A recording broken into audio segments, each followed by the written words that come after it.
Chapter 1 Science? Theology? In a coffee shop. Bang!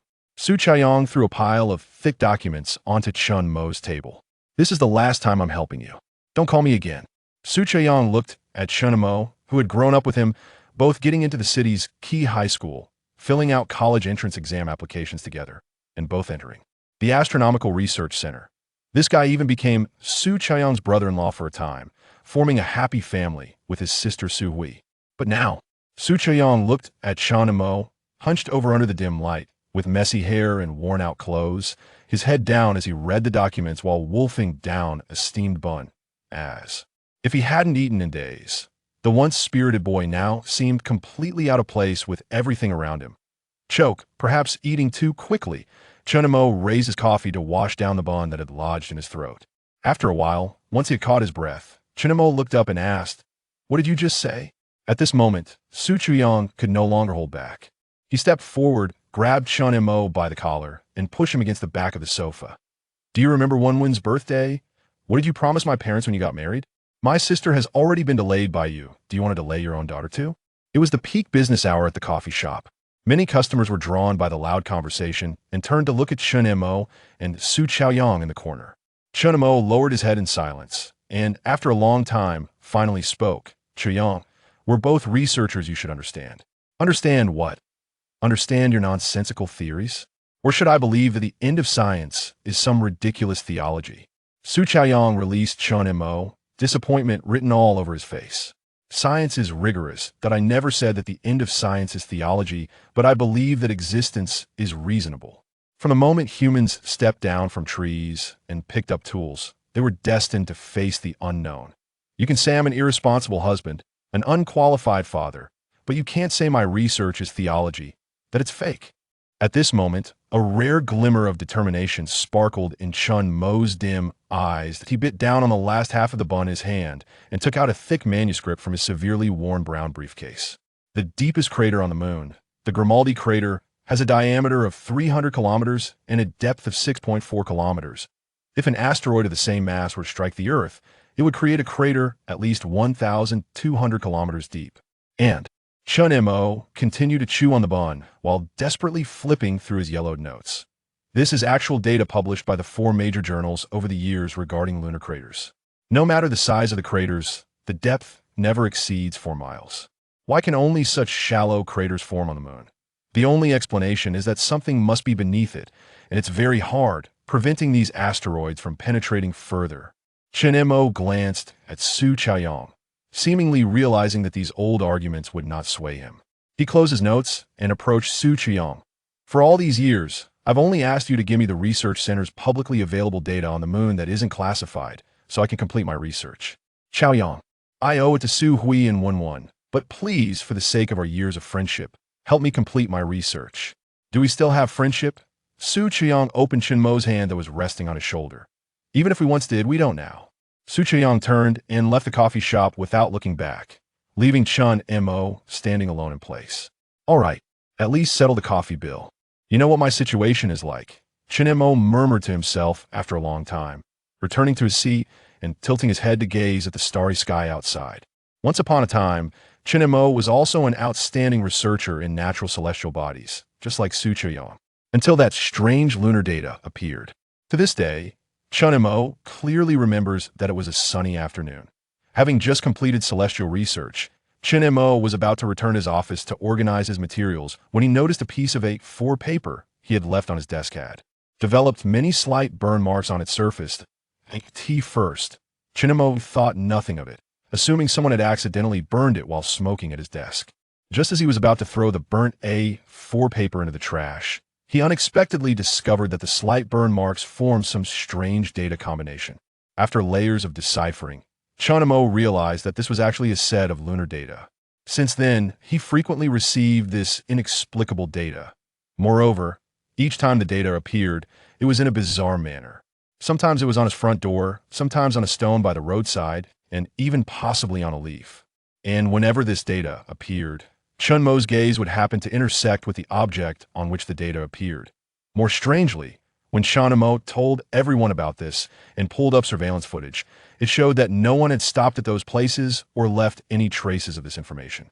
The only person who had stopped was Chen Mo himself.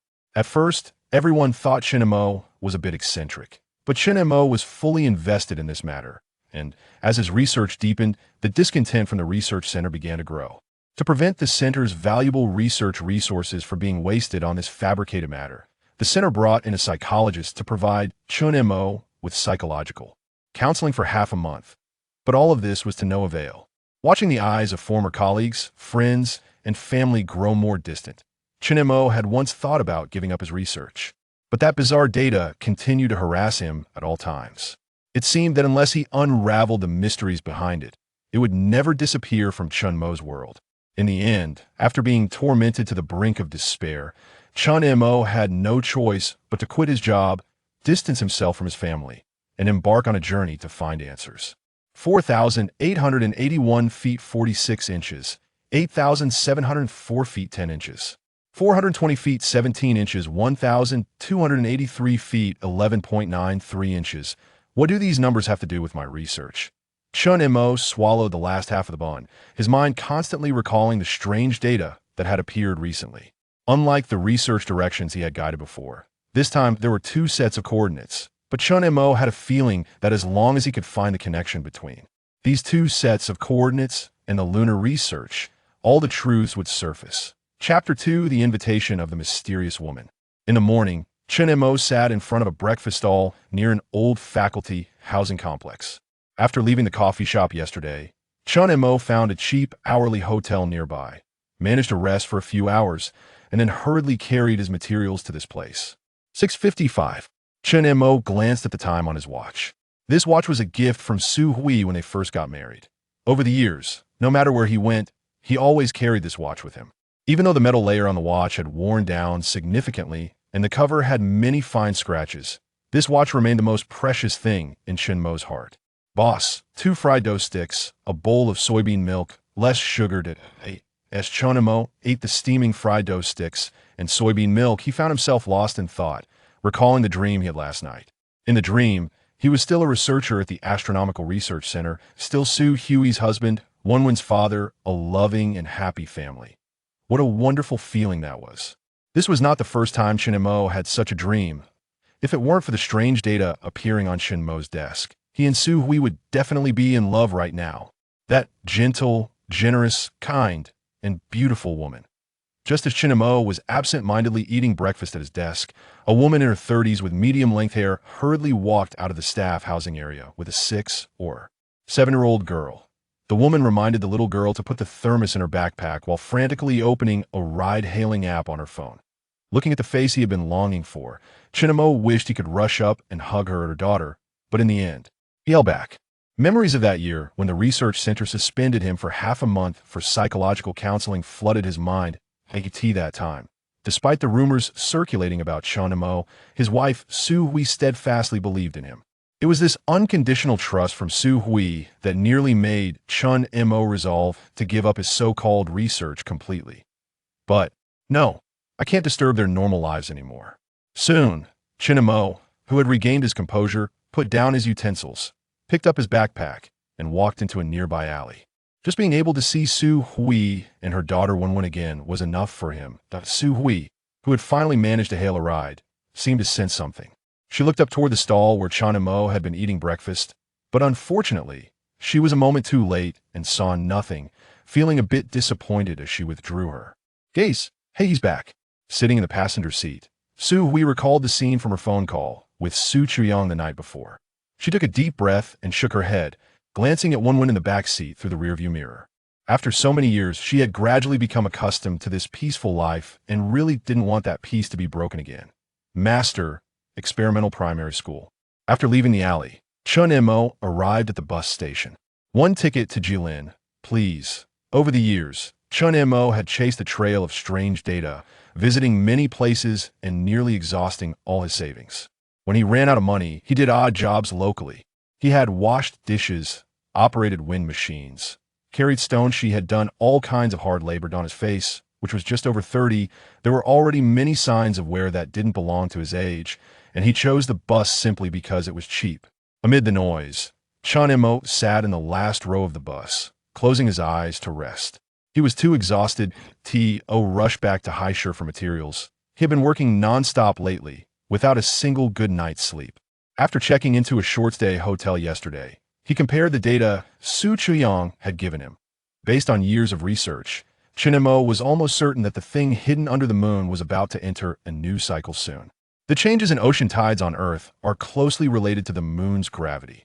Over the years, I have conducted countless comparisons and calculations of the moon's orbital and rotational cycles, as well as the daily variations in the ocean.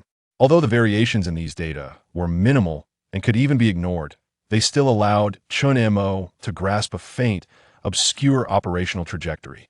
He referred to this operational trajectory as the Changxi cycle. There's a woman who bathes the moon, Emperor Jun's wife Changxi, who gave birth to 12 moons and regularly bathes them.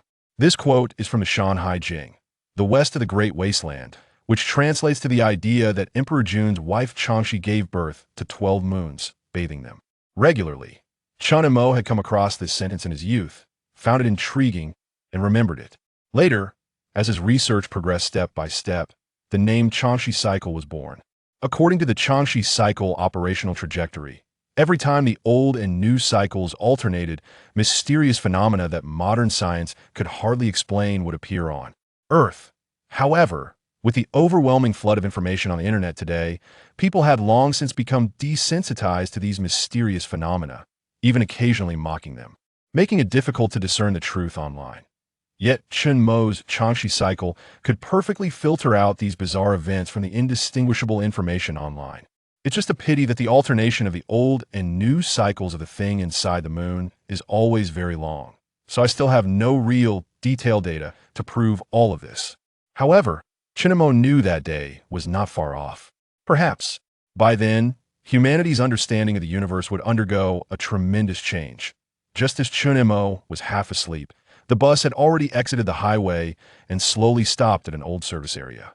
There was an accident on the highway ahead, causing a blockage. We need to take an old route, which may take longer. Everyone can get off the bus to use the restroom or buy something to the driver's announcement. Chen Mo opened his eyes and rubbed his temples. He got off the bus with his backpack, intending to take a moment to himself in the restroom. The materials in his bag were the culmination of all his efforts, having been with him all these years. Little girl, a pack of Baisha, the cheap soft pack, he said after using the restroom as he arrived at the convenience store. Chen Mo didn't have a smoking habit, but when he was deep in thought, he liked to smell the faint scent of smoke. After buying the cigarettes, Chen Mo prepared to return to the bus, but as soon as he exited the convenience store, he was blocked by several dark figures. "Mr. Chen, hello. Our boss wants to meet you." Following the direction of the voice, Chen Mo saw a young, beautiful woman dressed in a gray and white business suit. Behind her stood several bodyguards of varying sizes that, "I'm sorry, I don't like meeting strangers. Please step aside, the bus is about to leave." The other party clearly had no intention of letting Chen Mo leave, as several bodyguards stepped forward like a thick wall of flesh, blocking his way. "Mr. Chen, our boss means no harm, she simply wants to meet you. I assure you, we will get you to your destination before the bus arrives in Jilin." Chen Mo frowned slightly. It was evident that this group had been watching him for some time. Just as Chen Mo was pondering their motives, the business-suited woman had already approached him. She casually pulled out a photograph. The moment Chen Mo saw the photo, a flicker of anger instinctively appeared in his eyes. "You. Rest assured, Mr. Chen, we did not disturb your wife and daughter. We only took this photo as a keepsake, since we sensed your longing for them," the business-suited woman said as she slipped the photo into the pocket of Chen Mo's outer jacket. The content of the photo depicted the scene of Chen Mo secretly observing Su Hui and her daughter this morning in front of the breakfast stall. "Our boss is very interested in your research and specifically instructed us to respect your wishes before setting off. Trust me, Mr. Chen, this trip will definitely be worth your while. Who knows, you might even gain some unexpected surprises." As the business-suited woman spoke, the bus in the distance had already started to rev up. "If you want me to meet your boss, you must first answer me one question." After a moment of contemplation, Chen Mo spoke slowly. "What does Mr. Chen want to ask? Is your boss interested in my research, or is she interested in the thing inside the moon?" As soon as Chen Mo said this, the business-suited woman's eyes revealed a hint of surprise. Has Mr. Chen's research reached this point already? As soon as the words left her mouth, she realized it was inappropriate. Sorry, Mr. Chen. I was a bit emotional just now that I can't answer your question at the moment, but please believe me, Mr. Chen, that as long as you meet our boss, you will get a satisfactory answer to the questions you just raised. Chapter 3. Astronomical Records of the Jin Dynasty. Chen Mo glanced at the bus that had just started in the distance, took out a white sand cigarette, and sniffed it at the tip of his nose. Let's go. Let's meet your boss together. Mr. Chen, this way, please. Chen Mo's concession made the professional outfit beauty smile widely. Soon, Chen Mo and the professional outfit beauty got into a deep black Maybach, while several bodyguards rushed toward a civilian version of a Hummer SUV behind them. The group thus set off onto the highway in great spirits.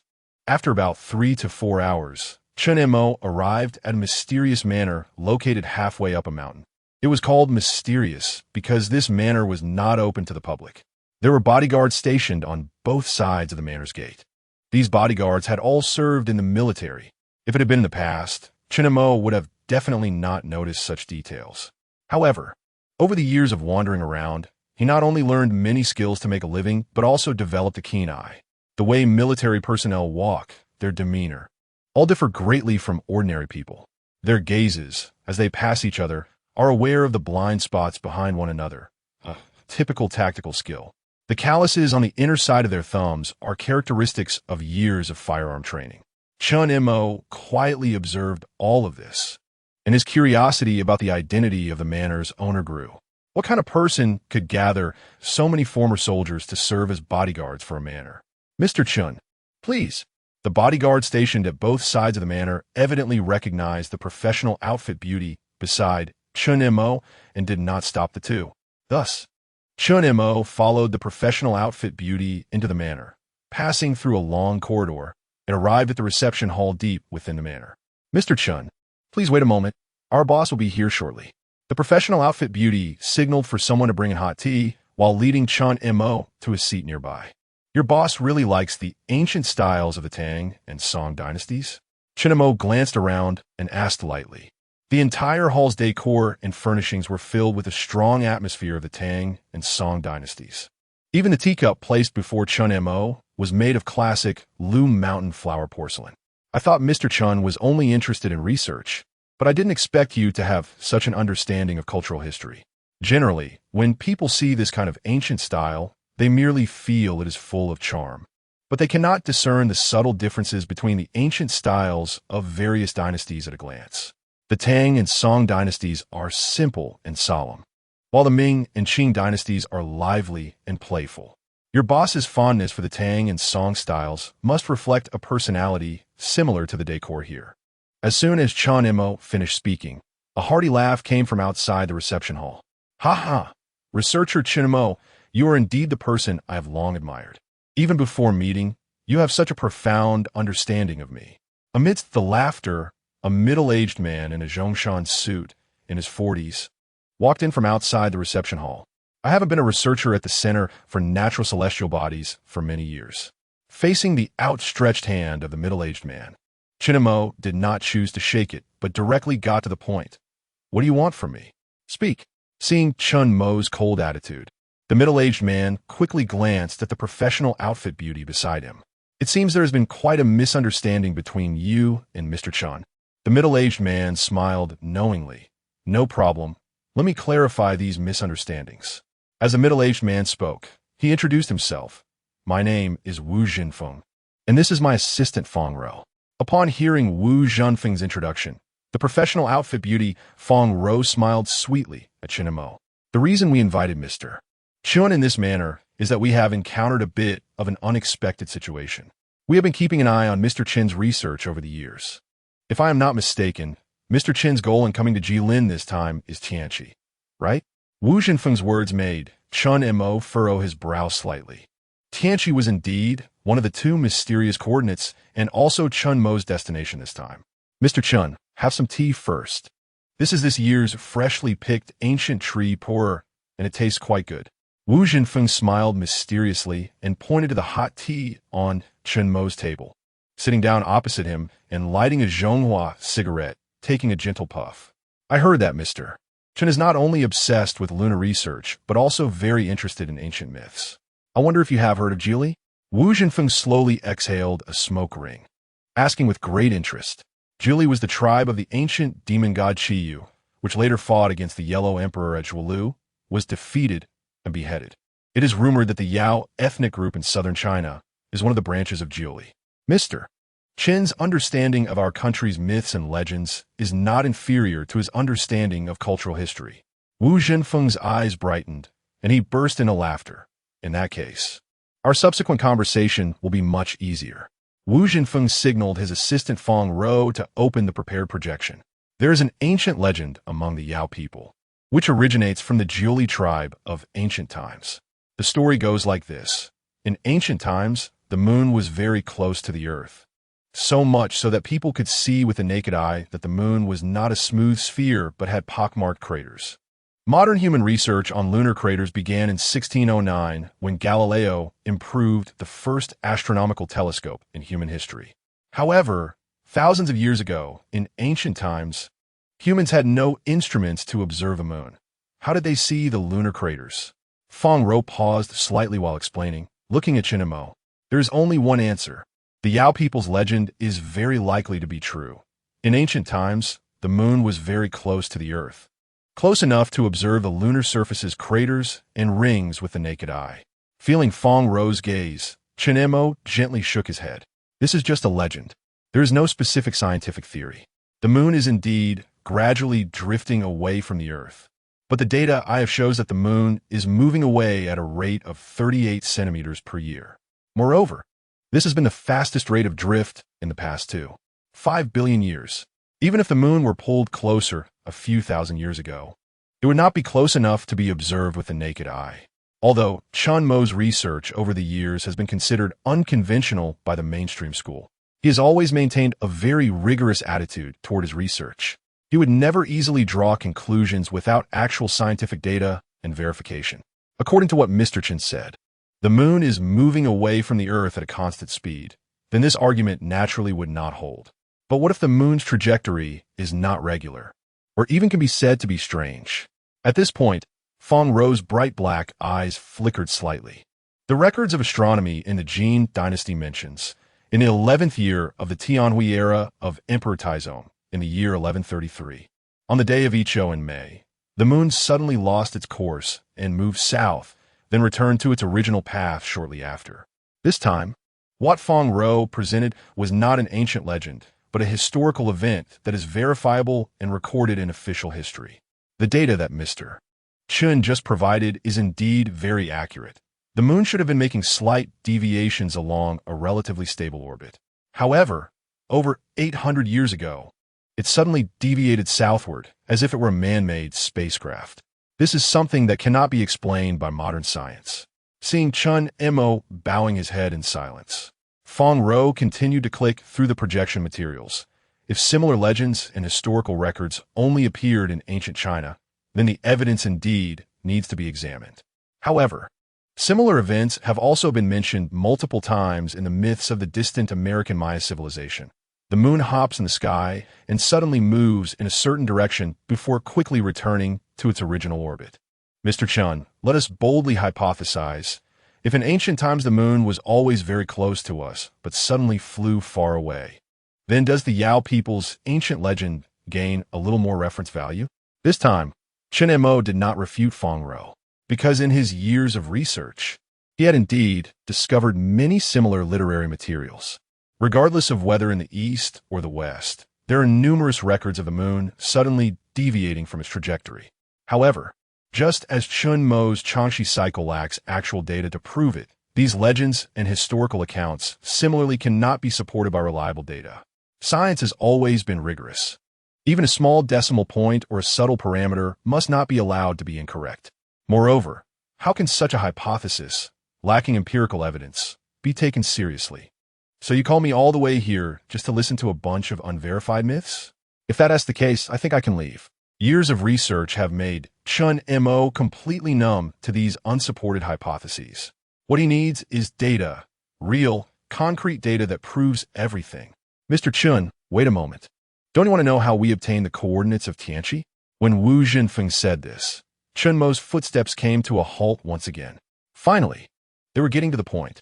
The coordinates of Tianqi were obtained by Chen Mo from the latest bizarre data. He had never mentioned these two sets of coordinates to anyone. The fact that Wu Zhenfeng and Feng Rou already knew Chen Mo's target this time was itself quite abnormal. Chapter 4. Identity Under the Sun. In fact, the research report that Mr. Chen submitted to the Celestial Research Center was not ignored. At least we are very interested in it. Wu Zhenfeng's words sparked a glimmer of unusual light in Chen Mo's eyes. Similar words had been spoken to him by Feng Rou at the convenience store entrance in the service area before. However, Wu Zhenfeng's words this time were different. They revealed too much information for Chen Mo to absorb. My research report? As a former researcher at the Celestial Research Center, Chen Mo was very aware that research reports sent under the name of the research center were not accessible to ordinary people. Even if you were a billionaire entrepreneur, a Fortune 500 company leader, or the richest person on the wealth list, no one could cross the red line in this land to access a research report issued by a national-level research institution. This is the dignity of the state, sacred and inviolable. Even though Chen Mo had been dismissed from the Celestial Research Center for many years, his research report from back then was still sealed in the archives of the research center. Even if there were occasional rumors in the outside world, they could never involve the specific content of the research. At most, some eye-catching media would combine rumors from the research center and self-speculate, portraying Chen Mo as a mad researcher obsessed with theological beliefs. Why? Since you have long known about my research report and acknowledged the conclusions drawn from it, why haven't you spoken up? Do you know how much my career, my family, and my life have endured and lost over the years? At this moment, Chen Mo seemed to understand everything. Why there were so many soldiers and bodyguards outside the manor. Why Wu Zhenfeng and Feng Rou could access his research report from the center. He felt like a wandering child returning to his mother's embrace, and the emotions that had been suppressed for years erupted from deep within. Chen Montak, I'm Sully. This was the first time Wu Zhenfeng directly addressed Chen Mo by name. Our identities are somewhat sensitive. I believe you've already guessed. We belong to a relatively special department of the state, outside the formal system. When you were dismissed from the Celestial Research Center, we couldn't step forward to speak for you because, within a normal system process, our department simply does not exist. Wu Zhenfeng had an apologetic expression. Feng Rou beside him also remained silent. How could they not know about Chen Mo's experiences over the years? Or rather, no one in this world understood better than them what Chen Mo had gone through. Since you were dismissed from the research center, we have been secretly protecting you. Every time you conduct research or examine a location, we have someone sent there. Even your family has professional personnel for protection. The photo of Chen Mo secretly visiting Su Hui and her daughter at the breakfast stall was taken for this reason.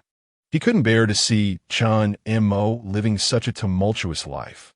The photo is meant to give you a memento, and I can assure you that after this is over, you will have an identity that allows you to stand in the sunlight and reunite with your family. At this point, Wu Zhenfeng suddenly seemed to remember something and signaled Feng Rou to take over an experimental report. This is our personnel's testing report conducted at each location where you obtain mysterious data. Although we cannot currently pinpoint where this data comes from, we can detect a large amount of anomalous data regarding particle passage at each location where the data appears. Chen Mo did not hesitate for a moment and snatched the report from Wu Zhenfeng's hand. For so many years, mysterious data had troubled him, yet he was completely clueless about its origin. Particles are the foundation of the material universe. Gravity, electromagnetic fields, strong nuclear fields, and weak nuclear fields are all based on this foundation. Generally, apart from relatively long-lived particles like electrons, protons, and neutrinos, most particles in the universe are unstable and subject to decay. However, no matter how they change, there are certain rules to follow. But Wu Zhenfeng paused, looking at Chen Mo, who had furrowed his brows. The particle passage data in our detection report completely contradicts our previous understanding. It can be confirmed that every time this data appears, the current particle passage data undergoes severe distortion, but all of this happens within a very short time. So it goes unnoticed. It does not affect anything in reality. Unfortunately, the locations and times of these mysterious data appearances have no discernible patterns. Therefore, we cannot gain a deeper understanding or study it. We can only detect partial residual data traces afterward. Wu Zhenfeng's earlier words already explained why he had obtained the Tianqi coordinates. Even the residual data traces could be detected by them. Finding a few researchers to decipher that data was not a difficult task. After all, the method for deciphering data was already included in the research report that Chen Mo submitted back then. Can I get a copy of the data on this report? It is very useful to me. This was the first time Chen Mo had such close contact with a detailed report regarding mysterious data in reality. Such meticulous detection must require professional instruments, and such instruments are not readily available everywhere. At least, Chen Mo couldn't access them. Of course, this is part of your research. Wu Zhenfeng readily agreed. Although you have already mentioned it, I still want to know what specific responsibilities your department has. Chen Mo remained curious about the special department Wu Zhenfeng referred to. Chen Mo, you're also in research. You should know that there are many things in this world that current technology cannot explain. However, the inability to explain does not mean they do not exist. The responsibility of our department is to investigate these inexplicable matters using scientific methods to the best of our ability. The mysterious data that has been appearing around you in your research on the moon are our current primary targets for investigation. Chen Mo expressed full understanding of what Wu Zhenfeng had just said. Many matters, before obtaining a definite answer and a complete data chain, would only cause excessive panic among the public if disclosed rashly. It could even lead to many negative repercussions. For instance, the incident involving Chen Mo back then had a very strong negative impact on the Celestial Research Center. Under the media's incitement and extensive reporting, the uninformed public began to criticize the Haisher Natural Celestial Research Center for hiring someone like Chen Mo, a theology-obsessed madman, wasting the country's precious research resources. Pressured by the overwhelming public opinion, the research center had no choice but to dismiss Chen Mo, who was temporarily suspended at the center of the storm. It was precisely these irresponsible media reports that caused the relationship between Chen Mo and Su Hui to drift further apart, leaving him with a lifelong regret that could never be mended. Such negative emotions have not completely faded to this day. Whenever even a hint of similar rumors surfaces, the Haisher Natural Celestial Research Center becomes a target for media criticism. Since you are a special department responsible for investigating these matters, then what Miss Fong Ro just told me about those mythological stories must not be baseless. Do you already have some actual data in hand? Chen Mo felt his heart begin to burn with excitement. After all these years, the actual data he had longed for was now within reach. Chapter 5. Lunar maintenance worker, we do indeed have some information. Wu Zhenfeng extinguished his cigarette. Let's let Fong Ro continue. This matter is quite complicated to explain. Chen Mo was not in a hurry. After all these years he had endured, why should he care about a little more time? Mr. Chen, you should be familiar with the ancient Chinese concept of a round sky and square earth, right? Fong Ro said as she gently moved the projection before her. Let's make a bold hypothesis. If in ancient times the moon was very close to us, could the sky referred to in the ancient concept of a round sky and square earth actually be the moon? At that moment, Fong Ro, standing in front of the projector, resembled a brainwashing master from a multi-level marketing center. Chen Mo, however, remained unusually calm. He had encountered similar hypotheses during his years of research. His constant twilight cycle had gained significant inspiration from these historical legends. Seeing that Chen Mo did not respond, Fong Ro continued. If the moon is indeed the sky, then as this sky rises higher and higher, is it possible that the moon received a new name from the ancients after it became unattainable? Or, let's make an even bolder hypothesis. Under this premise, can the mythological tales of Pangu creating the world, Niwa repairing the sky, and Gonggong colliding with Buzhou Mountain be perfectly interconnected? If Fong Ro were speaking to an ordinary person, they would surely think she was crazy.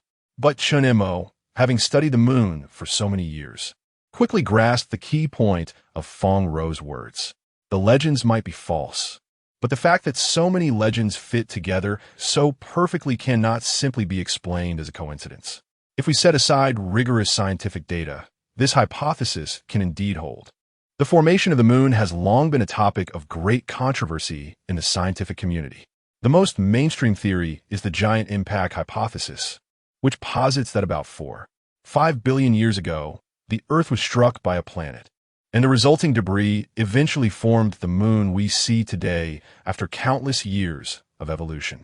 The Earth also began its evolution towards becoming a life-bearing planet. It can be said that this impact forged the relationship between the Earth and the moon. The explosion caused by the impact, in some respects, indeed resembles the mythological tale of Pangu creating the heavens. The clear and light rises to the sky, while the heavy and turbid sinks to the earth. The sky refers to the moon, while the earth is naturally the earth. Mr. Chen's explanation is much more vivid than the images I have. Feng Rou smiled slightly. In many mythological systems of humanity, there have always been tales of heaven and earth. The first director of the Library of Alexandria also recorded in his writings that in ancient times, the moon was not visible in the earth's sky. Can his words be interpreted to mean that the moon did not exist before this great explosion? Seeing Chen Mo and Feng Rou so passionately engage in conversation, Wu Zhenfeng couldn't help but interject. Regarding the document Wu Zhenfeng just mentioned, Chen Mo had also consulted it during his research. Unfortunately, during Caesar's conquest of Egypt, the Roman legions burned down this library, which was considered the most comprehensive repository of knowledge in Western history, leaving no specific references for study. Whether it's the tale of Pangu creating the world or the first director of the Library of Alexandria's notes, they share a significant commonality. There were no humans present for 5 billion years ago. Since they didn't exist, how did they know about this great explosion?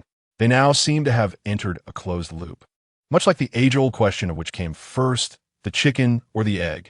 If Chen Mo could find the answers behind all of this, then the entire history of human evolution would undergo a reversal.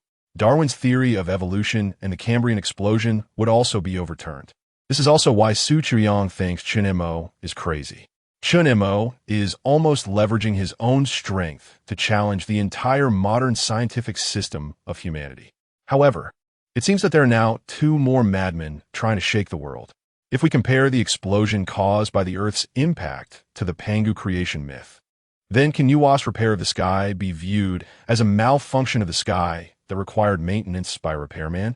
And did Gongong's collision with Buzhou Mountain sever the path to the heavens, causing the sky to drift further away, becoming the moon in the eyes of future generations? With the previous two bold hypotheses, Chen Mo no longer spoke of data. He nodded. If the moon was indeed very close to the Earth at first, close enough to be seen with the naked eye, and even had a path connecting it to the ground, then the moon of that era would have interacted frequently with the Earth. Gongong's collision shattered Buzhou Mountain, severing the path to the heavens, which might be the reason for this gradual disappearance of interaction. If you were to ask which mythological story Chen Mo felt was closest to his research, it would undoubtedly be the two that Feng Rou just mentioned. The things on the moon, no matter how precise, could not possibly run without malfunctioning for so many years. There must be malfunctions, and there must be maintenance. That is the most reasonable explanation. Gongong knocked down Buzhou Mountain, creating a big hole in the sky, resulting in continuous disasters on Earth. As the repairman, Nuwa repaired the moon, and the disasters ended. But then the question arises, why did Gongong knock down Buzhou Mountain? Was it really due to a disagreement with Zhu Rong, as the myth says? What exactly did Nuwa repair on the moon? And regarding the disasters mentioned in the myths, why would a big hole in the moon lead to disasters on Earth? What secrets are hidden within the moon? The questions troubling Chen Mo go far beyond these. His conversation with Feng Rou was entirely based on the premise of setting aside rigorous scientific data. And this premise is precisely the existence that cannot be ignored. Therefore, hypotheses will always remain hypotheses. Without actual evidence to prove them, they can never replace facts. If if we have reference data in hand, does that mean everything we discussed earlier is no longer just a hypothesis? Chapter 6, Moon Rabbit Project? What do you mean by data? Feng Rou's words made Chen Mo's heart tremble slightly. He felt his body beginning to lose control. Seeing Chen Mo's emotions gradually intensifying, Wu Zhenfeng signaled Feng Rou to take out a guarantee from the drawer. Mr. Chen, everything you are about to encounter now is classified as the highest state secret. This is normal procedure, please understand. Chen Mo, having been a researcher at the Natural Celestial Research Center, naturally knew of this procedure's existence. He immediately signed his name on the guarantee in Fong Ro's hand. Can you now provide me with the data? Not yet. In addition to the confidentiality clause, Mr. Chen must also sign this. Saying this, Fong Ro took out another contract from a drawer. Encountering such confidential documents, relying solely on a confidentiality clause is far from enough. Unless Mr. Chen joins us. Staring at the employment contract handed to him by Fong Ro, Chen Mo was taken aback for a moment. For so many years, he had lived freely and independently, but now he was suddenly being asked to join a special department that did not exist within the normal state system. For a time, Chen Mo found it somewhat difficult to adjust. I can understand what Ms. Fong is saying, but Chen Mo's gaze dropped to the company name on the employment contract, and he frowned slightly. Golden Wheel Safety and Environmental Investment Company, Limited? A State Department with such a tacky name. Is it sure this isn't a fly-by-night company? Cough, cough, Mr. Chen. I've already explained the reason earlier. You know our department. And this is also to make things easier. Clearly, the name Golden Wheel Safety and Environmental Investment Company, Limited had been criticized more than once. After Wu Zhenfeng awkwardly explained, he immediately gestured for Fong Ro to hand the employment contract to Chen Mo. By signing this employment contract, Mr. Chen will become an internal member of our company, and any highly confidential research materials will be accessible to him at the first opportunity. How about it? Have you thought it through? Wu Zhenfeng, being a cunning old fox, struck a chord with Chen Mo in just one sentence. Chen Mo's lunar research had been ongoing for so many years, and today felt like the closest he had ever been to the truth. Even though he knew that signing this employment contract meant that subsequent matters would certainly not be so simple, at this moment, he had no time to think about that. I'll sign. Chen Mo picked up the pen and signed his name on the employment contract, pressing a bright red handprint beside it. Very good.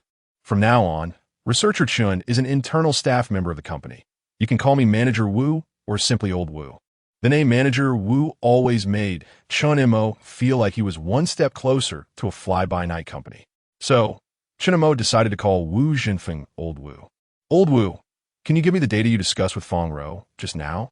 Since we are all on the same team now, this little matter is naturally not a problem. At Wu Zhenfeng's gesture, Fong Ro lightly tapped, and a gray-brown meteorite photo appeared on the projector. This is our country's latest moon rabbit project, a research specimen accidentally discovered on the far side of the moon. Moon Rabbit Project? This was the first time Chen Mo had heard this name.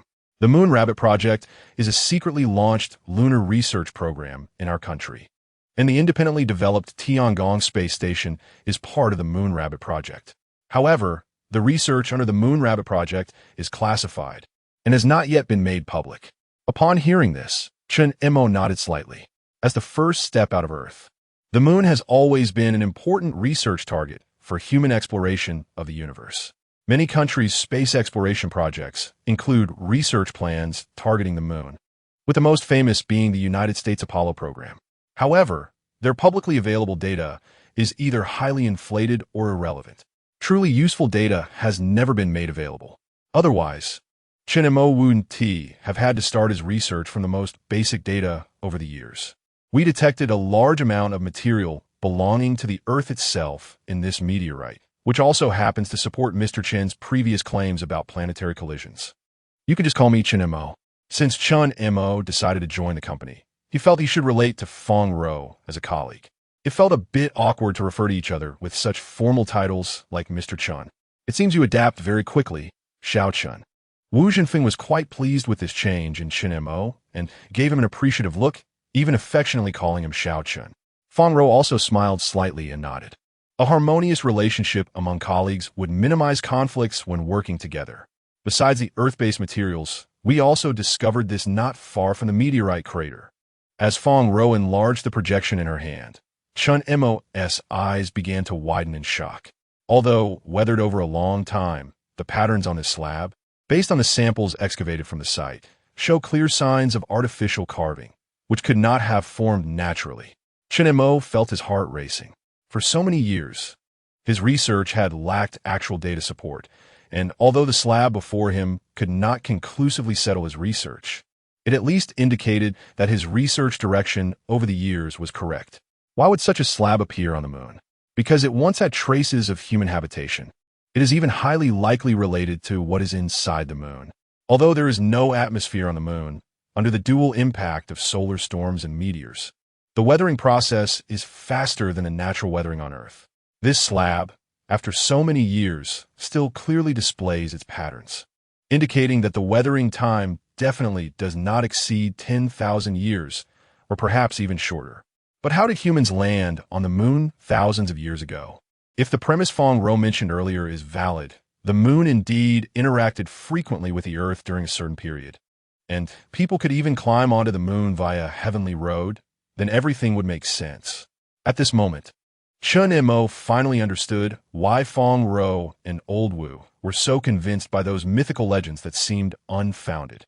Because this is currently the only reasonable explanation for the existence of this mysterious slab. Of course, the so-called reasonable is relative to the current situation. The patterns on the slab resemble some form of writing and have been submitted to the relevant departments for deciphering. At this point, Wu Zhenfeng's tone suddenly grew serious. But currently, we are facing a more troublesome issue. Sensing Wu Zhenfeng's suddenly serious gaze, Chen Mo felt instinctively that what Old Wu was about to say was definitely related to how Fong Ro and the others had intercepted him at the service area. It was even because of this matter that Old Wu had no choice but to expose everything early and lay it all on the table with Chen Mo. Chapter 7. The Mysterious Disappearance Incident. What? The Moon Rabbit Project's lunar researchers have vanished collectively? The moment Chen Mo received this news, his pupils dilated sharply. In this modern society of technological explosion, the simultaneous disappearance of so many people is itself abnormal. Moreover, this is under the premise of having so many precise aerospace instruments, communication devices, and the backing of a powerful national machine. Their disappearance is related to the slab in the photo. Chen Mo instinctively sensed the key point of the matter. It could be said to be related, but also could be said to be entirely unrelated. After a moment of silence, Wu Zhenfeng gave a vague answer. Chen Mo, let me speak, Fong Ro said as she tapped a few more times on the projector. The Moon Rabbit Project's lunar researchers transmitted the slab information at 9:45 a.m. After we received the slab photo and related data, around 10:10 a.m., the Tiangong space station, following protocol, sent out 2 safety confirmation messages to the Moon Rabbit camp, but received no response. After that, the relevant departments intervened to investigate. It was from that point that we discovered the personnel at the Moon Rabbit camp had collectively disappeared. The safety confirmation messages are a routine process established by the Moon Rabbit Project to ensure mutual safety during space operations, sent out once every hour.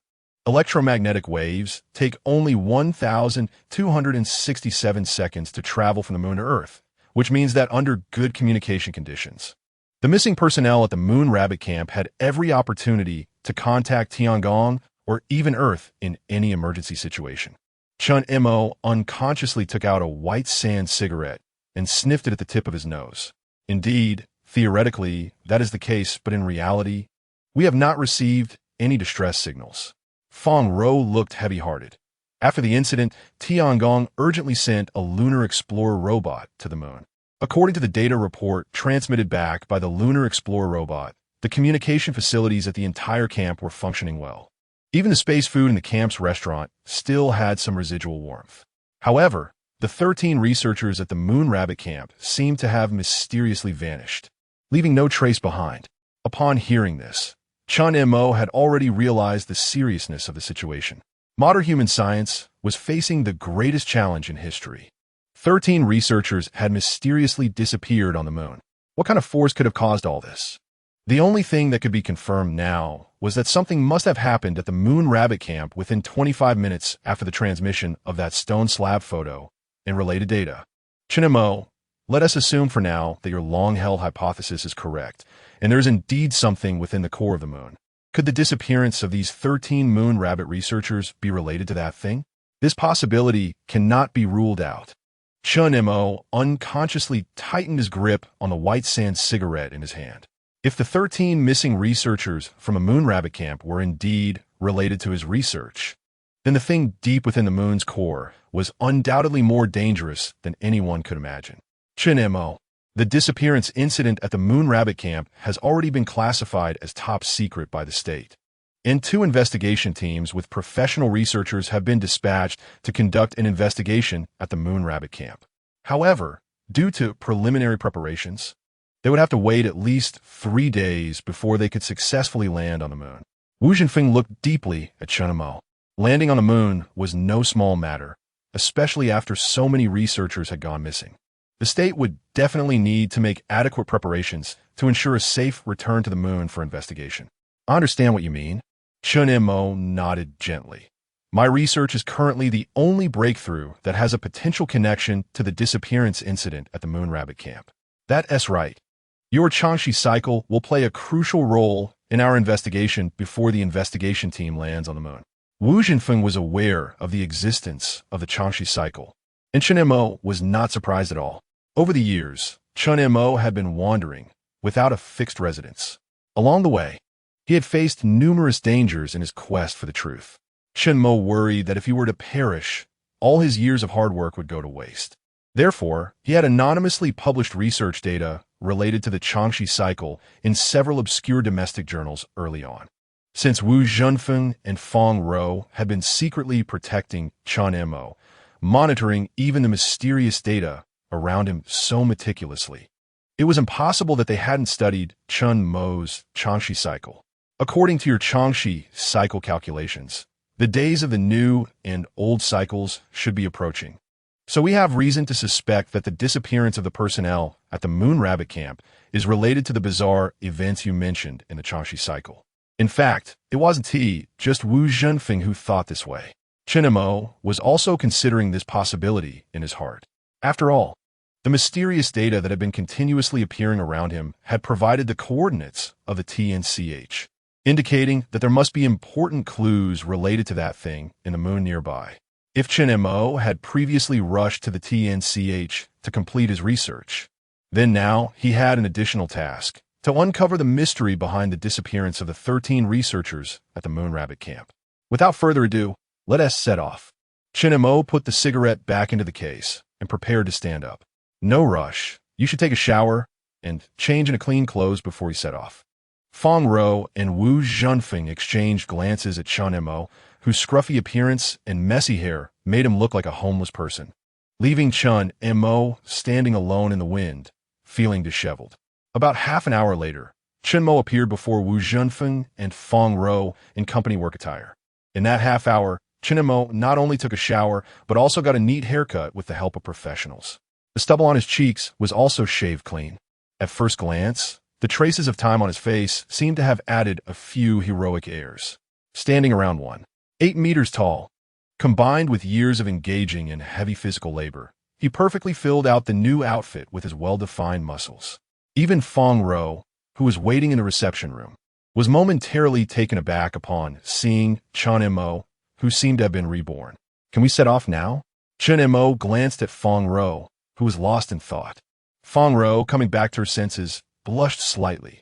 Yes, we can. Chen Mo has just joined us not long ago, and there are still many things he doesn't understand.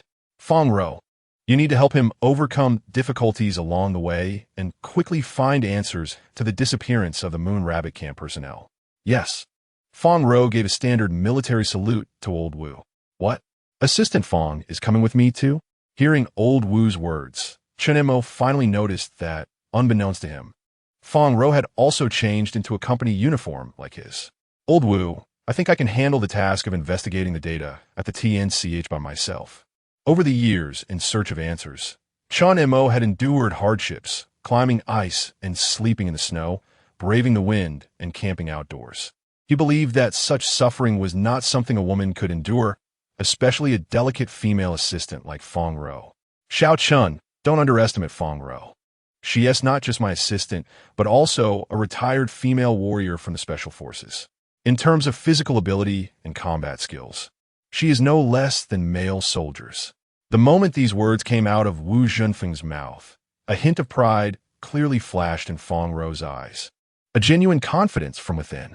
Chen Mo wanted to say something more, but Fang Rou had already taken out a dagger and stepped forward, slicing Chen Mo's sleeve. This is the latest high-strength fabric in terms of waterproof, fireproof, and puncture resistance. It is stronger than military fabric and can significantly reduce the risk of accidental injury during the mission. Chen Mo glanced at Old Wu and then at Fong Ro, who had put away the dagger. Seeing the determined expressions on both of their faces, he knew this matter was settled and could only nod in agreement. All right then, can we set off now? Chen Mo was already somewhat impatient regarding his own research. No rush, just wait a moment. Besides Fong Ro, I have also assigned a few security personnel to you. Just as Wu Zhenfeng finished speaking, 3 bodyguards of varying builds walked in from outside the door. Each of them was carrying a heavy bag and holding a bunch of odd items in their hands. Is that a gun? Chen Mo, with sharp eyes, noticed the shapes of weapons printed on the bags behind the 3. Of course, that was not the main point. Portable, single-soldier rocket launchers. Chen Mo stared at the long, tubular object behind one of the bodyguards, and he lost his composure. Old Wu, we're going to investigate research, not to go to war.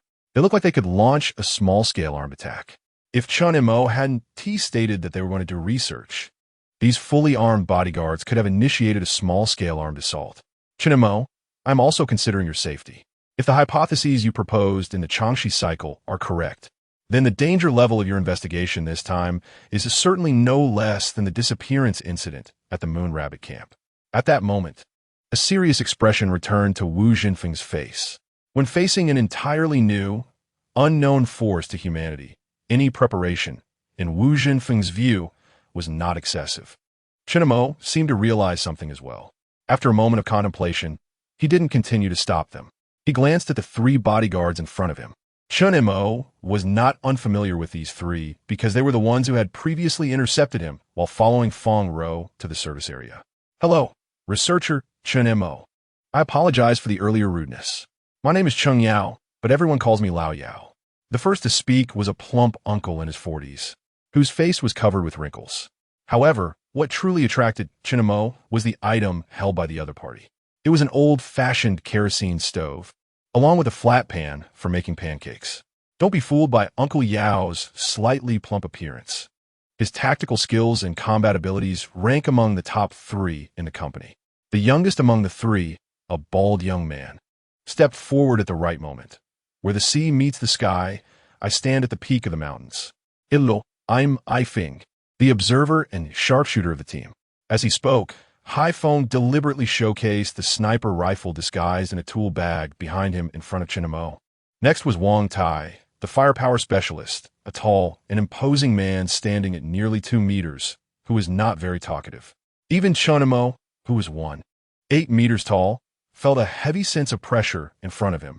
The portable, single-soldier rocket launcher that Chen Mo had seen earlier was slung across this guy's back. Lao Yao, Feng, and Wang Tai had all served as mercenaries abroad, executing multiple rescue missions, and were rich in combat experience. Moreover, the 3 had different specialties, which could maximally ensure their safety. Fong Ro stepped forward to introduce. So how are we going to get to Tianxi next? Chen Mo turned to Fong Ro. Carrying so many restricted lethal weapons, there was no way they could pass through ordinary checkpoints without being arrested as terrorists. However, facing Chen Mo's questioning gaze, Fong Ro smiled mysteriously. Soon after, a series of booming sounds came from above Chen Mo's head. Chapter 8. The answer surfaces. This was a specially customized ultra-long-distance transport helicopter from the company. From the outside, it looked no different from an ordinary civilian helicopter, but its engine and internal structure had been modified based on the 20 tactical utility helicopter. With a 15-fold increase in fuel tank capacity, it achieved ultra-long-distance endurance and could carry out missions in various harsh conditions and environments. Even on the peaks of the Himalayas, it could safely deliver you to the top. Chen Mo looked at Fong Ro, who was smiling and explaining seriously, and suddenly felt that his previous worries were somewhat unnecessary. It seems I'm still not quite adapted to my current identity. Over the years, Chen Mo had been alone to complete his research, and his thinking patterns regarding many issues still remained at the level of individual versus nation. Carrying so many weapons on the road might be impossible for an ordinary person. But as a special department that exists as a national secret, Lao Wu and Fong Ro at least had 100 ways to ensure their safe arrival at their destination. Isn't the helicopter pilot coming with us? Chen Mo asked curiously as he boarded the helicopter, looking at Fong Ro, who was taking the communication helmet from the pilot. Didn't Lao Wu say? My former department was the National Special Operations Forces. I can fly various models of helicopters with my eyes closed. Facing Fong Ro, who was full of confidence as the helicopter slowly ascended, Chen Mo seemed to start to understand why Lao Wu wanted Fong Ro to accompany them. Wu Jinfeng stood in the yard in front of the reception hall, watching the helicopter slowly ascend into the sky. He instinctively took out a lighter to light a cigarette, but suddenly realized that the pack of Zhonghua cigarettes he had was already quietly stuffed into Chen Mo's pocket before everyone boarded. Xiao Chun, I heard you don't smoke, but have a habit of smelling smoke. Keep this cigarette with you. If you really find a breakthrough at Tianqi, you must safely bring back the 13 moon rabbit researchers. This was Wu Zhanfeng's last admonition to Chen Mo before he boarded the helicopter. Everyone be sure to be safe. I'm waiting for you to come back to celebrate. Wu Zhanfeng put away the lighter and looked up at the helicopter that was slowly flying away. His eyes filled with endless anticipation and deep concern. On the helicopter, Chen Mo glanced at the Zhonghua cigarettes that Lao Wu had stuffed into his pocket before leaving. Slowly closing his eyes, the information he had received that night was simply too much. He needed to sort it all out. According to the normal operation of the Changxi cycle, there is a certain time interval for the transition between old and new cycles. If the mysterious disappearance of the 13 moon rabbit researchers on the moon is indeed related to that thing in the moon, then there's only one explanation left. The transition time of the new and old cycles has been advanced. This was a harsh reality that Chen Mo was most unwilling to accept, yet had to face. If the new and old cycles really advanced, then there must be some defect in Chen Mo's Changxi cycle. As a result, the time he calculated deviated from reality. Of course, this was the worst-case scenario. There was also a possibility that the advance of the new and old cycles was caused by external interference, such as the disappearance of personnel from the Moon Rabbit camp. Chen Mo didn't think that the disappearance of personnel from the Moon Rabbit camp would happen for no reason. It was very likely that they had discovered something or inadvertently touched something crucial. From a personal emotional perspective, Chen Mo hoped for the latter. After all, over the years of research, the Changxi cycle had almost consumed all of Chen Mo's efforts. If the problem lay in the calculation of the cycle data, it would undoubtedly be a heavy blow for Chen Mo. This meant that all his years of research were wrong and a failure. Just as Chen Mo was lost in thought, a faint smell of kerosene suddenly wafted to his nose, followed by the aroma of eggs and bacon being roasted. Chen Montak interrupted in his thoughts, opened his eyes, and the next second, he was completely stunned. It turned out that the eldest among the 3 bodyguards, Lao Yao, was in the helicopter's cabin, nonchalantly making pancakes beside the kerosene stove. Big brother, we are on a helicopter right now. You just took out a kerosene stove to make pancakes? Isn't that a bit reckless? If this were on a civil aviation flight, it would definitely be a safety incident. A textbook example of what not to do. However, the surrounding Haifeng, Wang Tai, and others seem to have long been accustomed to all of this. Even Fong Ro in the driver's seat showed no reaction. Researcher Chen Mo, come, have a bite, it's warm. Not only that, but seeing Chen Mo wake up, Lao Yao also cheerfully handed him a freshly made pancake. Hey, Researcher Chen, give it a try. Uncle Yao's pancakes are great. Among the 3, Haifeng was the youngest and had the most carefree personality, fully embodying all the characteristics of a young man in his 20s. Under the enthusiastic gaze of the 2, Chen Mo could only nod slightly and take it, symbolically taking a bite. But soon, he was conquered by the taste of the pancake. Chen Mo reflected that over the years, he had been to many places and tasted various local delicacies. But Lao Yao's pancakes were definitely the best he had ever eaten in his life. If it weren't for the other party's special identity, Chen Mo would almost suspect that this 40-year-old uncle was a 5-star pancake chef. As Chen Mo continued to eat more deliciously, Lao Yao showed a happy smile. It was a joy of being recognized by the diners. However, Lao Yao did not stop his hands. He continued to spread a thin layer of batter on the hot iron plate. It wasn't until everyone in the cabin had a pancake that he seemed to have had his fill and slowly turned off his beloved kerosene stove. Finally, after 6 or 7 hours of flight, the group successfully arrived at their destination. Tianqi in Changbai Mountain is at an altitude of 21,891 meters, with a maximum depth of 373 meters, known as the Pearl of the Plateau. The north-south lake is about 400 meters long and about 370 meters wide from east to west. Chen Mo looked down at the national-level tourist attraction from the helicopter window. It was now empty. Lao Wu had long since arranged everything through the company internally, and for the next week, the Tianqi tourist area would be closed for maintenance due to aging facilities. After spending 6 or 7 hours together, everyone had become more familiar with each other. Hearing Fong Ro's reminder, Chen Mo gently nodded. Chen Mo understood that Fong Ro was telling him that from now on, the Tianqi would be their battlefield, with no unrelated personnel involved in this smoke-free battle. At this moment, Chen Mo felt a sense of relief for joining the company. Such convenient research conditions could probably only be provided by a national special department like the company, greatly enhancing the reliability of the research data. Where to next? Fong Ro asked, glancing at Chen Mo in the back cabin while sitting in the pilot's seat.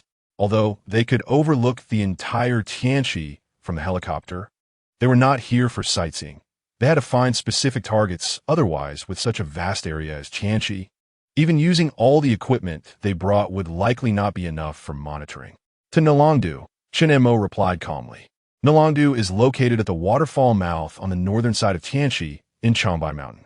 Below the waterfall, there is a large stone, and the splashes of water flying down are quite spectacular. An ancient poem says, "The scenery on both banks of the White River is serene, with blue water cascading from 1,000 cliffs. No need to whip the stones to cross the sea. One can directly ride a raft to ask about the cowherd and weaver girl. To know the true joy of forest and springs, let us come again tomorrow with companions." Nalongdu got its name from this. Fong Ro found a relatively flat landing spot near Nalongdu, taking advantage of the team's break while moving the equipment. She approached Chen Mo and asked why Nalongdu. Chen Mo did not turn around, remaining motionless on the large stone, looking out at the calm lake with binoculars. "Have you heard of the Tianqi water monster?" he asked. "Do you suspect that the Tianqi water monster is related to things in the moon?" Fong Ro frowned slightly. The earliest record of the Tianqi water monster dates back to the 29th year of the Guangxu era in the Qing dynasty, where it was mentioned in the chronicles of Changbai Mountain that a creature emerged from the water with a golden head, a large head like a basin, horns on top, a long neck with many whiskers, and hunters thought it was a dragon. In the 1960s, staff from the Jilin Provincial Meteorological Bureau also observed the existence of the Tianqi water monster during an observation. In September 1981, a reporter from the New Observation magazine captured a huge creature in Tianqi using a telephoto lens. After the 1990s, legends about the Tianqi water monster increased, sparking a wave of scientific exploration documentaries about monsters. Chen Mo put down the binoculars and slowly jumped down from the large stone to stand in front of Fong Ro as he spoke. He had already made this connection when he obtained these two sets of coordinates from mysterious data. One set was Tianqi in Changbai Mountain, and the other was Kana's Lake in Xinjiang. The formation, geomorphological characteristics, and ecology of the two lakes are completely different. The only connection between them is the legend of the water monster. Kana's Lake was formed during the second glacial eruption period, carved by massive composite valley glaciers. The lake's ecosystem is very diverse, with a rich variety of freshwater fish, including the northern viper, river cod, and fine-scaled salmon. Among them, the large freshwater fish. The Hucho taimen has been suspected by the Science Exploration Channel to be the prototype of the Kana's Lake water monster. But I don't think so, Chen Mo continued. The largest recorded size of the Hucho taimen is 4 meters, which cannot satisfy the local legend of the water monster dragging horses into the water. "So, you came to Tianqi?" Fong Ro quickly grasped something. If Kana's Lake's rich freshwater fish resources fully meet the survival conditions for large organisms, then Tianqi is another extreme. As the highest volcanic lake in the world, it completely lacks any conditions for biological survival. Yet in such a biological forbidden zone, there have been countless legends about water monsters since ancient times. This is quite strange. In the 5th year of the Song Qingyuan era to the 1st year of the Song Jiadai era, the Tianqi volcano erupted, marking the largest volcanic eruption in nearly 2,000 years globally.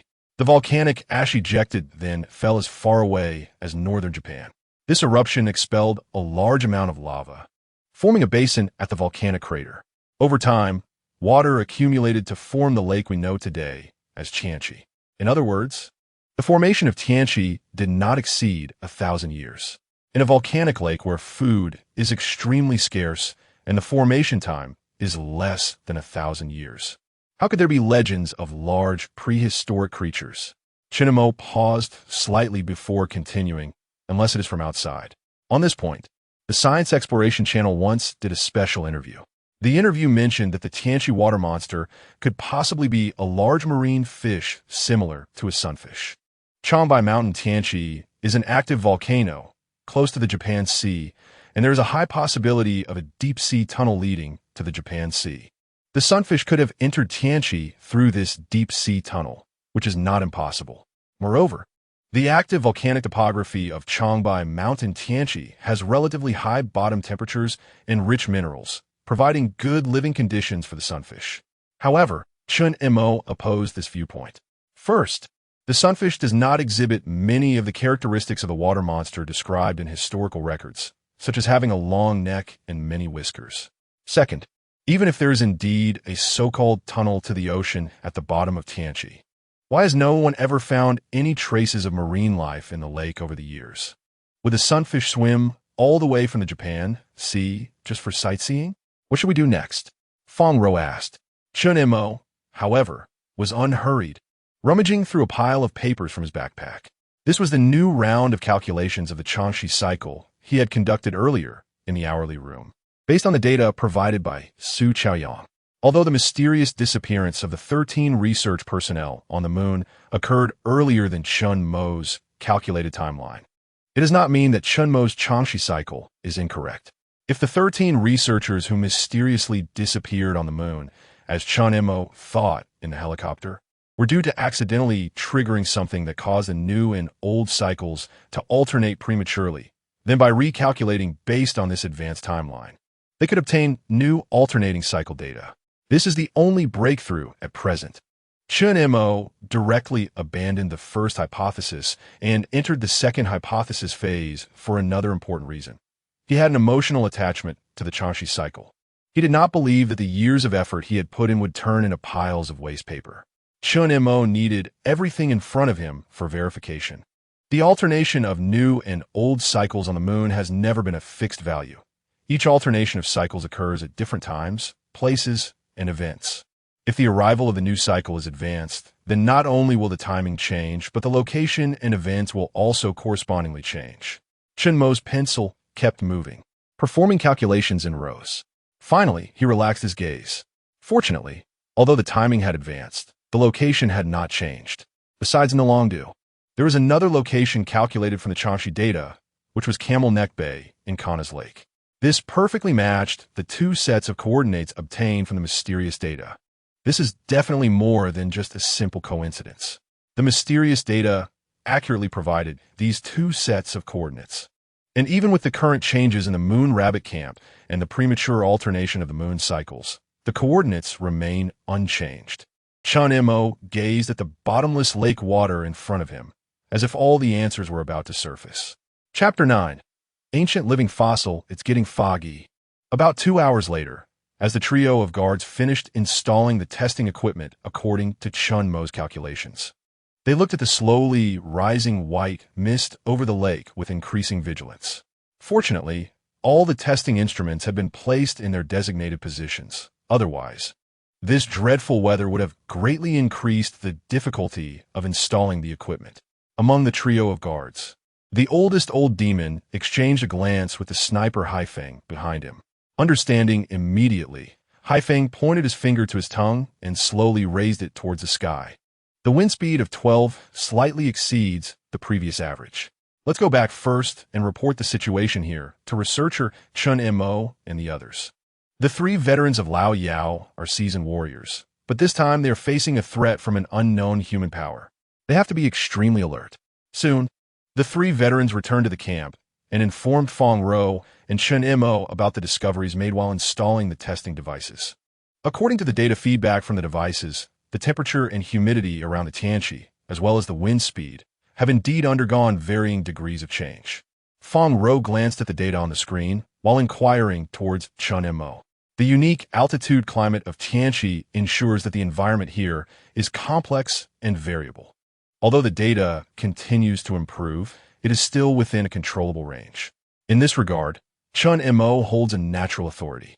Even Fong Ro listens to Chen Mo without question. Handing over professional matters to professionals has always been Fong Ro's life motto. Wait, the data here is incorrect. Just then, Fong Ro's exclamation suddenly attracted everyone's attention. They all looked at the instrument screen, where the previously stable data began to fluctuate in a bizarre manner within a short time. In the 001 testing area, the wind speed surged from 13 to 24 in just 10 seconds, while the wind speed in the 002 area remained between 12 and 13.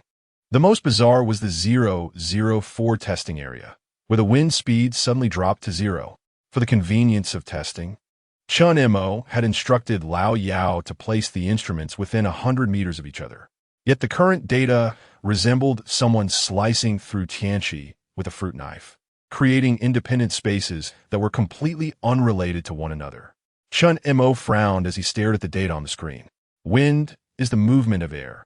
The different heating of oceans and land, the uneven heating of mountain and plain altitudes, creates pressure differences, and where there is pressure, there is air movement. Everything in the world is interconnected and cannot exist in isolation. In the butterfly effect, a butterfly flapping its wings could potentially cause a hurricane in a distant country. Achieving an absolute wind speed of 0 in a natural environment is nearly impossible. Moreover, the simultaneous appearance of such chaotic wind speed data in adjacent testing areas is perplexing. Even Hai Feng, with years of sniper experience, was stunned by the wind speed before him. However, Fong Ro noticed more details. In addition to the air pressure intensity, other data in several testing areas were also undergoing bizarre fluctuations. Only Chen Mo, with a furrowed brow, took out a white cigarette from his pack and held it to his nose while his eyes fixed firmly on his watch. 1 minute and 20 seconds. This was the time Chen Mo recalculated for the next round of bizarre events to occur. It was evident that the strange data fluctuations suddenly appearing on the instruments were related to the lunar cycle about to change. If it were a normal day, Chen Mo would have jumped for joy because the fluctuating data on the instrument screen was the strongest evidence of the Changxi cycle. However, at this moment, Chen Mo felt a subtle tension brewing within him. Even the white cigarette in his hand trembled slightly. Since the correctness of the Changxi cycle had been verified, it meant that the accompanying bizarre events were also real. Especially after Chen Mo learned about everything that had happened at the Moon Rabbit camp, this inner unease intensified. Finally, just as the last second hand finished ticking, Fong Ro, standing next to Chen Mo, suddenly pointed at the screen and cried out. Chen Mo was drawn to Fong Ro's shout and quickly looked at the data on the screen. In the next second, his pupils began to dilate. The data fluctuations before him were almost identical to the data report Wu Zhanfeng had handed him at the manor. This was the first time in Chen Mo's years of research that he found a connection to the mysterious data in reality. If the bizarre events triggered by the lunar cycle were related to that data, did it mean they came from the same source? The moment he reached this conclusion, Chen Mo felt his heart begin to race. It turned out that the thing deep within the moon's core had been connected to him long ago. However, this did not unravel the mystery in Chen Mo's heart. Instead, it made him more confused. If the thing deep within the moon had indeed started contacting him long ago, what did it want him to do? Or why did it choose Chen Mo? Was it because of his identity as a researcher at the Celestial Body Research Center? Clearly not. At that time, there were many researchers at the center with credentials and enthusiasm for lunar research that far surpassed Chen Mo's. If it weren't for the appearance of that mysterious data, Chen Mo might not have studied the moon at all and would still be focusing on his research on planetary life in the universe. Even the birth of the Changxi cycle was gradually explored under the subtle guidance of that thing. Therefore, there must be something he had that it needed. Just as Chen Mo fell into deep thought, a distant high-pitched cry suddenly echoed across the lake's surface.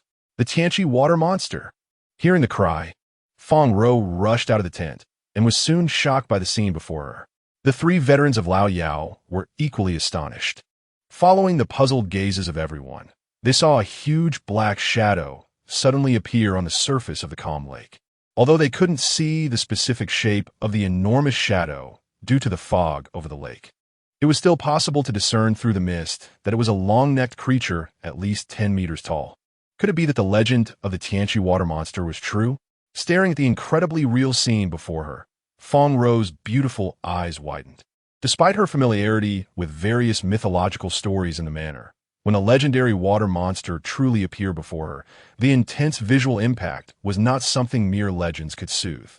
After all, telling a legend 1,000 times is still just a legend. The present reality is alive and visible. Turn on the instruments and start recording.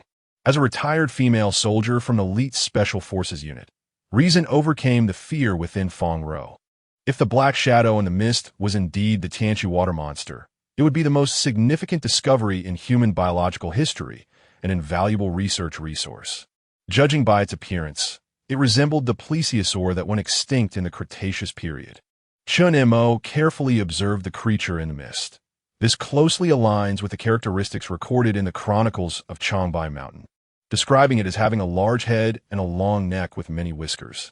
But the question arises, why would a prehistoric creature that should have gone extinct in the Cretaceous appear here? Are the particle traversal data still fluctuating? Hearing Chen Mo's inquiry, Feng Rou, who was still busy recording, quickly took out her tablet to synchronize the testing data. At that moment, the entire particle detection data for the Tianqi area seemed to have a large funnel-shaped hole opened in the middle. According to the testing instruments, the data had stopped. Feng Rou was prepared to record, but the sudden interruption left her stunned. Chen Mo also frowned. If we can find out the reason for the chaotic particle traversal data, we might be able to uncover the mystery behind the disappearance of personnel at the Moon Rabbit base. Are you suggesting? Looking into Chen Mo's determined gaze, Feng Rou seemed to realize what he was thinking.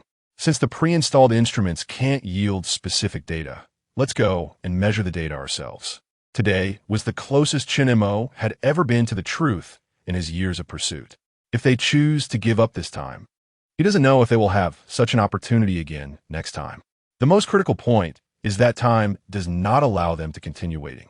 The 13 researchers from the Moon Rabbit camp have been missing for nearly 24 hours, and every minute of delay increases their danger.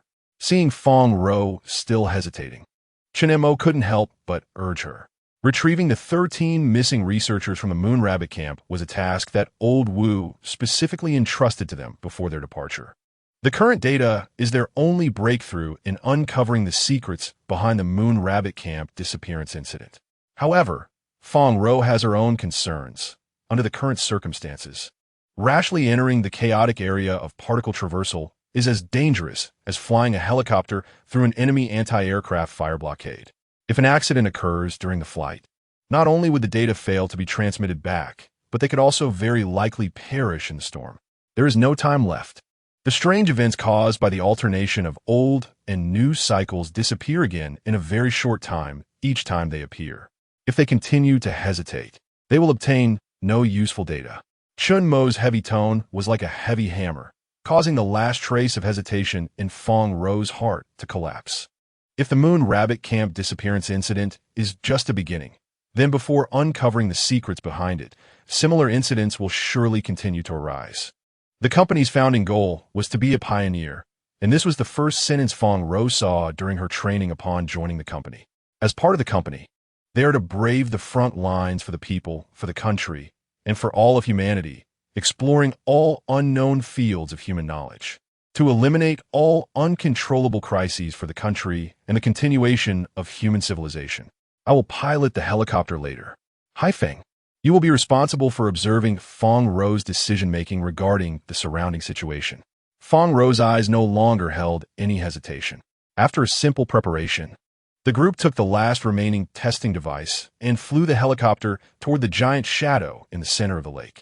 According to the previous particle traversal data, the location of the Tianqi water monster is the core that caused all these mysterious energy changes. How is it? Is there a reaction from the testing device? Fong Ro flew the helicopter through several gusty areas, and even with a determined heart, she couldn't help but break into a cold sweat. The surrounding mysterious pressure changes are much more difficult than crossing an enemy anti-aircraft fire blockade. Several times, the helicopter piloted by Fong Ro nearly fell into the lake due to the bizarre and variable surrounding pressure. If it weren't for Haifeng, the top sniper, along with Fong Ro's excellent flying skills and the outstanding performance of the company's specially made helicopter, Fong Ro didn't know if she could still be alive to talk to everyone like this. We are recording, but we need more detailed data.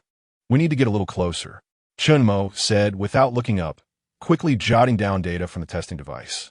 Fong Ro glanced at the core area where gusts of wind occasionally appeared and gritted her teeth, piloting the helicopter at full speed.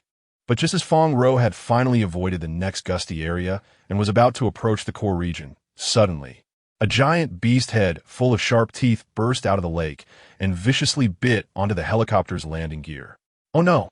Due to the enormous roar of the helicopter during takeoff, the Tianqi water monster had submerged into the lake and lost track.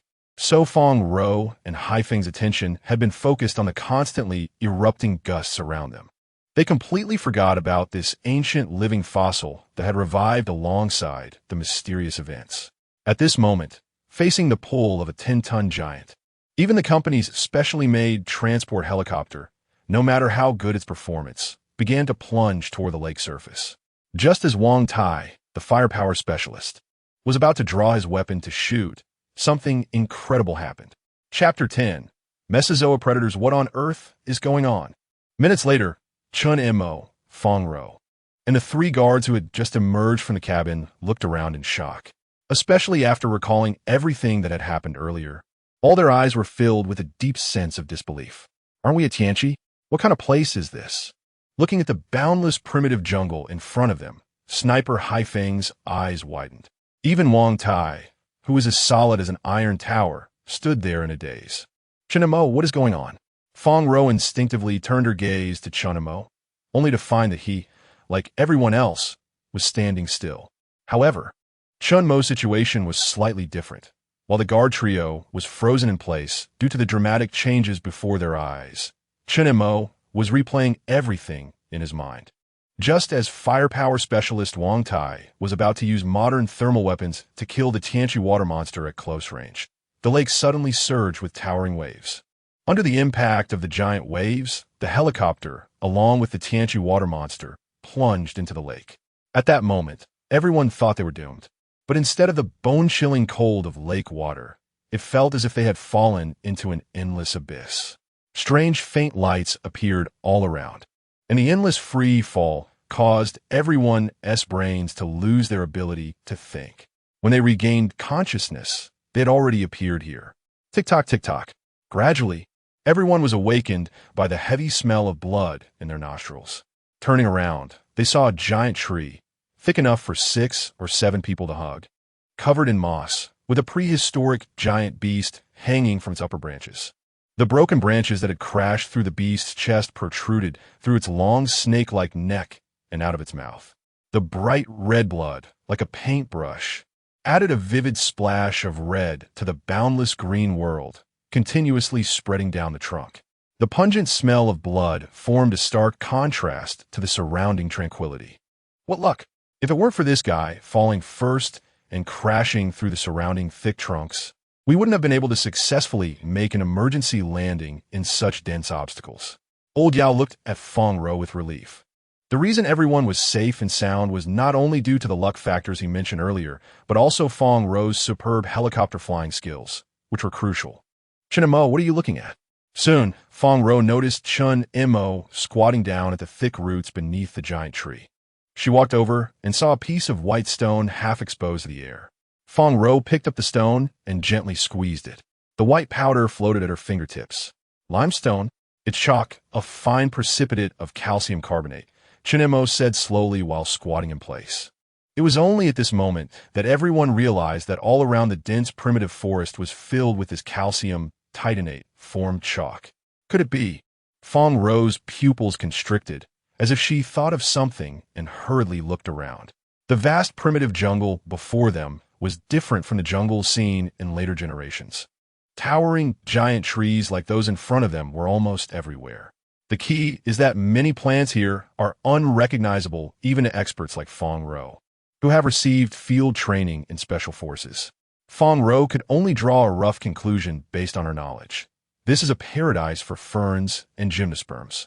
Occasionally, a few beech and sycamore trees could be seen mixed in. Assistant Fong, have you figured out where we are now? Noticing the change in Fong Ro's expression, the oldest Old Yao walked over. As an experienced combat personnel, Old Yao had never encountered such a bizarre situation before. He couldn't even figure out his specific location and coordinates. The positioning device he carried had also all malfunctioned, and even the compass on his wrist kept spinning endlessly. Let me explain. Chen Mo stood up and glanced at Fong Ro, who seemed to be having difficulty accepting reality, and slowly said, I have a rough guess with Assistant Fong. We may no longer be on Earth in the 21st century. Not on Earth in the 21st century? Then where are we? Snebahai et Gulim. If it weren't for the strange scenes they had experienced earlier, he would have thought Chen Mo was crazy. If I'm not mistaken, we should have returned to the mid-Cretaceous period, Chen Mo said. Mid-Cretaceous? Although the three members of the old demon team were combat personnel, they still knew the basic history of Earth. The Cretaceous was the last period of the Mesozoic era, starting 137 million years ago and ending 65 million years ago. The mid-Cretaceous period Chen Mo mentioned clearly existed between these two timelines. Researcher Chen, are you saying that we've returned to the age of dinosaurs? Sniper Haifeng felt his heart race a little faster. Even fighting terrorists in the desert, his heart had never raced as intensely as it was now. But how did we end up in the mid-Cretaceous in the blink of an eye? Facing the questioning gazes of the three members, Chen Mo pointed to the water monster from Tianqi hanging on the tree trunk. Didn't it also appear in the 21st century? Earlier, due to the heavy fog at Tianqi, everyone could only vaguely see the silhouette of the water monster. Now, looking at the prehistoric giant with a long neck and fins hanging on the branch in front of them, the strong visual impact made everyone feel for the first time how small humanity was. Of course, what truly shook them inside was Chen Mo's earlier statement. Since the Elasmosaurus living in the Cretaceous period could appear in the 21st century's Changbai Mountain Tianqi, why couldn't they, being at Changbai Mountain Tianqi, appear in the Cretaceous period of the Mesozoic era? But even if we ended up in the Cretaceous, researcher Chen, how do you determine that we are in the mid-Cretaceous? After all, the Cretaceous period lasted from 137 million years ago to 65 million years ago, and there was a gap of over 72 million years between them. Without a reference point, it was impossible to make an accurate judgment. The Cretaceous was a time of rapid changes in the distribution of land and sea on Earth and in the biological world, with the Atlantic rapidly splitting and frequent volcanic activity. Just now, Assistant Fong and I observed a large number of gymnosperms and some angiosperms around us. The period when angiosperms replaced gymnosperms was roughly around the mid-Cretaceous, Chen Mo explained. He did not feel burdened by the questions everyone raised. After all, being in such an environment, it was inevitable for everyone to be a bit emotional. Even Chen Mo himself felt a strong shock when reaching this conclusion. But even so, that doesn't explain how we suddenly traveled back to the age of dinosaurs. Haifeng thought of the possibility of dying here, even becoming ancient fossils studied by humans millions of years later, and felt uneasy. He even imagined the news headlines online. Cretaceous fossil layer discovers ancient human fossil. Have you heard of four-dimensional space-time? Chen Mo picked up a piece of chalk and gently crushed it, throwing a handful of white powder. Are you referring to the space-time theory mentioned by Einstein in his general relativity? Fong Ro was suddenly drawn into Chen Mo's topic. In the 1860s, French astronomers discovered a problem. The trajectory of Mercury did not match the data calculated by Newton's laws. At that time, scientists called this phenomenon the perihelion of Mercury. They suspected that Mercury was affected by some mysterious, unknown force, which caused the calculation results to differ. It wasn't until Einstein's general relativity appeared in 1915 that people realized everything was due to the sun's massive size, which caused the distortion of space-time, resulting in the light from Mercury to Earth being warped, ultimately leading to discrepancies in the calculations. From then on, The perihelion of Mercury became one of the most powerful proofs of Einstein's general relativity. Are you saying that our current situation is similar to the distorted light of Mercury? Feng Rou quickly grasped this. But the light of Mercury was affected because of the sun's massive size and mass. And even a star as strong as the sun only caused the light from Mercury to Earth to warp. Yet when we traveled, there was no material of equal mass around us, right? Have you forgotten about that thing deep in the core of the moon? Chen Mo looked at Feng Rou and continued. The abnormal data of particle traversal indicates that the magnetic and gravitational fields in the area we were in were strongly disturbed. That funnel-shaped cavity is very likely the legendary space-time tunnel. From this perspective, our situation at that time was essentially the same as the warped light from Mercury to Earth. But anyway, time travel is just too absurd, especially back to the Mesozoic period of Earth. Even if Feng Rou has an incredible capacity, it's still hard to accept the fact of time travel deep down. Actually, this is the truth closest to reality. Chen Mo raised his head again to look at the water monster hanging on the tree trunk. An ancient living fossil that became extinct in the late Mesozoic suddenly appeared in the Tianqi with no signs of biological survival. At first, I couldn't understand it. But now it seems that it is actually the same as our current situation, both having undergone a time travel disturbance caused by an unknown force. This explains why the times when the Tianqi water monster appeared in history were very brief, and afterwards, there were no traces of the water monster found, because it traveled through time in a very short period and then returned to the starting point. But why haven't we gone back? Hearing Chen Mo and Feng Rou's discussion, Old Demon couldn't help but ask. Sniper Hai Feng and Wang Tai also turned their questioning gazes toward Chen Mo at the same time. Exactly, Chen Mo, if according to what you just said, the Tianqi water monster only underwent a very brief time travel and then returned to the starting point. We shouldn't be staying in the Mesozoic for a long time either, Feng Rou said as she opened the last well-preserved testing instrument. But the result showed no changes in particle traversal data around them. The absence of fluctuations meant that the mysterious force from the moon's core had disappeared. They also could not return to their original world. At this point, the last glimmer of hope in everyone's hearts was completely extinguished. Only Chen Mo stood there the whole time, his face neither happy nor sad, showing no signs of emotional change. No, your earlier statements are incorrect. For the Tianqi water monster, it was just a very brief time travel, but for us, it is not. Chen Mo's words suddenly gripped everyone's hearts. In Einstein's theory of space-time in general relativity, he proposed the concept of 4 dimensions. If we consider zero-dimensional as a point, then one-dimensional space is a line. Two-dimensional lines outline a plane, and three-dimensional is our three-dimensional space, the real world. For dimensions have one more dimension than 3. What is that extra dimension? It's time. And the Tianqi water monster was caught in a time loophole. Have you ever thought about a question? Why do the Tianqi water monsters described in Changbai, Mountain Jianggang Ziliu, have remarkably consistent physical features with the water monsters discovered later? At this point, Chen Mo deeply looked at everyone present. Indeed, even if there really is a space-time tunnel connecting the Cretaceous with the later Tianqi, it cannot be that every time it opens, there happens to be an elasmosaurus nearby, right? As soon as this question popped into everyone's minds, Chen Mo's next sentence struck like thunder. Because they are the same water monster. Are you saying that the water monster mentioned in the Changbai Mountain Jianggang Zil is the same one as the one discovered in later times?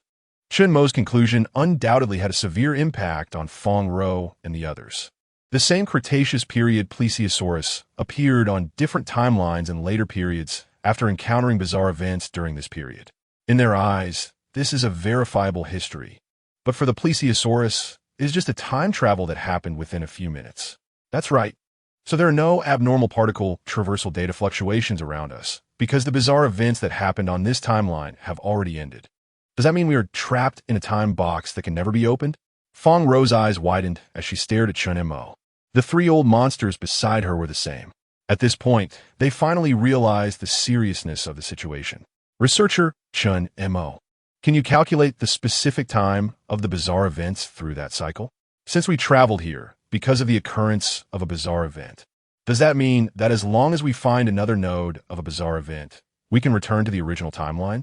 The old monster's inquiry made everyone look at Chen Mo with hope. However, Chen Mo could only give a bitter smile and shake his head. Theoretically, yes, but in reality, I am powerless. Not to mention whether the tidal changes and various data from the Cretaceous period are the same as those in later periods. Even if all the data were the same, predicting data from over 70 million years ago would be extremely difficult. Moreover, Chen Mo didn't even know the specific time they were in. He could only roughly estimate that they were in the mid-Cretaceous period based on the surrounding vegetation and geological features. And even if I could predict the cycle changes, that cycle could be 10 years, several decades, or even longer. Can we really wait here for such a long time? Chen Mo's words made everyone's hearts tense again. Yes, they are now living in the Cretaceous period of the Mesozoic era. During this period, the rulers of the Earth are not humans. Dangerous giant reptiles are everywhere. And even though they came with firearms, bullets will eventually run out. When that happens, will they have to fight against large predators from the Mesozoic era with wooden sticks? Just as everyone was thinking about this, the surrounding gigantic ferns suddenly shook. A dozen monsters, about 2 meters tall, covered in bright feathers and sharp teeth, appeared in Chen Mo's line of sight. It's a velociraptor. Fong Ro glanced at the hooked claws of these monsters, and her face changed instantly. During her research on the myths of the Yao people, she had visited the Dinosaur Valley in Lufeng, Yunnan, and had seen velociraptor fossils with her own eyes. The hooked claws and serrated sharp teeth in front of her are the unique characteristics of the velociraptor. It seems that the research reports mentioning feathered dinosaurs in modern paleontology are true. Researcher Chen Mo, now is not the time to discuss dinosaur research reports. These guys must have been eyeing us for a long time. The old monster opened the safety on his 191 precision rifle, and Hai Feng and Wang Tai also moved quickly. Even Fong Ro instinctively pulled out a handgun from her lower back, staring intently at the velociraptor group that was slowly approaching and making low, eerie calls. They must have been attracted by the smell of blood on the trunk. Chen Mo tried to calm his emotions, quietly watching the ancient predators in front of him. For them, humans are a completely unfamiliar species. It is in line with the cautious hunting nature of velociraptors to observe silently before launching an attack. They chose to attack at this moment, probably because they determined that we could not harm them. Unable to cause harm? Hearing Chen Mo's words, Hai Feng's lips curled into a mocking smile. If I were holding a wooden stick, I really might not be able to beat them. But now, as soon as he finished speaking, Hai Feng had already pulled the trigger. The Type 5 127mm anti-material sniper rifle has the advantage of less recoil compared to regular heavy snipers, and its body is made of industrial plastic, making it more portable. Yet its penetration and physical impact power are surprisingly strong. With one shot, a 2-meter-tall velociraptor that had passed through the massive fern leaves had its head burst open like a watermelon. The old monster and Wang Tai saw Hai Feng take action and also unhesitatingly pulled the trigger to clear the surrounding targets. In just a few seconds, the three of them used firearms to carry out a one-sided massacre against the ancient predator, the velociraptor. Even Fong Ro used her handgun to successfully kill 2 velociraptors that tried to charge forward. Perhaps their fierce firepower successfully deterred the velociraptor army hiding deep in the jungle. After the old monsters killed the dozen velociraptor vanguards that had come to test them, the dense jungle around them shook, and the sounds of fleeing gradually faded away. How come this is completely different from what we see in movies? It looks like a big bird, and I wonder if the thigh meat tastes as good as chicken legs. Hai Feng walked over and kicked the dead velociraptor in front of him, excitedly saying, "Since the hope of going back is slim, why not just enjoy a feast?" Wait! Just as Hai Feng was about to pull out his military dagger to cut meat from the velociraptor's leg, Fong Ro suddenly stared at the satellite communicator on her wrist in a daze. Chapter 11, Natural Disasters. Is it a message from Old Wu? When this sentence came out of Fong Ro's mouth, everyone's eyes sparkled with disbelief. How could a message from Old Wu appear in the Cretaceous period of the Mesozoic era? Even if modern communication technology is powerful, it cannot be so outrageous as to cross time and space. It's not something we sent after we traveled. It was sent before we traveled. Fong Ro glanced at the flashing delayed reception signal below. It should have been when we entered the chaotic area of particle traversal data. Due to the chaotic energy signals at that time, the satellite information sent by Old Wu was not received immediately, but entered a delayed reception state. After Fong Ro and the others traveled, the satellite communicator returned to normal, so this message was displayed. What did Old Wu say in the message? Chen Mo asked anxiously. When they were at the manor, Chen Mo had asked Old Wu to notify them as soon as the information on the lunar slab was deciphered. Fong Ro was present at that time and immediately understood Chen Mo's meaning. It's the deciphered content from the lunar slab. Fong Ro's words made Chen Mo's expression relax. Aside from the Changxi cycle, the mysterious slab discovered on the moon is the only important clue related to the moon's core. It is also the key to whether they can return to the 21st century. Unfortunately, before Chen Mo could ask the specific content of the deciphered information, Fong Ro already showed a bitter smile. Unfortunately, the data information was damaged during transmission, and currently, only 2 words can be displayed. Which 2 words? Chen Mo asked eagerly. Kunlun. Fong Ro replied slowly. Chen Mo unconsciously took out a piece of white sand and held it to his nose. Kunlun is the legendary ancient sacred mountain, and many mythological stories originate from Kunlun. Since the slab found on the moon is related to the legendary Kunlun sacred mountain, does that mean that if we find Kunlun, we will have a chance to find our way back? The sniper Haifeng's eyes lit up as he stepped forward to ask. No one wants to be trapped in a place filled with ancient Mesozoic creatures. But now it is the Mesozoic era of Earth, and the Cretaceous period is a time of severe volcanic eruptions and geological changes. How can we find Kunlun Mountain? Fong Ro's words made Haifeng, who had just discovered a glimmer of hope, feel his heart sink again. Yes, in the Cretaceous period, when the tectonic plates of the Earth are changing rapidly, whether Kunlun Mountain exists is still up for debate. Where should we look to find our way home? However, this time, Chen Mo gently shook his head. The geological history of Kunlun Mountain can be traced back to the Paleozoic era, 400 to 500 million years ago, when the Qinghai-Tibet Plateau experienced submergence by seawater and became land. Around 240 million years ago, during the Triassic period, due to tectonic plate movements, the Qinghai-Tibet Plateau area was continuously uplifted, and Kunlun Mountain was formed during this period. In other words, being in the Cretaceous period, do we have a chance to find Kunlun Mountain? Chen Mo's words made Haifeng, who was originally in despair, excited again. Chen Mo quietly put the white sand he was holding back into the cigarette case. The question now is not whether we can find Kunlun Mountain, but how we should go. At Chen Mo's reminder, everyone finally realized that when they crossed over with the Tianqi water monster, the helicopter had avoided the disaster of crashing, but it still suffered significant damage during several collisions. The entire tail rotor was completely shattered, and even the main engine interface was emitting thick smoke. There is no need to worry about the tail rotor. There is a brand new spare in the box in the rear cabin of the plane. However, if the main engine is burned out, we will almost be unable to repair it in this era. Fong Ro tied up her long hair behind her. Then, she made a running motion and skillfully jumped onto the top of the helicopter. After a thorough inspection, Fong Ro's expression gradually relaxed. We're lucky.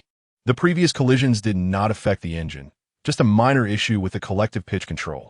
Give me an hour, and we should be able to take off again. As a retired female soldier from the Special Forces, Fong Ro was not only proficient in helicopter piloting, but also had considerable experience in aircraft maintenance. I think we might not have that much time left. What do you mean? Chen Mo's words drew everyone's attention. Fong Ro looked in the direction Chen Mo pointed and saw countless strange birds, which they couldn't name, fleeing into the sky as if they were escaping. Is the mountain moving? Is it an earthquake? Haifeng couldn't help but ask, looking at the cracks that were continuously opening in the ground in the distance. Maybe worse. Chen Mo gestured for everyone to look at the steam spewing from the cracks. The Cretaceous period is a time of frequent volcanic activity. We must repair the helicopter as soon as possible, or we might not survive here. Everyone looked at the increasing number of fissures and steam vents in the distance and instantly understood Chen Mo's meaning. I'll take care of replacing the tail rotor. Lao Yao rolled up his sleeves and got to work. I'll clear the takeoff obstacles. Haifeng threw his sniper rifle into the cabin and grabbed a chainsaw from the toolbox, heading toward a nearby tree trunk. Fong Ro wasted no time. Taking out her tools, and starting to repair the damaged collective pitch control system. Wang Tai, like an iron tower, stood guard under the helicopter with an 88 type general-purpose machine gun. Although they had previously intimidated the raptors and other predators hidden deep in the jungle, the current situation could easily provoke a panicked beast, disrupting the helicopter's maintenance progress. They were racing against time. Once the volcano erupted, no matter how advanced their firearms were, they could not escape being buried here. How's it going? The tail rotor has been replaced. Only one last screw is needed to fully repair the collective pitch control. After about 15 minutes, Fong Ro and Lao Yao exchanged glances, and everyone could clearly feel a sigh of relief from each other. After clearing the last obstacle, Haifeng also began to climb down the tree trunk. Just then, a sudden rumble of a landslide echoed from the jungle in the distance. Roar! It's the southern giant beast. Fong Ro was startled as she saw a massive creature gradually appearing in the forest. As the largest land predator in Earth's history, the southern giant beast had a physique even stronger than that of a Tyrannosaurus rex, with thick skin and a keratin layer that made it look like an ancient armored general. Its sharp teeth and incredible biting power made it the dominant dinosaur of the Cretaceous period. Beneath its massive 18-meter head, rows of serrated, sharp teeth glistened with a chilling aura as it roared. Standing over 6 meters tall and measuring an astonishing 15 meters in length, the moment it appeared in everyone's sight, it brought an overwhelming sense of pressure to all present. Even Wang Tai, who held the 88-type general-purpose machine gun, instinctively took a half-step back upon seeing the colossal beast. However, when Wang Tai noticed his companions working on the helicopter behind him, a resolute glimmer appeared in his eyes. Perhaps attracted by the bloody scent from the massive body of the Elasmosaurus, or perhaps due to the impending volcanic eruption, this land predator seemed to be in a panic, rushing directly toward the helicopter. Wang Tai! Lao Yao, startled, yelled at Wang Tai. The next second, orange-golden flames erupted from the black muzzle as Wang Tai raised his 88-type general-purpose machine gun and began to fire wildly. This was a class weapon equipped with 58mm bullets and an effective range of 1,000 meters. And it was the confidence that allowed Wang Tai to confront this 15-meter-long land predator.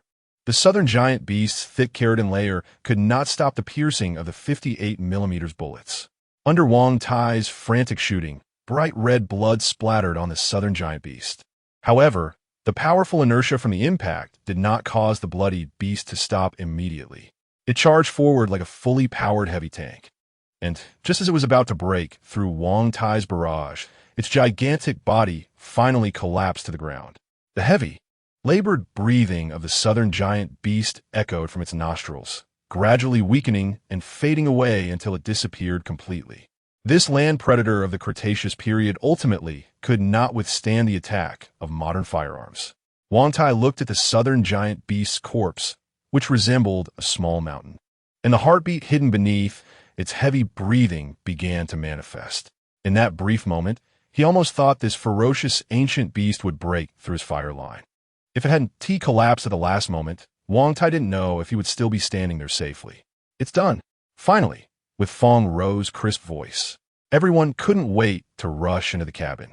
Wang Tai threw the 88-type general-purpose machine gun into the cabin and unhesitatingly closed the hatch. Even he, a man with rich combat experience and as steady as a rock, didn't want to remain in this place for another moment. Quick, take off. Under everyone's urging, Fong Ro quickly pulled the helicopter's control stick. The massive rotor began to spin rapidly. There was no time. We must leave here immediately. Chen Mo glanced around. In just that brief moment, the cracks in the ground and the steam vents around had increased by several times. The entire forest was like a boiling pot of water, constantly filled with geothermal steam containing various mineral toxins. Fortunately, the flying obstacles above their heads had been thoroughly cleared by high foam, allowing the helicopter to ascend smoothly into the air under Fong Ro's control. Boom! As soon as they took off, a loud noise came from behind. The ground seemed to explode like a punctured balloon. Hot magma sprayed out through the rupture, watching the jungle behind them consumed by flames and the ancient creatures fleeing in panic. Chen Mo and the others deeply felt how insignificant life was in the face of ruthless disaster. Even a colossal creature like a dinosaur could only wail as it was gradually engulfed by fire and magma when disaster struck. Be careful, volcanic ash is coming. The violent eruption of magma brought thick volcanic ash high into the sky. The average temperature of the erupting ash reached over 500 degrees. If any of it touched them, even at high altitude, they would be done for. Chen Mo's words made everyone's hearts, which had just relaxed, tense up again, especially for Fong Ro, who was piloting the helicopter. The maximum speed of a volcanic eruption is 100, even though the ash might be slightly slower. The danger at such a close distance was still significant. A determined look flashed in Fong Ro's eyes as she pulled the helicopter's joystick, executing a classic dive maneuver. In the shortest time, she increased the helicopter's speed to the optimal level. Given the current situation, every second they delayed increased their danger. They had to completely leave the volcanic eruption area to be truly safe. Finally, under Fong Ro's superb flying skills, Chen Mo and his team narrowly escaped the assault of volcanic ash. As the threat of the volcanic eruption seemed to subside, Fong Ro turned to Chen Mo, slightly out of breath, and asked, "Where should we go next?" The Kunlun Mountains roughly extend along the 36th parallel north, between 75E and 100E. Now, without satellite navigation and with the compass completely malfunctioning, Chen Mo could only make a rough judgment based on the sun overhead. The biggest problem now was that they didn't know their exact position, nor how long the fuel in the tank would last. Fong Ro looked at the 2 remaining barrels of spare fuel in the back cabin. Their flight mission was originally planned around Tianchi in Changbai Mountain, and there was plenty of fuel in the tank and the cabin. However, now, in the Mesozoic era of the Cretaceous period, they couldn't even figure out their current location.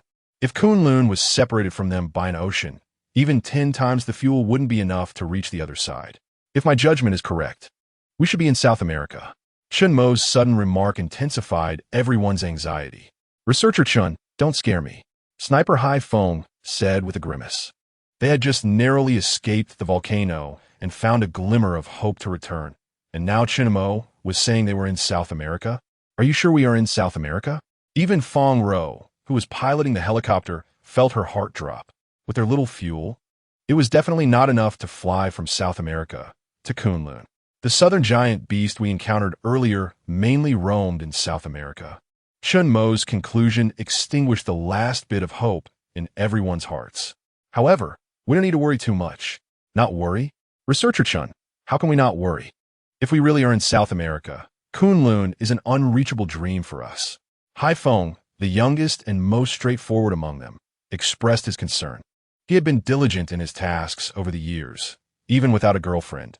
And if they couldn't return this time, wouldn't it be a waste of his life?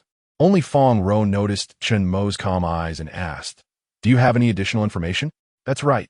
We encountered dinosaur hunts and volcanic eruptions because we are in the Mesozoic Cretaceous period.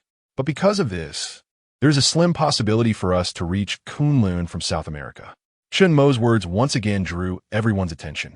Unlike the continents and oceans of tens of millions of years in the future, earlier in the jungle, they had seen a large number of gymnosperms and a small number of angiosperms. They made the judgment that they were in the early part of the Cretaceous period. According to prehistoric geographers, during this era, the continents had not fully split and were one whole landmass, known as Gondwana. This means we don't need to cross oceans to find Kunlun. Chen Mo's words brightened Fong Ro's eyes. Exactly, that's what I mean. Kunlun is a small landmass of the ancient Gondwana continent in the southern hemisphere, formed by the connection with the Kaidam Basin. If my earlier judgment is correct, we might be closer to Kunlun than we think. Researcher Chen, could you please finish your thoughts and one go next time? You almost scared me to death just now. Hai Feng swore he would rather go alone to hunt 100 velociraptors and experience that kind of despair again. The helicopter flew from noon to evening, and in such a perilous era filled with ancient creatures and top predators, no one dared to linger for a moment. As the fuel warning appeared on the dashboard, Fong Ro found a relatively safe area to land. "Let's rest here for the night. I'll refill the fuel in the back cabin. Wang Tai, Lao Yao, and Hai Feng, you 3 take turns keeping watch around tonight," Fong Ro said as she took a barrel of aviation fuel from the back cabin. Meanwhile, Lao Yao and his team began to set up various alert measures around them. After everything was set up, Wang Tai took the first watch. Lao Yao returned to the camp to take out a kerosene stove and started making pancakes. This 40-year-old greasy uncle seemed to have an extreme obsession with making pancakes. Even in such harsh circumstances, his love for pancakes remained unchanged. Researcher Chen, have one, it's freshly made. Soon, a fragrant pancake was handed to Chen Mo by Lao Yao. Hey, Researcher Chen, this is stuffed with velociraptor thigh meat. It's delicious. Haifeng teased Chen Mo while urging Lao Yao to start making his portion, occasionally bragging about how wise and resourceful he was for preparing such delicious ingredients for everyone. Chen Mo really couldn't understand how, in such an extreme crisis, Haifeng had the idea to bring velociraptor thigh meat onto the helicopter. However, after flying for so long, Chen Mo was indeed a bit hungry, so he began to eat heartily without hesitation. The first taste of the velociraptor thigh was somewhat like chicken, but the meat was coarser than chicken, somewhere between beef and chicken. Overall, the texture was quite good. Combined with Lao Yao's superb pancake-making skills, this velociraptor meal became even more delicious. Wang Tai remained as sturdy as a tower, holding his weapon and scanning the surroundings. Looking at the Type 88 general-purpose machine gun in Wang Tai's hands, Chen Mo felt inexplicably reassured. Lao Yao and Haifeng were also busy. After finishing the pancakes, they went for a round of inspection, adding some tactical traps to the existing alert measures. After all, the enemies they faced now were different from before. The night was a natural hunting ground for these ancient creatures. Without reliable early warning and protection measures, they might not even see the sun tomorrow. When we mentioned the time-space theory in the jungle earlier, did you think of something? Seeing Chen Mo lost in thought in the cabin, Feng Ro quietly sat down next to him. Chen Mo didn't speak, just gently nodded. Can you tell me about it? Feng Ro has a feeling that the questions Chen Mo is pondering at this moment are likely related to their mysterious time travel. Chapter 12. Real? Fake? At the end of the Western Han Dynasty, Wang Mang usurped the Han throne, and there has always been great controversy in history regarding the new dynasty he established, especially concerning the various reforms he implemented after establishing the Exine dynasty. Land was nationalized, evenly distributed to the people for farming. The buying and selling of dead people was prohibited, the economy was reformed, and slaves were liberated. Upon hearing this familiar yet confusing reform policy, Feng Ro frowned slightly. This doesn't seem like the level of understanding one would expect from an ancient person. Indeed, there has always been significant debate regarding the existence of Wang Mang in history. Chen Mo gently propped his chin. In addition to what was just mentioned, Wang Mang also invented many modern tools. Among them, the most famous is the Wang Mang caliper, which was cast in bronze and is said to have been used by Wang Mang to unify the national measurement standards. However, the problem arises. The appearance and precision of this bronze caliper are very similar to modern vernier calipers.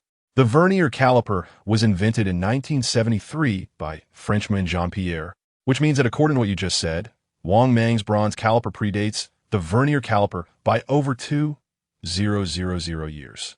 Does that mean that this historically controversial figure, like us, was also a time traveler from the 21st century?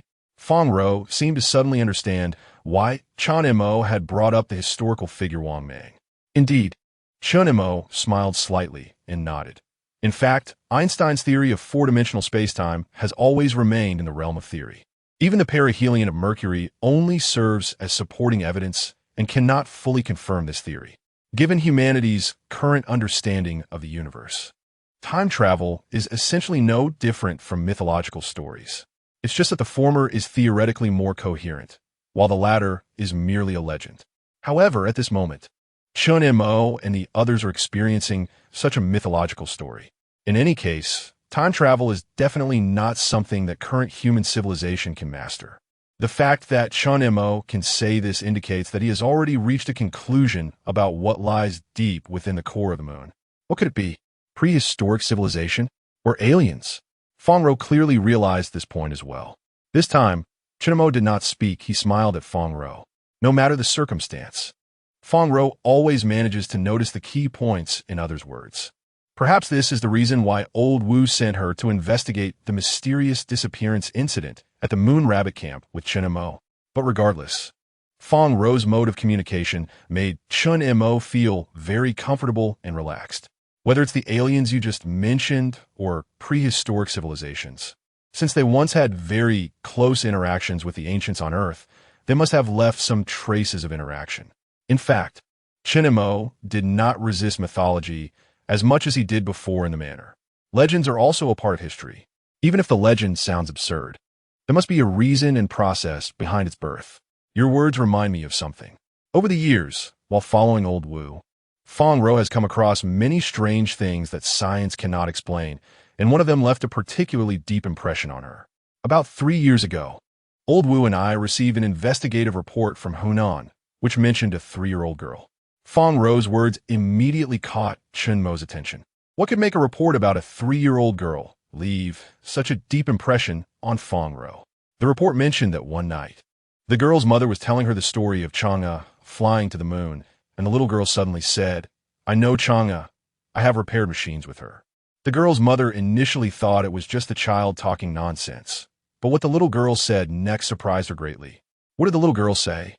The little girl suddenly cried, saying the machines couldn't be repaired, that there were 12 machines on the moon, 8 of which were already broken, and now only 3 could work normally. 12. Hearing Fong Ro's account, Chen Mo kept repeating this number. There are women bathing on the moon.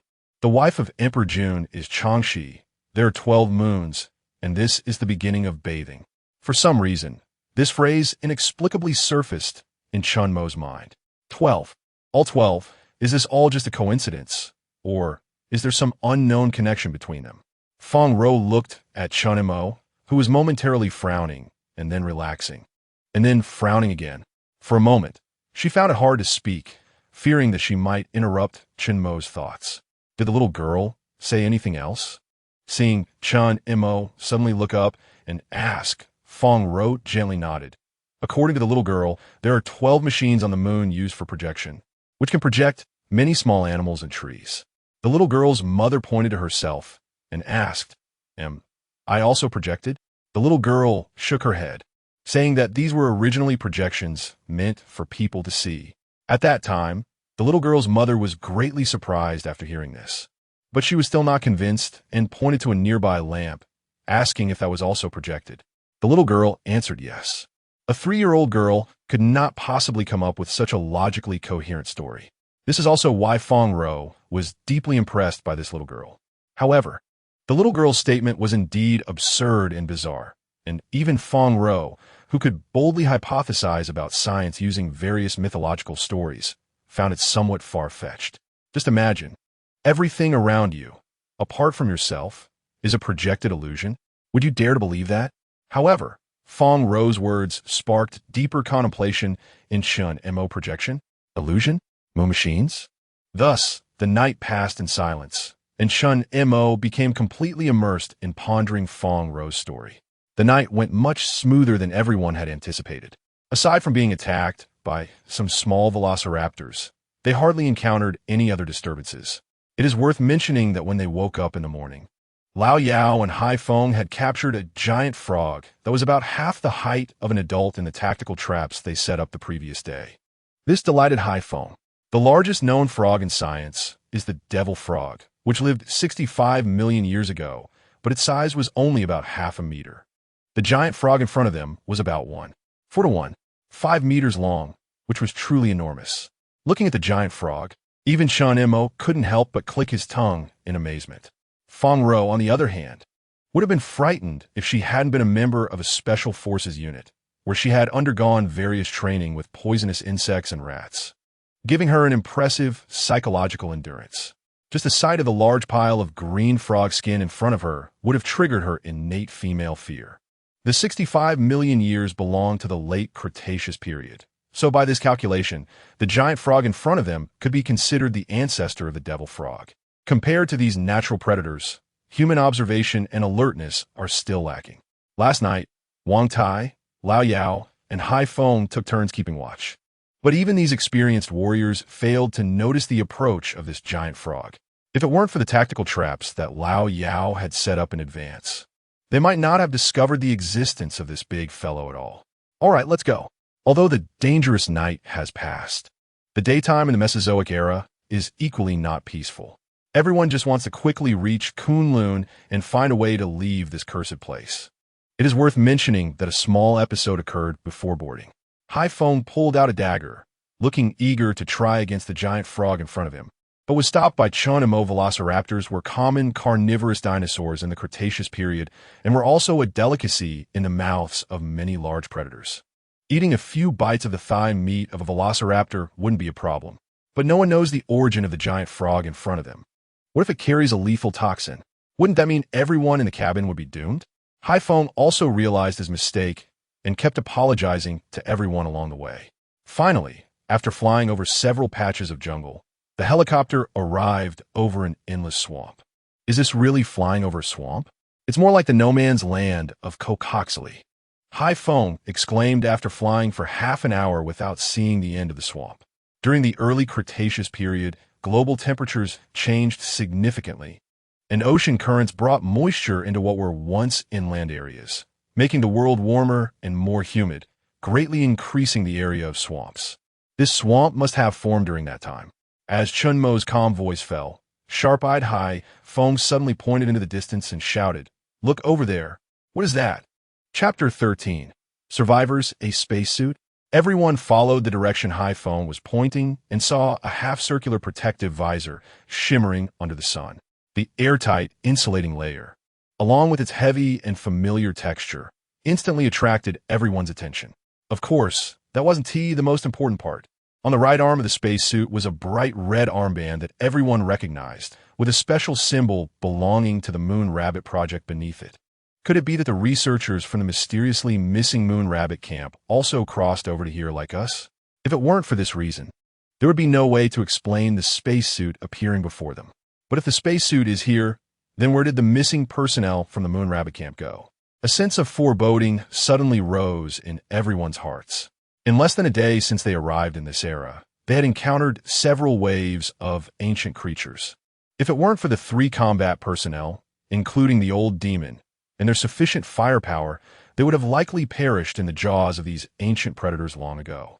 The researchers from the Moon Rabbit camp had no defensive weapons on them, and since they arrived in the Cretaceous period even earlier than them, they were likely in grave danger.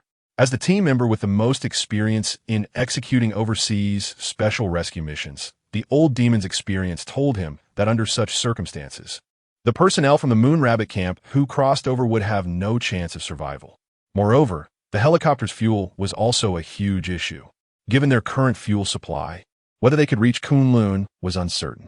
If they were to conduct a rescue and search, it would inevitably lead to an increase in fuel consumption. In the current situation, fuel consumption meant a reduction in their chances of survival. No, that's not right. You're talking about normal circumstances. It's indeed hard for anyone to survive for so long. But don't forget how we got here. In the realm of time travel, time is the unit most easily manipulated. The Moon Rabbit camp disappearance incident did indeed occur earlier than our crossing, but all of this happened in the 21st century. Since we found the spacesuit left by the missing personnel from the Moon Rabbit camp, it indicates they also crossed over like us. And it's even possible they arrived at the same timeline as we did, or even later. Chen Mo's words significantly raised the survival odds of the missing personnel from the Moon Rabbit camp. If the missing personnel from the Moon Rabbit camp really entered the Cretaceous period with them, or even later, they had every chance of surviving. Of course, this so-called chance also required a significant element of luck. After all, no one knew what kind of crises were hidden beneath the seemingly calm swamp. Half an hour.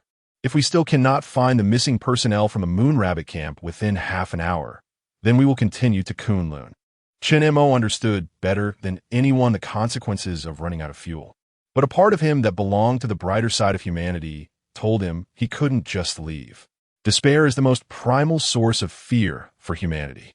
If he were in such a desperate situation, he would definitely hope someone would come to rescue him. I agree with Chen Mo's viewpoint. Half an hour. If we can't find the survivors from the Moon Rabbit camp, we will leave immediately. Feng Rou's reason for agreeing was similar to Chen Mo's. Rationality is not the first principle of human behavior.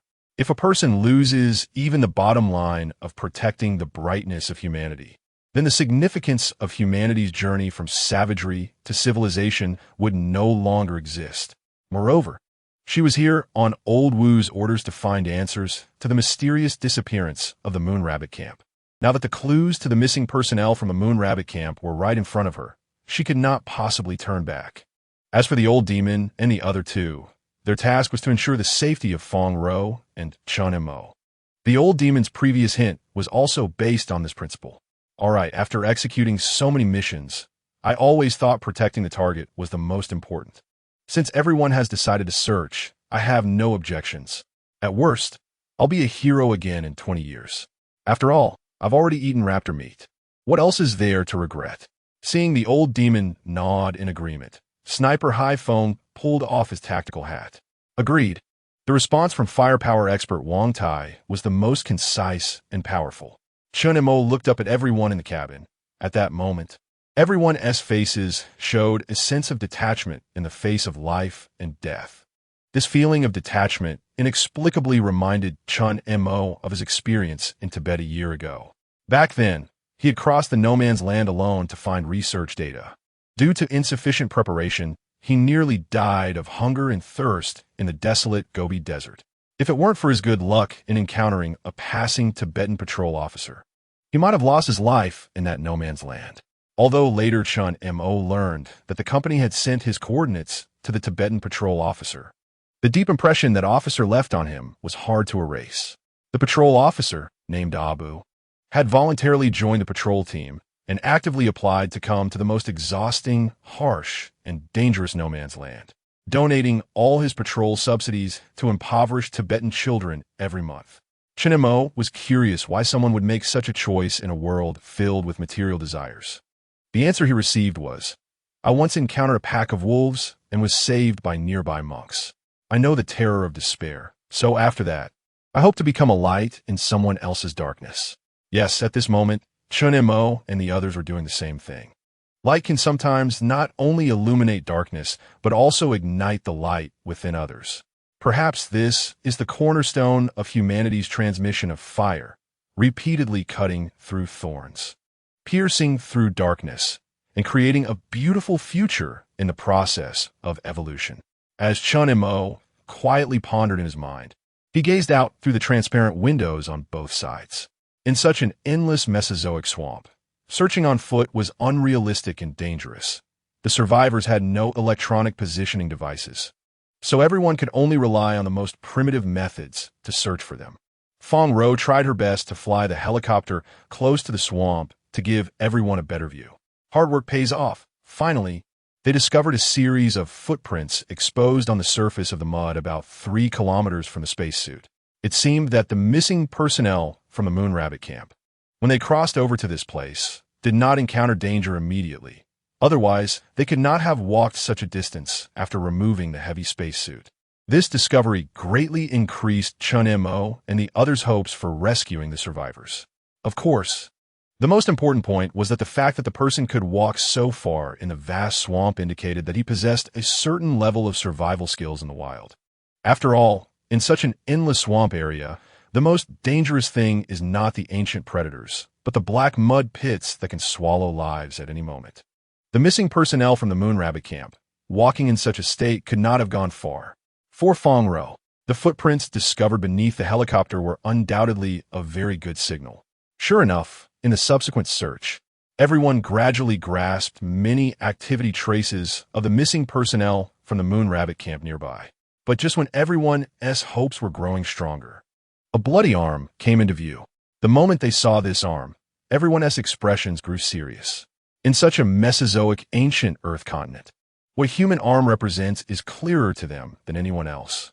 Judging from the bloodstains left at the scene, this arm had been here for at least 10 hours, and the blood had completely coagulated into black. The old demon frowned slightly. Out of the corner of his eye, he noticed that there was a large amount of viscous liquid remaining on this arm and the surrounding ground. It seemed that there had been traces of a large creature fighting here. Although the old demon did not know what kind of large creature had fought in this ghostly place, it was not difficult to judge from the large areas of bent reeds and huge footprints. in such a complex geographical Mesozoic swamp environment.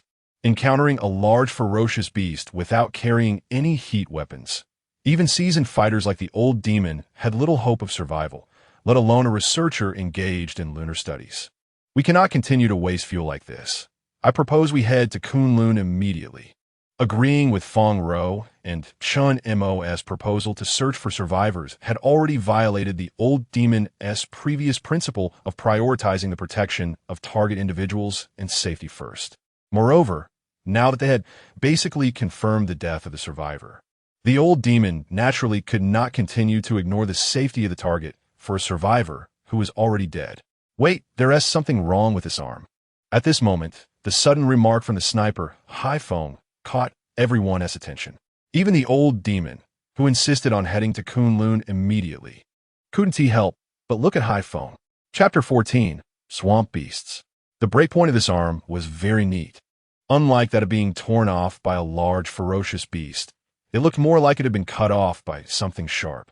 As the sniper and observer, Hai Feng's long-distance observation ability was undoubtedly the strongest among the three. In this regard, even the battle-hardened old demon felt inferior. Hearing Hai Feng's words, Fong Ro hurriedly piloted the helicopter to descend slowly, trying to let everyone see more clearly.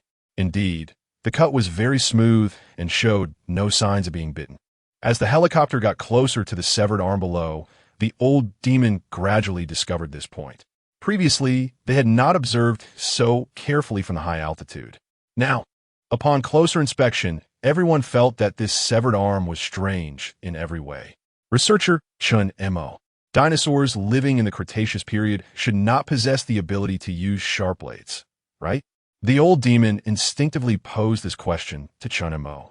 After all, he was a combat personnel, and such bizarre matters should be consulted with more professional individuals. However, Fong Ro seemed to recall something. I saw a description of a dinosaur called the scythe lizard at the Lufeng Dinosaur Museum.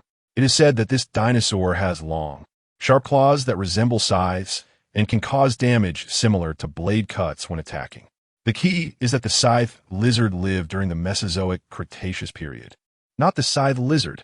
Chen Mo pondered with his chin resting for a moment, then shook his head.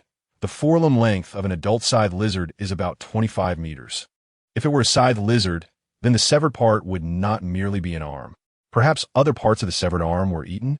Fong Ro boldly hypothesized. I do not rule out the possibility you mentioned. The scythe lizard is a large omnivorous animal and has a certain demand for meat protein, but look at the surrounding swamp environment. For omnivorous dinosaurs, meat is not the main food source. Fresh tender leaves and sweet fruits are their favorites. The survival environment here does not possess such characteristics. After discussing the surrounding environment, Chen Mo pointed to the severed arm below, and also, look at the cut of this arm. It is clearly made by a small blade and has been cut several times. What researcher Chen Mo said is very correct. This cut was indeed not formed at once, but was repeated about 3 to 4 times. The old demon, as a master of tactical combat, has the most experience in close-quarters cold weapon combat, making him the most qualified to speak on this matter. Then it's strange. Could there be ancient intelligent beings in this era that can use blades for cutting? Fong Ro felt that they had fallen into a dead loop at that moment. Repeatedly hacked blades have the obvious characteristics of intelligent beings using tools. However, intelligent beings should not exist in this era, unless just as everyone was in deep thought. The combat expert old demon suddenly thought of a possibility. Have you heard of geckos? Uncle Yao, what does this severed arm have to do with geckos? Are there geckos in this swamp with cold weapon teeth that specialize in ambushing passing survivors? Hai Feng blurted out without realizing the deep meaning of the old demon mentioning geckos. However, Chen Mo and Fong Ro seemed to have thought of something, exchanging a glance, both feeling the strong shock in each other's eyes. Geckos will bite off their own tails when encountering enemies to attract the enemy's attention and escape. When Chen Mo spoke this, Hai Feng, who had been indifferent earlier, suddenly widened his eyes. Are you saying that can't be true? That is too ruthless. From any angle, a living person cutting off their own arm is a decision that even battle-hardened soldiers would find hard to make. Not to mention, he is a researcher from the Moon Rabbit camp. However, judging by the surrounding signs of a large beast's struggle and the blade-like cuts on the severed arm. This explanation is evidently the most reasonable one. After more than 10 hours in such an environment, with such wounds appearing, not to mention the risk of fatal infection, stopping the bleeding from the wound is a very severe problem. As a master of cold weapon combat, the old demon knew very well that even if this ruthless person had escaped the pursuit of a large beast at that time, it would be difficult to survive afterward due to excessive blood loss. Regarding this point, Hai Feng and Wang Tai, being combat personnel, felt it most profoundly. Many of their comrades did not die directly on the battlefield, but lost their lives step by step due to severe infections caused by the lack of adequate medical facilities and conditions during the rescue of injuries. After all, executing missions abroad is different from the situation at home. Many times, the crises they face are much more challenging than regular combat. Feng Ro, who came from a special forces background, also deeply understood this point. Facing such a harsh Cretaceous environment, no one could guarantee survival for more than 3 hours under such massive blood loss. Even if the survivors from the Moon Rabbit camp could barely stop the bleeding, how would they disinfect afterward and prevent infection? The real world is not like an American blockbuster where lone heroes, regardless of how severe their injuries are, can wake up the next day full of energy after a good night's sleep. Excessive blood loss, combined with bacterial infection, once fainted, is highly likely that one cannot wake up again. Even today, with countless antibiotics and anti-inflammatory drugs, wound infections remain the biggest problem on the battlefield.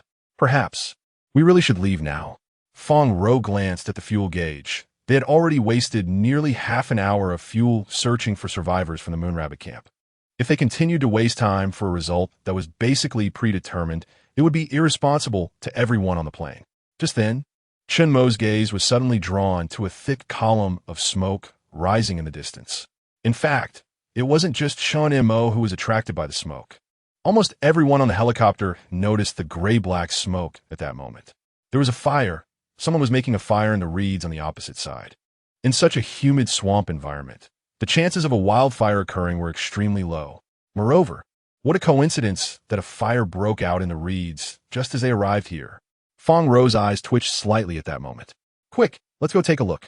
Soon, the helicopter arrived over the burning reeds. Sure enough, as soon as they got there, they saw a mud-covered figure lying next to the fire, barely alive, waving at them with only one arm.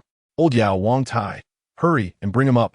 No one expected that a researcher who had crossed into the Cretaceous mud swamp alone and lost an arm could survive in such harsh conditions, waiting for their rescue.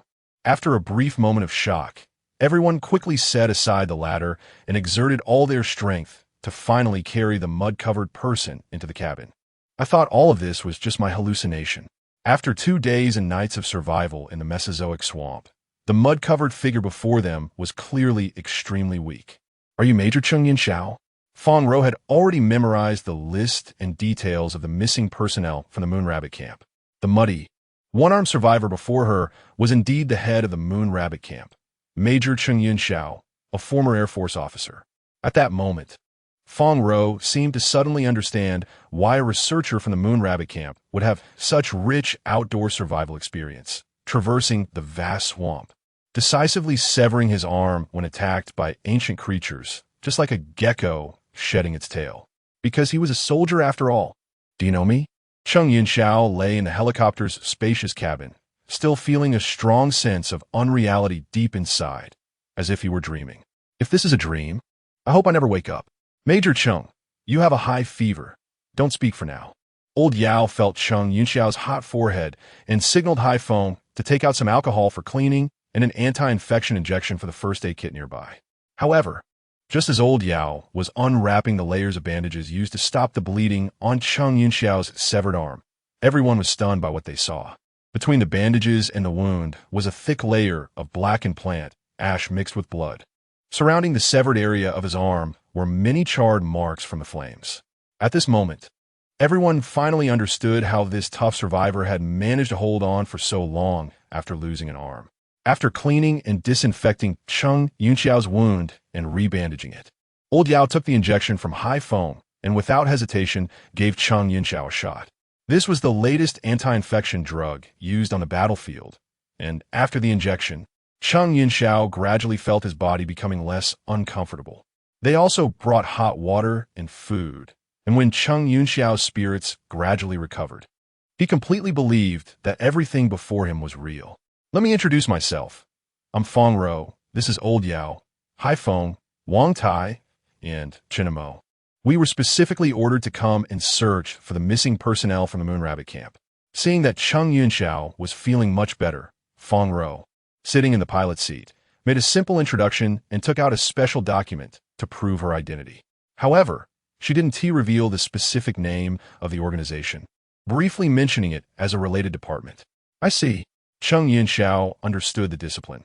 Just as the Moon Rabbit project he was responsible for was not known to outsiders. The department Feng Ro and the others belonged to was clearly similar, perhaps even more secretive.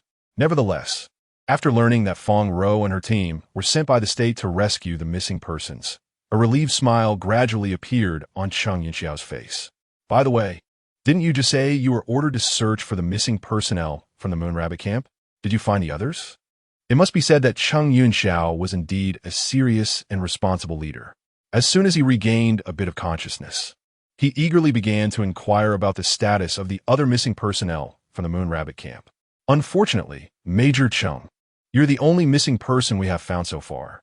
Although this reality was somewhat cruel, Feng Ro felt it necessary to tell Cheng Yunxiao the truth. Is that so? Cheng Yunxiao's eyes clearly showed some disappointment. By the way, Major Cheng, what exactly did you experience in the swamp? Concerned about his condition, Feng Ro quickly changed the subject. As soon as this question was raised, Old Yao, Hai Feng, and the others all perked up their ears. They were very curious about how a tough survivor like Cheng Yunxiao managed to survive step by step in the Mesozoic swamp. Recalling the thrilling memories of that time, Cheng Yunxiao felt that the dangers he had faced in those 10 hours surpassed everything he had experienced in his entire life combined. At first, I thought I was just transported to some desolate corner of Earth. But as he spoke, there was a clear look of fear in Cheng Yunxiao's eyes. A snake, a very huge python, initially estimated to be over 20 meters long. What python can grow to over 20 meters long? Hearing Cheng Yunxiao's account, Hai Feng's eyes widened in shock. Even the southern giant beasts they had seen in the jungle were only about 15 meters long. Chen Mo touched his nose and calmly said, the Titanoboa from 58 million years ago could reach 15 meters in length and weigh over a ton. This is already the largest snake fossil discovered by humans. According to what Major Cheng just said, the python living in the Black Swamp was clearly larger than the Titanoboa. However, just because it hasn't been discovered doesn't mean it doesn't exist. Just like in paleobiology, when dinosaurs were first discovered, no one believed they had feathers. All of humanity's current understanding is based on the study of past traces. The terrifying giant frog they encountered earlier in the tactical trap was a good proof of this. Major Cheng, I'm very curious. How did you escape? In fact, this question not only piqued Chen Mo's curiosity, but Feng Ro, Old Yao, and the others were equally filled with curiosity. Facing a terrifying giant python over 20 meters long without any firearms, the chances of survival were almost negligible. However, Cheng Yunxiao just smiled bitterly. Maybe I just wasn't meant to die. Next, through Cheng Yunxiao's narration, everyone learned that he had broken the bone in his left arm while dodging the python's attack. To escape from the python's mouth, Cheng Yunxiao ruthlessly used the dagger he carried with him to sever his broken left arm, in order to attract the python and buy himself more time to escape. Unfortunately, the severed arm did not buy him much time. The python that swallowed the arm quickly chased after him again. Just when Cheng Yunxiao thought there was no way out, a huge creature that looked like a crocodile, but also like a lizard, ambushed the giant python. Perhaps the blood from his severed arm was too strong. Or perhaps the large lizard had been lurking nearby for a long time. The two giant beasts tore at each other, allowing him to escape with his life. Cheng Yunxiao's thrilling journey through time left everyone feeling moved. Only Chen Mo slowly said, the python has the characteristic of regurgitating food when encountering a strong enemy. As for the monster mentioned by Major Cheng earlier, which resembles both a lizard and a crocodile, it should be a Deinosuchus from the Cretaceous period. Deinosuchus is an ancestor of ancient crocodiles, a transitional evolutionary product from dinosaurs to crocodiles. Both are creatures that stand at the top of the Cretaceous food chain. So in the end, did the giant python win, or did the Deinosuchus win? Haifeng seemed like a curious child. I dared not stand there waiting for them to determine the winner. I only had one thought in my mind: to escape. Since then, Cheng Yinxiao had never seen that terrifying giant python again, nor that monster that resembled both a lizard and a crocodile. Whether it was the giant python or the Deinosuchus, both are highly territorial creatures, and judging by the size described by Major Cheng, they were most likely the overlords of this area. The giant python chased Major Cheng into the Deinosuchus's territory, thus initiating a fight between the two prehistoric overlords.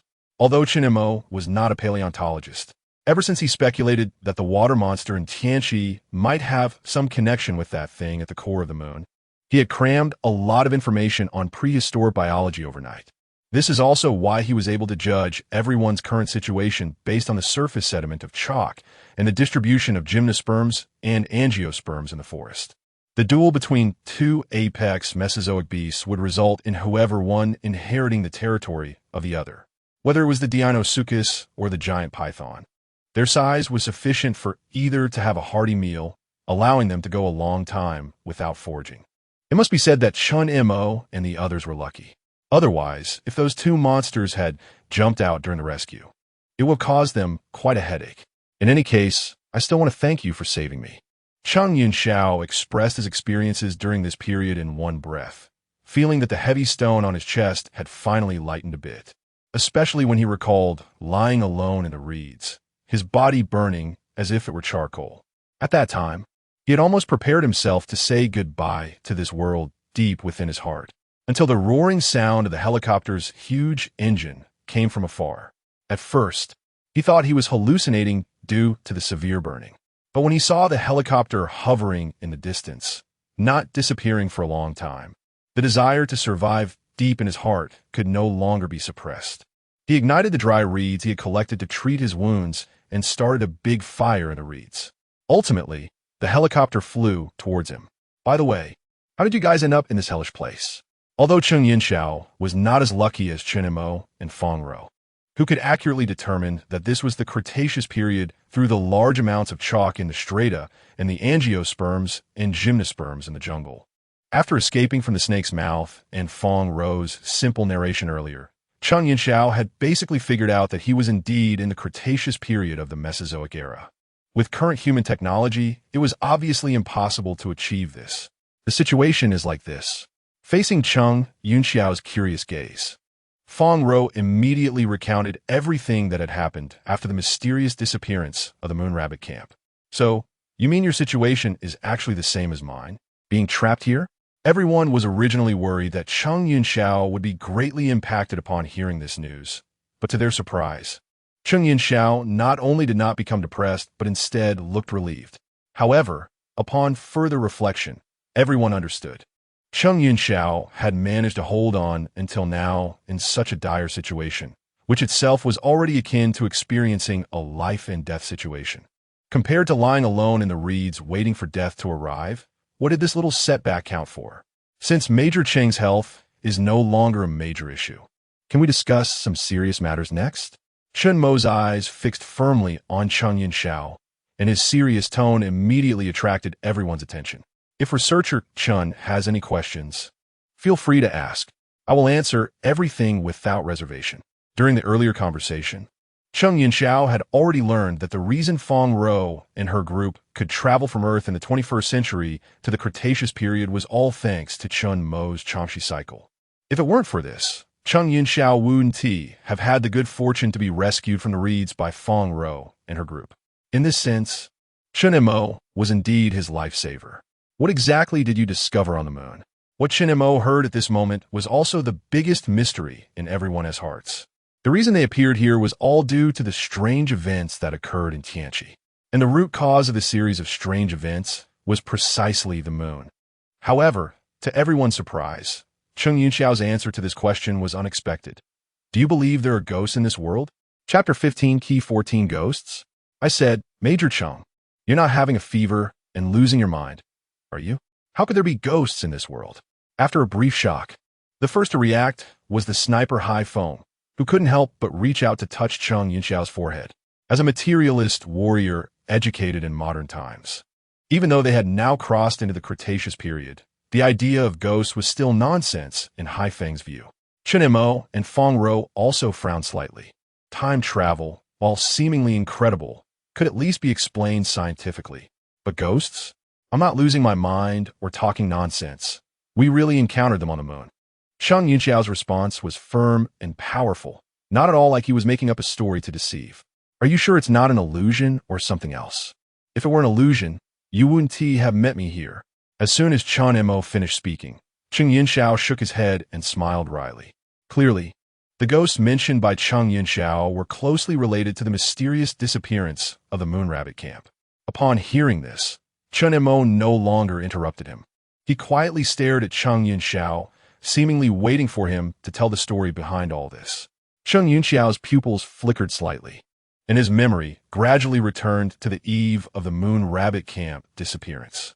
Not long after we transmitted the slate data, we discovered a mysterious tunnel submerged in debris in the number 46 meteorite crater. According to the detection equipment, the mysterious tunnel in crater No. 46 leads straight to the depths of the moon. This discovery shocked us greatly, and at the same time, the camp was plunged into intense conflict. I meant to report this matter to the higher-ups and wait for further instructions. After all, such a significant discovery, without proper preparation, carelessly opening the lunar core tunnel could lead to unpredictable consequences. However, some of our comrades believed that since we had discovered this tunnel leading to the depths of the moon, we should immediately conduct an investigation to obtain first-hand information. When Cheng Yunxiao said this, Lao Yao, Hai Feng, and Wang Tai showed puzzled expressions. Soldiers are duty-bound to obey orders, and Cheng Yunxiao, as the head of the Moon Rabbit camp, his decisions were commands for the others in the camp. This is the most basic professional quality of soldier. However, Chen Mo nodded in understanding. Just as soldiers take obedience to orders as their duty, as researchers, their lifelong pursuit was to continually expand the boundaries of modern science, uncovering the secrets and rules behind all unknown phenomena. The researchers at the Moon Rabbit camp could report the discovery of the mysterious tunnel to the Earth headquarters at the first possible moment, but for safety reasons, the Earth headquarters would definitely suspend research on the tunnel when everything is ready to once again conduct research on the moon crater number 46. Some researchers at the Moon Rabbit camp may very well miss out on this great discovery due to time delays or task adjustments. In the face of such a monumental scientific discovery spanning centuries, no researcher can resist such temptation. Although I come from an Air Force combat unit, I can deeply understand the concerns of these comrades. Originally, such matters could be resolved with some time spent on addressing everyone's thoughts, and a unified opinion would surely emerge. However, its appearance disrupted everything. As Cheng Yunxiao recalled this, a deep fear clearly flashed in his eyes. A fierce individual who could make a desperate move to survive in the face of top predators during the Mesozoic era had such emotions in his gaze. This naturally made everyone even more curious about what would happen next in crater number 46. All instruments suddenly malfunctioned, and we could feel that something beneath crater No. 46 was about to break ground. Feng Ro could clearly sense that at the moment Cheng Yunxiao said this, there was a noticeable emotional fluctuation in Chen Mo's eyes. A ghostly shadow, a white ghostly figure. What happened after the ghostly figure appeared? Seeing Cheng Yunxiao suddenly stop, Chen Mo couldn't help but ask. I don't know. I can't remember. My memories of everything that happened in crater number 46 stop here. When I woke up again, I was already in this ghostly place. After waking up, Cheng Yunxiao tried to use the communication device on his spacesuit to call other team members and Earth headquarters, but the results were obvious. From his perspective, the researchers at the Moon Rabbit camp did not all cross into the same time and space after going missing. Chen Mo unconsciously took out a white sand cigarette and held it to his nose. At least Cheng Yunxiao didn't appear in the same time and space as the other missing personnel. Can I have one? Seeing the white sand in Chen Mo's hand, Cheng Yunxiao's craving for cigarettes suddenly surged. In just 2 days, he had witnessed ghostly figures that modern science could hardly explain. experienced time travel still in the theoretical hypothesis stage, and was hunted by prehistoric giant pythons, losing a whole arm in the process. At this moment, Cheng Yunxiao, completely relaxed, just wanted to quietly smoke a cigarette. What high-altitude flight safety regulations? To hell with them. Cheng Yunxiao took the cigarette that Chen Mo handed over, lit it, and took a deep puff. At that moment, it felt as if all his worries drifted far away. Just as Cheng Yunxiao was immersed in the pleasure brought by nicotine, a faint smell of kerosene suddenly wafted to his nose. It turned out that the old demon had once again lit up a kerosene stove, starting his beloved pancake business. Cough, cough, cough. He didn't know if it was the smoke that was too pungent or if Cheng Yunxiao was stunned by the old demoness antics.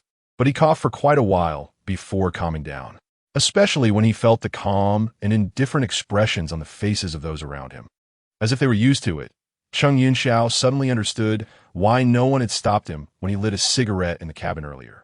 Compared to such a large kerosene stove, the spark from a cigarette is nothing. Major Cheng, would you like a pancake? Facing the crispy and delicious pancake offered by the old demon, Cheng Yunxiao instinctively swallowed. In these days, he had been hiding in the reeds to avoid crises, relying on eating reed roots to stave off hunger and replenish water. Although he was fed some water and compressed rations when he was rescued. How could compressed rations compare to the enticing aroma of the steaming pancake in front of him? Especially the rich meat fragrance in the pancake awakened Cheng Yunxiao's biological need for protein, and without saying a word, he took the pancake from the old demon's hand and started eating it voraciously. What kind of meat is this? It tastes so good. How come I've never eaten it before? Looking at Cheng Yunxiao, who was gobbling down the food, Hai Feng mysteriously sat down beside him. How is it? Major Cheng? Tasty, right? You can eat more if you like. This is the thigh meat of the velociraptor we just hunted yesterday. Isn't it satisfying and filling? This is velociraptor thigh meat? Cheng Yunxiao's eyes widened. What else?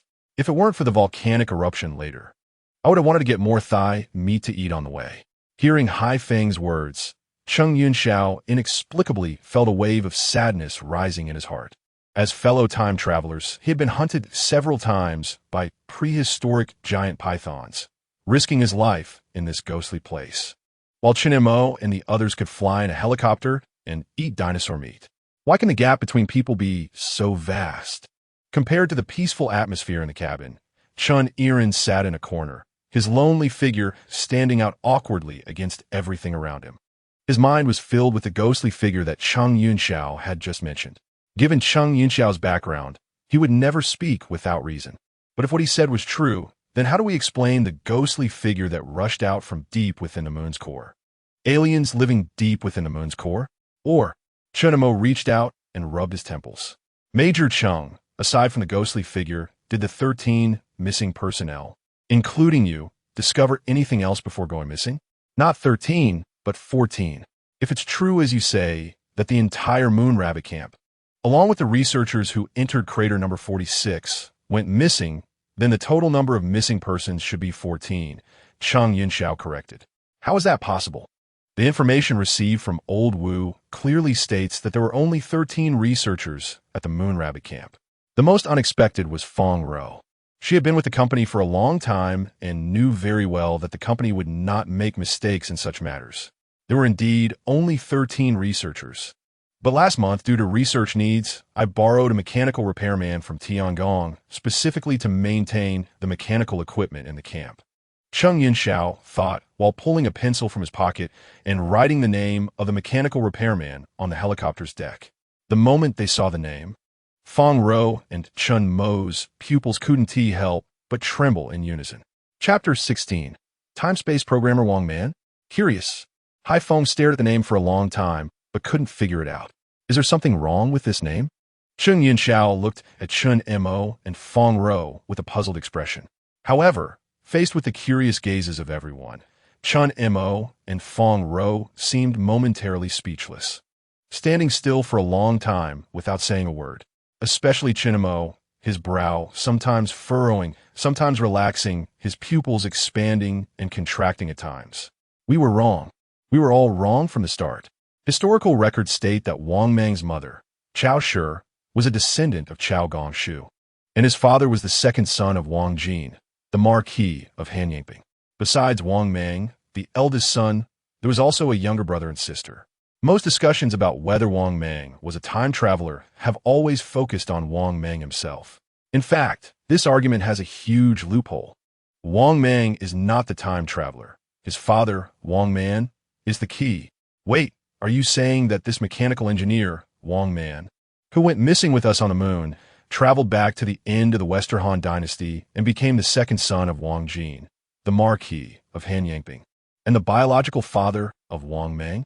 Cheng Yinxiao listened for a long time, feeling confused but vaguely starting to understand Chen Mo's meaning. But understanding was one thing, and believing was another. Sensing Cheng Yinxiao's shocked yet skeptical gaze, Chen Mo continued, Wang Man is a time traveler. Subconsciously, his son Wang Mang gained many insights that transcended the times. The biggest flaw in the argument about Wang Mang's identity as a time traveler lies in the fact that he knew everything about the future. So why did he still fail against Lu Xiu, the Emperor Guangwu of Han? Some even compare Wang Mang to the temporal laws. While Emperor Guangwu Lu Xiu is the temporal program that corrects everything. Wait, if the time traveler is something, how should we explain our current situation? That's right. This is the core of the problem. Chen Mo's eyes faintly emitted an excitement of uncovering the truth. Like Wang Man, who went missing from the Moon Rabbit Camp. They too are time travelers, and they have traveled back to the Mesozoic era of the Cretaceous period. In this era, any seemingly random action by Chen Mo and his companions could potentially deal a devastating blow to the new species that will emerge in the subsequent tens of millions of years of history. From any perspective, the butterfly effect we might cause is far greater than that of Wang Mang and should be repaired by the temporal rules. Therefore, if the temporal laws and the concept of repair do not exist, it means that Chen Mo's words made Cheng Yunxiao's eyes tremble slightly. No one understands better than him what Chen Mo's argument implies. For a long time, the theory of time and space has been widely discussed in the progress of human science, giving rise to countless hypotheses about time and space. Among them, the existence of the multiverse has always been mainstream. It is a collection of an infinite or finite number of possible universes, encompassing everything that exists and can exist, all space, time, matter, energy, and the physical laws and constants that describe them. The various universes contained in the multiverse are also known as parallel universes, parallel space-time, parallel dimensions, and substitute universes. They are other universes that have separated from a certain universe and exist parallel to the original universe, being both similar and different. For example, species that have gone extinct in the original universe may continue to evolve and thrive in another universe. However, the anchor point that creates all these multiverses is space-time. Even the same person in different space-times may make different decisions when faced with the same things, thus producing various butterfly effects. The multiverse is a product of these butterfly effects. However, now, Chen Mo is overturning all of this. The appearance of Wang Man as a time traveler will inevitably disrupt the entire order of history. According to the two main hypotheses of space-time theory, Wang Man must either be repaired by the temporal program or give rise to different parallel worlds. However, neither has happened. Chen Mo and his companions have not been repaired by the temporal program, which has already proven the first argument to be incorrect. Similarly, Wang Man's appearance has not given rise to a brand new parallel timeline, which means his time travel still continues the original history. Without repair, without change. It is equivalent to the absence of both the chicken and the egg. Since both the chicken and the egg are gone, the so-called temporal repair program and the multiverse will also cease to exist. Therefore, the universe we live in, the space-time, is like a piece of code that has long been programmed. It seems that we are constantly changing everything around us, but in reality, we have changed nothing. We are merely completing the original program settings in accordance with the trajectory of history. At this moment, Chen Mo's mind is filled with the water monster from Tianqi Lake that appears simultaneously in the Qing dynasty, Changbai, Mountain Zhongyang Ziliu, and multiple spacetimes in later generations. Spacetime is like intersecting lines, and only when you untangle the threads can you thoroughly clarify what has happened in the process of its interweaving. Clearly, Chen Mo's argument is undoubtedly a heavy blow to others. The civilization and history that humanity has always been proud of are merely a piece of programming in someone else's hands, a string of code. Is there a more brutal truth than this? Compared to everyone else's silence at this moment, Chen Mo's reaction is completely different. He faintly feels that he has touched the truth behind it all. Why does his gaze always coincide with the things that appear when mysterious data emerges? Because this is part of the programming itself. But who is doing the programming? What is the purpose behind all this? Chen Mo feels like he is caught in a storm of thoughts. The temptation of getting infinitely closer to the truth makes him deeply immersed and unable to extricate himself. Chen Mo, I don't want to question your earlier reasoning, but isn't all this a bit too absurd? Even Fong Ro, who casually talks about various myths in the villa and is not shy to make bold hypotheses, felt a hint of madness upon hearing Chen Mo's argument. For beings living in three-dimensional space-time, the idea of programming space-time is indeed too incredible. Can so-called aliens or prehistoric civilizations really achieve this? If they can, then time and space have already lost meaning for them. Those who transcend the constraints of time and space might truly be called divine beings, right? Fong Ro desperately shook her head, trying to shake all this out of her mind. Even if time, space, and history can all be programmed, what about thought? Human thought cannot possibly be programmed, right? As a highly intelligent species, the most significant difference between humans and other Earth creatures is that they possess creative thinking. Wang Man, as a time traveler, clearly knows everything that is about to happen in the future. And you just said that the biggest counterpoint regarding Wang Mang's identity as a time traveler is that he knew everything that would happen in the future and still fell to the hands of Han Guangwu. Similarly, since Wang Man is Wang Mang's father, can he just watch his son walk step by step towards destruction? In response to Fong Ro's inquiry, Chen Mo gently curved his fingers and touched his nose. Before answering your question, we must first understand where human thought comes from. The so-called thought is actually our brain, which contains a total of 86 billion neurons. Within the cell nuclei that make up these neurons, there are a large number of positively charged ions, forming a fixed potential difference with the negatively charged ions outside the nuclei. Our vision, hearing, smell, and all external perceptions are electromagnetic signals transmitted by the brain. Therefore, to some extent, the human brain is a high-precision biological computer. As for the question you just asked, Fong Ro, there is actually no contradiction between the two. Wang Man is not an ordinary person. He is an aerospace mechanic, a specially trained high-level talent of the state. He understands the horror of the butterfly effect better than anyone else. Once he attempts to change the course of history, all history after him will cease to exist. Without the Wang Man of the 21st century, how could there be Wang Mang of the late Western Han Dynasty? If Wang Man does nothing, at least Wang Mang can still enjoy being an emperor. But if he tries to change history, it would be equivalent to directly sentencing Wang Mang to death. Moreover, don't forget that Wang Man has more than just Wang Mang as a child. Even for the sake of his other two children, Wang Man needs to think carefully before making any attempt to change history, right? So, even if Wang Man knows everything, he still can do nothing, right? Fong Ro took a deep breath. No, he has actually already done something. Chen Mo glanced at Fong Ro indifferently. Without Wang Man's earnest guidance, do you think Wang Mang, after usurping power and establishing the Exine dynasty, could have issued so many new systems that surpass ancient people's understanding? In other words, Wang Man perfectly cultivated a new dynasty founder who is exactly like history according to the historical trajectory. You could also understand it as the programmer who programmed all this, allowing Wang Man to complete his most important mission in this program. As Chen Mo's words fell, everyone fell into complete silence. Wisdom is a symbol of humanity standing at the top of the food chain as a higher organism and is the starting point of all human civilization's pride. However, after Chen Mo's argument, this soul pride has also become a plaything for the programmer.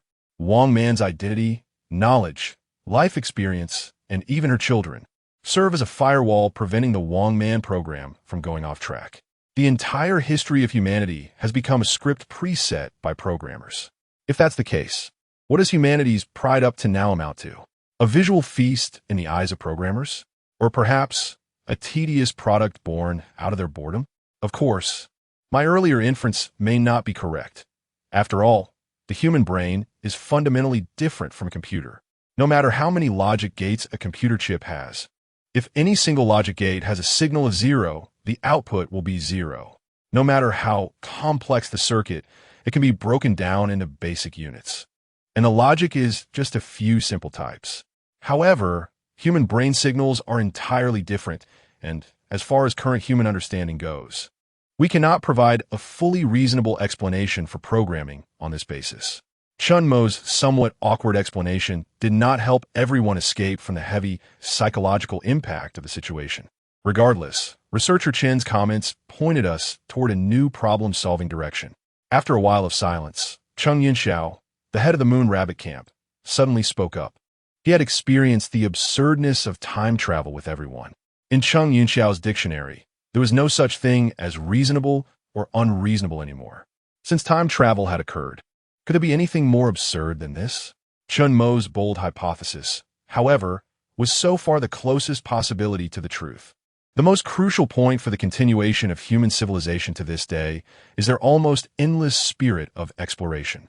If everything had to wait until there was sufficient evidence before extending and supplementing, then human civilization would not have progressed to where it is today. This is akin to how, 2,000 years ago, humans viewed flight as an unattainable concept with no theoretical basis. But if humanity had given up on the dream of flight back then, would we have had the subsequent industrial civilization, technological explosions, and various aerospace projects? Therefore, one must never give up the desire to explore the unknown. If there truly exists a time-space programmer behind Earth's history, then let us try to bring him to light. As the head of the Moon Rabbit Camp, Cheng Yinxiao felt he had to do this, not only for the missing camp members, but also for all of human civilization.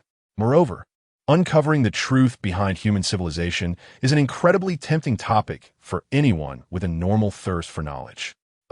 Everyone, I don't want to interrupt you, but just then, Sniper Hai Feng suddenly pointed out the window with a serious expression. Everyone followed the direction of Hai Feng's finger, and the next moment, the expressions on all their faces changed. Chapter 17, Exploring Kunlun. In the distance, several enormous black shadows were rapidly approaching the helicopter. They moved at incredible speed, swooping over everyone's heads like soaring fighter jets. It was the Pteranodon. A hint of seriousness appeared on Chen Mo's face.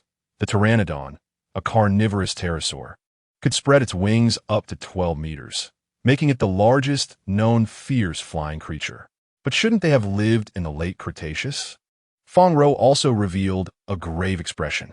Since the last volcanic eruption, they had not faced any attacks from giant prehistoric creatures of the Cretaceous for quite some time, leading everyone to gradually relax, believing they were safe during the flight. However, they clearly underestimated the dangers of the Mesozoic Earth. Fortunately, the experiences with the lake monster and southern beasts had significantly boosted their psychological resilience. After a brief shock, everyone quickly regained their composure. No, the Pteranodon's speed is too fast. We can't avoid them at all. Feng Rou attempted several maximum speed diagonal dives, but was unable to shake off the pursuing Pteranodon. Seeing no way to evade, firepower specialist Wang Tai was the first to open the helicopter's side doors and raise his weapon to aim. Sniper Hai Feng was not slow either. The dark muzzle of his sniper rifle quickly locked onto the Pteranodon's long, sharp head. Cold air rushed in through the open doors. But now everyone was too preoccupied to care about the cold air filling their nostrils. They seemed to be in the observation phase of their prey, similar to the raptors in the forest, and showed no immediate intention of attacking. Are we being regarded as food again? Hai Feng held his sniper rifle, looking uncomfortable. The Pteranodon was not as intelligent as the raptors or the Tridentids, but it was still the aerial ruler of the Cretaceous. Chen Mo quietly observed the Pteranodon's every move from the back of the crowd. Group hunting is a primary manifestation of intelligent life. But would this limited intelligence be overwhelmed by the instinct of hunger? Even Chen Mo could not provide a definitive answer. Being in the air at a height of 100 meters, under the watchful eyes of so many flying giants, even seasoned fighters like the old demon felt their adrenaline surging. Old demon, if I die at the hands of these monsters, could you bear me with my gun? Haifeng kissed the stock of his rifle. The Type 5 127mm anti-material sniper rifle could easily penetrate steel plates 1 centimeter thick.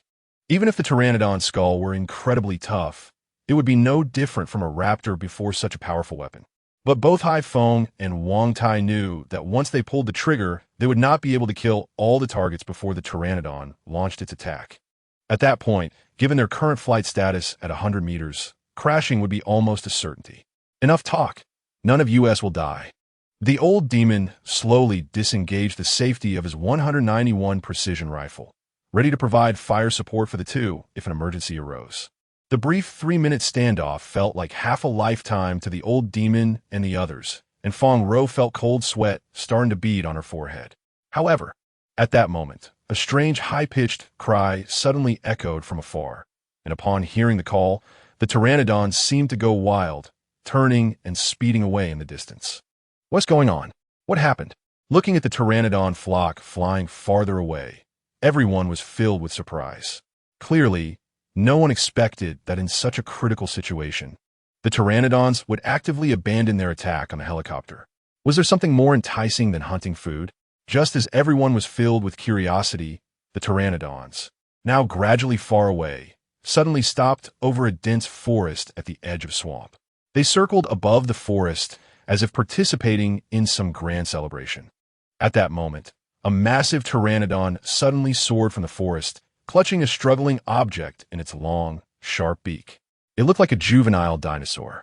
The previous peculiar call was evidently made by this pteranodon while hunting. To get a better view, Haifeng took out a pair of binoculars from the cabin. But soon his expression began to change strangely. Although Haifeng had little research on dinosaurs, the juvenile being held in the pteranodon's mouth felt very familiar to him. If I'm not mistaken, that should be a baby Tyrannosaurus. Upon hearing this, Chen Mo snatched the binoculars, observing the massive head and somewhat deformed short forelimbs. And after a moment, he nodded slowly. Yes, it is indeed a baby Tyrannosaurus. Feng Ro, who was piloting the helicopter, seemed to remember something. I saw similar information in the Lufeng Dinosaur Valley. Pteranodons love to prey on baby tyrannosaurs, which is why they are also known as Tyrannosaurus killers. As Feng Ro's voice just landed, a group of pteranodons circling above the dense forest dove down one after another. There were a total of 5 juvenile Tyrannosaurus rex, the largest nearly 2 meters long, like little calves, issuing cries of despair under the predation of the pteranodons. These 5 juvenile T. Rexes provided enough caloric intake for the pteranodons for an entire day, and compared to an unknown propeller metal monster, the buffet of juvenile T. Rexes was clearly more enticing to them. Let's go, it's important to keep moving. In this world of the survival of the fittest, predation is a potential instinct engraved in the genes of all species, and Chen Mo and the others could not change anything. After realizing that the pteranodons would not pursue them any longer, Haifeng and Wang Tai quickly pulled up the side doors. Although this time, there was no real danger. It served as a reminder to everyone. Until they completely returned to the 21st century, absolute safety would never exist for them. After driving out of the swamp, Chen Mo and the others flew for about another 10 hours, until the helicopter's fuel was completely exhausted, forcing everyone to abandon the helicopter and choose to continue on foot. Fortunately, Chen Mo and the others were lucky. At this moment, Chen Mo looked up at the vast, snowy sacred peaks in the distance, and everyone's eyes shone with an uncontrollable excitement. Kunlun, this should be Kunlun, right? Based on the general direction and altitude, it should be around here.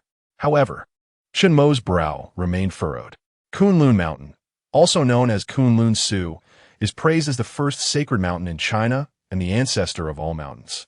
Stretching from the Pamir Plateau, across Xinjiang and Tibet, extending into Qinghai, with a total length of 500 kilometers and an average altitude of around 500 to 6,000 meters.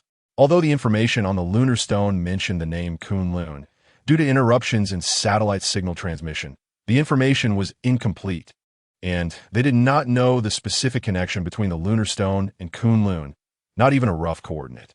In this situation, Finding information to return to the 21st century from such a vast and geographically complex high-altitude area was very difficult for Chen Mo and the others, almost an impossible task. Chen Mo, what should we do next? Fang Ro asked, looking at Chen Mo. More than 500 kilometers, even on flat ground, it would take several months. Let alone in this climate-variable, low-temperature, high-altitude region. With nothing to rely on, Fang Ro could only place all her hopes on Chen Mo. I don't know. Chen Mo's response felt like a bucket of cold water, extinguishing the excitement in everyone's hearts. Despite this, after a brief emotional adjustment, Fang Ro quickly took out a large tactical backpack from the cabin. Get rid of everything unnecessary and try to carry as much water and food as possible. No matter what, this is our only hope. To reduce weight, Fang Ro and the others threw away most of their instruments and equipment, taking only what could keep them warm, along with rations, water, and a small amount of ammunition. Even so, their food and water would only last for 4 or 5 days. They were gambling if they could not find a way back before their water and food ran out. The only result awaiting them was to freeze to death on Kunlun Mountain.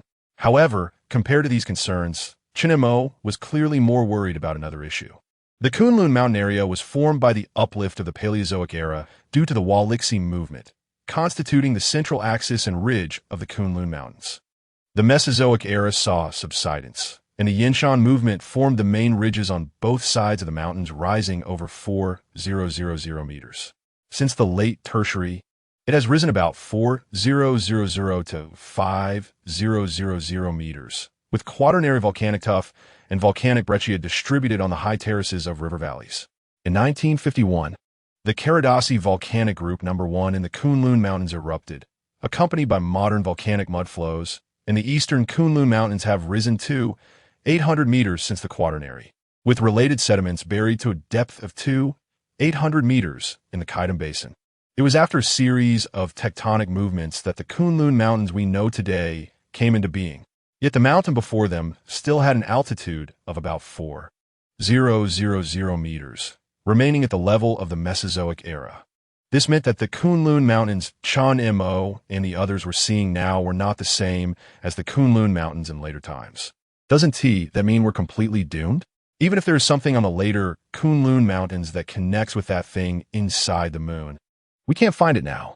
Haifeng felt that it would be better to take a knife and wrestle with a raptor than to rack his brain over this. One moment he saw hope, and the next he plunged back into the abyss of despair. If it weren't for the fear of completely extinguishing everyone's inner hope, Haifeng would have wanted to have a barbecue at the foot of the mountain, enjoy a hearty meal, and lie down waiting for death. But it can't be said that way. If the history of humanity on Earth is just a piece of programming, then there must be interconnected ports within this program. As long as we find this port, we can unlock the secrets behind time travel. In Chen Mo's view, since Kunlun Mountain carries so many origins of myths and legends, there must be some secrets hidden behind this mountain. It is even highly likely that this so-called port is hidden within Kunlun Mountain. Regardless, this is our only possible chance to go back. We cannot give up easily. Compared to staying in the Mesozoic era, filled with large predators and competing for living space with various ancient creatures, Fang Ro would rather fight to the death and climb Kunlun to explore it. Although the others did not speak up, their thoughts were mostly in line with Fang Ro's. No one wanted to remain on this completely unfamiliar Mesozoic Earth. As long as there was a shred of possibility, everyone would not give up hope. Let's go. Whether we live or die, we must carve out a path. Chen Mo tightened the backpack behind him and strode toward the foot of Kunlun Mountain. Chapter 18. Incomplete Mountain. Chen Mo and the others walked along the foot of the mountain all day. Although the Kunlun Mountains of this era were not as magnificent as they would be millions of years later, by the time they reached the halfway point, snow and ice had begun to cover the ground, and the temperature had dropped significantly compared to the foot of the mountain, with biting cold winds continuously striking their faces. Everyone tried to cover their mouths and noses with clothing to avoid the stinging pain caused by the cold wind. Researcher Chen Mo, Assistant Fang. There seems to be a cave up ahead. Why don't we rest here tonight? The old demon, who had been leading the way, turned back, pointing to a vaguely visible cave entrance in the distance. Fang Ro looked up and saw that it was already getting late. In this icy world, Having a place to shield from the wind and snow was quite fortunate. Feng Ro immediately agreed to the old demon's suggestion. Although Kunlun Mountain is covered in snow all year round, and the chances of encountering large predators are low, everyone still acted cautiously. After the encounter with the unknown giant python in the swamp and the pteranodons, Feng Ro and the others were obviously more vigilant. The old demon nodded upon hearing this, and, after checking and confirming that there were no signs of large biological activity in the cave with Wang Tai, he signaled a safe gesture to Feng Ro outside the cave. With everyone relieved, they dragged their weary bodies into the cave. With a familiar sizzling sound and a delightful aroma, the old demon set up his kerosene stove again. To prevent the batter from freezing due to low temperatures, the old demon had wrapped the container holding the batter in thick cotton clothing all the way. Cheng Yinxiao leaned against a rock with great difficulty, looking at the old demon making pancakes with a puzzled expression. The kerosene stove and the iron plate for making pancakes could increase the load of food and water for almost half a day. Yet the old demon was willing to give up water and food to carry the kerosene stove and iron plate for making pancakes. In fact, Chen Mo was also quite curious about this. When a person's obsession with something transcends life and death, it can no longer be simply summarized as a hobby. In 2006, the old demon exposed his identity due to his clumsiness in making pancakes while carrying out a camouflage surveillance mission, which led to his companions being trapped while trying to rescue him. Seemingly sensing Chen Mo and the others' thoughts, Feng Ro stepped forward and handed them 2 cups of hot water. The old demon's life was exchanged for by his teammates sacrificing themselves. Since then, he has carried a psychological burden about this matter. Chen Mo took the hot water from Feng Ro and took a faint sip, his confusion turning into understanding. He instinctively touched the watch on his wrist, and images of Su Hui and her daughter gradually emerged in his mind. This watch held the same significance for Chen Mo as the pancakes did for the old demon's spiritual redemption. The difference was that the old demon sought redemption for his sacrificed comrades, while Chen Mo's redemption was for Su Hui and her daughter. Cheng Yinxiao also nodded. Having spent most of his life in the Air Force, he understood the bond between the old demon and his comrades. Chen Mo, have you discovered something? Feng Ro's words instantly caught Cheng Yinxiao's attention, but she did not stop there. Since we entered Kunlun, you have been subtly guiding us to head northwest. If you have truly discovered something, I hope you can tell me. These words have been on Feng Ro's mind for a while. Their current situation, aside from the 2 characters Kunlun, had no reference materials available, and the chances of leaving here alive were minimal. In such a situation, any bit of useful information could bolster everyone's resolve to keep going. Cheng Yinxiao was also staring at Yi Chun with eager eyes. He had struggled the most on this journey, losing too much blood and suffering from a persistent fever. Today's climb had almost taken half his life. However, compared to physical death, mental despair was even more terrifying.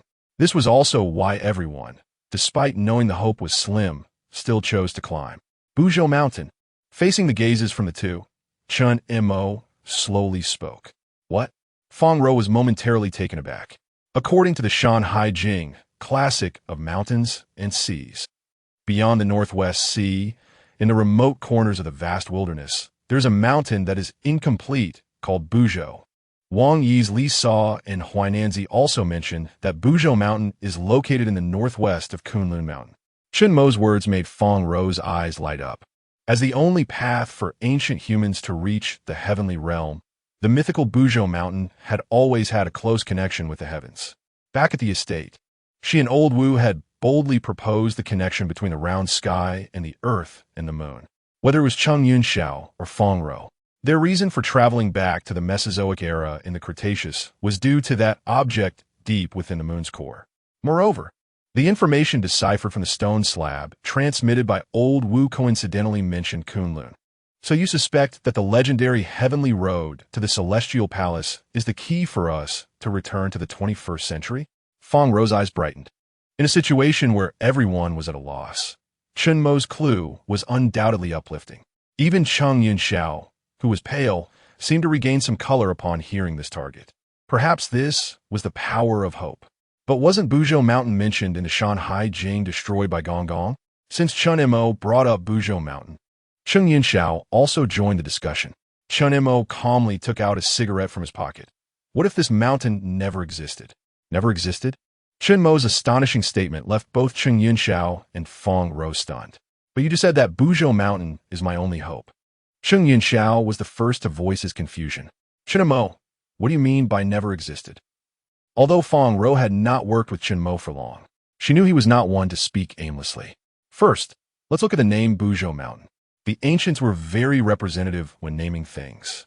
For example, the round sky and the earth you mentioned earlier, or the moon that was renamed after leaving the earth. This can also be clearly felt in the ancient Chinese character system. Chinese characters are the most fitting words to describe things in human history.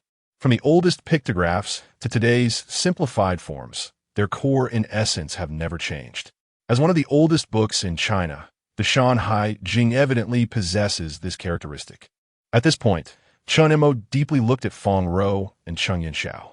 The Bun Buzhou Mountain represents negation, while Zhou means completeness. When these two characters are connected, they imply incompleteness. An incomplete mountain. So, you mean that before Gong Gong knocked down Buzhou Mountain, it was already incomplete? Although Cheng Yinxiao still found it hard to keep up with Chen Mo's thoughts, he and Fang Rou were beginning to understand. Chen Mo nodded in response to Fang Rou's earlier statement and then shook his head. For the ancients, the meaning of incompleteness signified disaster, which was contrary to the Taoist concept of cyclical continuity and everlasting life. The ancients revered completeness, and many folk legends can confirm this. Being round and reunion symbolizes good fortune in the minds of ancient people. But why would an incomplete and imperfect mountain be called an ancient divine mountain by the ancients? There must have been something that occurred on this mountain that made them hold it in such awe. The heavenly road. Fang Rou once again spoke these two words. Exactly, this is the heavenly road that allowed ancient humans to interact frequently with the heavens, or rather, with the moon. Let's think from a different angle. Could this so-called heavenly road represent a time-space tunnel? Space and time make up the universe, and a magical tunnel that can traverse between time and space in an era lacking knowledge of time and space concepts, would undoubtedly exhibit many miraculous phenomena that ancient people could not comprehend, thus being named the heavenly road. After all, for the ancients, everything observable to the naked eye constituted their entire understanding of the world. If there really exists a time-space tunnel within an incomplete peak of the Kunlun Mountains, then even if that peak was destroyed by Gong Gong, it wouldn't be so easily obliterated for the time-space tunnel.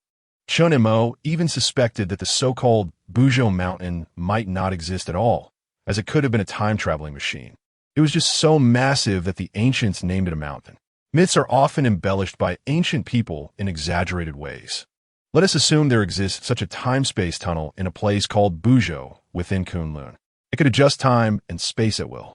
Those who entered the heavenly road might even reach the surface of the moon in an instant. Is it possible that the mysterious stone slab found in the No. 46 crater was something taken to the heavens by the ancients at that time? But the problem is, even with today's advanced technology, humans still need spacesuits for oxygen supply to conduct scientific research on the moon. Could the ancients breathe directly on the moon? This time, as soon as Cheng Yinxiao's question was raised, Fang Rou immediately shook her head and said, Major Cheng, you were talking about the moon as it is now, not the moon of that era. What if a part of the moon was within the atmosphere back then? Does it imply that a portion of the human population at that time could move freely within a limited area on the moon? No, that's absolutely impossible. The Earth's gravity wouldn't allow such a massive celestial body to float recklessly within the atmosphere. Cheng Yinxiao shook his head as if he were shaking a rattle. Major Cheng, what you're talking about are natural celestial bodies. After so much in the Cretaceous period, do you still think that an existence capable of distorting time and space would be an ordinary natural body? Chen Mo's words struck deep into Cheng Yinxiao's heart, making him begin to waver unconsciously. Regardless, Chen Mo, what you just said is still a bit too unbelievable. Hearing Cheng Yinxiao's words, Fang Rou sighed with a bitter smile and shook her head. We've even accepted the idea that human history is programmed. So what else is unbelievable? At least now we have a target, don't we? Having a goal is certainly better than having none at all. Moreover, I think Chen Mo's discussion about Mount Bujo has a very high feasibility. It fully combined the mythological points Feng Rou had previously raised with Old Wu in the villa. At the same time, it also explained why the stone slab inscribed with the word Kunlun appeared in the lunar crater. Are you still worried about something? After Feng Rou left, Cheng Yinxiao looked at Chen Mo, who was frowning beside him. Although myths have exaggerated elements, they also have some narrative qualities. Gong Gong may not have really destroyed a mountain, but he certainly had a close connection with the severing of the heavenly road. If some important components of the heavenly road were indeed damaged by Gong Gong, then even if we find the heavenly road, it would probably be very difficult to return. This was what Chen Mo was most worried about all along. Unexpectedly, after hearing Chen Mo's words, Cheng Yinxiao suddenly laughed. At least you still have hope of finding the heavenly road. I'm not even sure if my body can make it through tomorrow. Some things cannot be forced. We can only do our best and leave the rest to fate. Although old Yao had injected Cheng Yinxiao with an anti-infection injection after entering the cave, his fever had not subsided. Under such high altitude and severe cold, for a severely injured person who had been infected for a day and night in the swamp, it was truly too demanding. However, having died once in the Black Swamp, Cheng Yinxiao had become indifferent to these things. He just wanted to accompany everyone to finish the last part of the journey. But he wasn't sure how far he could go. Chen Mo was taken aback for a moment upon hearing this, then shook his head and chuckled. Perhaps it was because he had seen Su Hui and her daughter that morning before departure. Or perhaps it was Old Wu's promise of his identity standing in the sunlight that made Chen Mo's desire to survive stronger than ever. He had almost forgotten about the years of hovering on the brink of death and living a turbulent life. Yes, all we can do is do our best and leave the rest to fate. As for whether we can go back after finding the heavenly road, let's leave it to the heavens to decide. Chen Mo and Cheng Yinxiao exchanged a smile. At their age, they had long passed the state of 30 years in the east, 30 years in the west. Don't underestimate the youth. My fate is determined by me, not by heaven. They knew better that there are some things in this world that cannot be forced. Man proposes, God disposes. Just as the Ming Dynasty philosopher Wang Yongming mentioned in his teachings on the unity of knowledge and action, one should be true to oneself in both life and work. The next morning, as dawn broke, Chen Mo and his group had already left the cave and set off on their journey again. Fortunately, after a night of rest, Cheng Yinxiao's fever had completely subsided. Before departure, Old Yao specifically checked Cheng Yinxiao's wound. Although it hadn't continued to get infected or inflamed to be on the safe side, Old Yao still injected Cheng Yinxiao with an anti-infection injection. The others had also improved significantly after a whole night's rest. Especially after Chen Mo proposed his bold hypothesis about Mount Bujo last night, everyone felt an inexplicable surge of energy, and even their steps became lighter. Thus, they walked on the snowy peaks for 2 days and 2 nights. As they noticed that their food supply was dwindling, finally, at noon on the 3rd day, Chen Mo and his group made a significant discovery. Researcher Chen Mo, do you think this is the Mount Bujo we're looking for? Old Yao and the others excitedly gathered around a massive, strange pattern on the ground. This was already the 5th snow peak they had climbed in 3 days. To save time as much as possible, they had compressed their sleeping hours to about 5 to 6 hours each day, even controlling their water and food breaks to within 20 minutes. Because Kunlun Mountain was simply too vast, even with a rough northwest direction, finding the legendary Mount Bujo remained an immensely challenging task for everyone. Fortunately, after so many days of arduous climbing, they finally had results. Mount Bujo, Mount Bujo. At this moment, Chen Mo stood in front of the giant pattern, repeatedly murmuring. Unlike the several snow peaks they had climbed before, the top of the 5th snow peak had a large flat platform, where a strange semicircular pattern was faintly visible on the open ground. This pattern occupied most of the area of the summit platform.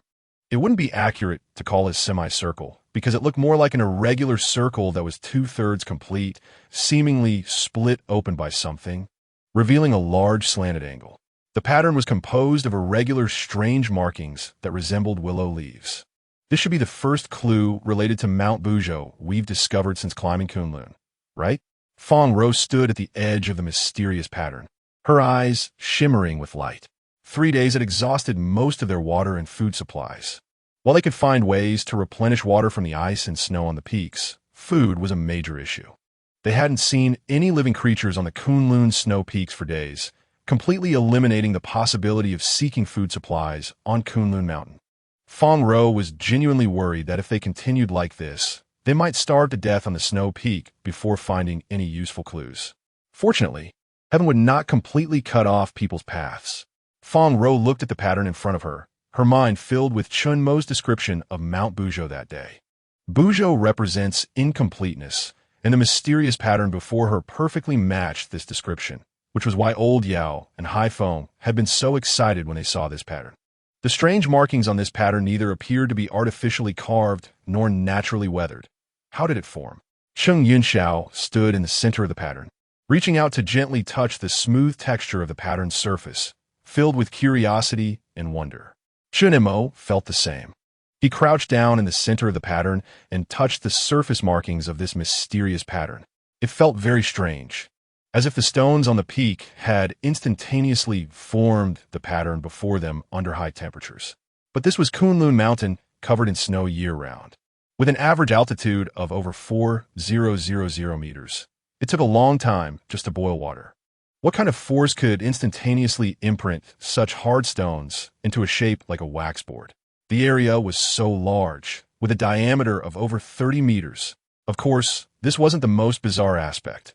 In such a cold place surrounded by white snow and ice, only this area was covered by some broken stones, leaving only a small amount of accumulated snow, allowing most of the pattern to be clearly visible to everyone. It was as if a special force was protecting this mysterious pattern. So, Chen, is this Mount Buzhou? Sniper Hai Feng approached with an expectant look. It's hard to say. We can't confirm whether this pattern is truly related to Mount Buzhou at the moment. Chen Mo gently shook his head. If Kunlun could still be judged through the evolution of Earth's history in a rough direction, then Mount Buzhou was entirely something that remained in myth and legend. Descriptions of the later generations are all supplemented based on various traces and legends, much like Chen Mo's explanation of the term Buzhou, which simply infers a relatively reasonable answer through its literal meaning. However, regardless of how one views it, the appearance of this mysterious pattern at least offers a glimmer of hope. The emergence of this image is definitely not a coincidence. Chen Mo stared at the pattern for a while and reached a conclusion in his heart. Everyone should clear away the rubble and accumulated snow above the pattern. Although the pattern in front of them was clear, they could only see a rough outline. To further understand the secrets within this pattern, more clues were necessary. This place was quite strange. The snow was pitifully less than in the surrounding areas, and there were no signs of ice on the stones.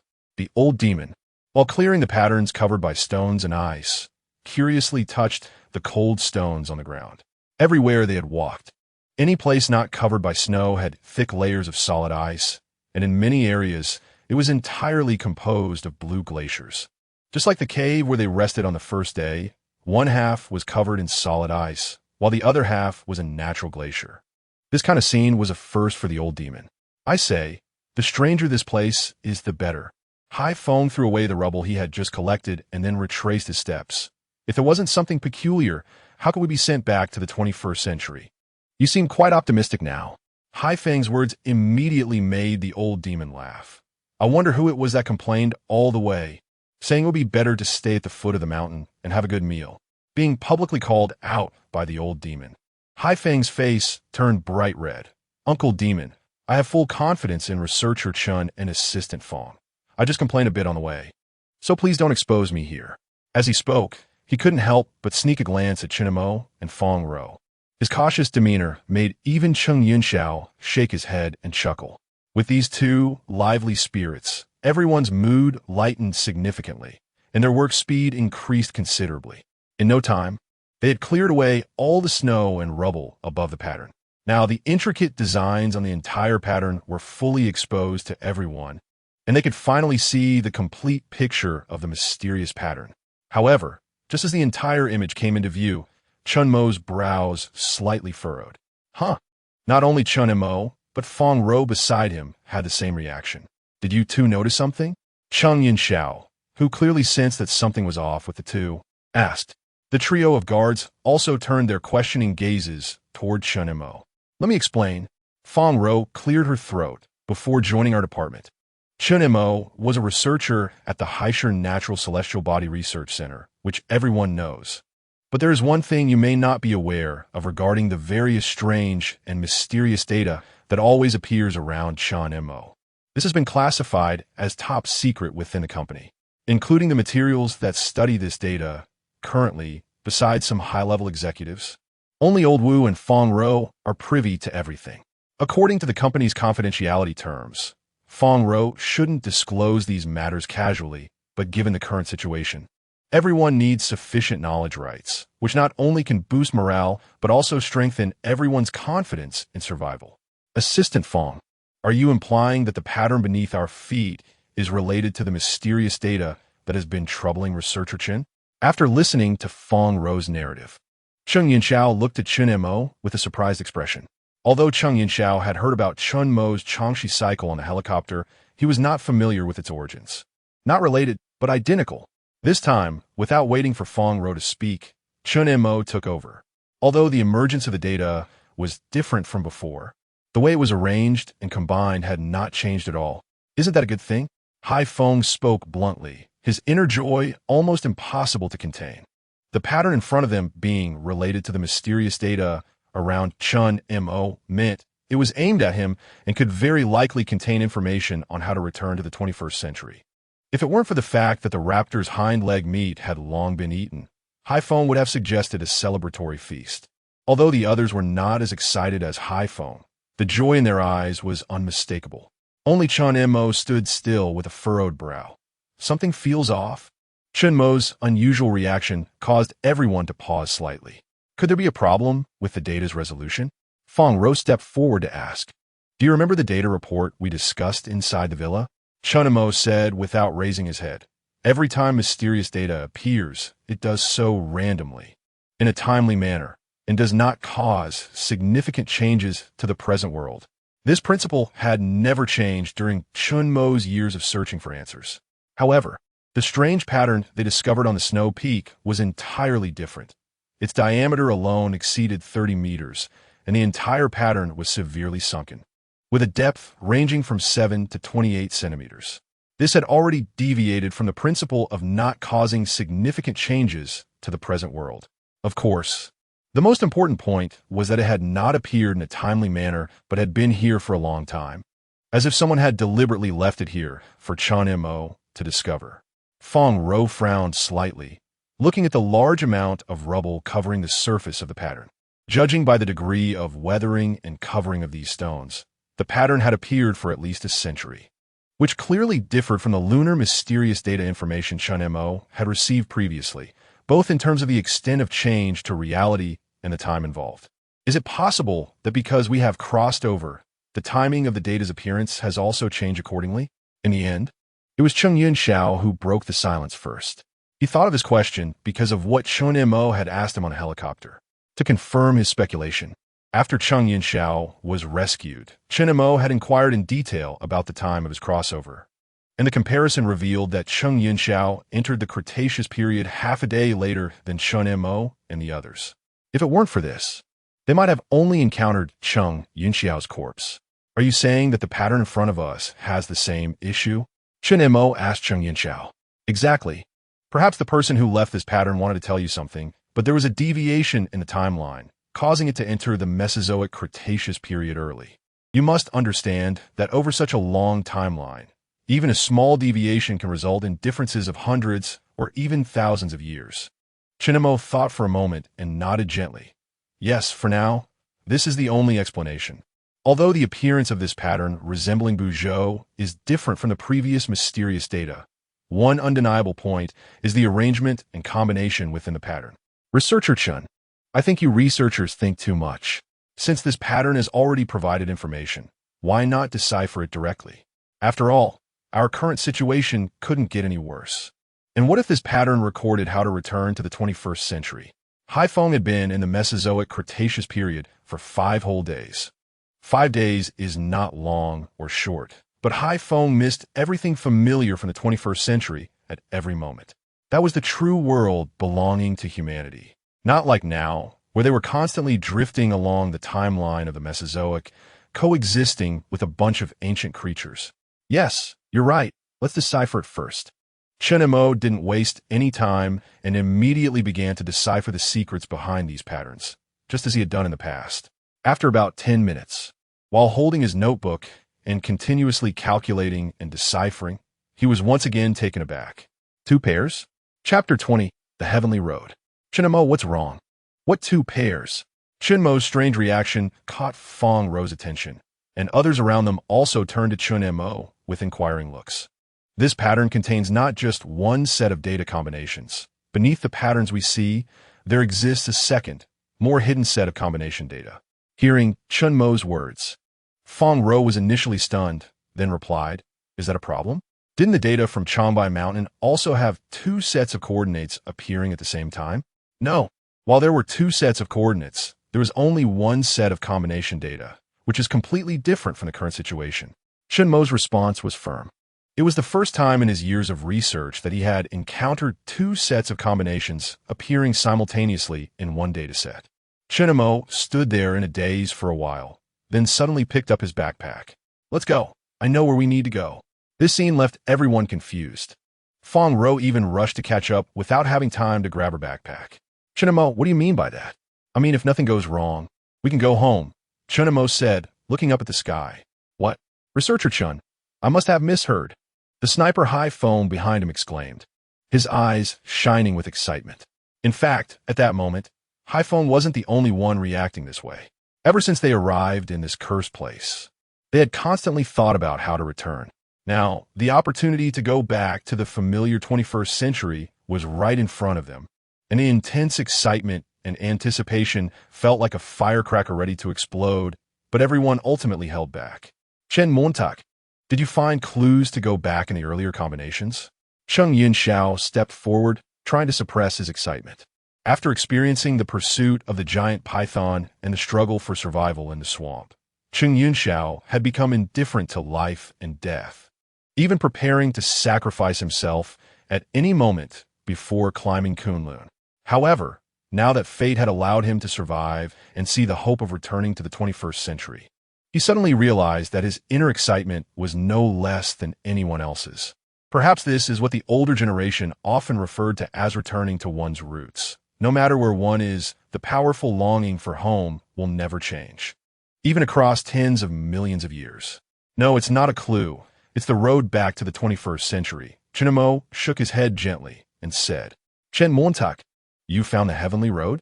Fong Ro's excited gaze held an incredible light. Fong Ro had also seen the research report that Chen Mo submitted to the Natural Celestial Body Research Center. Otherwise, she wouldn't have been able to instantly recognize that the pattern on the peak was related to the mysterious data beside Chen Mo. However, deciphering wasn't that simple. Although Fong Ro could vaguely understand the arrangements, calculating the specific content required professional decoders. In such a short time, it was likely that only Chen Mo in the entire world could decipher this graphic information. After all, he was the first to discover this mysterious data. Even the company's professional decoders had to look at Chen Mo's report to follow his logic and carry out the deciphering, which required hundreds or thousands of repeated verifications. That's right, it is the heavenly road. Facing Fong Ro's eager gaze, Chen Mo paused slightly before answering. "But we don't have much time left. I'll explain as we walk. If we can't reach the designated location in time, we might be trapped here forever." Chen Mo's last sentence felt like a heavy stone pressing down on everyone's hearts. Fong Ro seemed to understand the reason behind Chen Mo's earlier unusual reactions. Without saying a word, everyone picked up their backpacks and followed Chen Mo's lead. "Chen Mo, what do you mean by not much time left?" Fong Ro asked as she chased after him, while the others perked up their ears. "According to the information left in that pattern, we must reach the northwest 7th peak of Kunlun before sunrise tomorrow, or we will miss the chance to go back forever." "What? The 7th peak?" This time, not just Fong Ro, but even the trio of bodyguards behind them were shocked by Chen Mo's words. They had taken 3 days to cross 5 peaks heading northwest of Kunlun, and that was with extremely compressed sleep and almost no rest time. Now that it was already past noon, It meant they had less than 18 hours left. No, in high-altitude areas, the air is thin, and sunlight penetrates the clouds more easily. Based on the forest vegetation we just crossed, it should be summer now, so the sunrise will definitely be earlier than we imagine. At this point, everyone fully realized the seriousness of the situation. However, since this matter directly related to their ability to return to the 21st century, even if they had to forego sleep and rest, they had to reach the 7th peak mentioned by Chen Mo before sunrise tomorrow. The deeper they went into Kunlun Mountain, the more complex the terrain became, and the weather was unpredictable, sometimes windy, sometimes snowy. But none of this could stop Chen Mo and his companions from heading home, because at this moment, their belief in returning home was stronger than ever.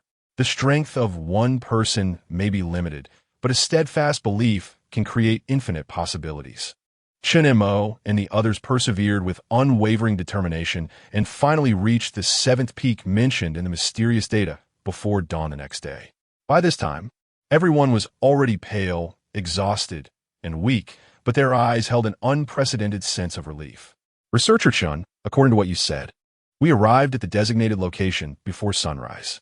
Can't we say we have exceeded our mission? Haifeng, out of breath, looked at the distant sky, which was gradually turning fish-belly white, his eyes filled with strong anticipation. Wang Tai and Lao Yao, although lying on the ground and not speaking, felt the same emotions inside as Haifeng. The trio of bodyguards were seasoned warriors and the strongest in terms of physical stamina in the group. But precisely because of that, they had been the most exhausted on this journey, especially with Chang Yinxiao, who was injured, adding pressure to the bodyguards. What was most unforgettable was that last night they had encountered a small-scale avalanche. If it weren't for Lao Yao and the others reacting quickly, they might not have made it here today. Chen Mo, you don't think this is the legendary Buzhou Mountain, do you? Feng Ro, after lying in the snow and catching her breath, finally regained some strength and sat up again, glancing around the mountain. I don't know. Chen Mo's answer was very straightforward. Don't know? How can that be? Researcher Chun, didn't you say that finding the heavenly road is equivalent to finding Buzhou Mountain? And finding Buzhou Mountain means finding the way back. Why? Startled, Haifeng suddenly jumped up from the ground. The heavenly road is indeed the only opportunity to return. But I don't know if this place is Buzhou Mountain, Chen Mo stated frankly. Not to mention whether the mountain before them met Chen Mo's criteria for Buzhou. Just the barren surroundings made it difficult for Chen Mo to connect it with the legendary Buzhou Mountain. Of course, there is one more important point. The pattern data they found on the 5th peak yesterday only mentioned that it would appear when they reached the northwest 7th peak of the heavenly road. But it did not state that the 7th peak where the heavenly road appears is Mount Buzhou. With Chen Mo's rigorous attitude towards science, he would never make hasty conclusions without solid evidence. He even suspected that the data discovered on the 5th peak was prepared in advance by someone, just like the heavenly road they were waiting for now. When everyone learned of this bold hypothesis from Chen Mo, they all looked at him in shock. Their appearance in this era was purely coincidental, but someone was able to foresee and prepare everything in advance for their arrival. Could it be that time-space programmers really exist? But what could their purpose be? Feeling Chang Yunxiao's questioning gaze, Chen Mo pondered for a moment and shook his head gently. I can't answer that question. The only conclusion I can draw at the moment is that the pattern on the 5th peak and the heavenly road we are now waiting for were both prepared in advance by someone. As for why they did this, we may only find the answer after we return to the 21st century. The strange rock pattern about Buzhou on the 5th peak was meant to guide Chen Mo and the others to wait for the upcoming heavenly road. And all of this pointed to the 21st century, such a deliberate effort to guide them back. This indicates that there must be some important clues waiting for us over there. However, Chen Mo did not say this in front of everyone. Researcher Chun, look quickly, the sun is about to rise. At that moment, Haifeng suddenly pointed to the distance and shouted loudly. Everyone followed the direction of his finger and saw that at this moment, a beautiful red hue was gradually appearing on the horizon, a sign that the sun was about to rise. Since the sun was about to come out, shouldn't the heavenly road also appear? Feng Ro kept observing her surroundings. But after looking for a long time, she found no changes around. We won't be tricked by the information in the pattern, will we? As she looked at the increasingly red sky in the distance, Haifeng gradually became anxious. Just then, a gust of wind suddenly swept through, blowing all the accumulated snow on the peak into the air. Chen Mo and the others instinctively made a downward motion towards the snow. But the next second their bodies seemed to merge with the surrounding rocks and began to sink. It felt as if a time-space tunnel had appeared. They had experienced a similar scene when they were at the Heavenly Lake. As their figures continued to fall, countless lights and shadows flashed around them, making it feel like they were on an endless roller coaster, never knowing where the fall would end. This continued for an unknown amount of time, and everyone gradually lost the ability to think, their consciousness becoming hazy. When Chen Mo woke up again, he found everyone lying in the cold snow. Huh, are we not back yet? Feeling the familiar icy sensation on his cheek, Haifeng was completely stunned. The others also scrambled up from the snow, looking around. Only Fong Ro looked at the WeChat communicator on her wrist, her eyes flashing. No, we are back.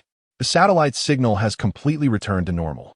Hearing Fong Ro's first half of the sentence, everyone's expressions brightened. But Fong Ro's strange emotions and her hesitating tone once again drew everyone's attention. But what? Fong Ro was about to answer when, one after another, shocking messages poured into the satellite communicator. After seeing the content of these messages, Fong Ro's expression suddenly changed. Not good. Something big has happened. Chapter 21. Global War Preparations Assistant Fong. The situation is urgent. How is the investigation on your side progressing? There's been a sudden strong magnetic field disturbance on the moon's surface, completely obstructing the lunar landing plan. Assistant Fong, please report any important discoveries to the company as soon as possible. It seems that that thing inside the moon has started to activate. Fong Ro, if you're still alive, you must come back safely. Looking at the information displayed on the communication screen, everyone fell silent. These messages were all sent by Old Wu. But due to the time-space crossing, Fong Ro had not received the information in time. However, it was not difficult to see from Old Wu's gradually changing emotions that the company was gradually feeling overwhelmed by the series of changes on the moon. Especially in the last message from Old Wu, the deep sense of helplessness could be felt even through the screen. Wait, Old Wu said that the thing inside the moon has started to activate? Chen Mo frowned slightly. Among the many messages sent by Old Wu, this was the one that caught Chen Mo's attention the most. How did Old Wu and the others know that the thing deep inside the moon had begun to activate? Was it just because of the strong magnetic field disturbance on the moon's surface? The situation was clearly not that simple. Chen Mo instinctively sensed that something more serious must have happened, but Old Wu did not have time to tell them the message. Just then, the satellite communicator in Fong Ro's hand suddenly rang. It was Old Wu calling. Without any hesitation, Fong Ro immediately connected the satellite communication. Hello, Assistant Fong, is it you? As soon as the communicator was connected, Old Wu's anxious voice came through. Yes, Old Wu, it's us. Fong Ro's response clearly relieved Old Wu on the other end of the communicator.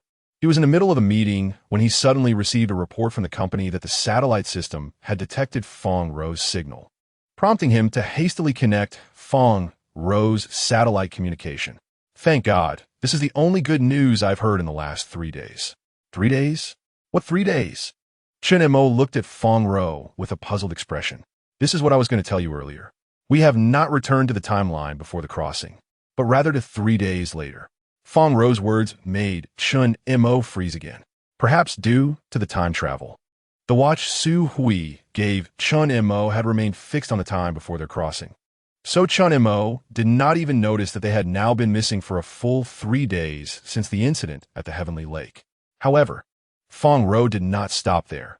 She briefly reported the situation to Old Wu. When Old Wu learned that Fong Ro and the others were not missing, but had instead traveled back to the Mesozoic era of the Cretaceous period, his emotions were clearly shocked. What? You brought Major Qing back too? As Fong Ro's report deepened, Old Wu's exhausted voice noticeably gained a bit of surprise. That's great. The mysterious disappearance of the Moon Rabbit Camp is the origin of everything. Now that Cheng Yin-Xiao, the person involved, has returned smoothly, it is undoubtedly a good signal for advancing the entire incident. By the way, Old Wu, what did you mean by that thing inside the moon starting to activate in the information you sent earlier? Seeing that Fong Ro had finished reporting, Chen Mo, who could no longer hold back, quickly asked. Hearing Chen Mo's inquiry, Old Wu on the other end of the communicator fell silent for 3 seconds. Let's wait until you return to the company to discuss the specifics. In short, the situation is quite complicated. For now, I can tell you that 60 countries with developed aerospace technology around the world have joined forces to closely monitor the moon. Over 60 countries are monitoring the moon? Isn't that a bit exaggerated? Old Wu's information made Haifeng feel like his head was about to explode. Exaggerated? Then let me tell you another piece of news. Just 10 minutes ago, the United Nations announced that the world has entered a state of war readiness. Compared to the news of 60 countries with aerospace technology joining forces, this last piece of information dropped by Old Wu had a much stronger impact on everyone. All right, we can discuss any issues when we return. I have an urgent meeting coming up. Your coordinates have been locked in by the company headquarters. Soon, Secretary Liu will apply for assistance from the Air Force on behalf of the company, notifying the Eagle Brigade stationed near Kunlun Mountain to pick you up. Clearly, the urgent meeting mentioned by Old Wu in the communication is not an ordinary meeting. It is of a high level. Otherwise, as the head of a special national department, Old Wu wouldn't need to attend the meeting in person. However, while Old Wu did not disclose too many key details, one thing we can be sure of is that the Earth is in a precarious situation. Otherwise, the United Nations would not have announced a global state of readiness. Fortunately, this matter is currently in the hands of high-level officials and relevant departments in various countries, and the general public is unaware, so there hasn't been excessive panic. If human society were to fall into chaos, that would be when real danger arrives. Chen Mo, do you think this matter is related to the white, ghostly figure that Major Chung and the others discovered at meteorite crater number 46? Feeling Fong Ro's gaze, Chen Mo gently stroked his chin, his eyes flickering as if contemplating something. Whether it was their previous experience of time travel or the global state of readiness mentioned by Old Wu, is all related to the thing deep in the moon. Although the current situation is not optimistic, it at least shows that Chen Mo's research direction over the years has been correct. But the question is, why is that thing deep in the moon suddenly activated after being silent for so many years? Could it be simply because of the ghostly figure that Fong Ro just mentioned, encountered by Chang Yinxiao and the others in meteorite crater number 46? No, that's not right. It must have some other purpose. However, with the key information Chen Mo currently possesses, he cannot speculate on what that purpose is. Is it possible that we discovered the existence of the programmers, and they are preparing to eliminate us? Just then, Chang Yinxiao, who had been silent, suddenly proposed a bold hypothesis. He has always held a skeptical attitude towards the theory of time-space programmers. However, after experiencing the mysterious pattern on the 5th peak and the sudden appearance of the time-space tunnel on the 7th peak, Cheng Yinxiao has become increasingly convinced of the time-space programming hypothesis. He even vaguely feels that Chen Mo is the key to uncovering the truth behind the programmers. Whether it is the Changxi cycle or the mysterious data, they're all closely related to Chen Mo. All of this is precisely the key to deciphering the time travel from the Cretaceous period tens of millions of years ago back to the 21st century. Therefore, Cheng Yinxiao has high hopes for Chen Mo in this matter. No way, before Chen Mo could give the answer that Cheng Yinxiao was hoping for, Haifeng in the crowd had already turned pale with fear. We just returned from the Cretaceous period to the 21st century, and we haven't even had time to enjoy the beautiful sunshine, and now the world is about to end? This possibility can basically be ruled out. In the end, it was Chen Mo's decisive statement that allowed everyone's anxious hearts to relax once again. If the programmers really wanted to eliminate us, they would have acted when we were in the Cretaceous period. Why send us back to the 21st century? That's right, as we say. That's like taking off your pants to fart. Superfluous. Compared to Cheng Yinxiao's doomsday theory, Haifeng clearly agrees more with Chen Mo's point of view. It's great to be alive. Why think about destruction all day long? Until we find direct and effective evidence, excessive speculation is meaningless. In contrast, what I want to know more now is why it sent us to the timeline 3 days later. Or what kind of secrets are hidden behind the 3 days we disappeared? You suspect that there's a special reason for us being sent 3 days into the future?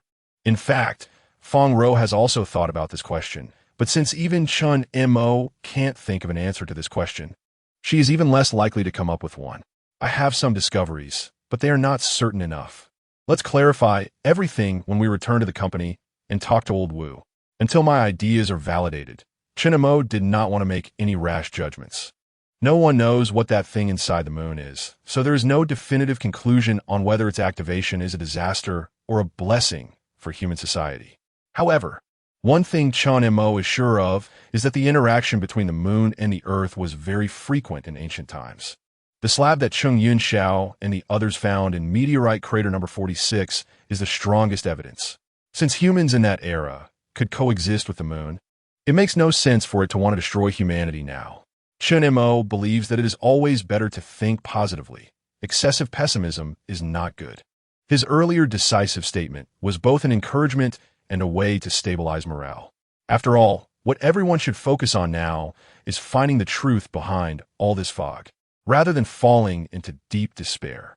By the way, did you receive the complete information from the deciphered slab? I almost forgot about that. At Chen Mo's reminder, Fong Ro quickly opened the information storage interface of her communicator. Previously, due to time travel, they had only received half of the slab's information sent by old Wu. But just based on the two characters Kunlun in that half of the information, they managed to return from the Cretaceous period tens of millions of years ago to the 21st century. Now that the communicator's signal has returned to normal, the remaining information can naturally be displayed. However, as soon as Fong Ro opened the communicator, she was stunned again. Her eyes trembled slightly, her pupils rapidly dilating as if she had discovered something incredible. Chen Mo read two words from Fong Ro's gaze, astonished. What exactly did the remaining deciphered information of the slab mention? Something that could shock Fong Ro makes Chen Mo believe that the second half of the moon slab's deciphering must hide some astonishing information. Sure enough, as soon as Chen Mo finished asking, Fong Ro looked up and slowly uttered a few words. Kunlun girl. Girl? What girl? Cheng Yunxiao asked in confusion, and the three bodyguards beside him also looked puzzled. Only Chen Mo stood there, looking as if he was confirming something. Is it the story you mentioned to me before? That's right, it's her, Fong Ro said with trembling eyes. Although Chen Mo had prepared himself psychologically beforehand, when he learned the exact answer from Fong Ro, his breathing couldn't help but become a bit rapid. What are you two talking about?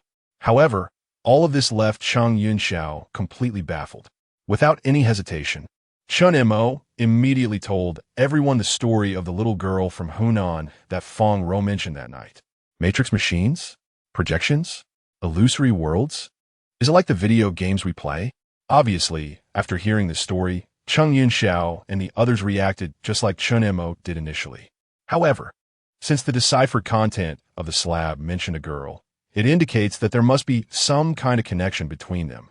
I should contact the company to confirm this matter. Fong Ro's eyes flickered. If the content of the slab really mentioned a girl, Fong Ro believes that old Wu must have sent someone to Hunan. However, in their previous conversations, old Wu did not mention anything about the girl, which puzzled Fong Ro. Soon, Fong Ro dialed the satellite communicator in her hand, but this time she did not contact old Wu. Instead, she contacted Secretary Liu from the company. Hello, Assistant Fong. I've already coordinated with the Air Force Command, and they will soon send the Eagle Brigade to your designated coordinates. As soon as the satellite communication was connected, a calm and capable middle-aged man's voice came through. Secretary Liu, like Fong Ro, is a capable assistant of old Wu, his right-hand man. If old Wu really ordered the company personnel to go to Hunan to find the little girl, then Fong Ro believed that Secretary Liu must know the details of the entire incident. Sure enough, as soon as Fong Ro asked her question, Secretary Liu on the other end of the communicator suddenly had a look of realization. So this is what you wanted to ask. In fact, when the stone tablet was first decrypted, old Wu did send people to Hunan. However, at this point, Secretary Liu seemed to encounter something difficult to articulate. After holding back for a while, he finally revealed a shocking answer. We encountered a bizarre event that science cannot explain. Chapter 22. Split up Secretary Liu.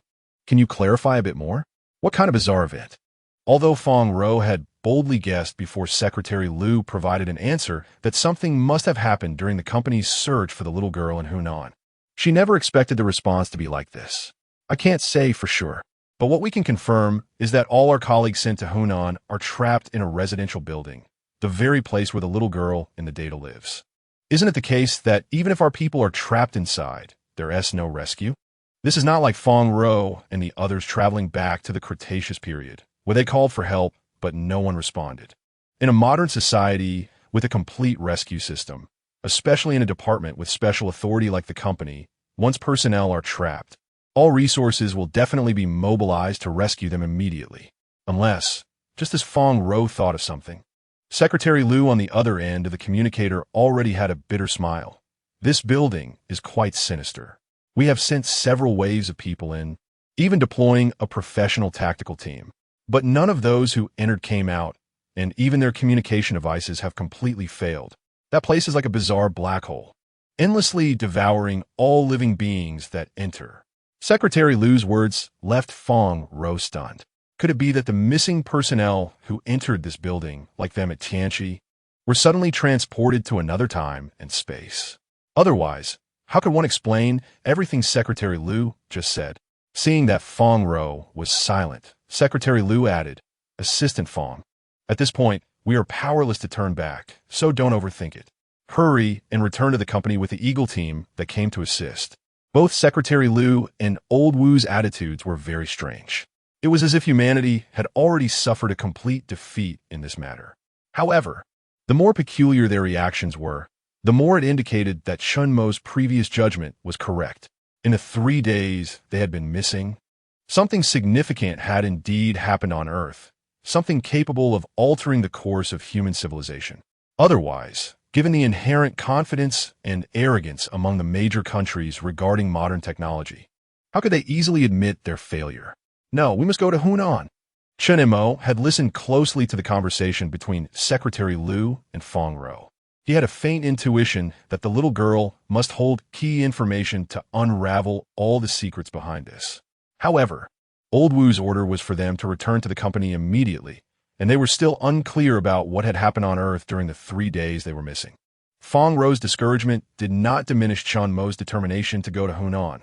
Then we will split into 2 groups. You return to the company, and I will go to Hunan. How can that work? I won't even mention safety issues. The helicopter sent by the Eagle team can only make 1 trip and cannot reach 2 places at the same time. Moreover, Old Wu is currently in a meeting. Even if I contact Secretary Liu, he would never let the Air Force Command send out a second helicopter for us. No one knows better than Fong Ro how stubborn Secretary Liu is. Old Wu's orders are like a decree to him, and he would never disobey them. I can contact the Eagle team to dispatch a helicopter. At that moment, Chung Yunxiao stood up from the crowd. Major Chung, Chen Mo doesn't he understand discipline? Why are you also following suit? The colleagues Old Wu sent to Hunan are all specially trained professionals. And you heard what Secretary Liu said. The professional tactical team that entered that building didn't come out. If something happens to Chen Mo in there, how will I explain it to Old Wu when I get back? Fong Ro was genuinely worried about Chen Mo's safety. Just tell Old Wu that it was my insistence to go. The company found me to solve the mystery behind all this. I'm just fulfilling my own mission. For so many years, the mysterious information that has appeared around Chen Mo has become an inseparable part of his life. For this, he has given up his career, his family, his loved ones, and even his entire life. Now that the door to the truth is right in front of him, Chen Mo would never give up. I think Chen Mo is right. No matter what, we cannot lose hope. Since the current situation is desperate, we should do everything we can to tear a crack in this fog. And who knows, we might find a glimmer of life from it. Chung Yinxiao, being the head of the Moon Rabbit Camp and a soldier, knew that as a soldier, one cannot fall before disaster strikes. Even in a flood, he must be the dam that holds back the waters. Moreover, Chung Yunxiao has always had unusual expectations for Chen Mo, which is why he stepped forward. In the end, after Chen Mo's insistence and Chung Yunxiao's persuasion, Fong Ro reluctantly agreed. I won't stop you anymore, but you must ensure to return safely. Although Fong Ro knew that such verbal assurances were meaningless in the face of unknown situations that could arise at any moment, she couldn't help but blurt it out. Rest assured, we will definitely come back. Chen Mo gave Fong Ro a firm look. Since you all decided to go to Hunan, take this. Fong Ro took the satellite communicator from her wrist and handed it to Chen Mo. Soon, Cheng Yunxiao contacted the Air Force headquarters through the WeChat communication system in Chen Mo's hand. All right, I have briefly reported the situation to the Air Force headquarters, and the higher-ups have agreed to send another helicopter to take us to Hunan. Clearly, Cheng Yunxiao's identity at the Air Force headquarters is not as simple as it appears on the surface. Otherwise, he wouldn't have easily secured the approval of the leaders at the Air Force headquarters for their plan to go to Hunan. Don't look at me like that. After all, I am the direct person in charge of the Moon Rabbit plan, so I still have some influence. Feeling Chen Mo's gaze, Cheng Yunxiao said half-jokingly, "You know that's not what I meant." However, Chen Mo seemed to have no intention of joking with him. Although Cheng Yunxiao's injuries had not led to further infection, his current state was not suitable for continuing the mission. The best choice would be to go to a medical unit for a comprehensive physical examination and to recuperate properly. Fong Rou's reaction was the same as Chen Mo's. She previously thought that Cheng Yunxiao was only helping Chen Mo persuade everyone, and was surprised that this tough man wanted to personally join the fray. "Major Cheng, I will have Lao Yao and the others take care of Chen Mo's safety. You should return with me in your current condition. I'm a soldier. This minor injury is nothing for a soldier. Besides, I've already told you everything that happened in the number 46 meteorite crater. Right now, I just want to find the answers and figure out where the other missing people from the camp went." Cheng Yunxiao was very resolute about this and would not be swayed by anyone's persuasion. The higher-ups entrusted the Moon Rabbit plan to him, which was a sign of their trust. But now such a thing has happened, and he cannot rest easy until he clarifies everything behind it. As Fong Rou was about to say something, Cheng Yunxiao quickly interjected, "This decision has already been approved by the Air Force headquarters, and I am now the primary person in charge of the Hunan mission." Seeing that Cheng Yunxiao had brought up the Air Force headquarters, Fong Rou could only swallow her words halfway. After all, the company and the Air Force are two institutions with different functions. And what could a dedicated assistant say against the directives from the higher-ups at the Air Force headquarters? About half an hour later, the first helicopter finally arrived at the summit of Xiefeng. After confirming Fong Rou's identity, the rescue soldiers from the Eagle Brigade helped her onto the helicopter. Fong Rou glanced deeply at Chen Mo from the window. Their eyes met without any words exchanged, as everything was conveyed through their gazes. "Take care." Fong Rou's last words slowly faded into the roar of the helicopter's propeller as it ascended. Sniper High Foam watched the helicopter leave, removing his hat and rubbing his shiny bald head. "I thought returning to the 21st century would allow me to relax. But it turns out the situation here is not much better than in the Cretaceous period. If I had known, I might as well have stayed there." Before he could catch his breath, he had to start a new mission, and the pressure was indeed quite heavy. However, the old demon beside him chuckled.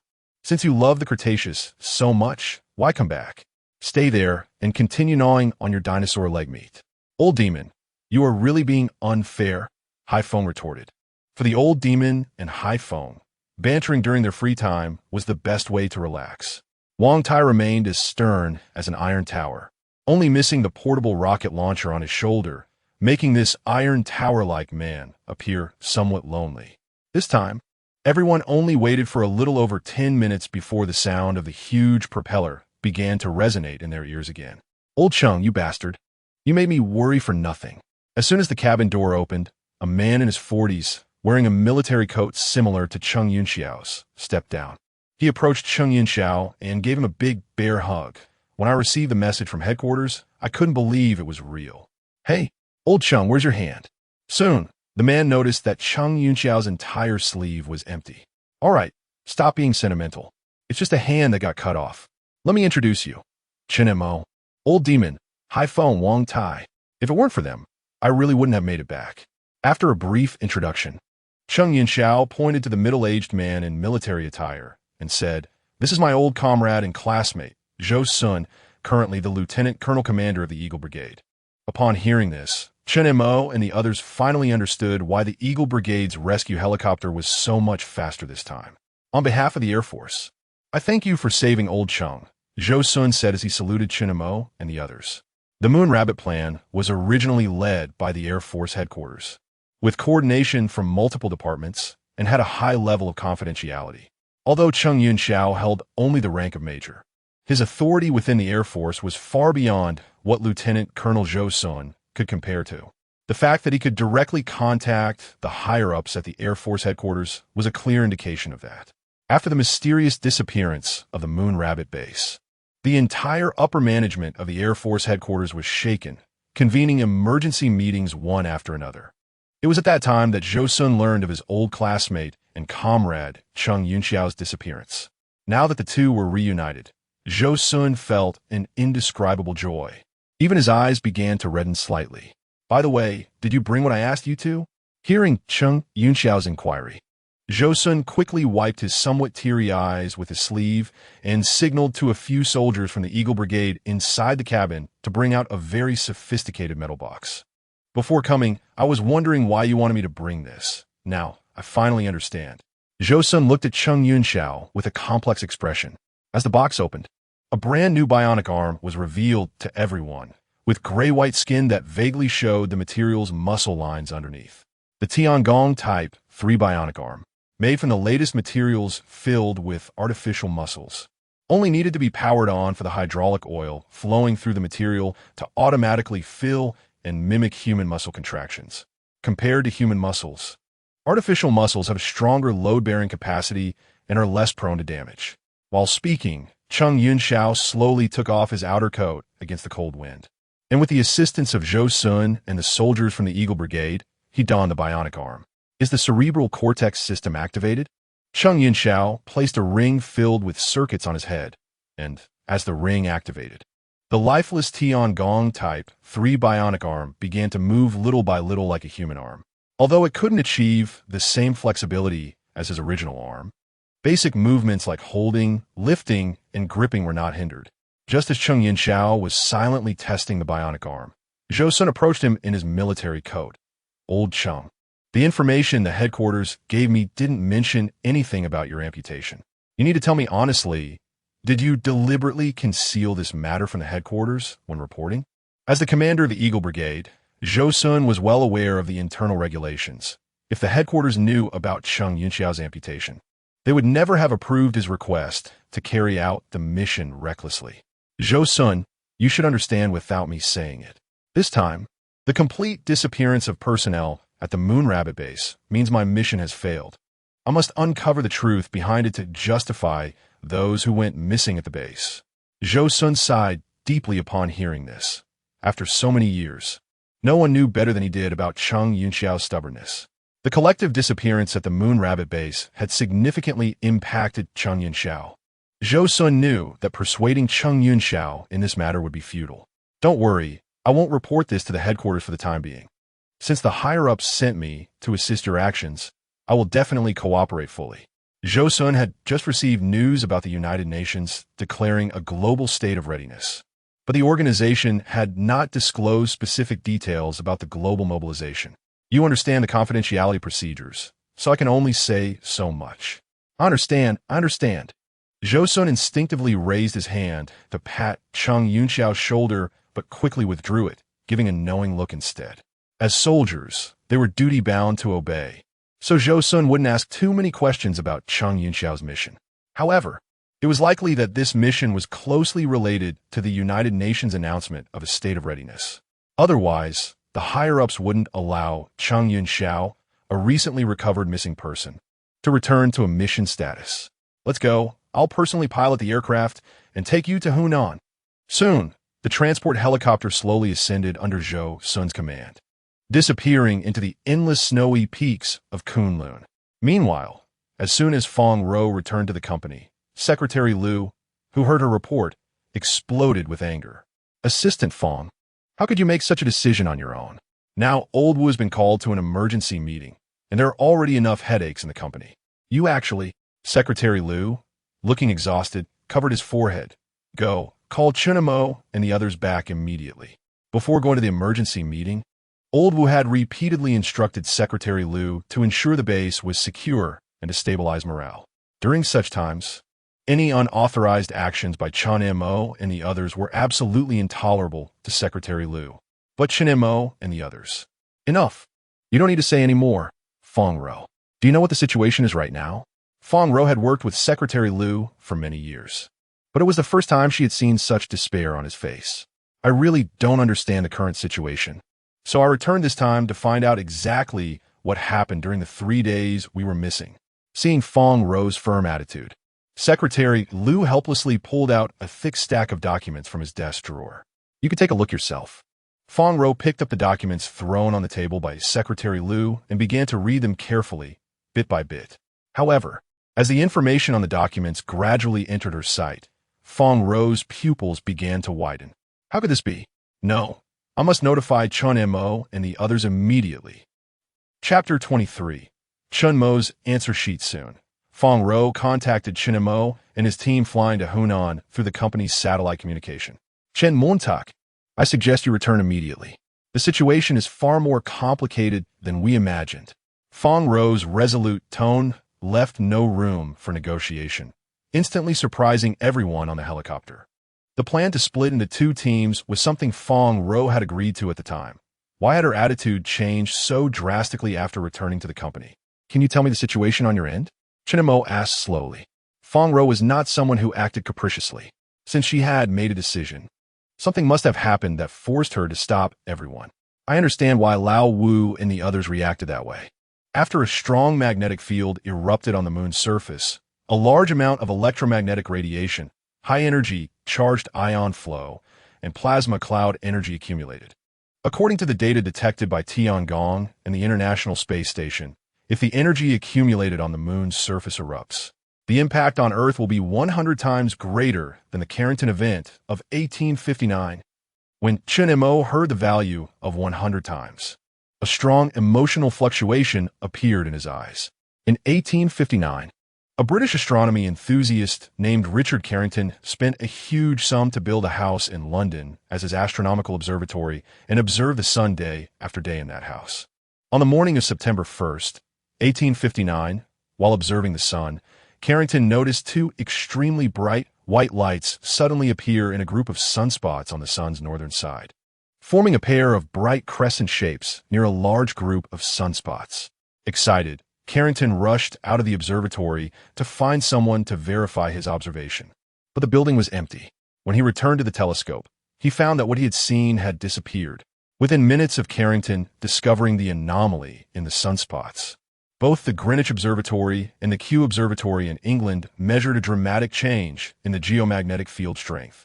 17.5 hours later, the needle of the geomagnetic instrument jumped out of the scale range due to the extremely strong geomagnetic intensity. Around the same time, telegraph operators in various telegraph offices reported that their machines were sparking and even the wires had melted. Carrington was almost certain that these events were related to the flare he had observed. He then reported this discovery to the Royal Astronomical Society of Britain. This was the strongest solar flare event on Earth in nearly 200 years. This event caused severe space weather for up to 8 days. The reason is that a solar flare emits various electromagnetic radiation while simultaneously causing a sudden increase in particle radiation, which can have catastrophic effects on Earth's magnetic field, communications, and power systems. Fortunately, in the 19th century, human society primarily relied on steam engines and manual labor, so this solar flare did not cause overly serious harm to Earth.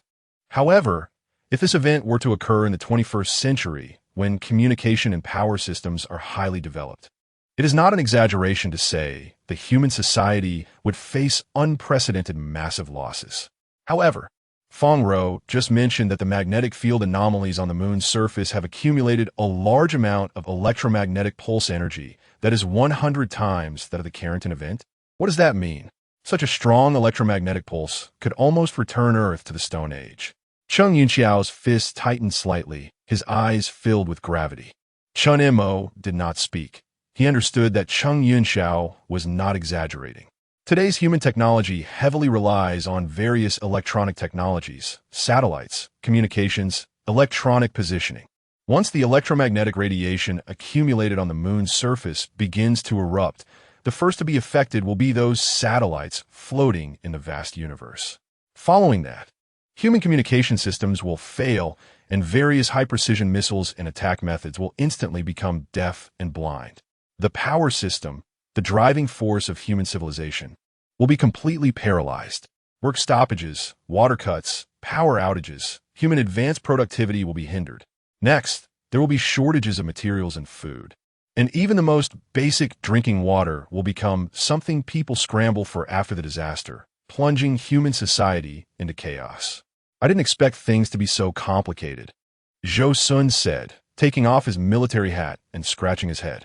Although he couldn't ask too many questions due to confidentiality, he had inadvertently overheard something during the mission, which fell under the category of unexpected factors interfering with confidentiality clauses. However, this kind of thing, no matter who it is, cannot be ignored. The whole of human society returning to the Stone Age? This is even more terrifying than World War III. No wonder the United Nations declared a global state of military readiness. In fact, Chen Mo's current mental state was quite similar to Zhou Sun's. He finally understood where Lao Wu's previous deep sense of powerlessness came from. Any high-ranking leader of a national department would feel powerless and small in the face of such a crisis. Chen Mo, are you listening? Seeing that Chen Mo hadn't responded for a long time, Fong Ro couldn't help but ask. I'm listening, Assistant Fong, but I've still decided to go to Hunan. Fong Ro did not expect that, even after everything, Chen Mo would still insist on going to Hunan. However, this time, before Fong Ro could speak again, Secretary Liu had already snatched the communicator from Fong Ro's hand. Chen Mo, I am now ordering you to return to the company immediately, right now. Hearing Secretary Liu's commanding tone, Chen Mo frowned slightly. With the large accumulation of electromagnetic pulses on the moon's surface at this moment, once it erupts, human civilization would be like a stumbling, babbling infant, completely defenseless. Their only chance now was to go to Hunan and uncover the truth hidden behind all this. Only in this way could human civilization have a glimmer of hope. No, Secretary Liu, I refuse. Secretary Liu clearly did not expect that even after he invoked the company's orders, Chen Mo would still dare to refuse him. Chen Mo, you'd better think it through. Disobeying the company's orders is a consequence you alone cannot bear. Secretary Liu, I also ask you to think it through. Human civilization is facing the greatest crisis in history. If we cannot find a way to resolve this crisis, the consequences are unimaginable. Unfortunately, at this moment, Secretary Liu could not accept this. So many top scholars and experts from around the world have gathered together and haven't come up with a solution. What can you do? Don't cause trouble. Come back quickly. At this critical moment, Cheng Yunxiao took over the communicator from Chen Mo. Hello, Secretary Liu. I am Cheng Yunxiao.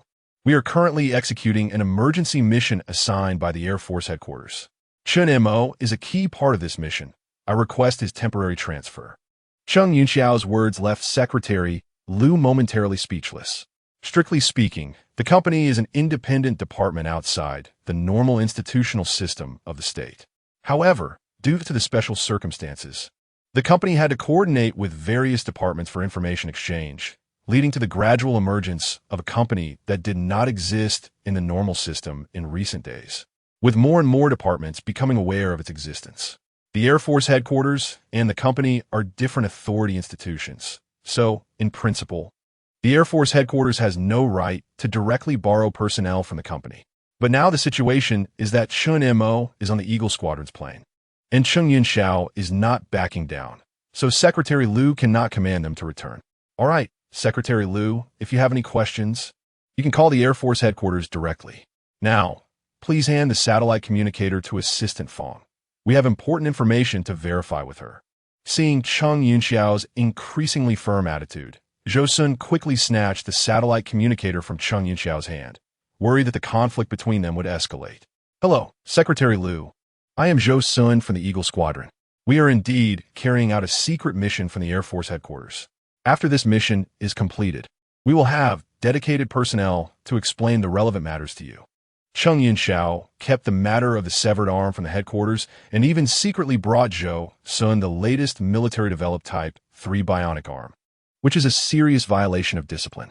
However, Zhou Sun knew that under the current circumstances, normal procedures would definitely not work. They could wait. But could the electromagnetic pulse that might erupt on the moon wait? Compared to the collapse of human civilization after the outbreak of an electromagnetic pulse, Zhou Sun would rather stand shoulder to shoulder with Cheng Yunxiao and bear the risk. As the saying goes, when in the field, Military orders are not to be questioned. I have been honest and straightforward all my life, and I never expected that in the end, I would go crazy alongside old Chung, this stubborn bull. Seeing that the two Air Force officers were vouching for Chen Mo, it was certain that Chen Mo would not return. Secretary Liu, with a serious face, handed the satellite communicator to Fong Ro. Think it over yourself. After old Wu comes back, how will you explain it to him? After saying this, Secretary Liu turned and left without looking back. However, Fong Ro could no longer care about so much. Chen Mo's exceptionally firm attitude made her vaguely sense something. Chen Mo, can you tell me the answer now? Chen Mo had once said on Snow Peak that he had made some discoveries but needed accurate information from old Wu and the company for verification. Fong Ro had never forgotten this sentence. Now, she had already figured out the situation on the company side, and it was time for Chen Mo to hand his answer. Chapter 24. Ghost Wall No, now is not the time. Fong Ro never expected that after waiting for so long, Chen Mo would give such an answer. Chen Mo, I'm under a lot of pressure at the company. If you can't give me a suitable reason, how am I going to persuade old Wu when he comes back? Whether she could persuade old Wu was one aspect. Fong Ro's concern about this trip to Hunan was also the reason she needed to clarify everything. So many professionals and excellent strategic teams were stuck, indicating that the risks in Hunan were no less than when they previously crossed into the Mesozoic era. She just didn't express this worry verbally. Assistant Fong, do you believe me? Before Fong Ro could speak again, Chen Mo's sudden question blocked the words on her lips. Of course, I believe you, but please keep believing. Perhaps because they had both experienced the mysterious and unpredictable time travel together, or perhaps during this period in the Mesozoic, Chen Mo had shown a strong and convincing ability. After hearing Chen Mo's words, Fong Ro fell silent for a long time before gently nodding. All right, Assistant Fong, can you do me a favor and check on my daughter? Faced with Chen Mo's sudden change of topic, Fong Ro on the other end of the satellite communicator was slightly taken aback. Don't worry, it won't take too long. I just suddenly remembered that my daughter's birthday is coming up. All these years, I haven't been able to celebrate a perfect birthday with her, and as a father, I feel really inadequate. Chen Mo, I completely understand your feelings of owing your daughter, but now please help me pick out a cake. My daughter would be very happy. She is a very smart child, and I believe you will also be very happy when you see her. Chen Mo's repeated requests made Fong Ro's pupils slightly shrink as she suddenly thought of something. During the company's background investigation on Chen Mo, there was information about his daughter. Chen Wen. Fong Ro and old Wu had both seen this information, and Chen Wen's birthday had clearly already passed. Yet, as a father, Chen Mo said that his daughter's birthday was coming up. It should be noted that he could remember the Changxi cycle and the subtle and complex data changes perfectly. Don't worry, I will definitely go see Wen. Fong Ro gently nodded. Everything is entrusted to you. After Chen Mo said this last sentence, he hung up the communication. However, this sentence lingered in Fong Ro's mind for a long time. Was he trying to convey some kind of information to me? Fong Ro really wanted to call Chen Mo's satellite communicator, but she ultimately held back. Stay calm. At this moment, it is essential to remain calm.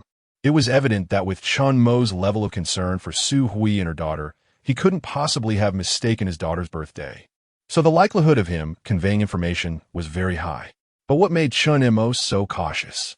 Fong Ro could be sure that Chen Mo's careful precautions were definitely not against Cheng Yunxiao or the Eagle Squadron. So who was he guarding against? Almost instantly, 3 words flashed through Fong Ro's mind. Programmer. Why would the programmer send them back to the 21st century and leave a blank 3-day timeline? This had always been an unresolved mystery in everyone's minds. Chen Mo had clearly discovered something, but he couldn't convey this answer directly to Fong Ro, which was why he used this method. But what exactly was this answer? Did Chen Mo really believe that Fong Ro would be able to uncover the truth? Just as Fong Ro was lost in thought, contemplating all of this, on the helicopter, Cheng Yunxiao patted Chen Mo's shoulder with a look of empathy. It must be difficult not to be able to reunite with family. I feel the same way. Ever since I joined the Moon Rabbit Project, I have hardly shown my face in front of my family. My child's school enrollment, the high school entrance exam, every important moment, I was almost absent. My child's mother only knows that I am in the military, that I am in the Air Force, but I have never told her what I actually do. Even when I was sick and hospitalized, my wife had to bear it alone. Chen Mo could fully sense the deep sense of regret in Cheng Yinxiao's eyes. Sitting across from him, Zhou Sun beside them looked equally somber. People say that soldiers regret 3 years, while those who do not serve regret a lifetime. But those like them who serve a lifetime in the military have unspeakable hardships.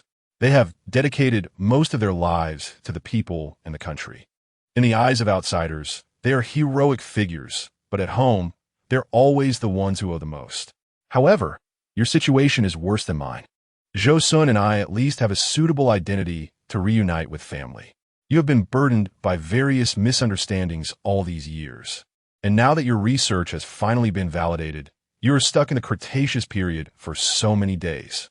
Aside from some matters that cannot be disclosed due to responsibilities, everyone has a certain understanding of each other's past. Cheng Yinxiao naturally knew about Chen Mo's experiences over the years. When Chen Mo proposed that there was something deep in the moon and published the Changxi cycle, everyone thought he was crazy, a charlatan. Now that the thing inside the moon has finally appeared, it has reached a critical moment for human civilization. It's nothing. I've long gotten used to it. If this disaster really breaks out, all of humanity will not be able to escape. Chen Mo's determination to go to Hunan is not only due to the truth he has carried for many years, but also for Su Hui and her daughter. Once the disaster breaks out, ordinary people will be the first to suffer. Even if the company continues to send people to protect them, who can guarantee absolute safety in the face of a global disaster? So must be stopped. After about 5 hours of flight, Chen Mo and his group finally arrived at their destination, Hunan, Zhuzhou. As a prefecture-level city located in the eastern part of Hunan and downstream of the Xiang River, the permanent population here exceeds 3.8 million, and it is one of the first key industrial cities to be developed in the country. Due to the current global military alert issued by the United Nations, which is only directed at high-level officials of various countries and is unknown to the general public. In order to avoid causing panic, helicopters did not land directly in the urban area of Zhuzhou, but instead stopped at a nearby Air Force base. As soon as they disembarked, Chen Mo and the others got into a prearranged jeep and sped towards the city. Looking at the bustling crowd in the city, with smiles reflected in the sunlight, the determination among the people in the vehicle to prevent a disaster had never been stronger. Soon, the convoy arrived at the Zhuzhou cotton spinning factory, near an old butterfly-shaped building. The little girl mentioned in the materials lived here, and after receiving the commission from the relevant departments, the Zhuzhou Police Bureau quickly sealed off the surrounding area.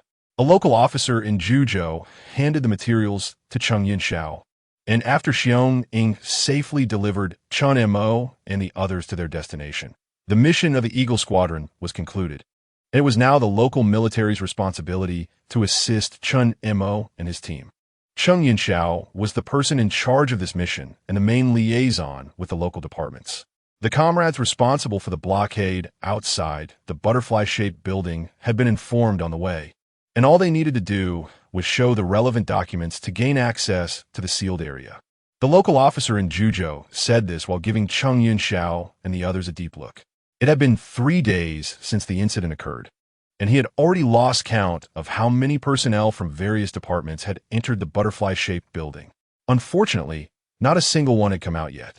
To be honest, this local officer in Zhuzhou held a deep admiration for Cheng Yinxiao and his team. Knowing how dangerous the situation was, they still resolutely entered. In his eyes, such people were heroes. Wang Tai, are you ready? Before long, the convoy stopped at the entrance of the sealed area, and Lao Yao opened the trunk, took out the equipment, and dressed accordingly before glancing at Wang Tai beside him. Ready? Wang Tai, now dressed in a brand new tactical suit, said as he slung the portable individual rocket launcher he had selected from the local armory over his shoulder. Chen Mo glanced at Wang Tai, who had slung the portable rocket launcher, and suddenly felt that the other person was complete, standing there like an iron tower, giving an indescribable sense of security. Cheng Yinxiao took out a classic Type 92 pistol from the trunk and handed it to Chen Mo. This is for you. I don't need this.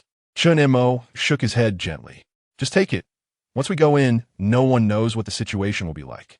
It's better to have it just in case. Chen Mo looked at the Type 92 pistol that Cheng Yunxiao had thrust into his hand, faintly remembering that the last time he had handled a gun was during military training in college. Wow, Major Cheng, you're too strong.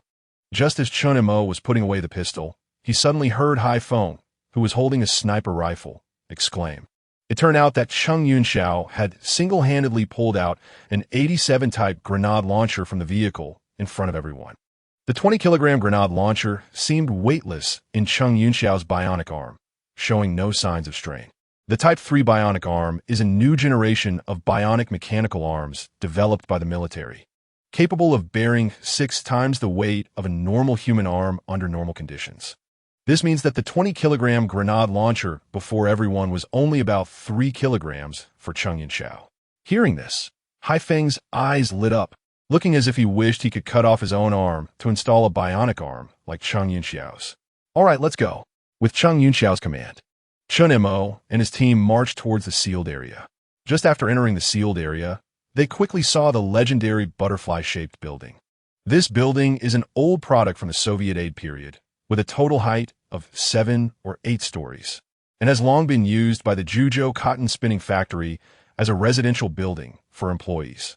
The thick peeling walls indicated that this old butterfly-shaped building had been renovated many times. Chen Mo and the others cautiously turned the large door of the butterfly-shaped building and entered the interior in single file. The communication system is down.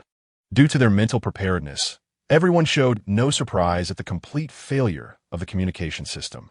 If they could still communicate with the outside after entering the building, the people trapped inside would have been rescued long ago. At the very least, the people outside would know what was happening inside the building, rather than being like headless flies without any clues.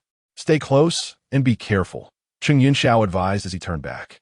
The interior of the butterfly-shaped building was relatively dim and very quiet. There were no unusual sounds coming from either the corridors or the stairs. Chen Mo and the others climbed 6 or 7 floors without any discoveries. At this moment, Cheng Yunxiao suddenly stopped. Wait, according to the height of the building's 9 floors. We should have reached the top, right? Huh. Yes, why are there still so many stairs above? Because of the butterfly-shaped building structure. The stairs spiraled around the central part of the floor, allowing everyone to see the floors above and below by just peeking out. Are we encountering the legendary ghost wall? Hai Feng, holding his sniper rifle, looked at Chen Mo with disbelief. Chen Mo did not directly answer Hai Feng's question, but continued to climb 2 more floors up the stairs, peeking out to see that the stairs on both sides had neither increased nor decreased. I think I know what's going on. Chapter 25. Door lock. The space we are currently in has been artificially altered. Altered space? Chen Mo's answer was obviously a bit obscure for everyone. Sensing the thick confusion in their gazes, Chen Mo continued. Actually, we have already experienced similar situations before. Do you remember how we traveled through time and space? During our first time travel, I mentioned Einstein's theory of 4-dimensional space to Assistant Fong. To be precise, the reality we are in is actually made up of 2 parts, time and space. They overlap, and only when an object's mass and speed reach a certain level will the space and time in which the material exists change. Time travel can actually be simply understood as a simultaneous change in both space and time. Hearing this, Cheng Yunxiao looked enlightened. So you mean? We are currently in a situation similar to time travel, but not exactly the same. In time travel, both time and space change simultaneously, while now only space is changing. Exactly, that's what I mean. Chen Mo nodded gently. Length, width, and height are the conventional ways for 3-dimensional beings to measure things. Just like the stairs in front of them, looking from above and looking from below both provide a visual judgment of the current space. To verify this, Chen Mo took a coin out of his pocket and tossed it down the circular void at the center of the stairs. But the coin seemed to fall into an endless abyss, gradually disappearing into the darkness without any echo for a long time. If I am not mistaken, this should be an infinitely extending space. From the moment we stepped into the hallway, it was already destined that we could not leave here. Infinite extension? Unable to leave? Hai Feng's eyes widened, and then he looked at the corridors on both sides of the floors. No, Researcher Chun, you said it extends infinitely up and down. But what about left and right? Look, this door in front of us is so close. It can't possibly extend infinitely too, right? Haifeng was about to step forward to twist the door lock when, at that moment, he reached out his hand. The door lock that was originally within arm's reach suddenly disappeared with a whoosh. Haifeng looked at the door lock that had just been so close, now 5 meters away, and, still not willing to give up, he walked forward again. But history always repeats itself. As he reached out his hand to twist the door lock, it once again pulled away from him by about 5 meters. The astonishing scene before him completely stunned Haifeng. In fact, it wasn't just him. Cheng Yunxiao and the others beside him were also wide-eyed, their faces filled with disbelief. If it weren't for Chen Mo's relatively reasonable explanation of this series of bizarre events just now, they would almost think they had truly encountered ghosts in broad daylight. So, did the people sent by the company, as well as the tactical team that entered the building later to rescue, encounter the same problem and thus couldn't get out of the building? The old demon murmured to himself, stepping forward to try again several times, but still couldn't touch the door lock. No, that is not right. If it was just space extending, the building inside couldn't be so quiet. Long before entering the building, Cheng Yunxiao had learned from the materials handed over by a local officer from Juzhou that over 100 people had entered the building during this time. If they found themselves in such a space, they would surely leave traces or clues along the way, especially the tactical team that entered the building later. Almost everyone was equipped with lethal weapons. In the absence of finding the rescue targets, they could easily make noise or create a bigger commotion to attract the trapped targets to them. However, so far, Cheng Yunxiao and the others hadn't noticed any movement in the building. This in itself is very abnormal. Could it be that this ghostly place can not only extend but also absorb sound? Feeling like his head was about to explode, Haifeng raised the sniper rifle in his hand and fired a shot at the door lock across from him. Let us see where you hide. But soon, as he pulled the trigger, Haifeng was stunned again. This time, the door did not extend infinitely as before. Instead, it was directly blasted open by Haifeng's shot, creating a fist-sized hole. What's going on? Chen Mo ignored the frozen Haifeng beside him, striding forward to grasp the door lock. To everyone's surprise, this time the door lock was firmly in Chen Mo's palm without any hesitation. The smooth metallic texture and the cold feeling of the door lock were crazily hinting at how real everything before Chen Mo was. The space actually didn't continue to extend? Even Cheng Yunxiao walked up in disbelief. Chen Mo, what is going on? Didn't you just say everything here is infinitely extending? But why has it stopped extending now?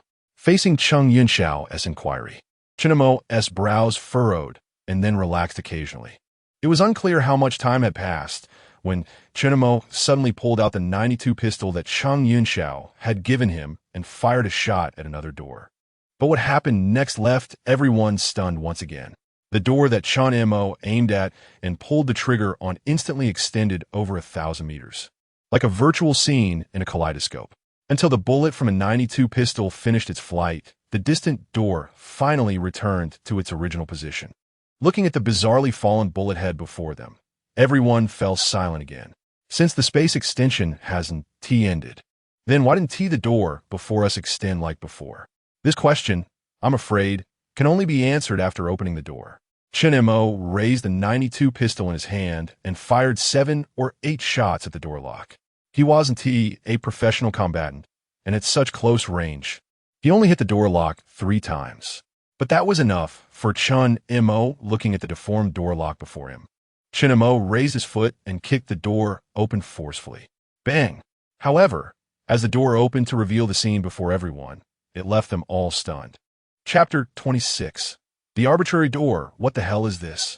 A wave of bloody scent rushed over, and in the dim room, a dozen strange insects, more than 2 meters long, covered in armor and resembling both centipedes and millipedes, were surrounding a pile of corpses, gnawing at them voraciously. Even Haifeng, a combat personnel who had experienced real battlefields, couldn't help but feel his throat churn at the bloody scene before him. Ugh, they were the tactical team that had entered the building for rescue earlier. Cheng Yunxiao suppressed the urge to dry heave as he glanced at the armbands left on the pile of corpses. These are Chen Montak. It seems these ghostly creatures have set their sights on us.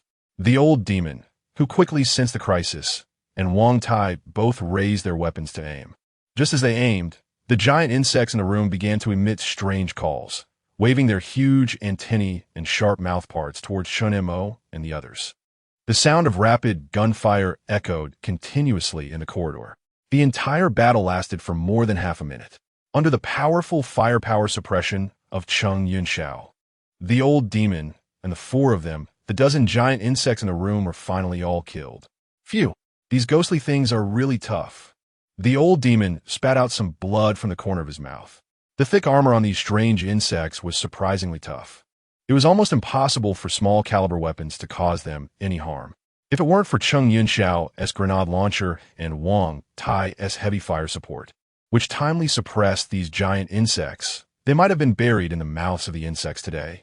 Cheng Yunxiao forced himself to endure the stench in the room and turned over the remains of the giant insects. Where on earth did these ghostly things come from? These arthropod giant insects are different from the dinosaurs they encountered in the Cretaceous period. No matter how large the dinosaurs were, once they were shot in the head, they would immediately lose all signs of life. However, the giant insects before them could still attack even if half of their bodies were missing.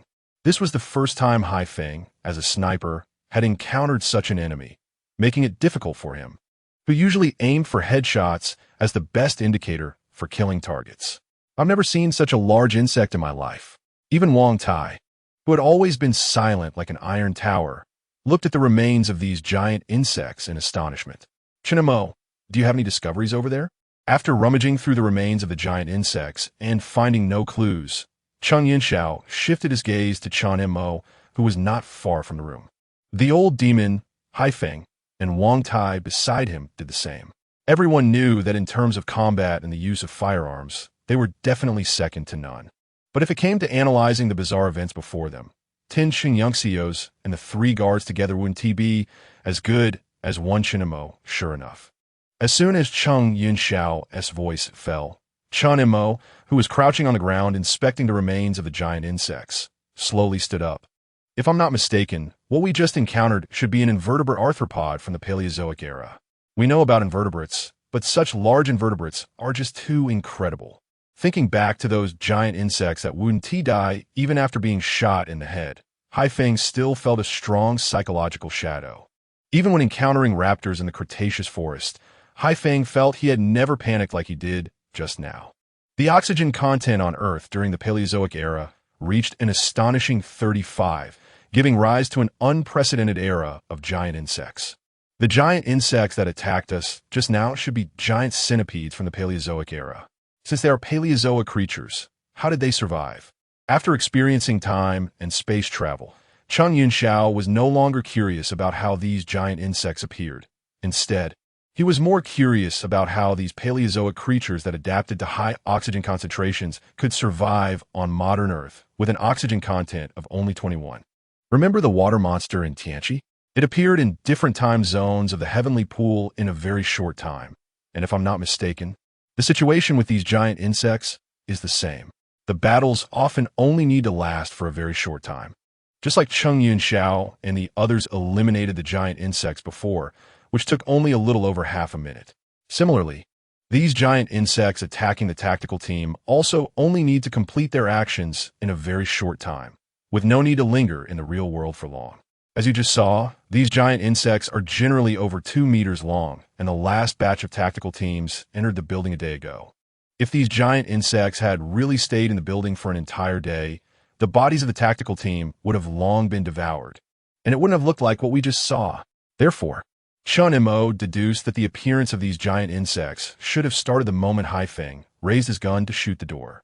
It just so happened that the bodies of the tactical team were also in this room, which is why they saw what they did after pushing the door open. But what about the door lock we just saw? It was clearly extending infinitely just a second ago and was out of reach, and in the next second. This issue is still the same as what we encountered in the heavenly pool. You should remember the data changes on the measuring instruments before the water monster appeared at the heavenly pool.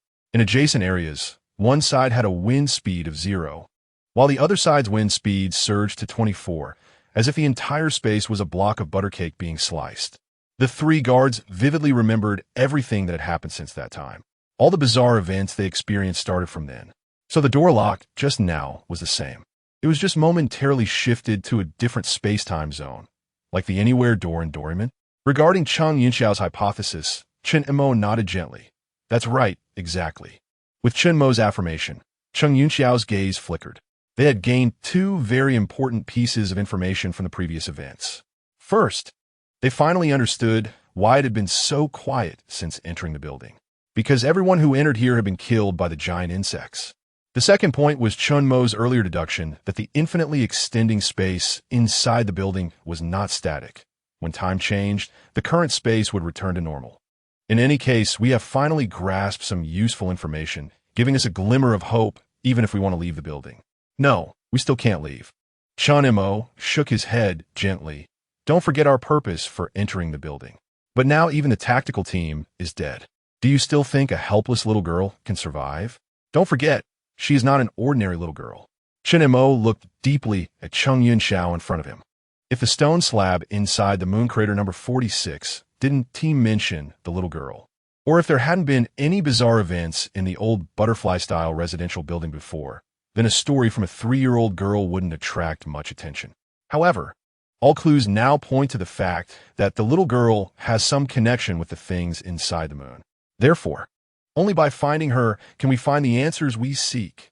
As soon as Chen Mo's words fell, strange high-frequency vibration sounds suddenly filled the air. Is that a helicopter? Haifeng frowned slightly.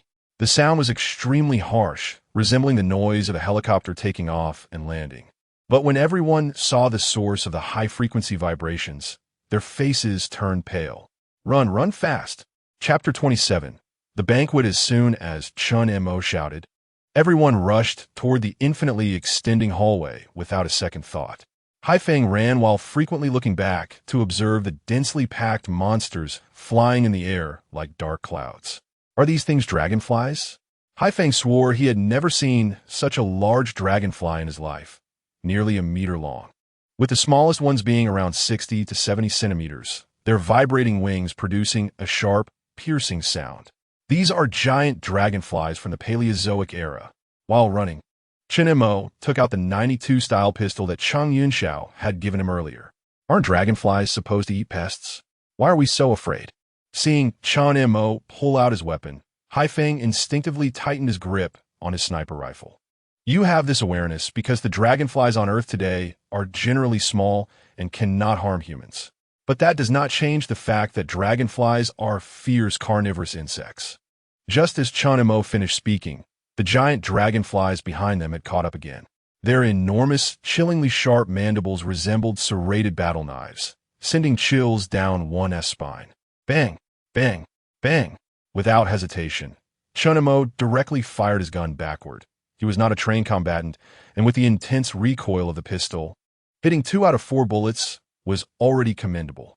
Seeing this, Haifeng threw a fragmentation grenade behind them, the massive explosion ringing painfully in their ears. No way. We can't outrun this swarm of winged creatures. Old Yao, holding his 191 precision rifle, shouted seriously after emptying an entire magazine at the back.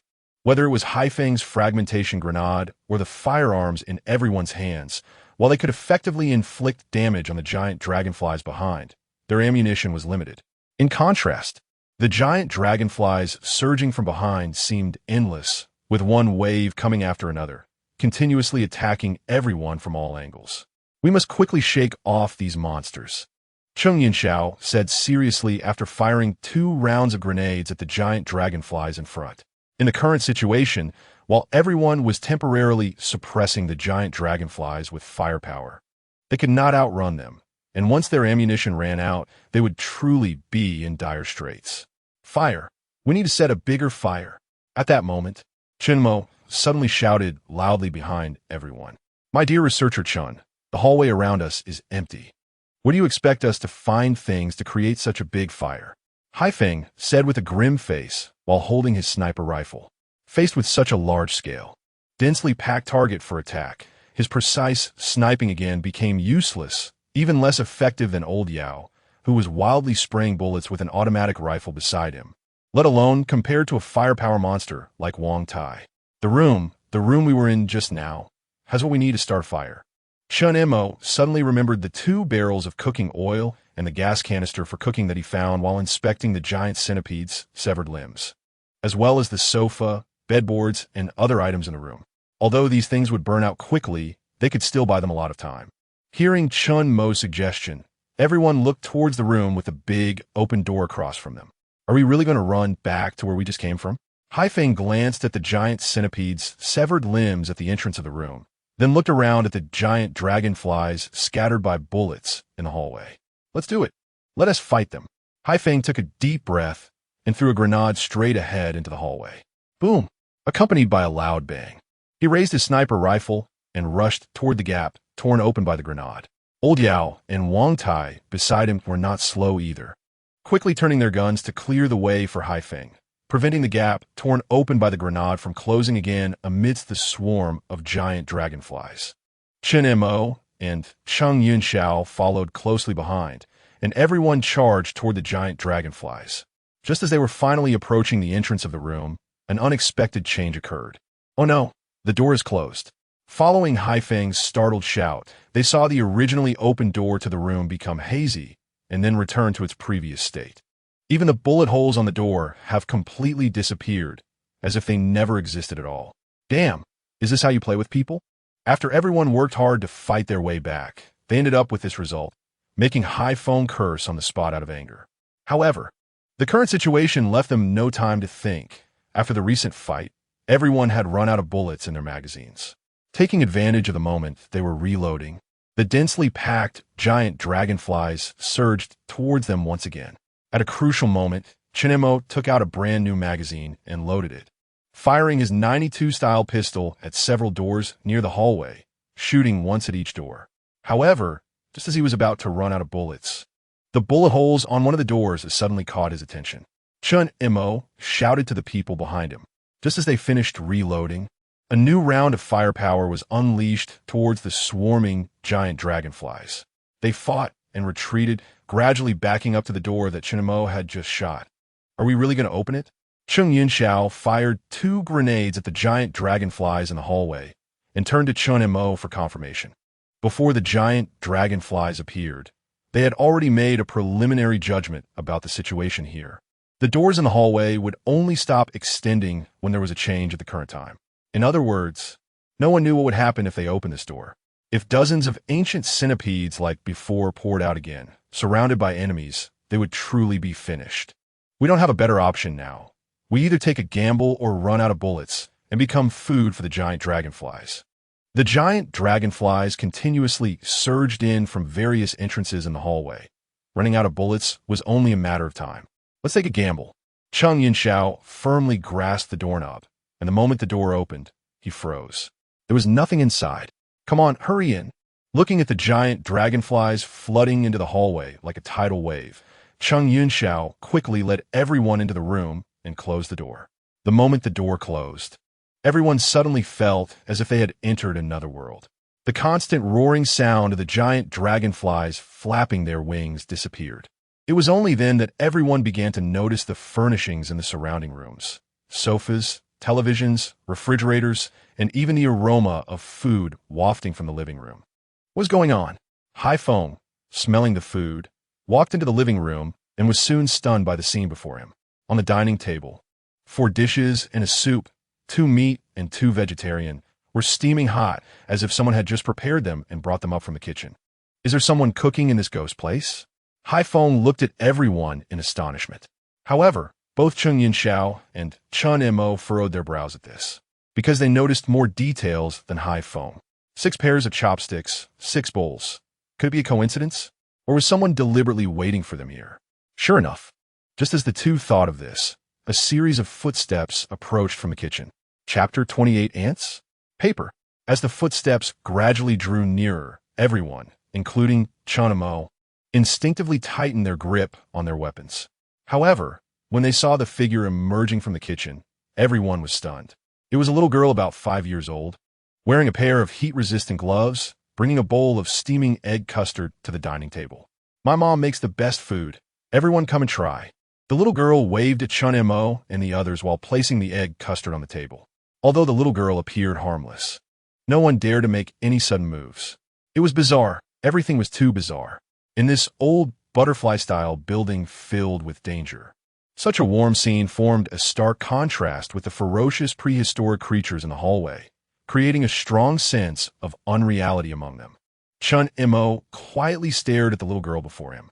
Feng Rou mentioned that the girl who repaired the moon was only about 3 years old, and this report was from 2 years ago.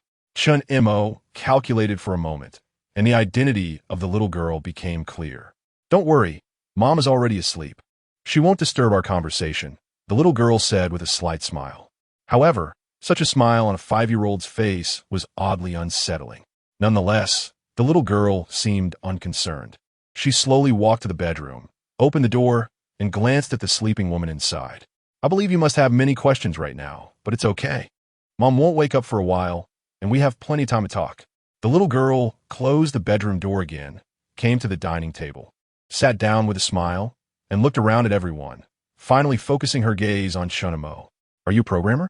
Chen Mo took a deep breath and slowly sat down at the dining table. Programmer? An interesting title. If you want to understand it that way, that's fine. The little girl replied, showing no extra emotion at the mention of programmer, as if everything before her held no secrets at all. Or should I call you the moon repairer? Chen Mo paused for a moment and deliberately changed how he addressed her. Either is fine. The little girl continued to smile, looking relaxed. The information about the 12 matrix machines deep in the heart of the moon and the information on the stone tablet are all false, right? The purpose was to lure me here. Chen Mo raised his chopsticks and took a bite of the steamed egg on the table. After living in the Mesozoic for so many days, the taste of modern home-cooked food deeply stimulated his taste buds. Cheng Yinxiao and the others behind her were taken aback by Chen Mo's words. Will you hear? What did he mean by that? The little girl sitting across the table showed some emotion. It seems you know quite a bit. Her response confirmed Chen Mo's earlier guess, but also made Cheng Yinxiao and the others' hearts sink instantly. Throughout the series of bizarre events, Cheng Yinxiao had always felt that Chen Mo was a key figure, perhaps the one who could turn the tide. For this reason, he risked disciplinary action by concealing his severed arm and applied to the Air Force headquarters for a mission to Hunan. However, the little girl's affirmation of Chen Mo's earlier statement put them in a very passive position. If she truly intended to harm Chen Mo, they would be utterly powerless to stop it.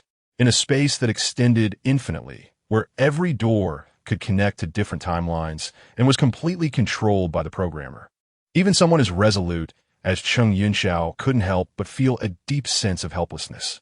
Chen Mo also understood that if the other party didn't want to meet with him, they might have already perished in the flood of giant dragonflies. The information on the stone tablet and the matrix machines was indeed left behind by me intentionally, but they're not all false.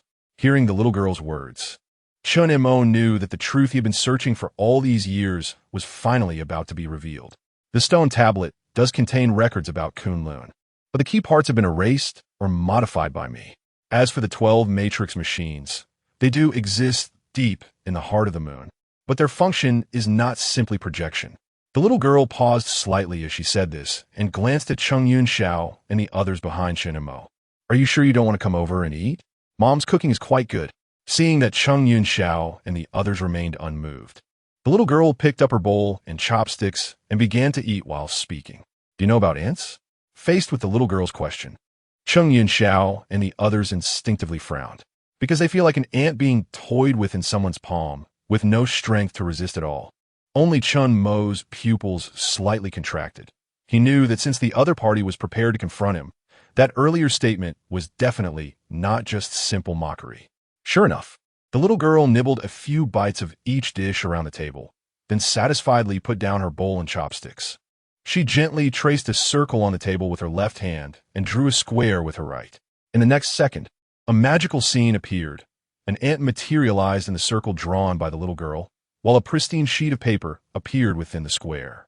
The little girl gently picked up the ant and placed it on the clean paper. This is a point. For the ant to reach from one point to another, it must crawl slowly. The little girl lightly tapped the corners of the paper with her fingers. The process of the ant crawling from point to point represents time, while the surface of the paper it crawls across is the so-called space. Feeling the gaze of the little girl, Chen Mo stood up and took the piece of paper from her hand, gently bending it, causing the points on the paper to overlap instantly. Is this the secret of time and space travel? That's right, it is. The little girl smiled slightly. In the world of ants, even if they can see the points, reaching those points requires a long time to cross. They cannot fold the paper like humans can, connecting the 2 points together. Therefore, in the ants' world, time and space become unshakable iron laws. Chen Mo did not refute any of this because, when faced with time and space, current human technology is like ants. They can observe the passage of time and be aware of four-dimensional and even higher-dimensional existence. However, they cannot change anything, just like the ant on the piece of paper that can gaze at one point from another. It still needs a long process to crawl between the 2 points. Imagine, what would happen if humanity mastered the rules of space and time? As if she could see through Chen Mo's thoughts, the little girl asked in a nearly seductive tone. The whole world would be in chaos. Chen Mo blurted out without thinking. The reality of human existence, which can also be referred to as the three-dimensional world, is composed of time and space. If humans could manipulate time or space at will, the order of the entire three-dimensional world would be completely shattered. No, it would be immortality. Humanity would attain immortality, free from the constraints of time and space, no longer fearing a fleeting life, becoming gods who control everything and rise above all. At this point, the little girl gazed deeply at Chen Mo. Isn't that good? You don't mean to tell me that as a programmer, you're here to help humanity wield this power, do you? Is there a problem? The little girl spread her hands, staring at Chen Mo. However, Chen Mo just smiled. It felt like a group of aliens came before you, claiming they were here to help humanity build a beautiful Earth home. Even when colonizers took over the North American continent, they needed to concoct a plausible reason to deceive the native Indians, saying that the colonizers were there to help them. Chen Mo would not be blinded by such deceptive rhetoric. To be frank, your statement holds no persuasive power for me. What if I provide evidence that can convince you? The little girl locked eyes with Chen Mo, her expression serious. What evidence are you referring to? Data met Chen Mo's gaze as the little girl's voice rang clear. The data that brought you from the Cretaceous period to here was sent by me. At this, everyone was utterly stunned. What? You sent it? Chapter 29. The ever-present enemy. The little girl paid no mind to the astonished expressions on everyone's faces. Without me, you wouldn't have found the heavenly path, nor would you be able to discuss the issues of time and space with me face to face like this. I have a question. Stepping forward was Chang Yunxiao, his eyes fixed on the little girl across the table. Since you are here to help us, then what about the tactical team and the people who went missing in the building?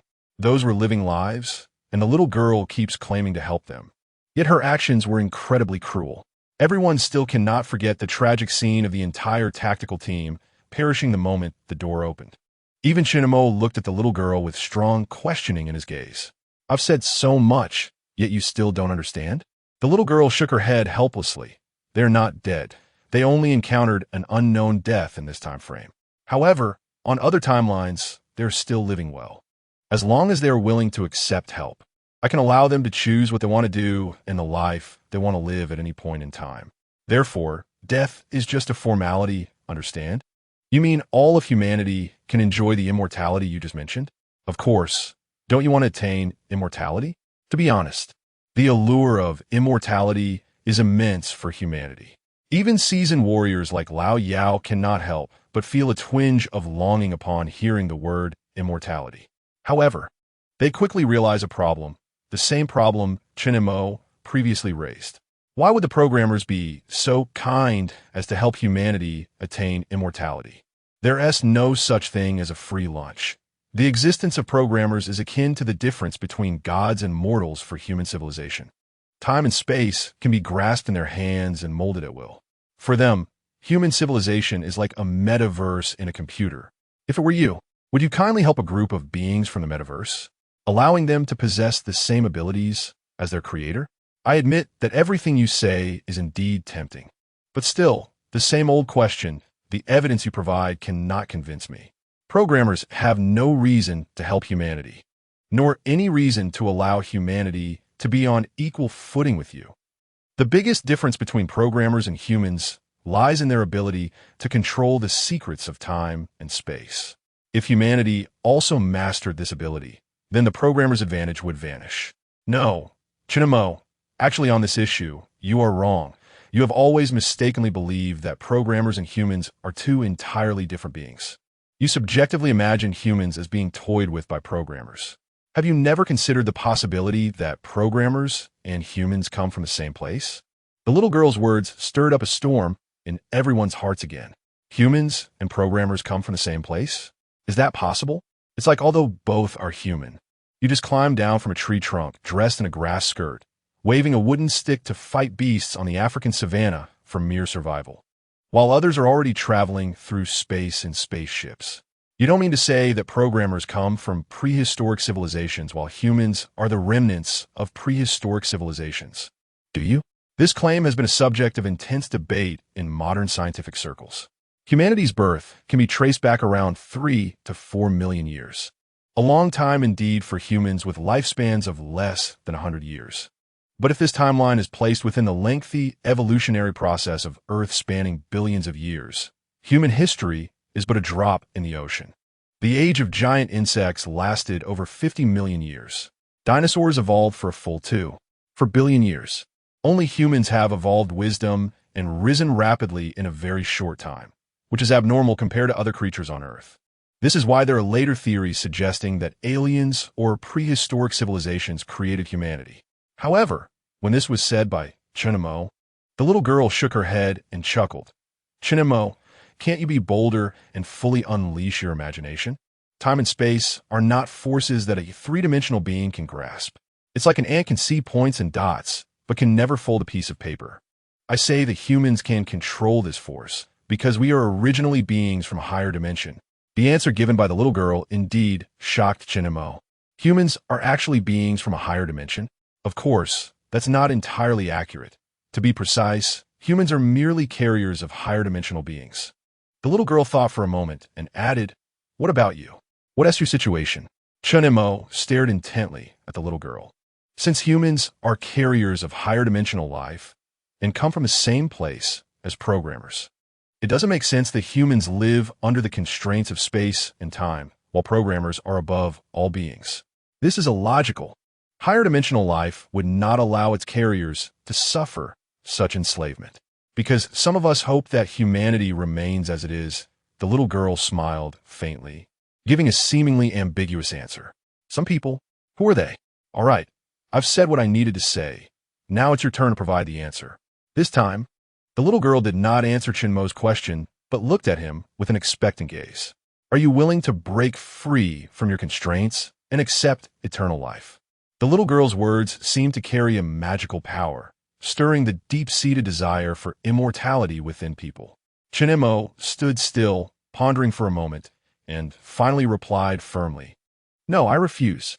Chen Mo still insisted on his original stance. When time and space are no longer constraints for humanity, the present world will fall into endless chaos. Thank you for relieving many of my doubts, but I'm sorry, your words just now can't fool me. At that moment, Chen Mo's eyes shone brightly, as if seeing through all illusions. You should think carefully. Opposing me will not end well. The little girl's voice began to turn cold. It's not that I want to oppose you, but our opposition has never disappeared. As Chen Mo's words fell, Cheng Yinxiao and the 3 bodyguards behind him suddenly felt the ground beneath them start to melt, their bodies gradually sinking in. What's going on? What happened? Chapter 30. The destruction of human civilization. When Cheng Yunxiao and the others looked around again, everything in the living room had changed. The furnishings and decorations at home were still the same, but there was no delicious food on the table, nor sunlight streaming in through the window. The entire room was filled with a damp, musty smell, shrouded in darkness. Chen Mo, what exactly just happened? After seeing everything around them, Cheng Yinxiao couldn't help but ask Chen Mo. It's nothing, just a very brief time-space traversal, Chen Mo said calmly, as if describing an insignificant matter. She adjusted the time to a period before the event occurred and had a brief meeting with us, although they had experienced various bizarre events. Hearing Chen Mo's answer still left them with an unsettled feeling. So everything we just saw was real? It wasn't like in strange tales from a Chinese studio with scorpions, cockroaches, and disgusting bugs conjured up? Haifeng seemed to think of something and looked regretful. If I had known, I would have eaten more of that food on the table. They returned from the Cretaceous period to the 21st century without having had a chance to properly enjoy various modern delicious foods, and hurriedly came here. Just thinking about that food being real made Haifeng feel a pang of regret. Even if I die, at least I could have been a satisfied ghost. However, Lao Yao looked anxiously towards the door. Researcher Chen Mo, your refusal was too sudden. You just left us here. What do we do now? The corridor outside, hyacinth tea still filled with those creepy ghost dragonflies. Is it? Though Lao Yao firmly believed Chen Mo's choice was correct, he felt they shouldn't have to state it so quickly. Tactically speaking, it would be better to delay as long as possible rather than directly returning here to face monsters that could jump out from anywhere at any moment. It's not that my refusal was sudden. It's that if we continue to hesitate, all of human civilization could be destroyed. Chen Mo's sudden words drew Cheng Yunxiao's attention. Chen Mo, what do you mean by that? Is she going to destroy human civilization? No way. Destroy human civilization? Hearing the conversation between Chen Mo and Cheng Yunxiao, Haifeng couldn't help but exclaim, saying all that about eternal life and helping people in front of us, but then plotting against us behind our backs. This little girl has a really vicious mind. It's about 9 out of 10. Chen Mo took out a pack of cigarettes and began to pace back and forth in the living room. If that's the case, then we're in trouble. Lao Yao shook his head. This place is entirely her home turf. She can change this space however she wants. We have no chance of winning against her here. Not necessarily. Until the last moment, it's still hard to say who will win or lose. Chen Mo suddenly exclaimed, which caught Cheng Yunxiao's attention. Do you have a way to leave? Sort of, but I can't say right now. Chen Mo and Cheng Yunxiao exchanged a glance. Cheng Yunxiao immediately understood and nodded. Their every move was under the observation of the programmer, or rather, under the observation of that little girl. If Chen Mo really had a way to get everyone out of here, saying it would mean cutting off the possibility of success. In the face of such a terrifying existence that could change space and time at any moment, any slight negligence could lead to their failure. Just then, strange noises suddenly came from outside the door. Is something trying to rush in? Noticing the abnormality, Lao Yao and the others immediately raised their weapons. Only Chen Mo stood still, holding the cigarette, with a gaze that flickered ambiguously. Assistant Fong, our lives are in your hands. You must find the answer quickly. Nonsense. Back at the company, Old Wu, who had just returned from an emergency meeting, slammed the meeting documents on the table after hearing Secretary Lu's report. He looked up at Fong Ro, who was hanging her head in shame, and at Secretary Lu, who had come to complain with a face full of indignation. Lu Yong, you're foolish. Huh? Secretary Lu clearly did not expect that Old Wu's first criticism would be directed at him. Old Wu, it was Chen Mo who violated the rules. I admit I failed to stop them. That is my fault, but what? You still don't understand what your real problem is. If you had agreed to let Chen Mo and the others go to Hunan for the investigation from the start, would there have been any talk of rule violations? This is also my fault. I was too busy with a meeting to clarify things. In the current situation, the entire Earth felt like a computer running without any protective measures. Once the electronic pulses accumulating on the moon's surface began to erupt, all of human civilization would be plunged into darkness. At this time, Chen Mo and his team still dared to step forward, risking their lives for the continuation of human civilization. Yet Lu, the secretary and company leader, was dragging them down. Every time Old Wu thought of this, he felt an overwhelming anger rise within him. The Air Force headquarters calls had even reached the emergency meeting room. Just think about it. How would superiors and other department leaders view the company in the future? Lu never expected that this situation would trigger such a serious chain reaction. He was just about to step forward to apologize when he saw Old Wu raise his hand at him. From now on, there is no need to discuss matters unrelated to the mission. It has been a full hour since Chen Mo and his team entered the incident location in Hunan. Every minute we waste here is another minute they are in danger. While speaking, Old Wu turned his gaze to Fong Ro. Tell me your situation. Fong Ro, who had long been prepared, handed over the prepared documents to Old Wu without hesitation. So, do you think Chen Mo left some suggestive key information during the communication? Old Wu read carefully for a moment before suddenly looking up. That's right, Old Wu. We've been keeping an eye on him for years. You should know better than I do how deep his feelings are for Su Hui and their child. He deliberately misstated his daughter's age during the communication, which is already very strange. I've confirmed that Wenwen's birthday has indeed passed, and on her birthday, Chen Mo even sent a birthday gift back through a courier. Go on. Old Wu nodded upon hearing this. I've already notified the decoding experts in various departments of the company to decode Chen Mo's words at that time. However, I decided to personally visit Haisher. Before hanging up the communication, Chen Mo repeatedly emphasized that I must check on Su Hui and her daughter. Perhaps the key clues are with them. After hearing this, Old Wu pondered for a moment. Agreed, you can set off immediately. Chen Mo wouldn't leave information for no reason. He must have grasped some crucial clues. On this point, Old Wu and Fong Ro shared the same thought. Lu, I want to say much more. Just cooperate fully with Fong Ro. Yes. Once Lu and Fong Ro left, Old Wu leaned back on the office sofa, rubbing his temples wearily. He had been working nonstop for 3 days, constantly liaising with various departments and holding endless emergency meetings. But no matter how exhausting it was, it couldn't compare to the frustration he felt upon hearing that Lu had stopped Chen Mo and their actions. Lu was someone Old Wu had personally promoted. He was good at maintaining the status quo, but lacked initiative, which was exactly the opposite of Fong Ro's character. In peaceful times, this would be fine, but given the current situation, Lu's conservatism had become a significant obstacle for the company. Hopefully, Chen Mo and his team would come through this safely. Chapter 31. Data's secret. It took Fong Ro over an hour to get from the company headquarters to Haisher. Following Chen Mo's instructions, she first went to buy a cake at a bakery and then drove to the faculty housing complex. Over the years, the company had arranged for dedicated personnel to protect Chen Mo's family. So Fong Ro found Su Hui and her daughter's residence without much effort. Knock, knock. Is anyone there? As soon as Fong Ro knocked on the door, Su Hui quickly opened the inner door, appearing before Fong Ro through a security door. May I ask who you are looking for? A woman living alone with a child is always more cautious than most. Facing Shu Yui's Warigas. Fong Ro smiled slightly. Hello, I'm a colleague of Chen Mo. He asked me to come and check on you. Fong Ro could sense that when she mentioned Chen Mo, the originally calm look in Su Hui's eyes became more complex. Come in. Su Hui glanced at the gifts Fong Ro was holding. In addition to the cake, she had also bought fruits and some snacks and toys for children. Tea or coffee? Just a glass of plain water will do. Su Hui poured a glass of water for Fong Ro as she requested. By the way, where's Wenwen? Wenwen is at a tutoring class. She won't be back until after 4. In today's era, even elementary school students have developed a strong sense of competition. Enrolling in classes has become the only way out for children. You just said you were his colleague?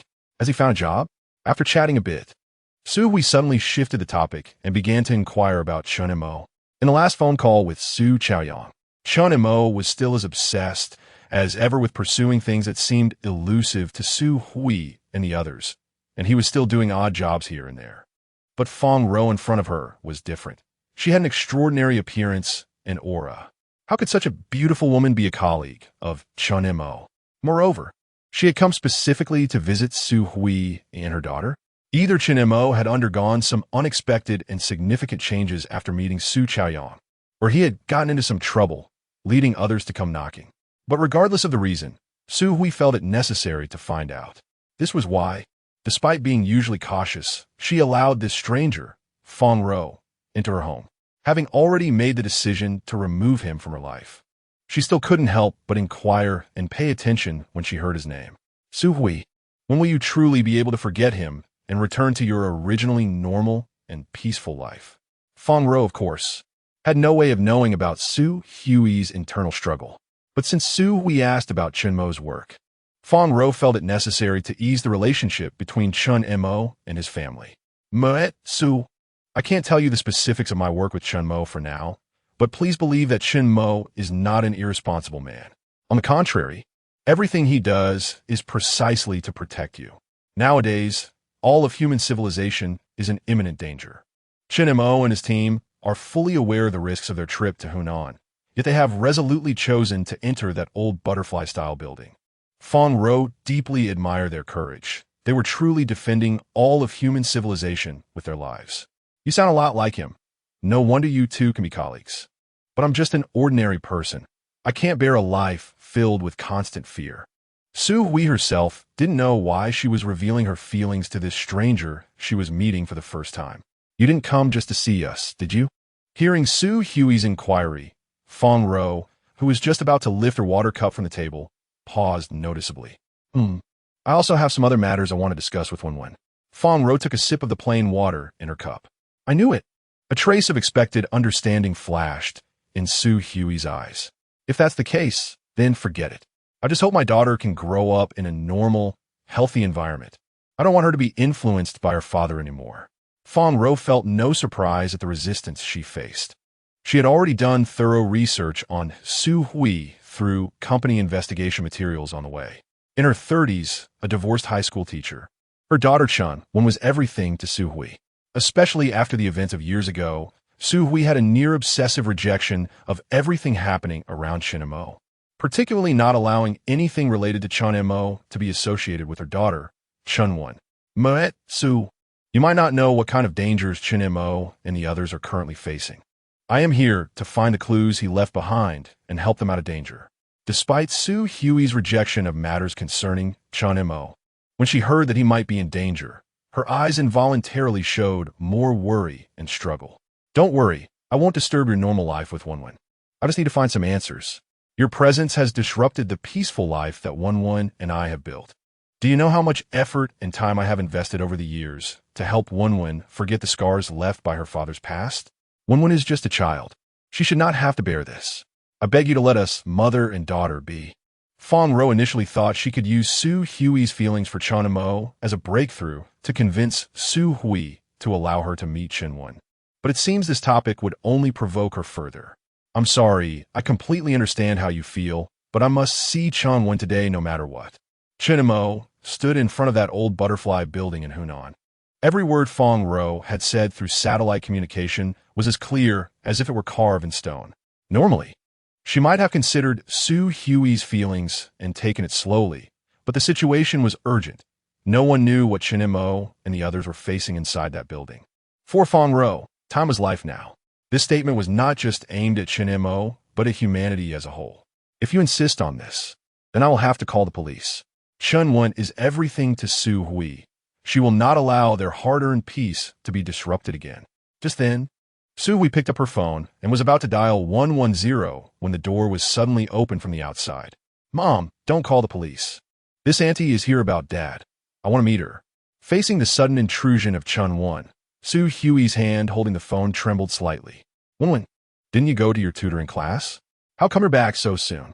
Su Hui didn't know when Chen Wen had returned, or how much of the conversation between her and Fong Ro Chen Wen had heard.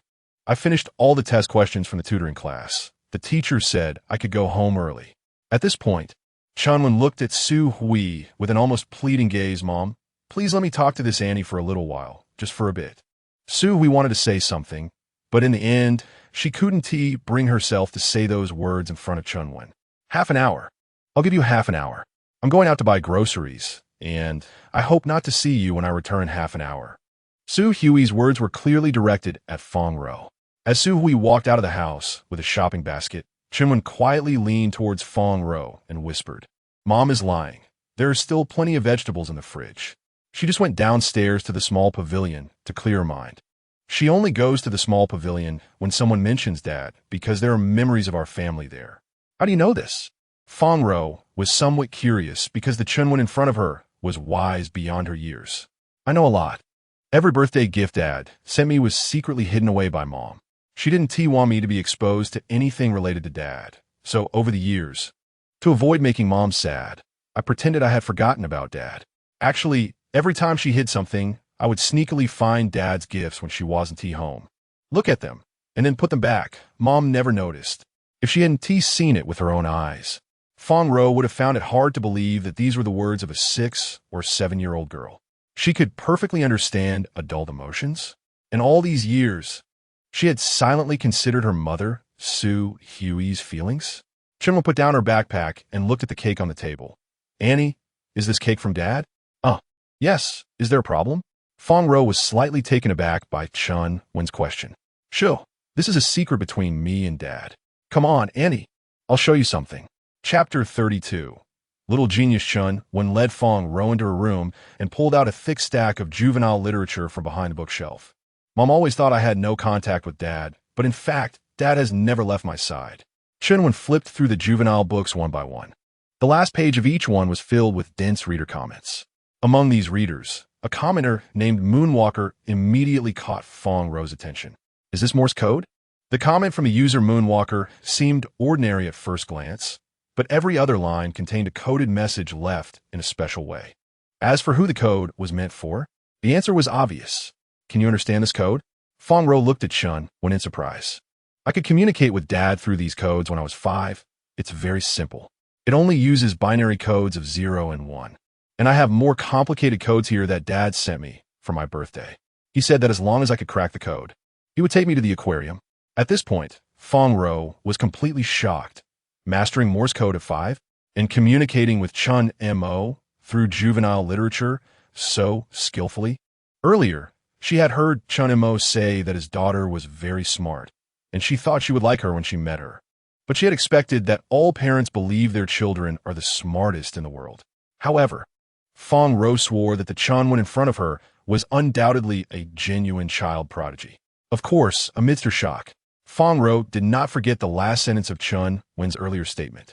You just said Dad left you a more complicated code. Can I see it? If it were someone else, I definitely wouldn't show it to them, but you can, Annie.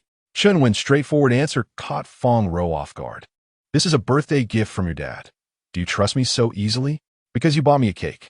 Last year on my birthday, I had to stay in a hospital for 2 days because I ate too much cake, and since then, Mom has rarely let me eat cake. Even on my birthday, I can only have a small piece. But I really like cake, and later I told Dad about this, and he said he would buy me a big cake, and I could eat as much as I wanted.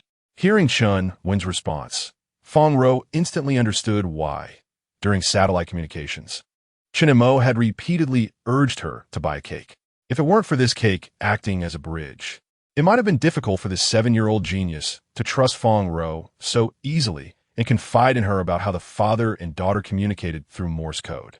Wait, this is soon. When Fong Ro saw the complex code mentioned by Chen Wen, she was completely stunned. Because the so-called code before her was almost identical to the patterns they had seen on Kunlun Peak 5. Had Chen Mo already accomplished this long ago? Whether it was the previous Morse code conversations in the juvenile literature or the mysterious data arrangements before her, they were all part of Chen Mo's groundwork for lunar research. Even if he were no longer present, at least there would be someone in this world who could decipher these secrets. Looking at Chen Wen, who was earnestly deciphering the codes and furrowing her brow at crucial moments, Fong Ro felt as if she were seeing another Chen Mo. They looked so alike. This child was indeed too much like her father. At this moment, she seemed to understand why Su Hui was so resistant to Chen Wen's involvement with anything related to Chen Mo. Su Hui had spent every day with Chen Wen and must have noticed this trait in her daughter, which is why she was so insistent on this matter. She was worried that this child would follow Chen Mo's old path. The saying, the heart of a parent is the same everywhere, was perfectly validated at this moment in Su Hui. Annie, I've been trying really hard, but the problems Dad gave me this time are just too difficult. I've been stuck for a long time, and Haven T succeeded. Although Dad said he would give me the answers next birthday, but I want to decipher these codes before he gives me the answers and give him a big surprise. Looking at the wise and understanding Chen Wen in front of her, Fong Ro felt a mix of emotions in her heart. In fact, the biggest surprise for your father is that you have always regarded him as the most cherished person in your heart. Auntie, is what you said true? Chen Wen asked, her face filled with surprise. Yes. Fong Ro nodded firmly. After getting Chen Wen's consent, Fong Ro took a photo of the code in front of her and sent it back to the company headquarters. Upon receiving Fong Ro's message, Old Wu immediately dispatched a large number of professional decryption personnel to decode the code left by Chen Mo. Time passed quickly, and as it approached the moment to say goodbye to Chen Wen, Fong Ro looked at her with a somewhat complicated gaze. To be honest, After less than half an hour of interaction, Fong Ro had genuinely come to like this clever and kind little genius in front of her. However, there was no choice. Su Hui's half-hour time limit was about to expire. Moreover, Chen Mo and the others were certainly experiencing something extremely dangerous at that moment. For whatever reason, Fong Ro had to leave. "Auntie, is Dad in some kind of trouble?" As Fong Ro opened the door to leave, Chen Wen's slender little hand suddenly grabbed the corner of Fong Ro's clothes. "Why do you ask that? If Dad wasn't in trouble, he would definitely have personally brought this cake to me." Hearing Chen Wen's words, Fong Ro was momentarily at a loss for how to respond. Feeling a pang in her heart, "Do you believe in your dad?" Fong Ro squatted down and placed her hands on Chen Wen's shoulders. "I believe," Chen Wen replied, almost without thinking. "I believe in him too, so no matter what kind of difficulties he faces, he will definitely overcome them. What we need to do is keep this faith." "Thank you, Annie." When Su Hui came upstairs carrying an empty vegetable basket, Fong Ro had already left. She glanced at Chen Wen, who was diligently reviewing her homework in the room, and felt a breath of relief, yet it also felt unresolved. Su Hui really wanted to ask what Fong Ro had talked about with Chen Wen, but in the end, she held back. "Wen, what do you want to eat for dinner?" "Beef with celery." "Anything else?" "Cake." "Then you can only have a small piece, okay? Eating too much will upset your stomach." "Okay, Mom, I understand." Chapter 33. Out of ammo, it's out. The decryption results are in. Just after Fong Ro returned to the company from Haishur, the decryption team brought exciting news. Upon receiving the notification, Old Wu and Fong Ro opened the folder containing the decryption content without hesitation. But when Old Wu saw the contents of the folder, he widened his eyes in shock. "Isn't this the coordinates of Kunlun?" "No, not just the coordinates. Look here." Keen Fong Ro quickly discovered something hidden beneath the coordinates. It was a set of Morse code. "I know Morse code, but to decrypt its content, we must have the corresponding codebook. Even the same set of binary code will yield different content when analyzed with different codebooks. I think I know what the codebook is." Fong Ro seemed to have thought of something and quickly opened her phone. Inside, it was all the content that Chen Mo and his daughter Chen Wen had communicated using Morse code in youth literature. Before leaving the staff community, Fong Ro had repeatedly confirmed with Chen Wen that besides the mysterious data she sent to the company, Chen Mo had not left any special items for Chen Wen. However, out of a precautionary work attitude, Fong Ro still took photos to back up all the messages between Chen Mo and Chen Wen in the youth literature. Of course, all of this was done with Chen Wen's consent. As the decrypted content of the Morse code gradually unfolded, Fong Ro's eyes widened more and more. "I understand. Old Wu, if we want to save Chen Mo and all of human civilization, we must take a gamble." Meanwhile, in Juzhou, Hunan, inside an old butterfly-style building. "Top, top, top. Boom. I can't hold on any longer. I'm running out of bullets. I only have one grenade left here. Without bullets, we'll have to fight them with cold weapons."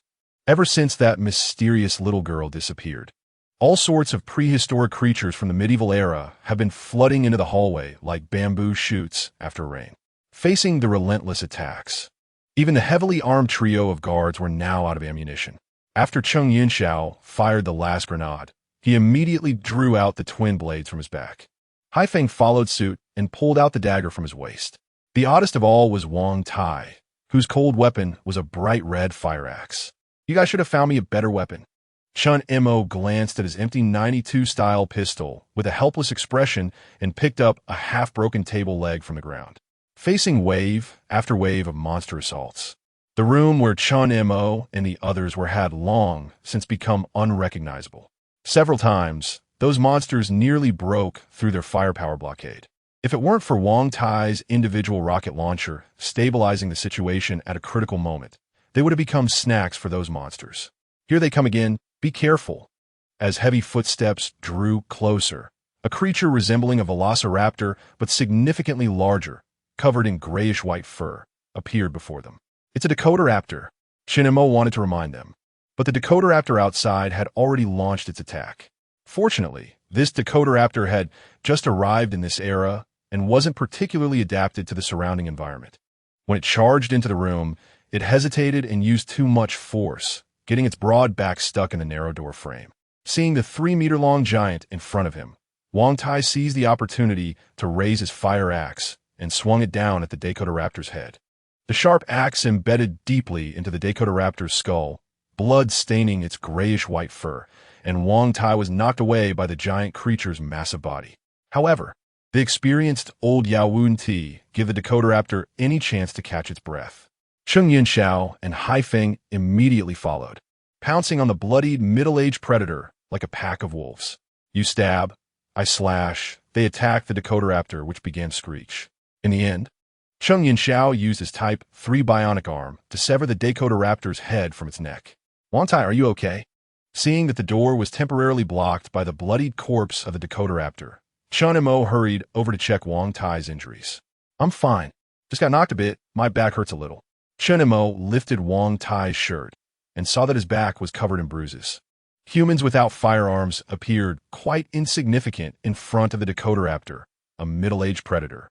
Even with Wang Tai's nearly 2-meter frame, he still couldn't withstand the impact of the Dakotaraptor's swinging body. If it hadn't been for the door frame just right to trap the Dakotaraptor, everyone present would have either been dead or injured. But even so, Wang Tai, who got up from the ground, immediately pulled out the extremely sharp fire axe from the Dakotaraptor's head. The impending crisis had not yet been fully resolved. As long as they were alive, the monsters in the hallway outside would not stop for a moment. Sure enough, as soon as Cheng Yunxiao pulled out the axe, the Dakotaraptor's body that was stuck in the doorframe began to be dragged by something, tearing off a large chunk of flesh from its thigh. There were other Dakotaraptors in the hallway, as the blood and flesh on the Dakotaraptor's body were torn away more and more. The scene outside the door gradually came into view. Once they are full, will they stop eating us? Haifeng glanced at the large toothy dreadnoughtus in the hallway, then looked at the short military dagger in his hand. If I had known, I would have chosen a longer weapon like you guys. You should save your breath. If they rush in later, we'll really be done for. The old demon tightly gripped the Mitsubishi military knife in his hand. Due to the earlier collision with the dreadnoughtus and the subsequent tearing apart of the corpse, the door frame at the entrance of the room had been severely damaged. Without this natural barrier, the crisis they were about to face would be far more intense than before. Sure enough, as the dreadnoughtus corpse stuck in the door frame was gradually pulled away, the group of Mesozoic predators, whose intelligence was second only to that of raptors, launched another attack on the people in the room. Learning from past experiences, this time the dreadnoughtus cleverly lowered its body and swam through the broken doorframe into the room, not giving Chen Mo and the others any chance to strike first. The absence of the doorframe as a natural barrier immediately revealed the humans' disadvantage in front of the dreadnoughtus. Even a battle-hardened trio of guards suffered heavy injuries when one charged in, as they watched their wounds worsen. A second dreadnoughtus also caught the scent of blood and squeezed through the hallway. This was fatal. One of these monsters was already hard enough to deal with. And now another one was coming? Haifeng, with a deep gash on his chest, felt like crying.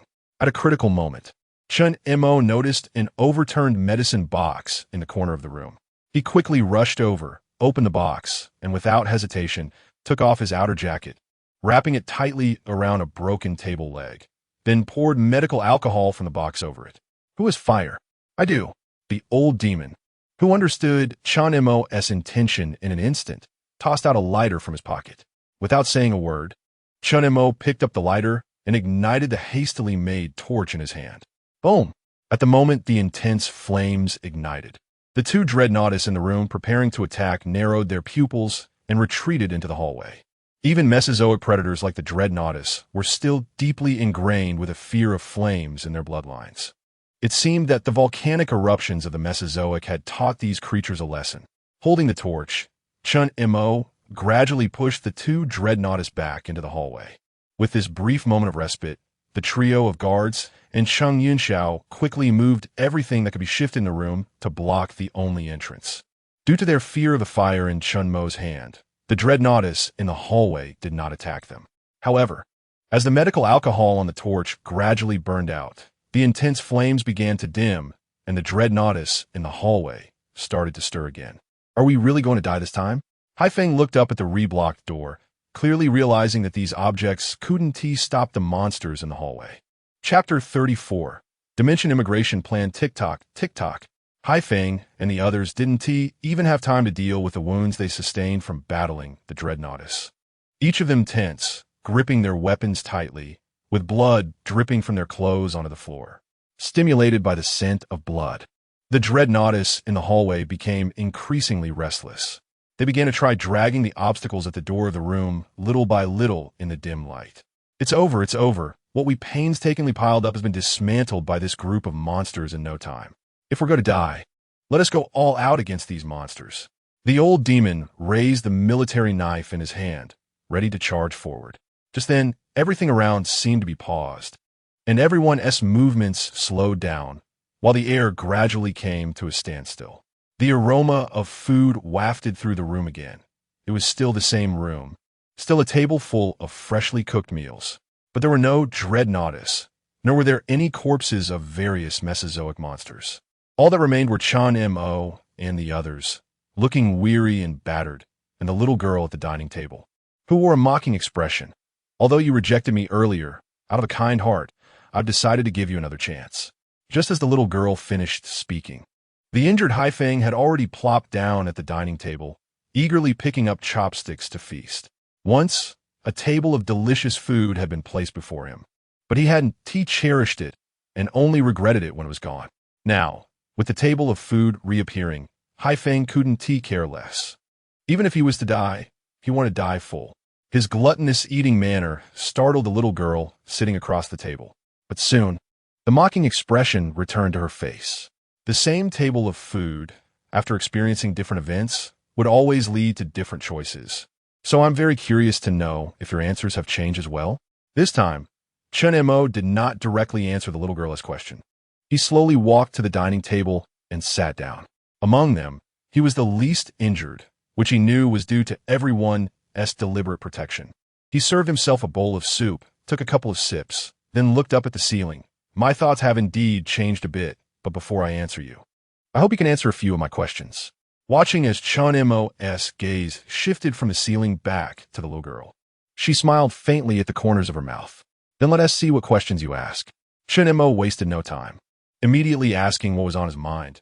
You mentioned earlier that humans and you come from the same place, so I want to know why high-dimensional life forms came here. I once mentioned in the Tao Te Ching that the form of Kongda is only from Tao, where it refers to the universe and all things, the life within the 10-dimensional composite space. So how does life change according to the rules of the universe? The driving force behind this change is life itself. Depending on the dimensional level it occupies, in our universe's 10-dimensional composite space, higher beings reside in high dimensions, theoretically experiencing the flow of time more slowly, thus having a longer lifespan and a wider range of perceivable universe. Conversely, low-energy beings reside in low dimensions, experiencing a faster pace of life and a narrower perception of the outside world. This question is somewhat similar to the ancient legend that one day in the heavens is a year on Earth. If the heaven here still refers to the moon, it's very likely that in ancient times, humans indeed lived on the moon and discovered the time difference between the two, which has been passed down through generations.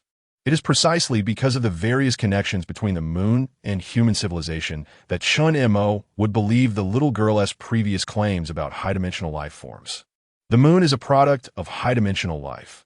Only in this way can the mysteries of space-time be explained. But the question is, what is the significance of high-dimensional life forms who have mastered the rules of space-time coming to Earth, or rather, to the three-dimensional universe? It's akin to a celestial being from a fairyland stepping down into the mortal world, immersing itself in the mire.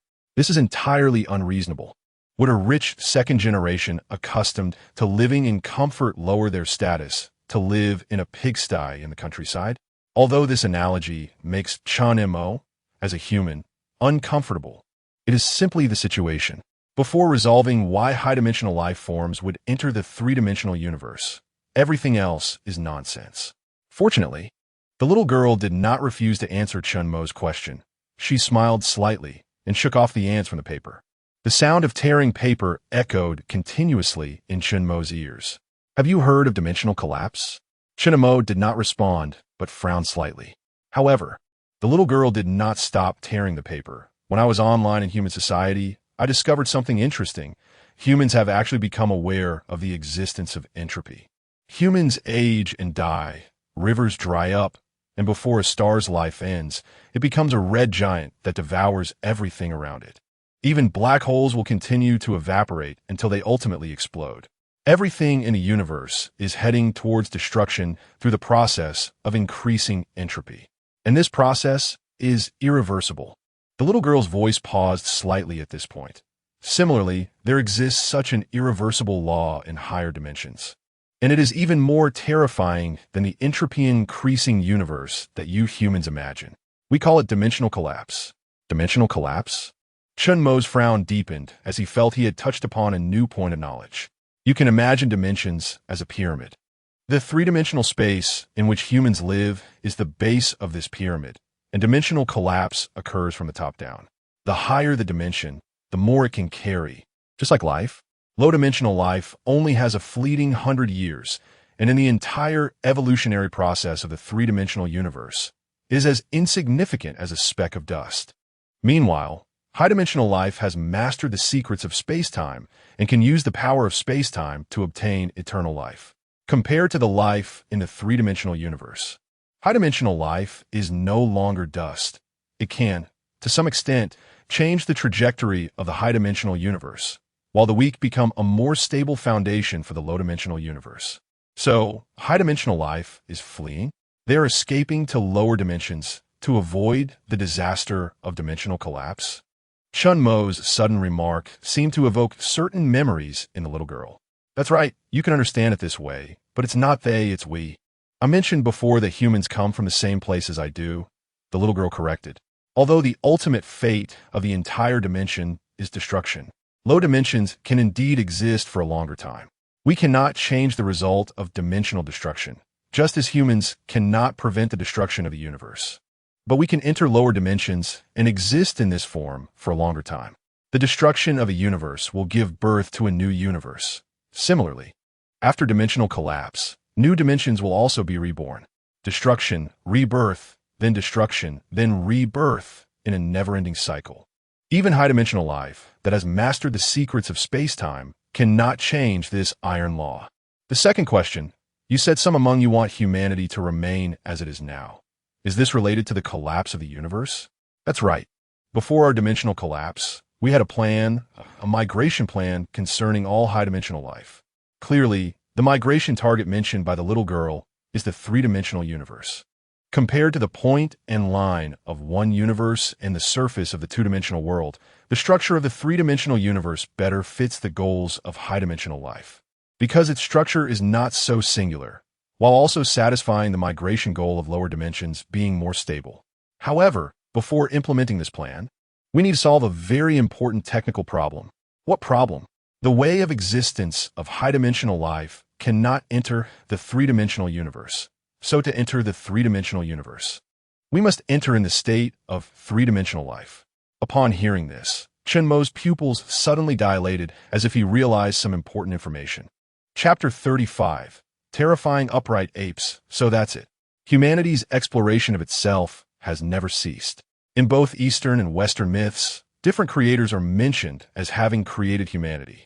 This belief continued until 1857 when Darwin proposed the theory of evolution, with the survival of the fittest becoming the mainstream of human self-research. Darwin's theory of evolution has persisted for a long time, and humans once believed they evolved from chimpanzees. However, with the continuous advancement of modern biological sciences, Darwin's theory has faced considerable skepticism. These doubts mainly revolve around 3 points. The first is the issue of the origin of life. The theory of evolution states that life evolves differently based on environmental conditions over generations, resulting in different organisms, but the original ancestor is the same. However, in the search for this common ancestor, human scientists have not found any substantial evidence. Scientist Miller conducted simulation experiments and detailed how organic materials formed from energy provided by early Earth's lightning and developed into organic macromolecules, which would autonomously gather into aggregates and exhibit life phenomena, such as reproduction and growth, eventually forming single-celled organisms. This experiment seems quite plausible, but forming enough organic material is very difficult, with a low probability of success and hard to achieve. The second point, Darwin's theory of evolution emphasizes that there must be transitional species when one species evolves into another. Therefore, in this slow evolutionary process, there must have been transitional organisms. However, a sufficient number of transitional organisms cannot be found, so the theory of evolution has always been questioned. Additionally, this transitional period cannot explain the Cambrian explosion of life. The third point, the most important, is that Darwin's theory of evolution cannot explain the origin of humanity. According to the predictions of the theory of evolution, the process of human evolution should take at least about 12 million years, but in fact, human history is only about 3 to 4 million years. Compared to the long evolutionary processes of other organisms, humanity seems to have suddenly appeared on Earth. Therefore, the legends of creators are true. Whether it's Nuwa in Eastern mythology or Prometheus in Western mythology, at least regarding the birth of humanity, Chen Mo felt this layer of meaning from the little girl's earlier words. Humans are the most perfect carriers for high-dimensional life to enter the three-dimensional universe, to some extent similar to a disk that stores their own data. However, this disk rapidly ages, so periodically, data updates are required. The moon is the mainframe responsible for updating the data, right? Upon hearing Chen Mo's words, the little girl smiled slightly. That's right, you have a strong understanding.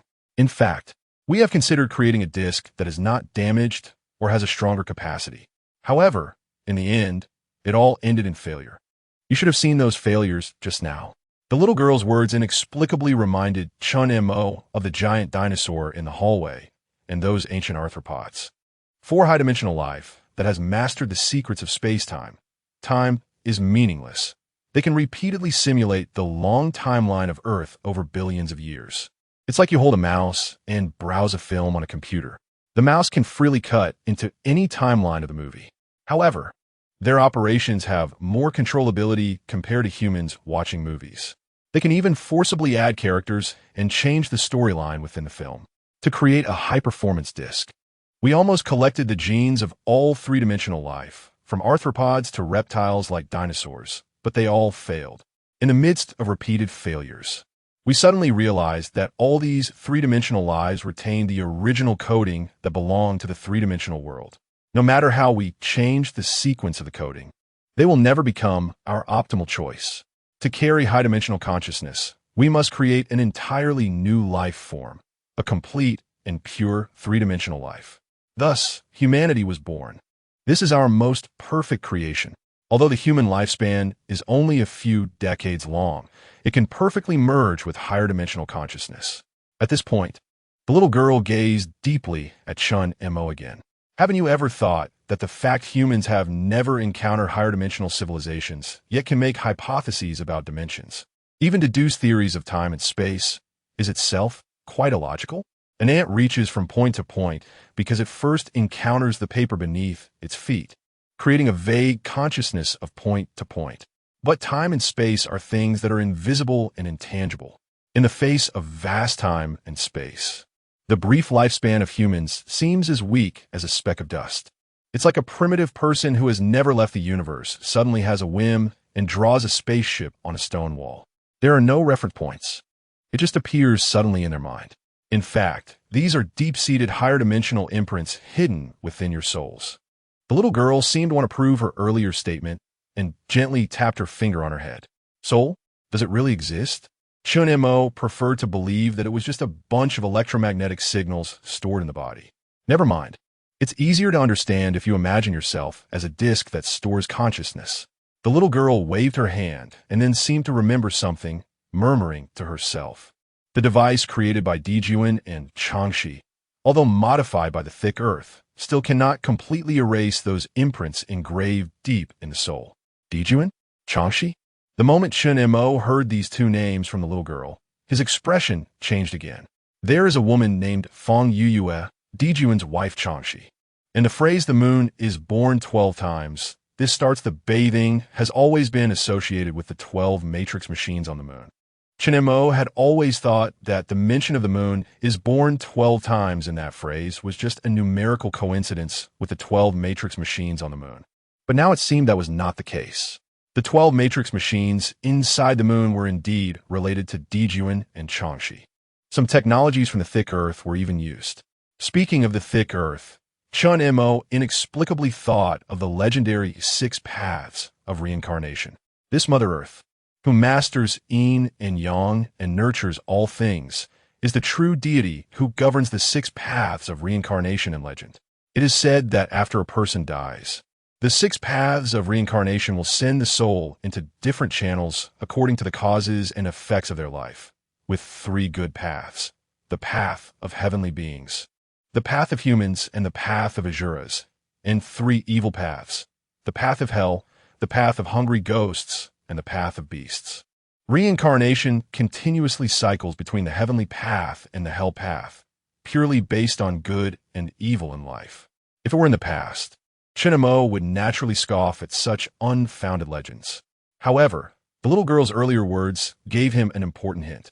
Humans are a disk that stores consciousness, and when the disk is damaged, consciousness will return to the mainframe, the moon. During Chen Mo's research on the moon, he had heard an interesting rumor. Ancients from different civilizations believe that the moon is the resting place of life, mastering the secrets of life, even the secret of immortality.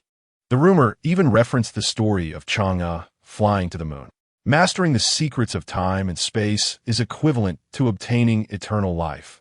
So, in this regard, the rumor seems to align more closely with the information the little girl provided earlier. Moreover, the resting place of life also indirectly explains the role of the moon's mainframe. So, does the human soul really retain imprints from higher dimensional life? If not, then how can the various legends of humanity throughout history be closely connected to the facts? Since everyone is a higher dimensional life form, why can you master the power of time and space while we live weak and humble lives? This time it was not Chen Mo who spoke, but Major Chang Yinxiao, who had been silently reminiscing beside him. After experiencing the mysterious disappearance incident at the Moon Rabbit Camp and escaping from the mouth of a python in the Cretaceous period, Chang Yinxiao deeply understood the insignificance of being human. Yet the little girl before him possessed almost divine powers, freely manipulating the forces of time and space. If humans are indeed the product of a higher dimensional life immigration plan, then which higher dimensional being would be willing to be toyed with by others of their kind? I have answered this question before. Some of us have differing opinions. They wish for humanity to remain in this state. The little girl said this and then looked deeply at Chen Mo again. Have you heard of the terrifying upright apes?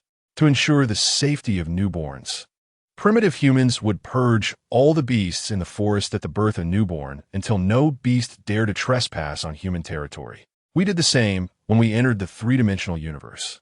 All 3-dimensional life that could threaten the solar system was erased from this dimension by us. You don't think it was just luck that the solar system has not suffered an invasion by intelligent life since humans were born, do you? At least in ensuring the safety of newborns, there is no difference between humans and higher dimensional life. Or perhaps this is an instinct inherited from higher dimensional life. Then what about you? What is your identity? Changxi, journey.When, thick earth, Niuhua. They all have their own identities and legend. What about you? Feeling Chen Mo's gaze, the little girl smiled slightly, then confidently uttered a name that shocked everyone present. Chapter 36. The Annihilated Civilization, Chang'e. You are Chang'e? Upon hearing the little girl introduce herself, Haifeng, who was desperately eating on the opposite side of the table, nearly choked on his soup. It can't be blamed on him. Anyone seeing this little girl who looked only 4 or 5 years old would find it hard to associate her with the legendary Chang'e who flew to the moon. Even a man as stern as Wang Tai couldn't help but curiously glance over the little girl's face. No, you're not Chang'e. Only Chen Mo, after a brief silence, said lightly, "Oh, why do you say that?" This time, the little girl looked at Yi Chun with curiosity. If I'm not mistaken, Chang'e should be the 2nd lunar maintenance worker, right? Upon hearing Chen Mo's words, the little girl burst into laughter. Lunar maintenance worker? That name is quite interesting and vivid. But you are mistaken about one thing. She was not the 2nd, but many, many generations later. The little girl's gaze seemed to drift into memories. However, I'm still curious about how you are so sure that I am not Chang'e. Feeling the little girl's inquiring gaze, Chen Mo opened his mouth, This starts from the few questions you answered me earlier. Oh, I would love to hear more.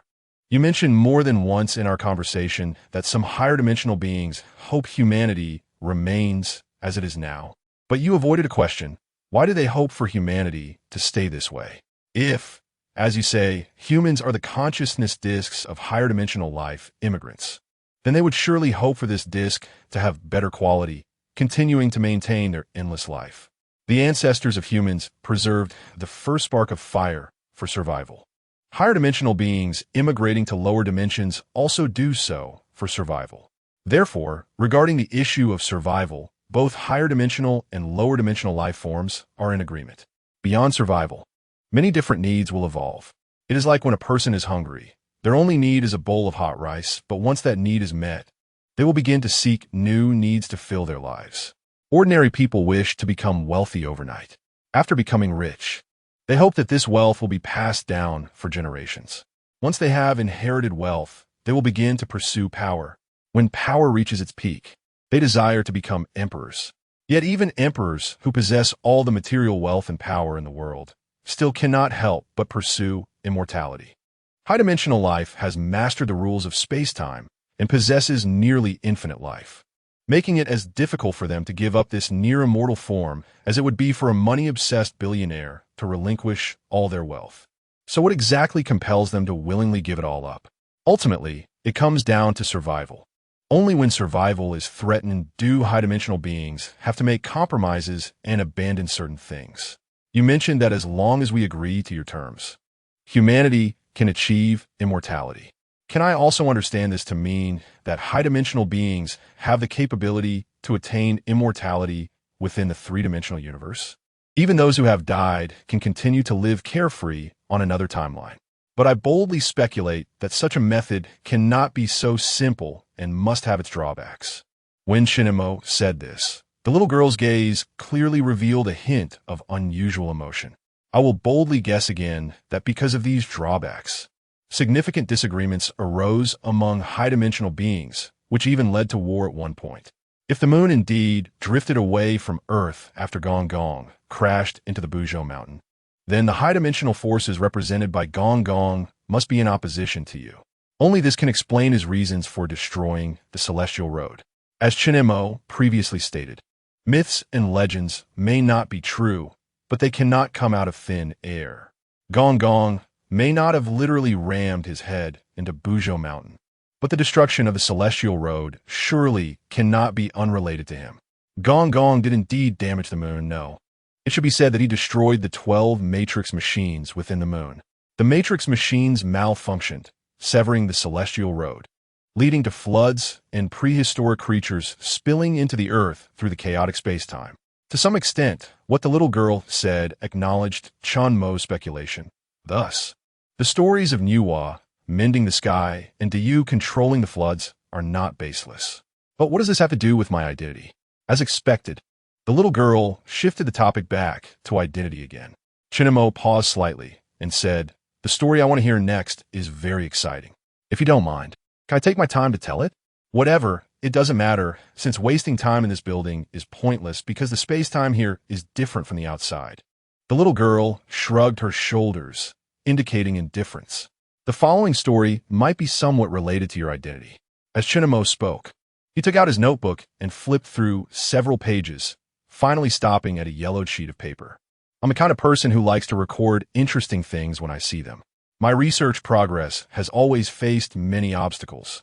So sometimes when I can't find a breakthrough direction, I turn my hopes to other things like mythological stories. Chen Mo slowly flipped the page in his hand. These are all notes I took based on different local myths during my research investigations in various provinces. While recording these notes, I discovered something very interesting. As human society evolved, the legends about gods and demons began to dwindle. If this situation occurred in modern times, we could give a scientific conclusion to debunk superstitions. But how did they manage to suddenly reduce the number of mythological stories in ancient times when science was not well developed?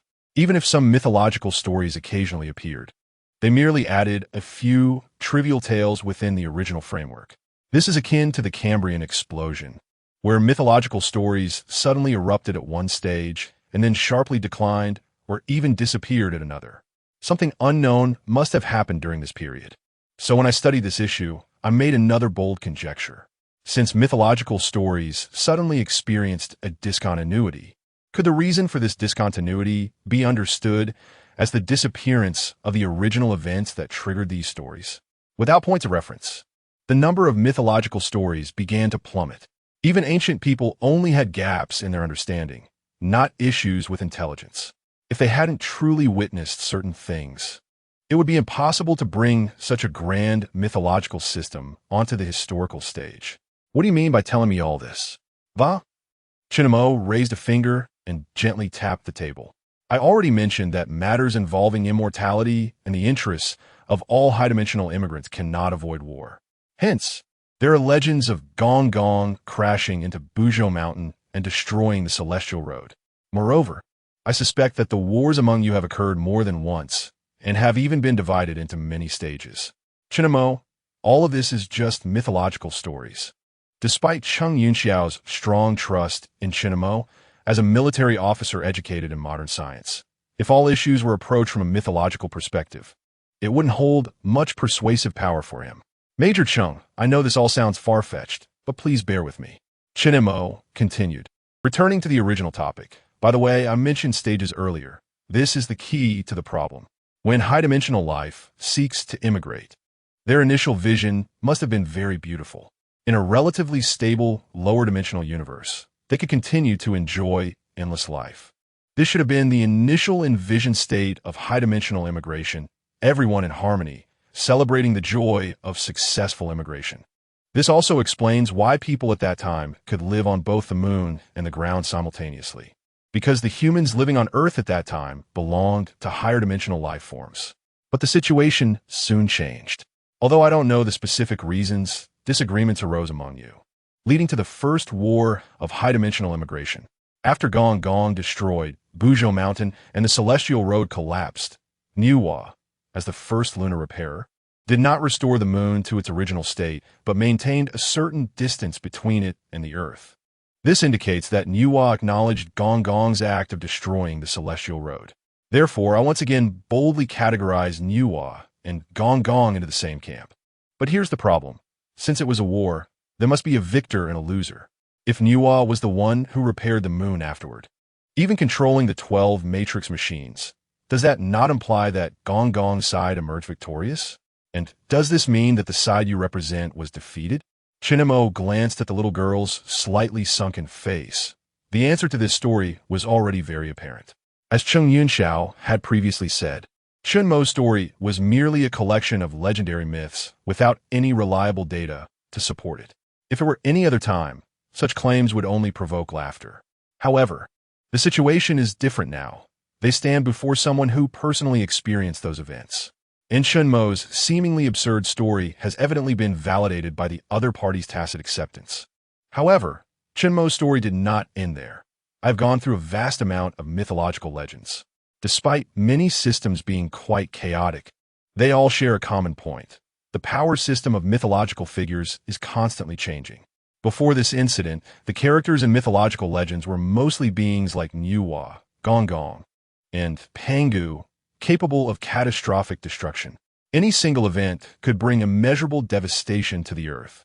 Yet after this incident, the strongest power system, the Battle of the Gods, merely resulted in a change of dynasties. Furthermore, after the Celestial Road was severed, the interaction between the moon and the Earth also ceased. And there was an additional rule that celestial beings could not descend to the mortal realm. Such an intriguing matter led me to make another bold conjecture. If humans are the disk and the moon is the mainframe, then the destructive powers of those deities in ancient mythological stories should also stem from the moon. High-dimensional life can only enter the three-dimensional universe through the transfer of will.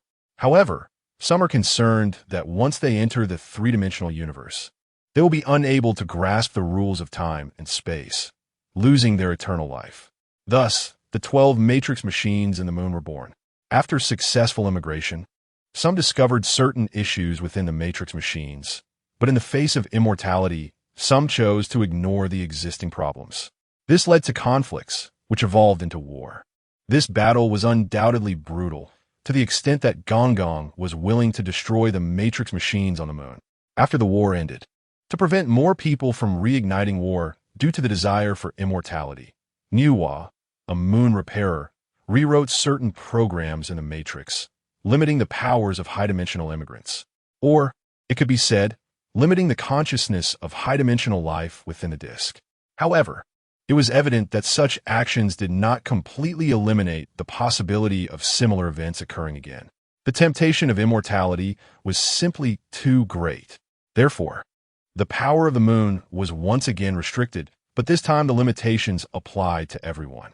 Moreover, the extent of the limitations was unprecedentedly massive, almost making all high-dimensional life forget where they came from, even the mysteries of time, space, and immortality.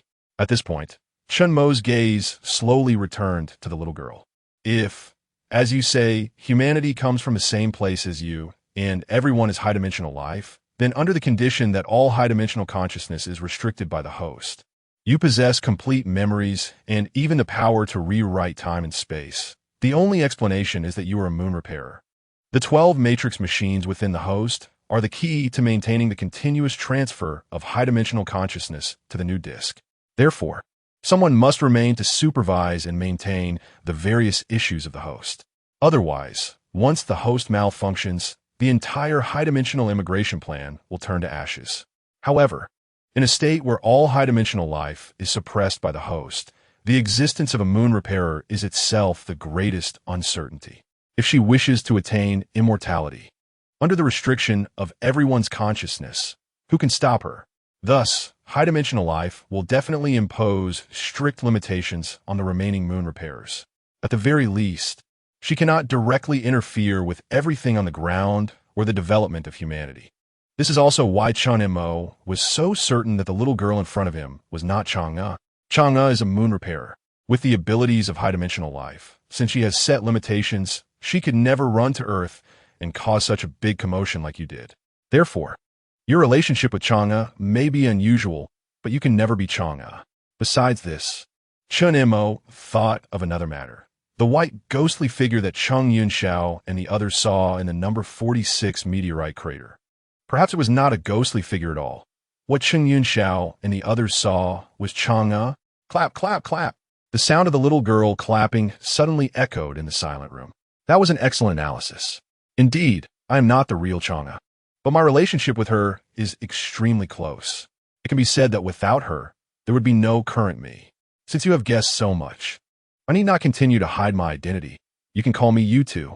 Although Chen Mo had guessed everything, he still couldn't help but be taken aback when he heard the name Yutu. However, the little girl Yutu did not stop there. It is undeniable that your bold conjecture is already very close to the truth. But the truth is often more brutal than you imagine. The reason I say I am Chang'e is not to deceive you. For I am indeed a consciousness entity that has differentiated from Chang'e. As a moon repairer, the restrictions she faces do not exist for me.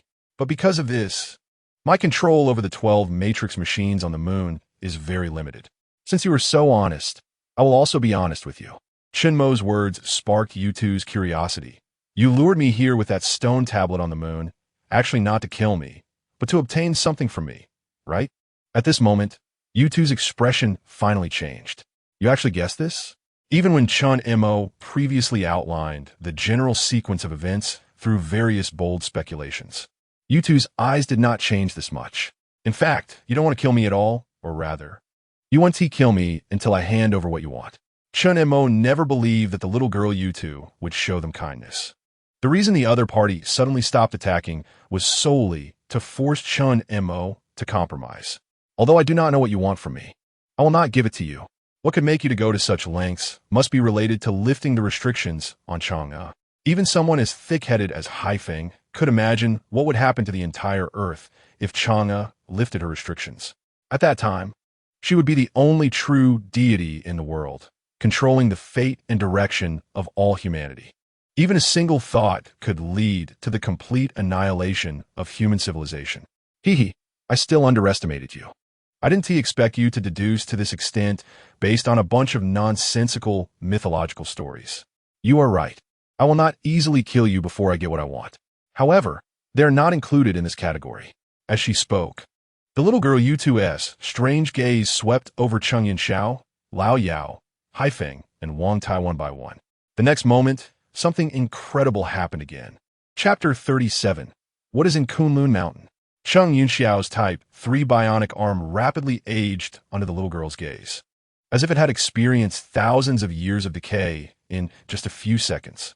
Haifeng, Wang Tai, and Lao Yao were the same. Their faces alternated between old and young, with decades of life switching back and forth in an instant. Humanity invented airplanes, cannons, tanks, and nuclear weapons, thinking they had mastered the power to dominate all beings.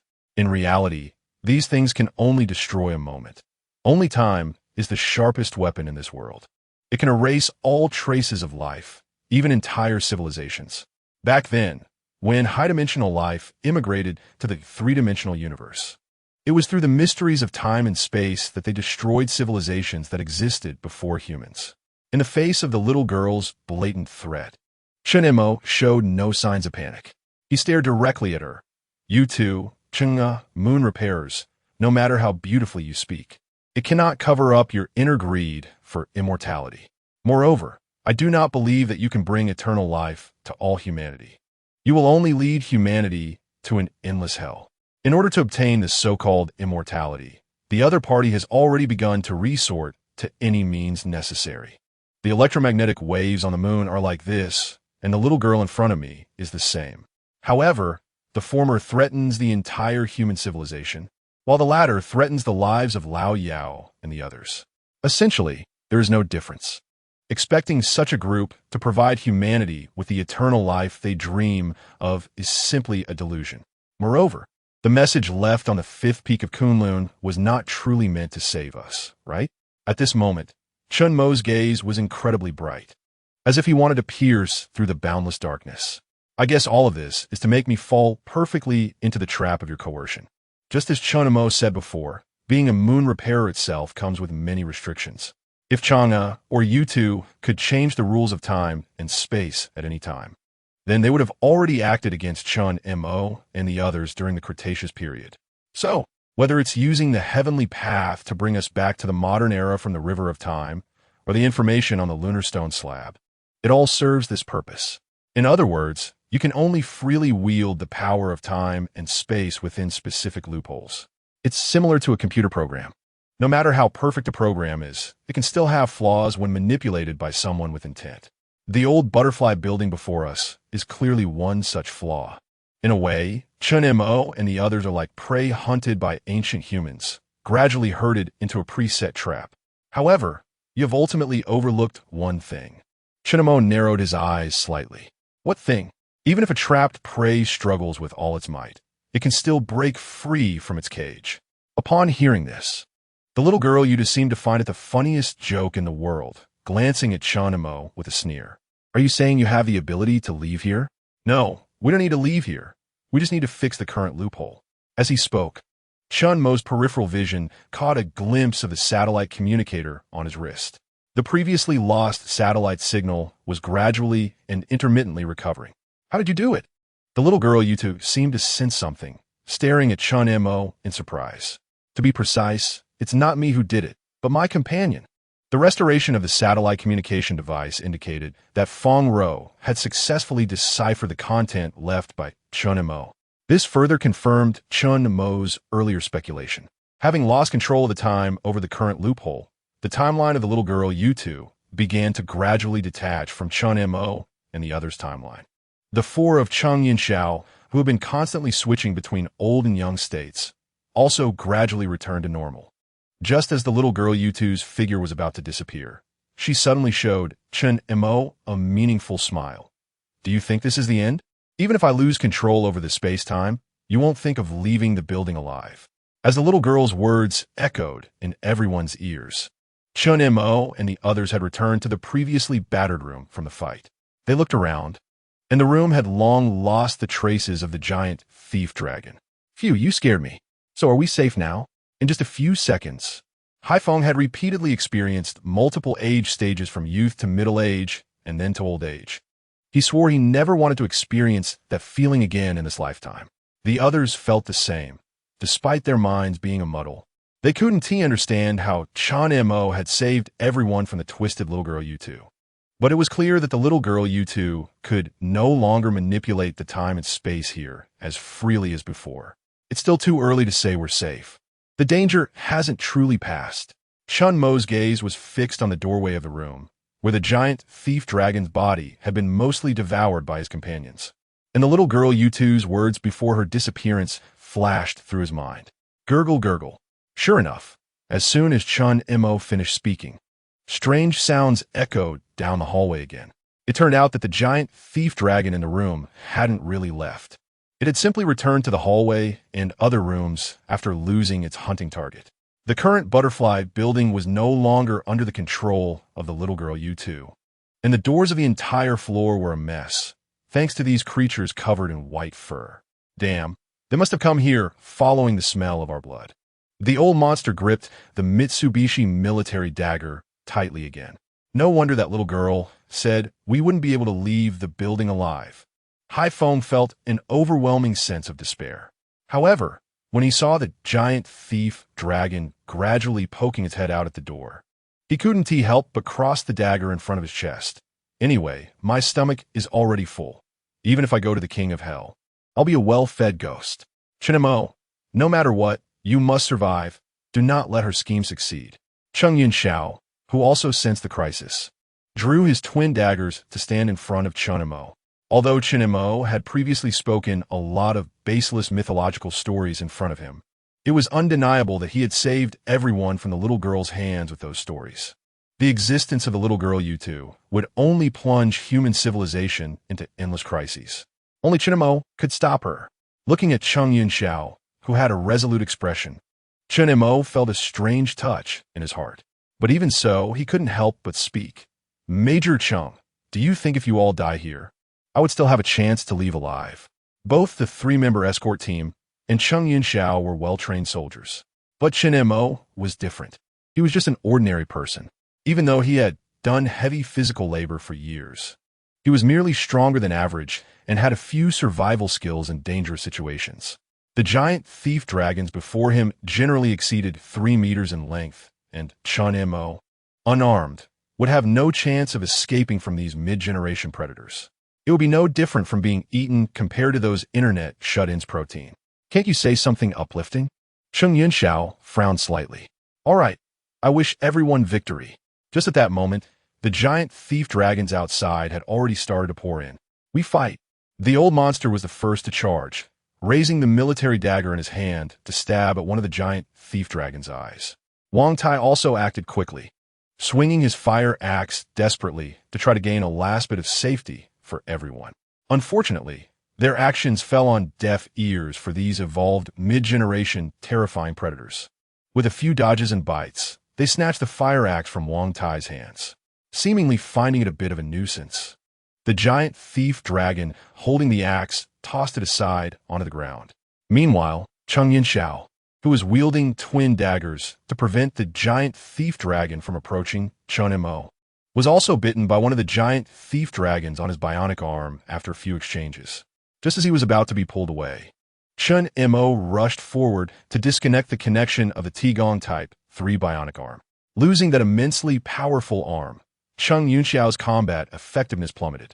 The giant thief dragons continuously entering the room began to break through the defenses of the old monster and Haiphong. At a critical moment, a sudden burst of gunfire rang out in the hallway. Major Cheng, are you all right? It turned out that the troops guarding outside the building had discovered the positioning signal of Cheng Yunxiao and the others and rushed in to provide rescue. It should be noted that the previous waves of people entering had lost their signals shortly after entering the building. Now that the signal was restored, it indicated that the situation inside the building had certainly changed. Although the giant thief dragons were mid-generation predators, they still had no resistance against modern human firearms. In just a few seconds, all the soldiers who had rushed in to rescue had killed the remaining fierce creatures in the building. After eliminating all the ferocious creatures left inside, the rescue leader quickly approached Cheng Yunxiao, and after confirming that several people were safe, he immediately reported the situation to the local military. Thank you so much for earlier. Cheng Yunxiao gave a grateful look to the officer in charge of the rescue. It's what we should do.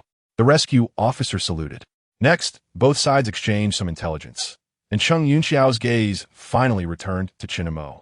Now you should tell me what exactly happened just now, right? It wasn't until this moment that Cheng Yunxiao still couldn't figure out how Chen Mo had managed to free them from the control of the little girl U2. Fortunately, Chen Mo did not intend to hide his meaning from the other party. However, just as he was about to speak, the satellite communicator on his wrist suddenly rang. Was it Fong Ro? Looking at the number displayed on the communicator, Chen Mo picked it up without hesitation. Chen Mo, how are you? Are you all okay? As soon as the satellite communication was connected, Chen Mo heard Fong Ro's anxious voice on the other end. Don't worry, Major Chung, and everyone are fine, thanks to you being able to solve everything in time. Next, during the conversation between Chen Mo and Fong Ro, Cheng Yunxiao learned that Chen Mo had been harboring certain suspicions ever since he returned to the 21st century. This attitude of suspicion stemmed from the strange image they had seen on the fifth peak of Kunlun.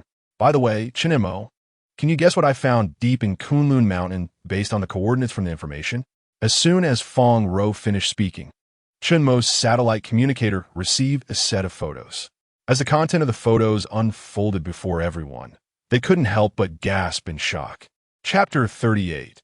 Earthport. Following the photos, they revealed a gigantic mountain with an elevation of over 7,000 meters. On both sides of the mountain, it looked as if it had just suffered a severe earthquake, with massive cracks extending from the sides down to the base. However, that wasn't the main point. The key detail was that within the cracked mountain, huge machinery could be vaguely seen operating. With current human technology, the largest machinery built on land is a 95-meter bucket wheel excavator, and even the largest ocean-going vessels are only 458 meters long. Yet the giant machinery before them seemed to fill an entire mountain. In comparison, the bucket wheel excavator and the ocean-going vessels built by humans were insignificant. Was this a relic left by higher-dimensional life on Earth? Although Cheng Yunxiao still found it hard to accept the truth pieced together by Chen Mo from myths and legends, the existence of higher-dimensional life was a fact they had witnessed together. The little girl, the jade rabbit, and the repairman Chang'e living on the moon were all living facts. Moreover, Cheng Yunxiao and the others had nearly died at the hands of these beings. Since the 12 matrix machines inside the moon were the mainframe, there must be corresponding connection ports on Earth. This was precisely the key that Chen Mo needed Fong Ro to seek out. Clearly, Fong Ro lived up to expectations by finding it, and, relying on the crucial information left by Chen Mo, successfully closed the link between Earth and the 12 matrix machines in time. But how did you know about all this? In fact, this question puzzled not only Cheng Yunxiao and the others, but even Fong Ro on the other end of the satellite communicator was confused. Although she had successfully found the connection port in Kunlun Mountain and closed it according to the information left by Chen Mo, she still couldn't figure out how all of this was happening. Do you remember the information we got on the fifth peak of Kunlun? Facing the gazes directed at him, Chen Mo slowly began to speak. At that time, I found it strange why the same pattern contained two completely different pieces of information. Previously, Chen Mo had mentioned in the communication that everything was related to the pattern on the fifth peak, but he had not explained the specific connection to everyone. Now, as Chen Mo revealed the answer, whether it was Cheng Yunxiao and the three bodyguards, or Fong Ro and Old Wu on the other end of the satellite communication, everyone was all ears. The data about the heavenly road was indeed left by the Jade Rabbit, but the other, more secret information had been secretly added by someone after her. As for who added this secret data, Chen Mo had a rough guess in his mind. All these years, I've been wondering why that mysterious lunar data kept entangling me, and now I think I've found the answer. Since there would be vulnerabilities in the program, to prevent these vulnerabilities from expanding, corresponding patches would definitely exist. Are you saying that the strange data that kept appearing around you all these years is the patch to prevent these vulnerabilities? After the previous events in the building, Cheng Yunxiao could fully understand all of this. The little girl, the Jade Rabbit, exploited a small vulnerability to create a prehistoric biological hunting paradise in this old butterfly building in Hunan. If they lifted all restrictions on the mainframe, then for the Jade Rabbit, humans on Earth, and even all of human civilization would be like applications on a phone, easily deleted at any time. After all, in the face of time, the planes, cannons, tanks, and even nuclear weapons that humans take pride in are as fragile as eggshells. The other party could even easily wipe out all of human civilization from the timeline of the three-dimensional universe with a light flick of their finger. Most of the data information I received over the years has been very useful for my research, but a small part of it has no relation to my previous research and cannot even be connected together. However, I always felt that this part of the data was not without reason, so I saved it all in the Morse code of my conversations with my daughter. Even when we crossed into the Cretaceous period, I still couldn't figure out the true purpose of this data until we saw that image on the fifth peak of Kunlun. That image was deliberately left by the little girl, the Jade Rabbit, to lure Chen Mo and the others into the trap, but clearly, this image was found by the patch that was repairing the vulnerabilities. Moreover, this image contained a second set of crucial data information. With this set of information, all the previously unrelated data was connected together. This was only when I was on the helicopter heading to Hunan that I truly understood all of this. So during my call with Assistant Fong, I shared the clues regarding this part of the information with her. Chen Mo's conversation with Fong Ro on the helicopter was overheard clearly by Cheng Yunxiao, who was sitting nearby. So, you discovered at that time that we were under surveillance? Now that he thought about it carefully, Cheng Yunxiao naturally realized.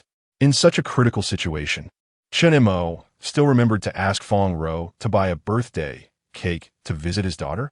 Clearly, Chen Mo had been alert for a long time, which is why he used this method to let Fong Ro obtain data from Chunwen. From the beginning, we found it strange why she insisted on sending us back 3 days later. What happened during those 3 days? In fact, we were all misled by the strong electromagnetic energy on the surface of the moon from the very beginning, thinking that the events that happened in those 3 days were related to the electromagnetic waves on the moon's surface. But that was not the case. The reason she sent us to 3 days later was that she needed this time to complete the arrangement of the trap. Wait, researcher Chen Mo, I don't quite understand. Since time is meaningless to her, why did she need those 3 days? Facing Haifeng's inquiry, Chen Mo paused slightly before explaining. I mentioned before that being a lunar repairman comes with certain limitations, just like how she cannot act against us on the Cretaceous timeline. Using this vulnerability to complete the trap is also done within certain limitations. Another point to note is that before the personnel at the Moon Rabbit Camp went missing, she seemed to be unaware of my existence, so her trap targeting me should have started after we crossed into the Cretaceous period. The reason the Jade Rabbit targeted Chen Mo was obviously not against him personally, but against the patch that had been helping Chen Mo uncover the truth. Or perhaps, they discovered the threat that the patch posed to their immortality plan, which is why they decided to take action against Chen Mo. But in any case, the fact that they did not discover me before this at least indicates that they are not omniscient and omnipotent. Is it possible that when we were conducting research on the moon, we accidentally triggered something that relaxed the host's restrictions on them, leading to everything that followed? If that's the case, then Cheng Yunxiao has to say that they really did something extremely foolish. It is already meaningless to trace these issues now. Our goal is to solve the series of problems caused by the greed for immortality of certain higher dimensional life forms. Although Chen Mo is unclear about what happened among the higher dimensional civilization immigrants after several wars, it is evident that ultimately everyone forgot everything about higher dimensional civilizations. What Chen Mo can be sure of is that this is certainly not a coincidence. They would rather let everyone forget everything about higher dimensional civilizations than maintain the current state, which clearly indicates that the complexity of the situation exceeds our imagination. Hearing Chen Mo's lament, Cheng Yunxiao nodded gently. The helicopter dispatched from above is on its way here, and I believe all the doubts can be answered by that giant machine deep in Kunlun. Chapter 39. New round of actions as they exited the building. A ray of sunlight warmly shone on Chen Mo's face. At that moment, Chen Mo felt a long-lost sense of peace and tranquility.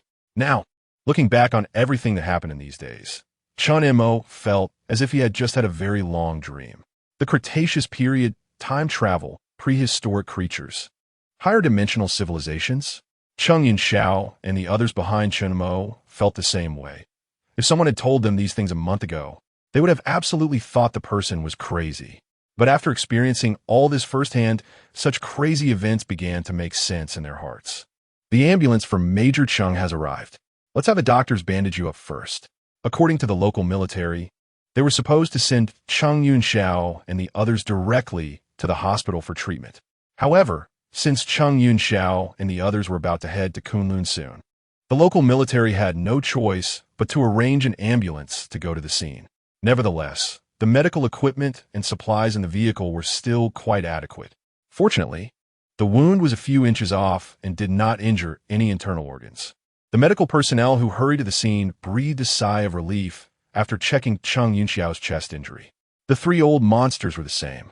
Although their injuries looked alarming, most were just superficial wounds. After careful treatment and bandaging by the local medical workers, everyone's condition gradually stabilized. At that moment, a whirring sound of helicopter rotors suddenly came from above their heads.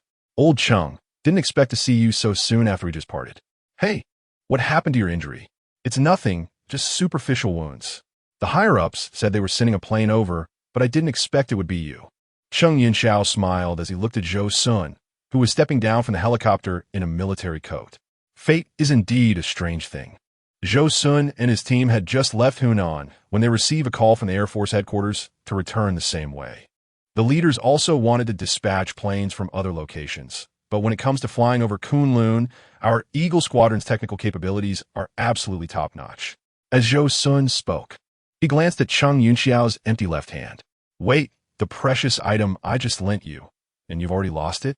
Zhou Sun was momentarily stunned, and then quickly rushed to Chung Yunxiao's side, his expression almost in tears. The entire Eagle Squadron only issued 2 Type 3 bionic arms, and I risked disciplinary action to lend you this treasure. Are you saying the Eagle Squadron has another Type 3 bionic arm? Zhou Sun's words made Chung Yunxiao's eyes light up. What are you planning to do? Looking at the sparkling eyes of Chung Yunxiao, Zhou Sun felt an inexplicable sense of foreboding. 5 hours later, at the entrance of the Eagle Squadron camp.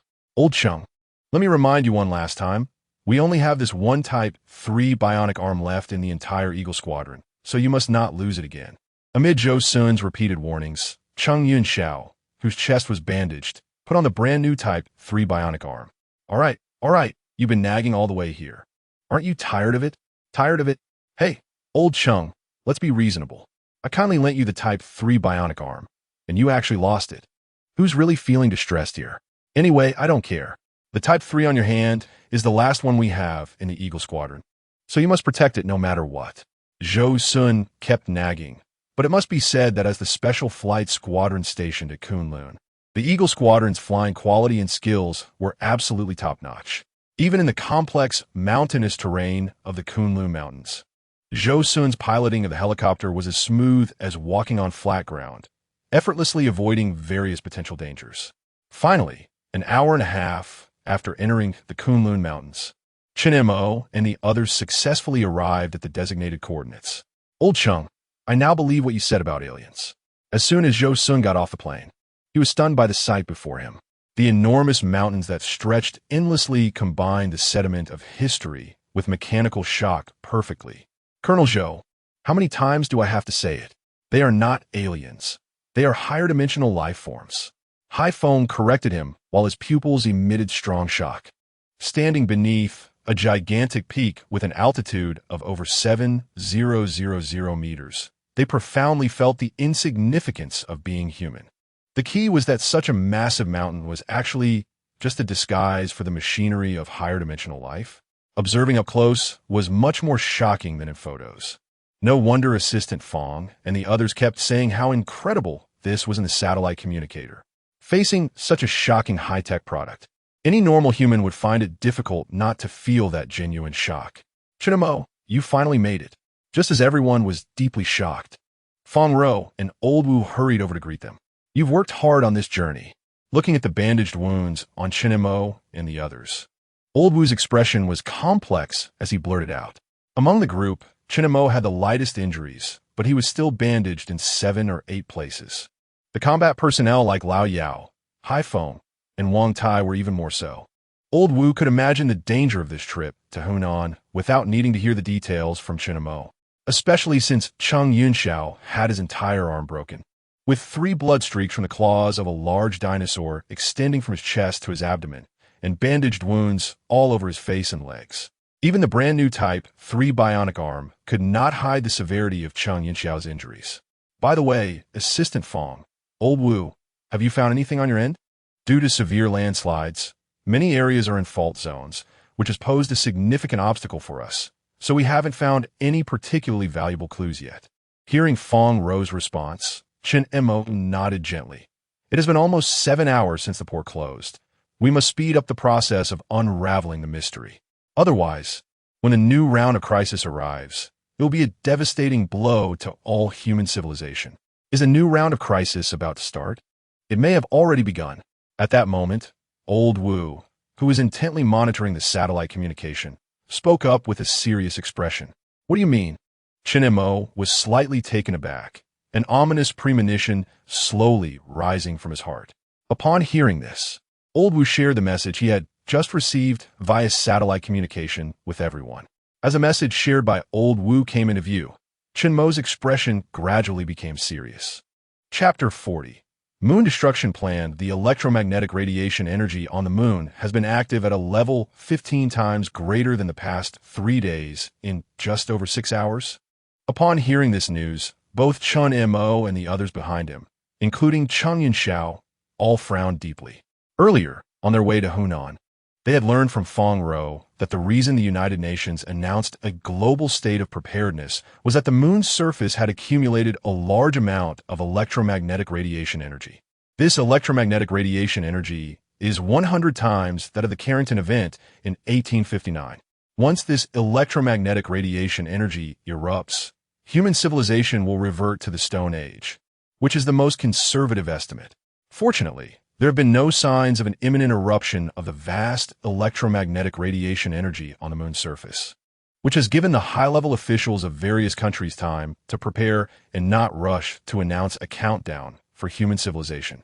However, now, the previously stable electromagnetic energy has begun to become highly active in just 6 hours. What does this indicate?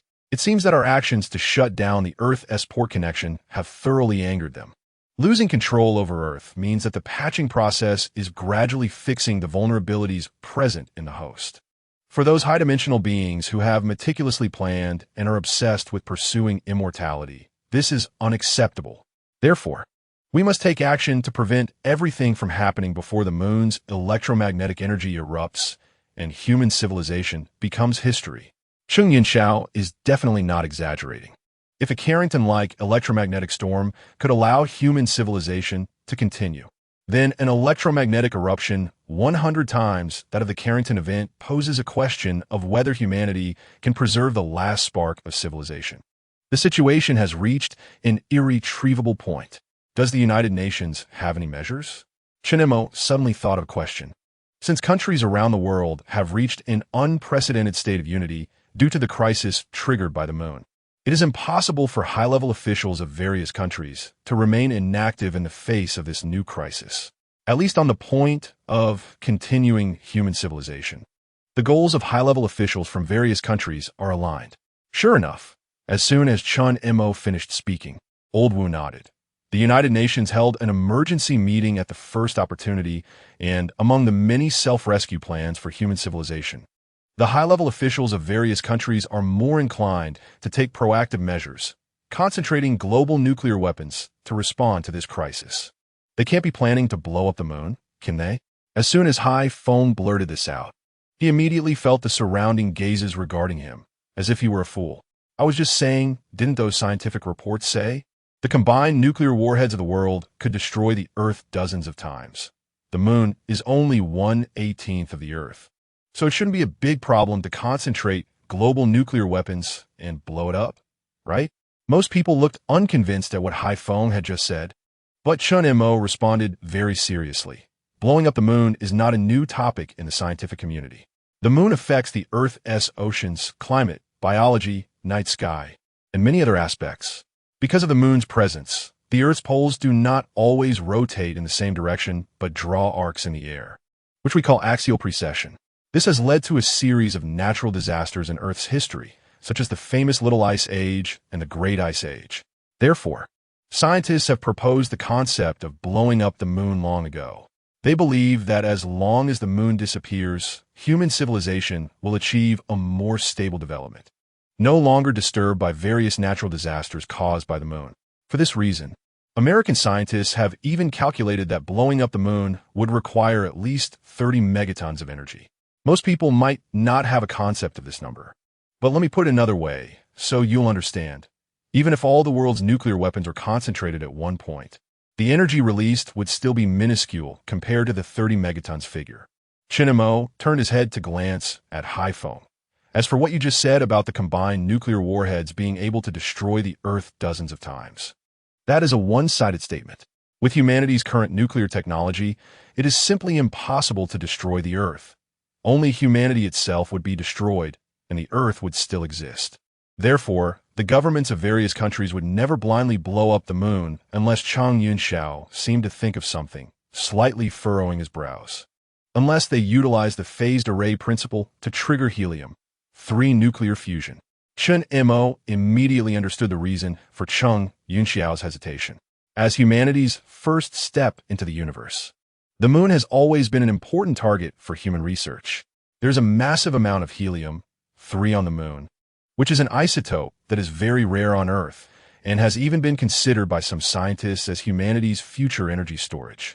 If global nuclear weapons were detonated using the phased array principle, it would be like throwing a match into a pile of kindling. The energy generated by helium-3 nuclear fusion would far exceed 30 megatons. Ultimately, it would only be the moon that destroys itself, not the match itself. However, this method is merely theoretical, not to mention whether it can become a reality. The strong electromagnetic radiation on the moon's surface is enough to interfere with all human precision electronic devices. By that time, the nuclear missiles aimed at the moon might not even reach the designated location before being thrown off course or detonating prematurely. If the explosion deviates from Earth's orbit, that would be fine, but if it happens to be on the Earth's orbital path, then without the intervention of high-dimensional civilizations, humanity would already be destroyed by massive nuclear radiation and pollution. Furthermore, triggering a nuclear explosion using the phased array principle requires a high degree of precision. A rescue plan with such a high failure rate, which could even lead to human extinction.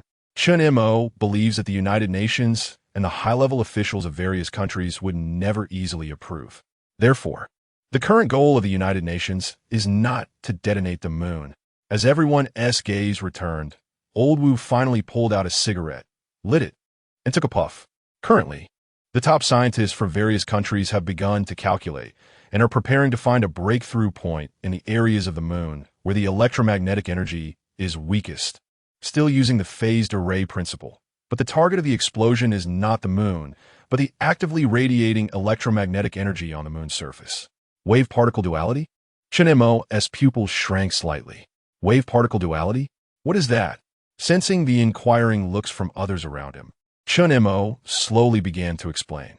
The primary energy formation of a nuclear explosion is thermal radiation. Initially, most of the energy is used to heat the bomb materials and the surrounding air, and the temperature of a nuclear explosion reaches about 100,000 degrees Celsius. The temperature of the sun's interior, creating a massive bright fireball during the explosion. The fireball emits two thermal radiation pulses. The first pulse lasts about 110 seconds and consists of ultraviolet radiation. The second pulse lasts longer, usually within a few seconds, carrying about 99% of the total thermal radiation energy. A large amount of electromagnetic radiation is also generated during this process. Chen Mo paused for a moment before continuing. If we can find a suitable algorithm within this limit to successfully trigger the Compton effect, wave-particle duality will be produced. Energy will be transferred in a protective manner, and it may also cancel each other out due to different phases. Yes, this is also the conclusion reached after repeated discussions by the United Nations. In just a short time, Old Wu's cigarette had burned down completely. He stuck the cigarette but into the snow and then looked up at the sky with a hint of worry. If luck is on our side, everything Chen Mo just said will be successfully implemented under the calculations of the world's top scientists. But the current problem is that the moon is no longer an ordinary satellite in Earth's orbit. It is a relic of a high-dimensional civilization that surpasses human current technology. No one knows whether the 12 matrix machines inside the moon will take any further action. After all, facing the cutting-edge technology left by a high-dimensional civilization. Human civilization is like a babbling infant. Its cries, no matter how forceful, may not shake an adult-esque cough. It may even invite a solid slap from the adult. If that's the case, then human civilization has truly reached its end. Just as Old Wu was lost in thought, the ground beneath him suddenly began to tremble violently, as if something was about to break through from under everyone's feet. What is happening? What's going on? Chapter 41. Landslide. The machines inside the mountain have started to activate. Following Fong Ro's shocked gaze, they saw the ground on both sides of the mountain starting to crack open at a visible speed, with huge boulders rolling down the slopes like a mountain collapse. The company personnel who were originally stationed at the foot of the mountain to conduct research quickly fled, creating chaos.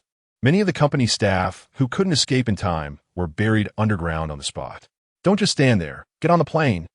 Colonel Zhou Sun of the Eagle Squadron shouted into everyone's ears and then rushed into the helicopter cockpit, where the massive rotor blades began to spin rapidly. As Zhou Sun's voice echoed, Chen Mo, Fong Ro, and the others snapped back to reality and rushed into the cabin. Finally, just a second before the collapsing mountain would cover the ground beneath them, they successfully took off. As soon as the helicopter ascended, an unforgettable scene unfolded before them. Enormous mechanical arms extended out from both sides of the crack, deeply embedding themselves into the mountain's base, resembling transformers from a sci-fi movie. The massive drill bits on both sides of the arms burrowed deep into the ground, with mysterious halos swirling around the metallic surface of the giant machinery. Layer upon layer of tower-like mechanical structures shot up towards the sky from the mountain's peak. It was only when they reached an altitude of over 8,000 meters that the colossal tower-like machinery finally came to a halt. Looking back at the foot of the mountain, it was already in disarray. Dust and rolling stones filled the entire area. The only silver lining was that the company had equipped itself with comprehensive flying equipment. In addition to large transport helicopters, there were also many medium and small helicopters. The vast majority of company personnel had flown away from the ground at the first sign of the mountain collapse, minimizing casualties. At this moment, many lucky escapees were looking down with faces full of fear. If they hadn't acted quickly just now, they might have ended up buried like their colleagues and the equipment around them, before they could even recover from the grief of losing their companions. The giant machinery exposed at the foot of the mountain suddenly opened a massive metal door. Upon seeing this, Old Wu frowned slightly. Due to the urgency of the situation, the number of personnel sent to Kunlun was already limited. Now, with the recent mountain collapse causing heavy losses, the remaining personnel available to explore the high-dimensional civilization relic in front of them seemed quite insufficient. More critically, many of the company staff who were buried under the rolling stones and mud had entered the vehicles just before the collapse. Those buried underground, although part of a special department, were still living beings, husbands in their wives' eyes, fathers in their children's eyes. Old Wu now faced two dilemmas. One was the lack of personnel to explore the high-dimensional civilization relic, and the other was the survivors buried under the rubble. This was the golden time for rescue. If they gave up, those people might really be permanently buried here. However, if they wasted a lot of manpower and resources on rescue and left the mystery of the high-dimensional civilization relic unsolved, then humanity would face a disaster. Should they sacrifice the few to save the many, or should emotion take precedence over reason? This ancient dilemma formed an insurmountable chasm in Old Wu's heart. Fong Ro clearly sensed Old Wu's internal struggle. She was about to step forward to say something when Chen Mo unexpectedly spoke words that surprised everyone present. "Fong Ro, Old Yao, Hai Feng, Wang Tai, and Major Chung, we will go in and the rest stay outside to rescue people." "How can this be? Nobody knows what the situation inside is like. What if you encounter danger like you did in Hunan?" "It won't happen." Chen Mo's reply was resolute. "Chen Montak, this is not the time for personal heroics. We must be responsible for the fate of all humanity. I'm not being a hero. I'm stating facts." Since the patch that repaired everything led us here, then this place must hold the key to combating the 12 matrix machines inside the moon. Just think about it. Would you set up your countermeasures in a dangerous situation? The understanding that humans have high-dimensional life forms cannot be unaware of. Therefore, the hidden high-dimensional civilization relic in the mountain must be the safest place on Earth right now. I believe in Chen Mo. I also believe in researcher Chen Mo. Since Chen Mo has said this, Old Wu, let us proceed as he suggested. Looking at the figures, including Fong Ro, stepping forward one after another. Old Wu opened his mouth, but ultimately couldn't voice a refusal. All right, since everyone agrees with Chen Mo, then we will follow what he just said. Fong Ro, Old Yao, and Major Chung, you all enter the relic. I will have Colonel Zhou Sun organize the rescue outside. Given the current situation, time is life. Once their tasks were assigned, everyone began to act. I could see that Old Wu still harbored some worries. Such a big deal would give anyone a headache. Meanwhile, Hai Feng and the others were organizing their gear while following Chen Mo's lead, glancing back at Old Wu, who was coordinating the rescue. They had unwavering faith in Chen Mo from the beginning. Otherwise, they wouldn't have stood up to support him earlier. However, this unwavering attitude was not without reason. From the Cretaceous period back to the 21st century, from the crisis-laden butterfly building in Hunan to the current high-dimensional civilization relic, Chen Mo seemed to make eerily correct choices every time. Of course, these choices were also inseparable from the strange data and information that had always surrounded him. It was this deep-seated trust that allowed them to strictly follow whatever unusual answers or choices Chen Mo provided at critical moments. This high-quality alloy seemed never before seen. Despite being sealed in the mountain for so many years, it showed no signs of corrosion or rust. Everyone slowly entered the relic through the enormous metal door at the bottom, marveling at everything around them as they walked. Cheng Yinxiao, the head of the Moon Rabbit Base, was somewhat of an expert on various high-density aviation materials. However, he still expressed ample curiosity about the alloy material before him. The intense mountain collapse just now hadn't left a single scratch on the surface of the metal, let alone any mechanical deformation caused by falling boulders. If humanity could master the technology behind this alloy material, it would likely revolutionize the technological progress of all mankind. If it were any other time, Cheng Yinxiao could have imagined that these high-dimensional alloy technologies would definitely cause a stir in the materials world, and soon experts would flock to study the materials in the high-dimensional relic, filling the application forms to overflowing at the Air Force headquarters. However, given the current circumstances, they had no time to consider such matters. Old Wu had previously mentioned that the electromagnetic energy on the moon's surface was more active than ever, indicating that those high-dimensional beings craving immortality were not planning to leave any opportunity for them.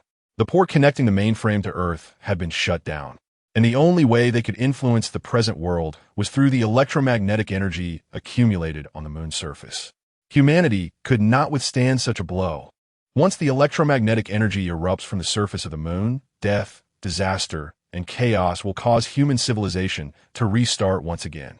This is something that no responsible and normal person could allow to happen. Therefore, Chen Mo and the others must, by all means, prevent such a disaster from occurring. Without any transmission lines, how can this energy be transmitted directly through the metal, protecting each mechanical position? Cheng Yinxiao reached out to gently touch the metal surface. Apart from its cold texture, there was surprisingly no unusual feeling in his palm. Chen Montak, do you think there might be some activity on the moon that caused such a strong change in the mechanical relics within the mountain? Hearing Cheng Yinxiao's question, Chen Mo pondered for a moment while resting his chin on his hand. It shouldn't be possible. Since the Earth port has been closed, the mainframe on the moon can't unilaterally affect the port's changes. Otherwise, they wouldn't be so frantic, planning to use the electromagnetic energy on the moon's surface to threaten all of humanity. Threaten? Are you saying they're not prepared to attack directly? Fong Ro was slightly taken aback. I mentioned this when we were in Hunan. They want to obtain something, and at least until they have it in hand, they can't achieve true immortality. This is also why Chen Mo insisted that Old Wu save people first outside the relic. Because, in his view, human civilization has not yet truly reached its final step. However, what exactly do they want? Perhaps the answer is hidden within this relic. Thus, Chen Mo and his group followed the passage inside the relic for about 2 hours and suddenly entered a huge control room. Is this the core of the relic? As soon as Chen Mo entered, he felt as if something was calling out to him from the depths. He furrowed his brow slightly, but his feet seemed to move of their own accord towards the direction of the inner calling. Cheng Yinxiao, Feng Rou, and the others behind him clearly noticed Chen Mo's unusual behavior and were preparing to pull him back when suddenly Chen Mo stepped into empty space. Looking down, a pattern was rapidly sinking, and soon, the energy from the surrounding high-dimensional alloy gathered before everyone into a massive spherical light. Wait, there is something inside that light sphere. Just then, Cheng Yunxiao suddenly screamed. Everyone looked towards the light sphere and saw a pair of strange eyes staring at them from within. Chapter 42. The Helm of Civilization. Indeed, these eyes were very strange, resembling those of a snake-like creature with pale, yellow pupils and a narrow black slit slightly open in the middle. What was even more spine-chilling was that within these reptilian eyes shone an intelligence that only sentient beings possess, a gaze that seemed to scrutinize them. Under the watch of this pair of strange eyes, Chen Mo and the others felt as if they were little white mice in a glass jar. This odd sensation lasted for about 10 seconds before the owner of these eyes slowly emerged from the light sphere. As this figure appeared before them, everyone was once again startled by the peculiar silhouette. It had a human face and a serpent's body, with a mane of fiery red hair trailing behind, resembling 2 large wings. Such a distinctive appearance caused Chen Mo to instinctively blurt out 2 words, "Gong Gong." The mysterious figure in front of them looked exactly like the legendary water god Gong Gong. After a brief moment of shock, Cheng Yinxiao, Feng Rou, and the others gradually recognized the identity of the figure. At this moment, the shock in everyone's hearts reached its peak. The water god Gong Gong, a legendary existence, was now standing right in front of them. This visual shock was far stronger than the jade rabbit in the old butterfly building in Hunan. After all, while the jade rabbit is also a mythical being like Gong Gong, the little girl always appeared in a human form. However, the water god Gong Gong before them retained the appearance described in the legends. Throughout the entire history of biological evolution on Earth, there has never been such a peculiar intelligent being. Moreover, this strange intelligent creature was currently scrutinizing them with a discerning gaze. I had thought the saying about a human head and a serpent's body was merely an ancient fantasy and myth-making, but it turns out to be true. Is it really you?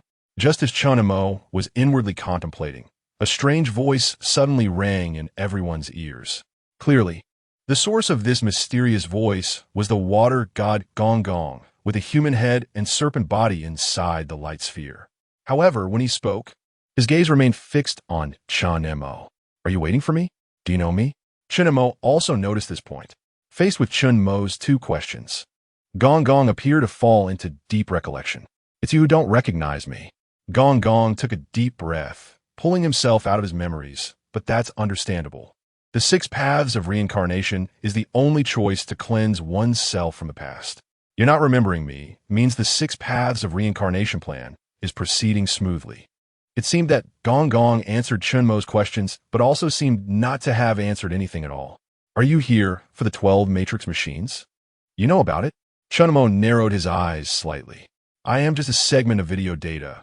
I can't know everything, but your presence here indicates my assumptions were not wrong. Video data? Does that mean you're not the one who guided me here? To be honest, when Gong Gong appeared just now, Chen Mo almost thought that the one who had been sending him various mysterious lunar data was the water god Gong Gong. But now it seemed that was not the case. As I said, I am just a segment of video data and do not possess the ability to interfere with reality. Now, Chen Mo's brow furrowed again. If the lunar data that had been troubling him did not come from Gong Gong or the relic before him, then where did it come from? After a brief moment of confusion, Chen Mo calmed down again. Although the data was not sent by Gong Gong, since the information led him here, it must hold some important clues. What do you want to know? Everything I want to know about high-dimensional immigration. No problem. My existence is to explain everything to those who come here. As Gong Gong said this, he glanced at Cheng Yunxiao and Feng Rou, However, to know all of this, some price must be paid. Are you sure you want them to bear this answer with you? Without even waiting for Cheng Yin Xiao and the others to respond, Chen Mo already spoke. I'm the one who wants to know the answer. It has nothing to do with them. Upon hearing Chen Mo's response, Gong Gong smiled slightly. And then the flowing energy metal around them suddenly rose like chocolate under high temperatures, and under the enveloping energy of the light, enormous iron walls began to rise. By the time Fong Ro and the others reacted and rushed forward, they had already been isolated outside the towering iron walls. What's going on? What price must be paid for that answer? Didn't T researcher Chen Mo say it wouldn't be dangerous here anymore? At this moment, Fong Ro and the others outside the iron walls felt their hearts drop. From the conversation between Chen Mo and Gong Gong just now, it was clear that to learn all the truths, there would be a price to pay. Yet Chen Mo did not seem surprised by this. He made his decision almost without a second thought. Could it be that Chen Mo already knew all of this? Meanwhile, inside the iron walls, Gong Gong was examining Chen Mo with a scrutinizing gaze. You don't seem surprised? Or should I say, you already knew the cost of pursuing the truth? No, I didn't know what I would have to pay, but to stop all of this from happening, a price must be paid. Chen Mo is not an idealistic youth just entering society. Throughout the years of chasing the truth, he has constantly pondered whether the ultimate truth is truly worth pursuing at all costs. Until the outbreak of this lunar crisis, Chen Mo finally understands the significance of his years spent seeking the truth. Why did the patch to fix the loophole not find anyone else but Chen Mo? Could this all be a coincidence? Chen Mo does not believe there can be so many coincidences in the world. If there are, then such coincidences must be premeditated. Since you chose me from the very beginning, why ask questions you already know the answers to? Regardless of the cost behind all these truths, it is an undeniable fact that Chen Mo was chosen long ago. Even if he refuses to pay the price, can the truth be forever buried? And can the crisis simply pass by? Moreover, there are not only civilizations in crisis on Earth, but also the family that Chen Mo cherishes. No matter what, Chen Mo will not allow his family to be harmed. So, please just tell me the truth. Upon hearing Chen Mo's response, Gong Gong looked at him with a gaze that was clearly complex. You are indeed different from them. No, to be precise, you are different from most ordinary dimensional immigrants. Having once been one of the guardians. Guardians? Chen Mo furrowed his brow even deeper. To some extent, it was you who gave up the duty of guarding, allowing those people to take advantage. In that moment, Chen Mo seemed to finally understand the reason behind Gong Gong's complex gaze. It was a subtle hatred. If it weren't for the fact that the other party was just a remnant image at this moment, Chen Mo would have no doubt that Gong Gong would rush over and grab him by the collar, giving him a good beating. This subtle hatred had been lingering in Gong Gong's eyes for a long time, and eventually, the other party sighed softly. Forget it, after all. No matter how much I say, you won't remember how all this happened. The plan of reincarnation was originally meant to cleanse the remnants of memories belonging to higher dimensional beings, creating a new future full of infinite possibilities. Once entering the cycle of reincarnation, broken memories cannot be recovered, although the memories cannot be retrieved. At least you should tell me what all this is about, right? Otherwise, being hated for no reason really makes one uncomfortable. Upon hearing this, Gong Gong's pupils, like those of a crawling serpent, slightly constricted. Although the memories are gone, your personality is still as annoying as ever. Now, Chen Mo understood that. Even without what Gong Gong just said, their relationship did not seem to be good. Perhaps this was the true source of this inexplicable hatred. Since you know about dimensional immigration, then you should also know about the collapse of higher dimensions. In fact, before the collapse was confirmed, we always felt omnipotent. It wasn't until this unavoidable disaster gradually approached our world that we discovered there are indeed unshakable iron laws in this world that even time and space cannot affect. Thus, the Explorer Plan began. The Explorer Plan? Isn't that the dimensional immigration plan? That is a later story. The initial Explorer Plan was simply to find a way to avoid dimensional collapse. Unfortunately, as I mentioned earlier, the exploration process taught us that dimensional collapse itself is an unshakable iron law. Moreover, the deeper the exploration, the more solid this iron law becomes. Just as we were about to announce the failure of the Explorer plan, some of the explorers among us proposed that during the exploration, they discovered that lower dimensions were more stable compared to higher dimensions. To continue our dimensional civilization, a bold idea emerged. However, the form of existence of higher dimensional life is vastly different from that of lower dimensions. So how to enter lower dimensional universes and ensure the continuity of dimensional civilization became a new challenge faced by every explorer. At this point, some explorers among us boldly proposed to abandon the higher dimensional life forms, using lower dimensional life forms to continue our civilization. The temptation to continue civilization moved our hearts. For higher dimensional civilizations, as long as consciousness exists, everything else is real. Thus, the creation plan was born to successfully transfer higher dimensional soul consciousness into the lower dimensional universe. Explorers conducted protracted creation research in the lower dimensional universe. What Gong Gong just mentioned is roughly the same as what the little girl you two said in the old butterfly-style building in Hunan. It is precisely because of the intervention of higher dimensional life that Earth has completed wave after wave of biological explosions. Fortunately, time in the lower dimensional universe has no meaning for higher dimensional life. This advantage won them a great victory in dimensional immigration. You should be the first generation of consciousness storage disk model, right? Disk model? Yes, that term is quite fitting. It has only been a few hours since the revival of the higher dimensional ruins to Gong Gong's appearance. However, Gong Gong has learned all of human history and culture through the human network over the years. There was no need to study.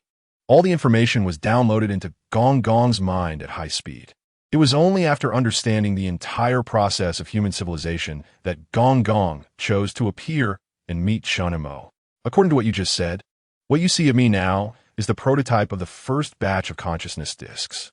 Other prototypes in the same batch include Niwa, Shinnon, journey.When, and Chanxi. Since the initial consciousness disks pursued more functions, the development directions of the disks were different from the beginning. Soon, the explorers developed two categories based on the prototype disks. These are the second batch of the Lich series, whether it is the Witch series or the Demon series.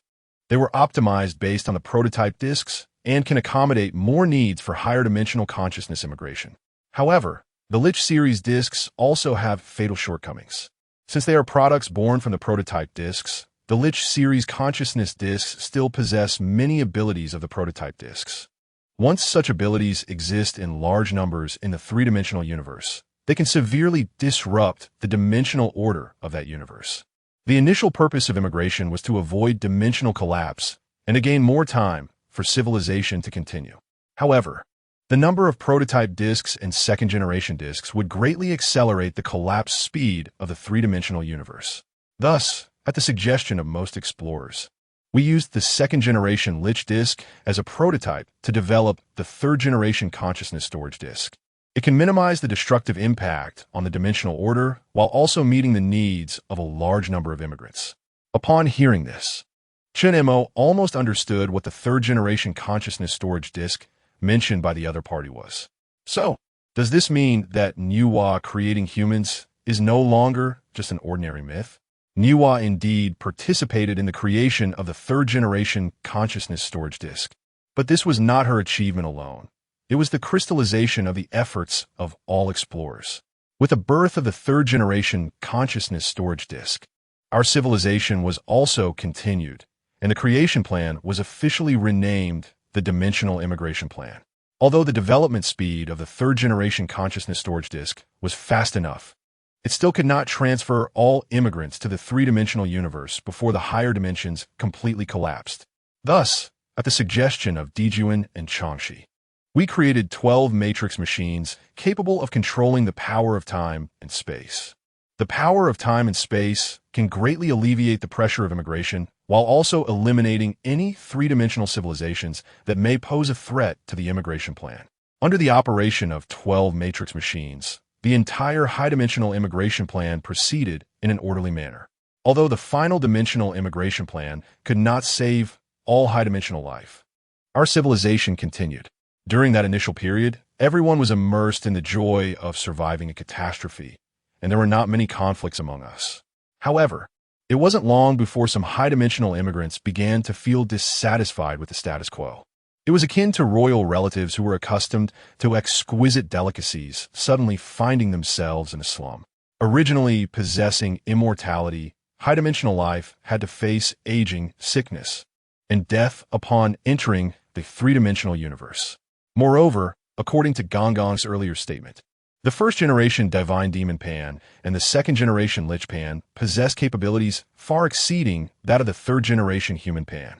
Just as humans suffer from scarcity and inequality, high-dimensional life is no different. Due to the initial exploration plan, the first-generation divine demon Pan and the second-generation Lich Pan were almost entirely in the hands of the explorers. Thus, the high-dimensional immigrants existing as the third-generation human Pan gradually began to feel dissatisfied with the effectiveness and performance of their own Pans. Once dissatisfaction spread, it only took a small match to ignite a prairie fire. Therefore, immortality was that small match. Chen Mo said lightly, "Since you have come here, I believe you have dealt with those people before. They're a group of complete madmen, utterly disregarding dimensional rules, only wanting to attain eternal life." The serpent-bodied Gongong shook his head. To counter the first-generation divine demon Pan and the second-generation Lich Pan, they used the 12 matrix machines created by Changshi and Dijuan to carry out a massacre against the explorers. In that battle, the Order protectors of the divine demon Pan and Lich Pan suffered heavy losses. Watching former friends and relatives fall before me, I personally destroyed Mount Buzhou, which connected the matrix machines, severing the link between the 12 matrix machines and Earth, thus ending this war.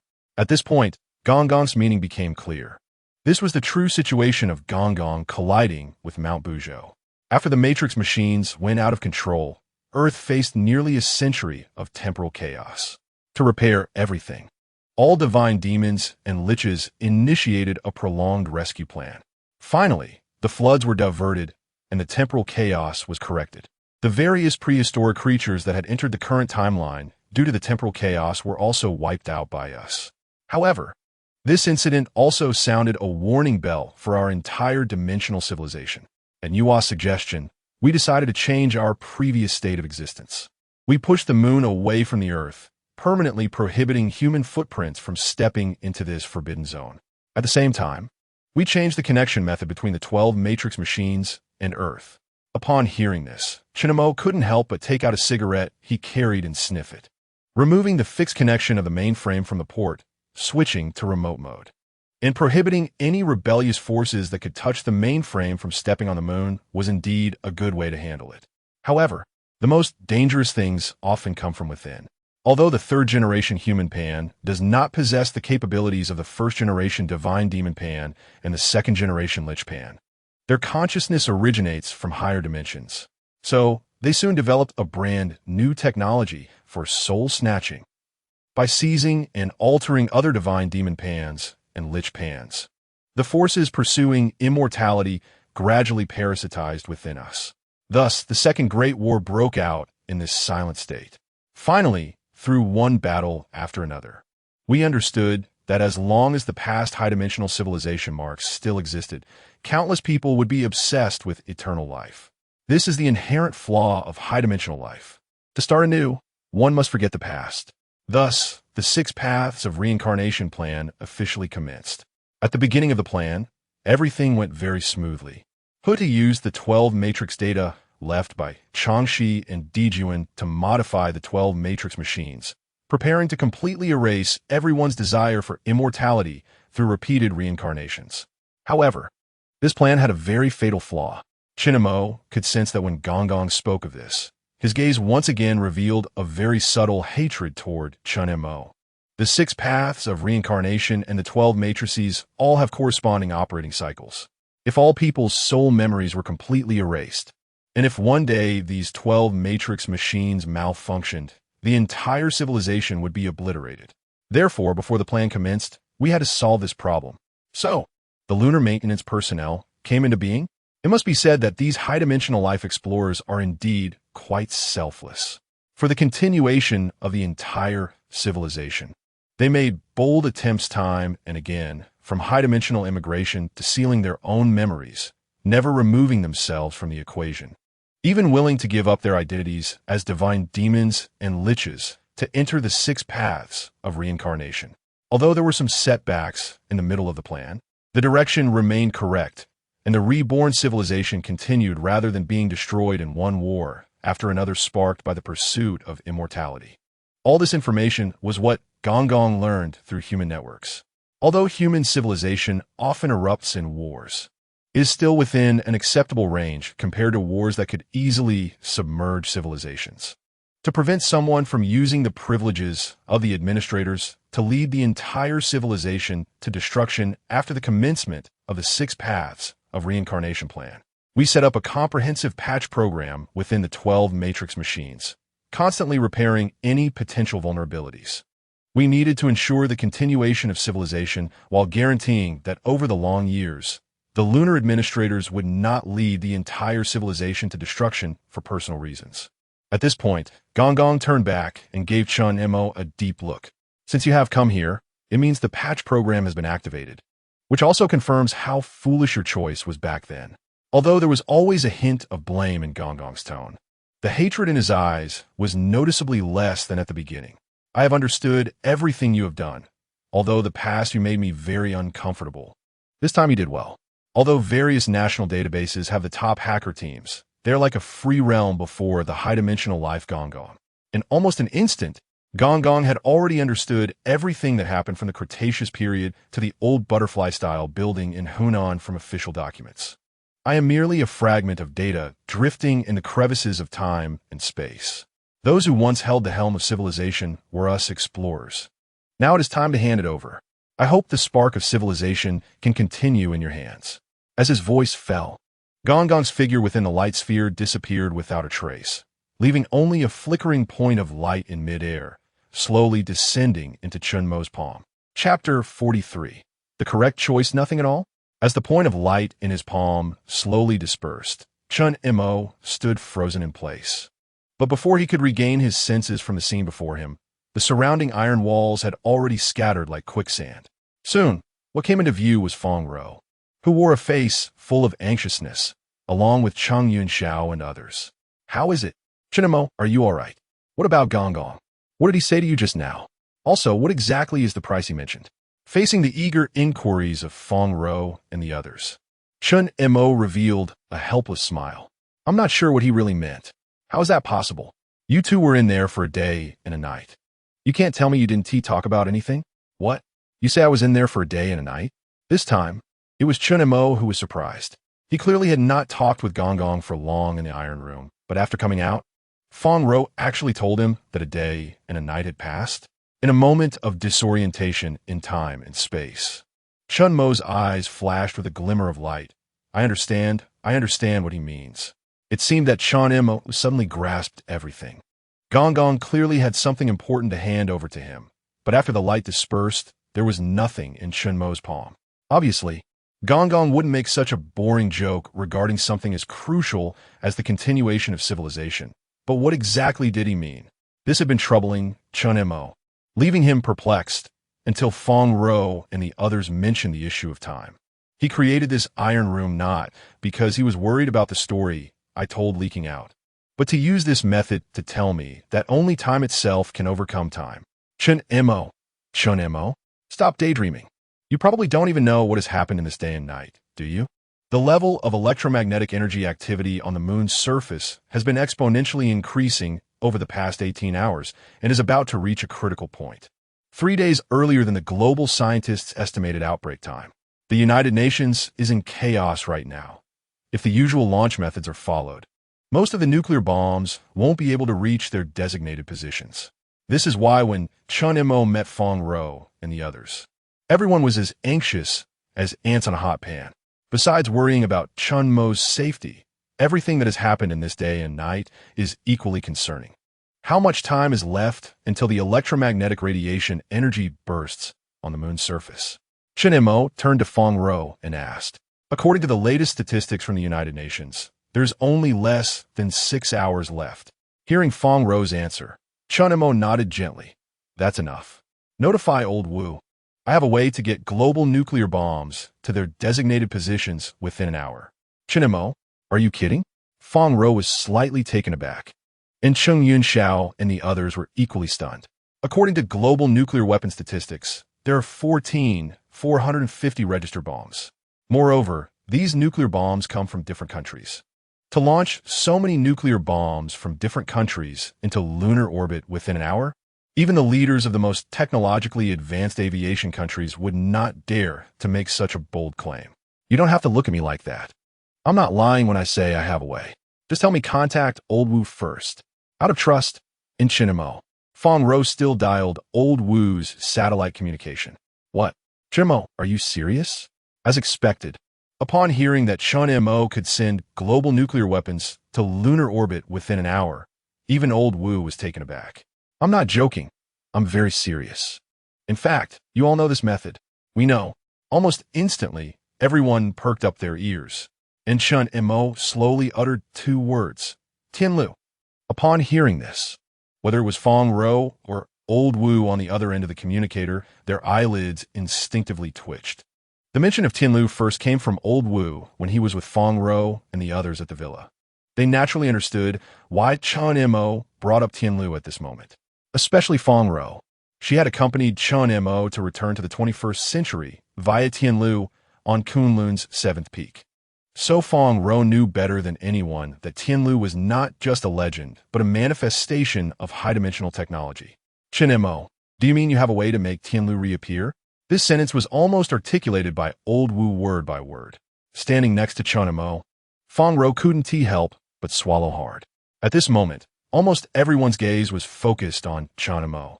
In this state of attention, Chen Mo slowly took out a cigarette and sniffed it under his nose. It's not that I'm making Tianlu reappear. Rather, this Tianlu has already been paid for us by someone.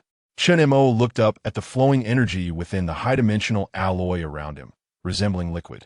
Someone has paid it for us? Are you saying this ruin can open Tianlu? Fang Rou seemed to have realized something. No, this ruin itself is Tianlu. Or you could also call it Buzhou Mountain.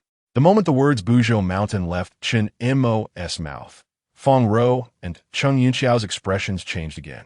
They couldn't help but look up, mimicking Chen Mo's stance, gazing at the energy pulsating in the high-dimensional alloy around them. Chen Mo had previously said that the story of Gong crashing into Buzhou Mountain might not necessarily mean he knocked the mountain down. It could also mean that he destroyed certain key facilities within Buzhou Mountain that opened Tianlu. Now, it seems that the possibility of this hypothesis is very high. No, is almost infinitely close to the truth. However, the reality is far richer and more colorful than the hypothesis. As the port connecting Earth, the high-dimensional explorers gradually realized, after experiencing a great battle, that the existence of this Tianlu poses a devastating blow to the entire dimensional immigration plan. Since then, Tianlu has been severed. The 3rd generation of humanity can no longer step foot on the moon, let alone access the 12 matrix machines inside the moon. As for why Gong's imagery data appeared here, the reason is very simple. After the 6 paths of reincarnation plan was initiated, the high-dimensional explorers repeatedly calculated the existence of the moon's maintenance workers. This existence is crucial for the continuation of dimensional immigration, but also poses a devastating threat. Thus, the high-dimensional explorers impose permission restrictions and a dual plan for patches. The little girl, U2, tried every means to lead Chen Mo and the others into that old butterfly-style building in Hunan because of permission restrictions and could only utilize loopholes within the host system. And the suddenly activated high-dimensional ruin before them hides the methods for repairing the patches left behind. Old Wu, once Tianlu is opened, it means the Earth port will reconnect with the host. I need the country to convey this message to the United Nations and inform them of the implications. Human civilization has reached a critical moment of life and death, and I believe everyone will make the right choice. Chapter 44. The swinging fist on the issue of the continuation of civilization. Humanity's ancestors have long provided answers. Those who put down their hoes and picked up steel guns for the sake of future generations, knowing they would die yet still charging forward as heroes, and those who, for the nation and the continuation of civilization, concealed their identities and quietly contributed as researchers. The fact that human civilization has persisted to this day is due to countless ancestors who harbored beautiful hopes for the future, time and again suppressing the darkness of human nature, allowing enough light to shine in this world. Counter to human nature, this process, though painful, can inject vigorous vitality into civilization as a whole. Now, the situation Chen Mo faces is the same. As human civilization enters a new century, the new great power competition has caused cracks in the peace dividends that emerged after World War II. Although this lunar crisis has led to a brief cooperation among the upper echelons of various countries, such cooperation is evidently not thorough. Years of suspicion and cracks created by hostility cannot be mended in just a few days.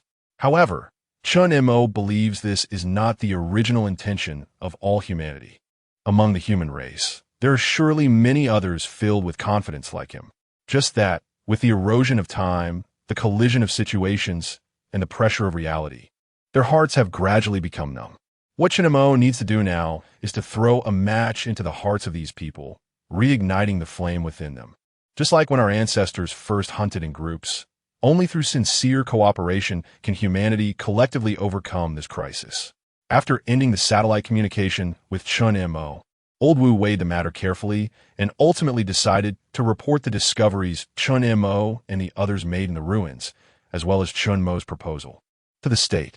Zongnanhai, Joint Operations Command Center. Have you all read Wu Jinfeng's report? Let's share our thoughts.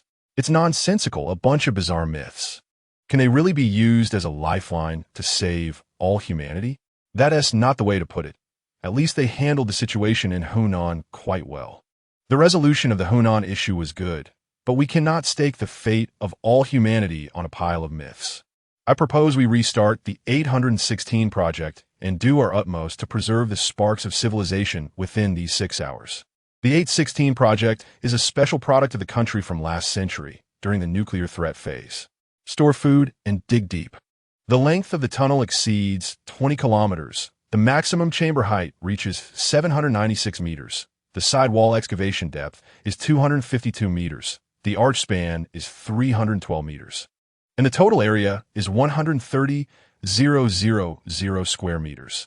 It can prevent the impact of a 1 megaton hydrogen bomb airburst and a direct hit from a 1,000 pound bomb, withstanding earthquakes up to level 8.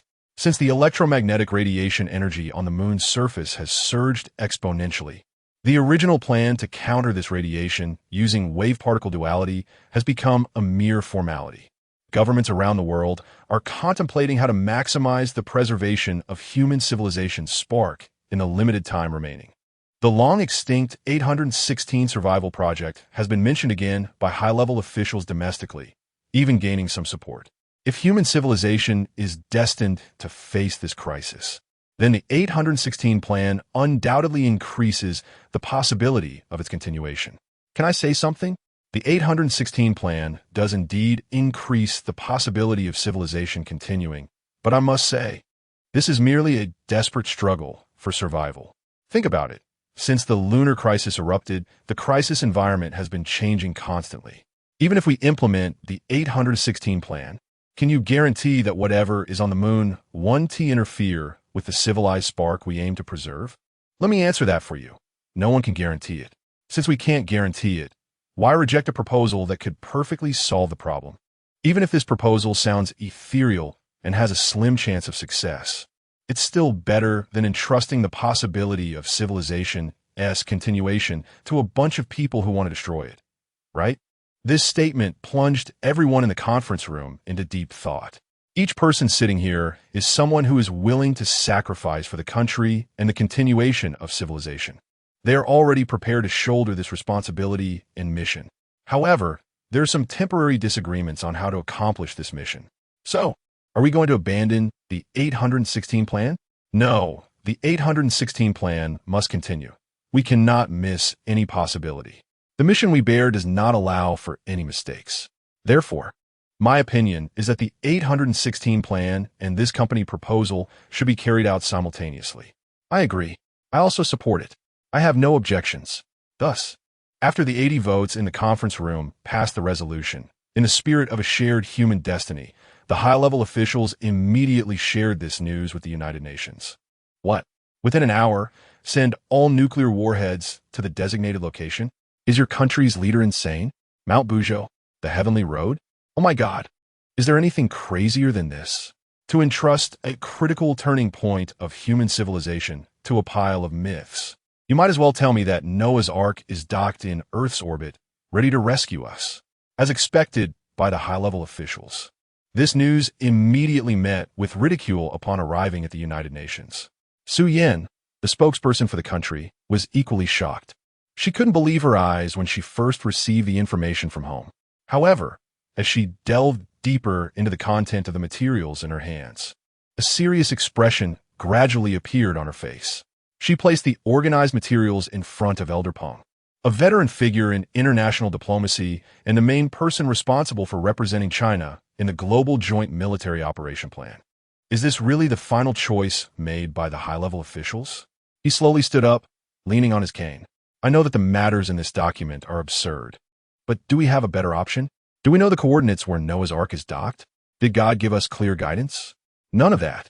As Elder Peng's resolute voice fell, the noisy United Nations conference room fell silent once more. Humanity is currently facing an unprecedented challenge. The electromagnetic radiation energy on the moon's surface is accelerating and is about to reach a critical point that threatens the safety of all humanity at any moment. In such a short time, even if every country with aerospace technology worked tirelessly to build rocket launchers, it would be impossible to deliver all nuclear warheads to the designated location within 6 hours. What we need now is not debate, not doubt, but hope. I believe that the high-level officials of various countries have certainly begun to activate backup plans. But why can't we take this historic step while activating the backup plan? At least we have clear coordinates, a clear plan, and a clear timeline. Since everything is clear, as the representative of China, I earnestly request everyone to raise the strongest fist for the continuation of humanity, at least before disaster strikes. Let our actions tell them that human civilization cannot be easily destroyed. Chapter 45. The True Essence. Chen Mo. Please be patient. The United Nations has not yet made a final decision. I can wait, but time cannot wait. Haven't you noticed? The situation at Mount Buzhou is different from when we first entered. Under Chen Mo's reminder, everyone finally noticed the energy flow in the high-dimensional alloy ruins around them, which seemed much stronger than when they first entered. Do you remember the stone plate you mentioned? Are you talking about the stone plate that triggers the Mount Buzhou ruins? Feng Ro was slightly taken aback. The stone plate that Chen Mo just mentioned was indeed found by Feng Ro in a cave halfway up the mountain, according to the coordinates. Because Feng Ro triggered this stone plate, the connection between the Earth port and the lunar mainframe was severed, allowing Chen Mo and the others to safely exit the old building in Hunan. Later, Chen Mo briefly learned about the situation from Feng Ro, but did not continue to inquire about the stone plate. Now, suddenly bringing up the stone plate, could it have some special significance? If I'm not mistaken, the stone plate you first touched is the key to opening the hourglass. Why the hourglass? In response to Feng Ro's inquiry, Chen Mo explained, once the hourglass is flipped, it will run out of the last grain of sand in the glass bottle. The current situation at Mount Buzhou is the same. Disconnecting the Earth port is merely the initial state of the hourglass being flipped. This includes the gong we later saw in the ruins. Now, this hourglass has reached its most critical moment. Are you saying that even if we do nothing, the heavenly road will reopen as promised? At this point, Feng Ro realized the severity of the problem. Just as Chen Mo told Old Wu in the satellite communicator, once the heavenly road reopens, it means that the Earth port will reconnect with the mainframe. Once this state is entered, the 12 matrix machines deep within the moon will regain control over time and space. There are undoubtedly many vulnerabilities on Earth, like the old butterfly building in Hunan. If a madman controls these vulnerabilities, you can hardly imagine the extent of their madness. Clearly, the little girl, you two, who met with Chen Mo and the others in the Hunan butterfly building, is such a madman. Therefore, no matter what this crazy person plans to do next, we must stop her, and the only way to stop her is to attract her attention. Are you trying to attract her attention with yourself? The one who spoke up this time was Chang Yinxiao. Although Chen Mo's conversation with the little girl Yu2 in the old butterfly-style building in Hunan left Shang Yunxiao confused. One thing was clear to everyone present, including Cheng Yunxiao. Chen Mo had something that the other side wanted, to attract the other party's attention. This point must be fully utilized, which means that Chen Mo's plan is to use himself as bait. Just the butterfly-style building, which is in a state of vulnerability, nearly caused our complete defeat. Once the heavenly road is reopened, no one knows how much the danger will escalate. Does Chen Mo not understand what Cheng Yunxiao said? But now Chen Mo has no better choice. Either the electromagnetic radiation on the moon's surface erupts 100 times like the Carrington event, destroying human civilization in one go, or he opens the heavenly road to buy more time for human civilization. Gong Gong's hint to Chen Mo was not just about governments being able to launch nuclear bombs in a lunar orbit through the heavenly road shortly after it opens. Why can the electromagnetic radiation energy on the moon's surface become active to a critical point in a short time? Because we cut off the connection between the Earth's port and the mainframe, making Yu2 and her backers feel threatened. They would act recklessly, tearing off the facade and threatening all of humanity. And once the Earth port is reopened, it means reconnecting with the mainframe, allowing them to regain control over the loophole in Earth's time and space. In a sense, this also eases the conflict between the two sides. It can even be understood as us making a concession. In this case, I believe that as long as they still want what I have, they will not go to the last step of fishing for a dead net. Are you trying to buy more time for everyone? Fang Rou suddenly understood Chen Mo's meaning. Not just because of this.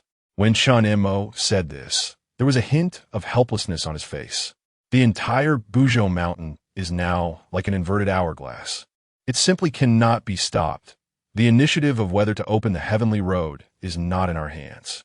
Since this is a process that must be completed for patching the loophole, we can only continue in the direction it pushes us. Moreover, I am also very curious about the final answer.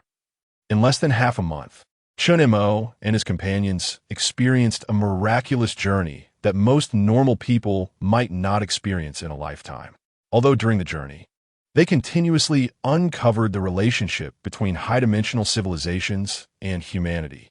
They also understood that the mysterious data that had been entangling Chen Mo was related to the patch for fixing the loophole.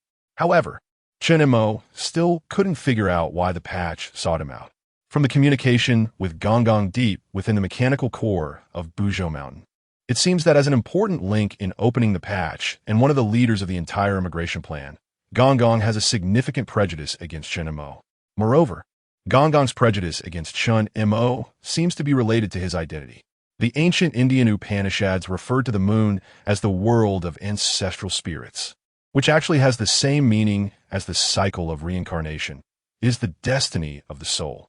Furthermore, Gong Gong also mentioned that the reincarnation plan is meant to cleanse the obsession of high-dimensional immigrants with immortality. At the same time, it aims to better pass on civilization. So, what role did Chen Mo play in this plan before the reincarnation plan was initiated? Why did Gong Gong say that his initial choice was so foolish? Chen Mo vaguely felt that all of this was closely related to another identity of his. This also includes the lunar data that had been troubling Chen Mo. Even if all of this is an indispensable step for the patch to proceed smoothly, these steps also require corresponding subjects to execute them. Throughout this journey, Chen Mo has distanced himself from his wife and daughter in order to unravel what has been troubling him. And now all the truths are starting to surface little by little.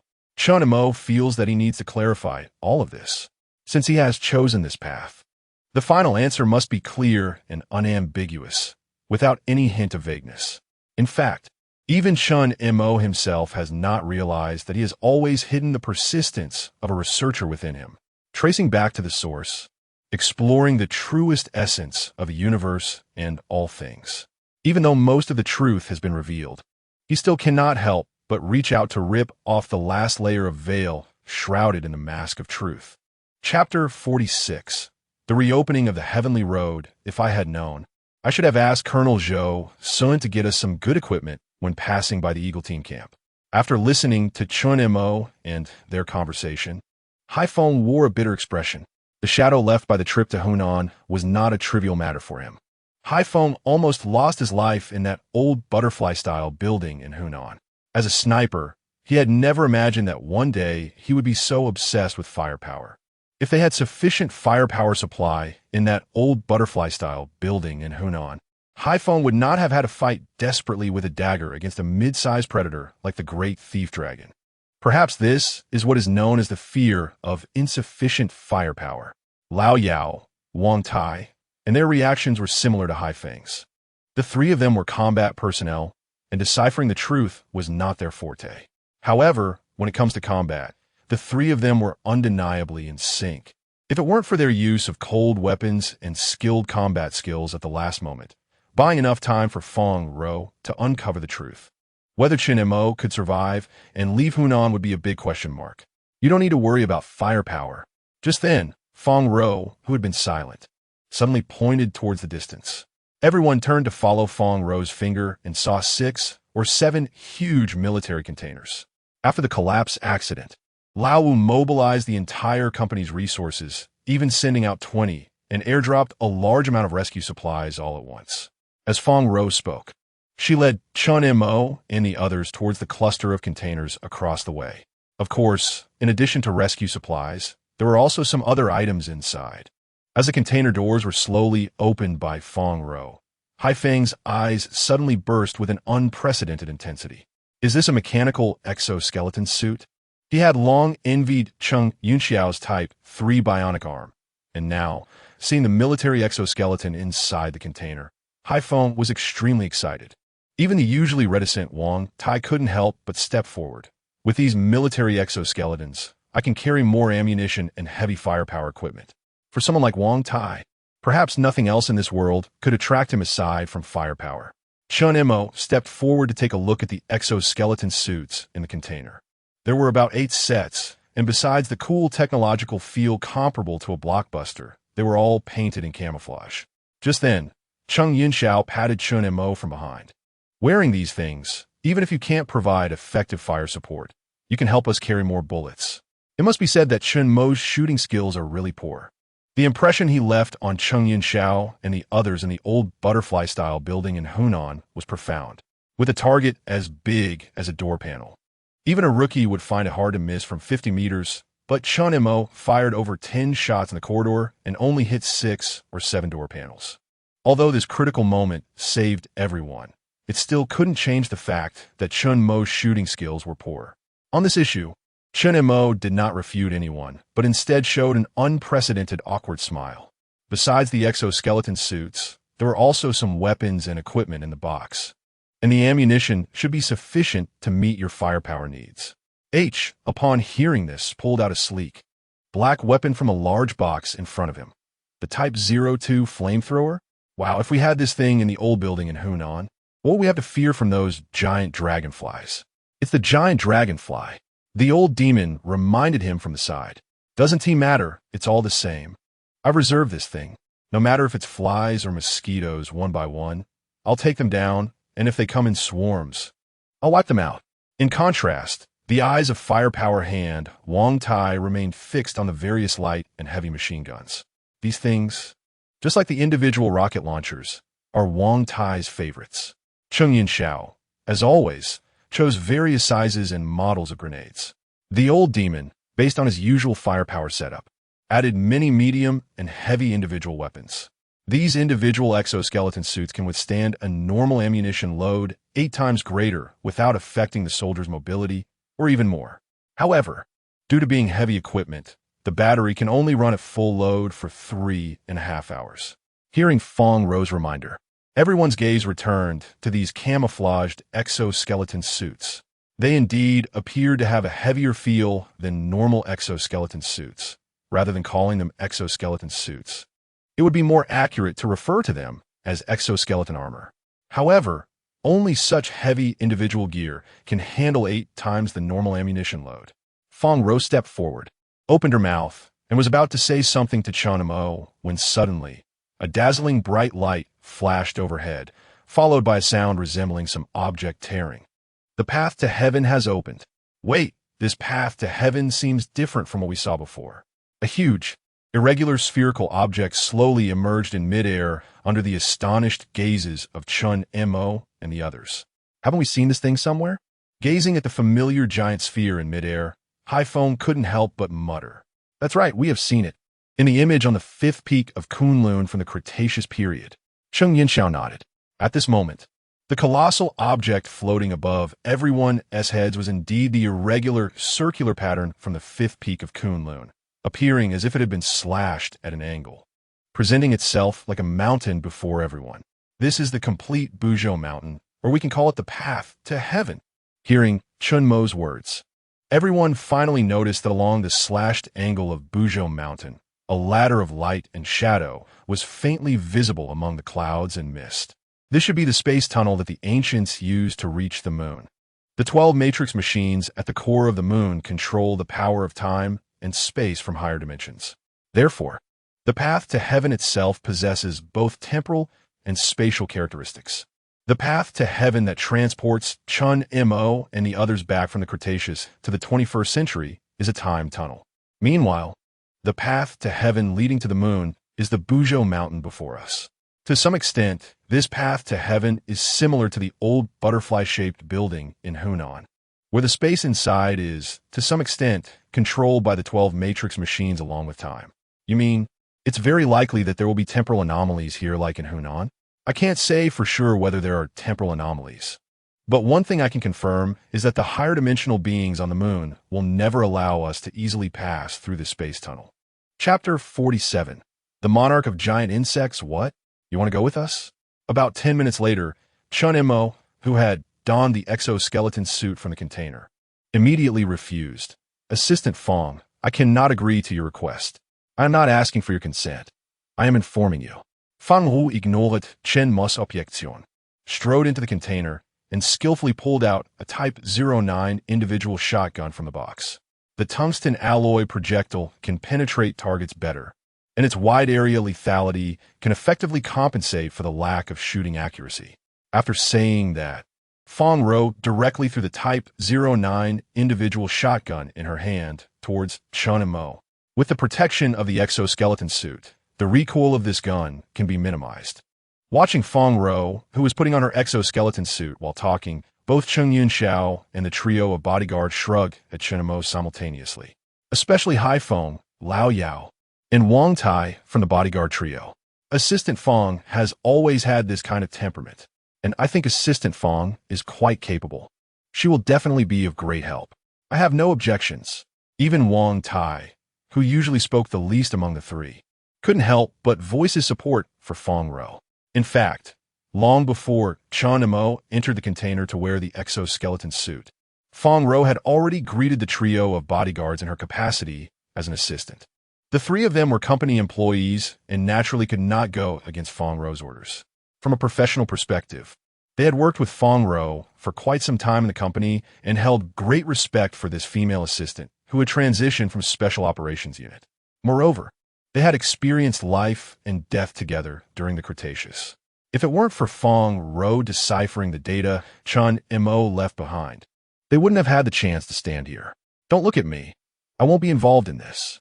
Although Cheng Yunxiao said he wouldn't participate, his attitude was already quite clear. Even though she is a female soldier, her individual combat skills are definitely stronger than yours. There is no need for you, an amateur, to worry about safety. Well, since everyone has no objections, I have no problem. Chen Mo glanced at the Type 09 individual shotgun in his hand, and then looked at Fong Ro, who was skillfully preparing various ammunition and weapons across from him. Perhaps my worries are indeed a bit unnecessary. Subconsciously, Chen Mo had always regarded Fong Ro as a woman. Even though they had gone through the terrifying threats of the Cretaceous together, he still hadn't changed this perception. But just as Old Wu had said in the reception hall of the villa back then, Fong Ro is a rigorously trained female warrior, and her physical and combat skills are not inferior to those of male soldiers. Moreover, she possesses a meticulous mindset that most people lack. If it weren't for Fong Ro's quick thinking and her immediate realization of the true meaning behind Chen Mo's words during the Hunan trip, he might not have escaped from the control of the Jade Rabbit so smoothly. Soon, Fong Ro, Cheng Yunxiao, and the trio of bodyguards who finished changing walked out of the container. Besides the Type 09 individual shotgun Fong Ro had thrown to him, Chen Mo also carried a large bag on his back full of ammunition needed by everyone. Researcher Chen Mo, you are now our mobile armory.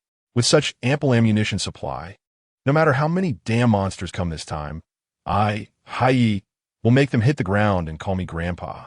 With sufficient firepower supply, everyone's courage suddenly grew. All right, let's set off. With Fong Ro's command, Chen Mo and the others, armed to the teeth, officially embarked on their journey. To save time on the climb, Old Wu specifically dispatched a transport helicopter for Chen Mo and the others. Before they left, Old Wu reminded Chen Mo to be careful. Once there is news from the United Nations, I will notify you immediately. Thus, under Old Wu's instructions, the helicopter's massive rotor blades slowly lifted off. If it weren't for the headquarters telling me to stand by, I would really want to go up with Old Chang in them. Zhou Sun, dressed in a military coat, looked at the helicopter ascending above and couldn't help but click his tongue. We will hold the fort down here. We are their strongest support. Old Wu took out a cigarette from his pocket, lit it slowly, and exhaled a smoke ring. The complete Buzhou Mountain and the path to heaven have reopened. No one knows what kind of crisis lies hidden within. Even less do we know how far this crisis will spread. Major Zhou Sun, notify the rescue team to be ready for combat at any time. During this period, Old Wu and the others were not idle. After learning about the imminent reopening of the Tianlu, they wasted no time and built a solid defense line at the foot of the mountain. This is why Old Wu just said that holding the defense line at the foot of the mountain is the strong backing for Chen Mo and the others. On the other hand, Fong Ro was piloting the helicopter, quickly entering the area of Buzhou Mountain. Without the helicopter, climbing up the stairs one by one would be an endless task. Cheng Yunxiao sat in the cabin, looking down at the long stone steps. The length of these steps was very human-friendly, extending along the foot of Buzhou Mountain to the entrance of the space passage. Strange, after flying for so long. Why does it feel like the distance hasn't changed at all? Fong Ro glanced up at the fixed numbers on the radar system. But a casual remark from her made Chen Mo and the others in the cabin suddenly jump. The thing they were most worried about had happened. There was indeed a space-time anomaly in Buzhou Mountain.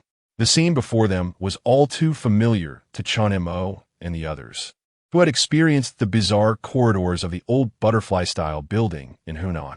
It seemed she had already set her sights on us. Chen Mo looked around. Although the clouds and wind were moving, their distance from the target remained unchanged. Is this another method of infinite extension? Cheng Yunxiao had seen this scene countless times in the old building in Hunan. Wang Tai, take your designated combat position. Assistant Fong, be mentally prepared. Danger may arise at any moment. The experienced old Yao was instructing everyone while quietly disengaging the safety on his weapon. With this thing, even if she releases the southern behemoth, I can blow it to bits. Wang Tai confidently patted the 5,127mm rotary machine gun in front of him.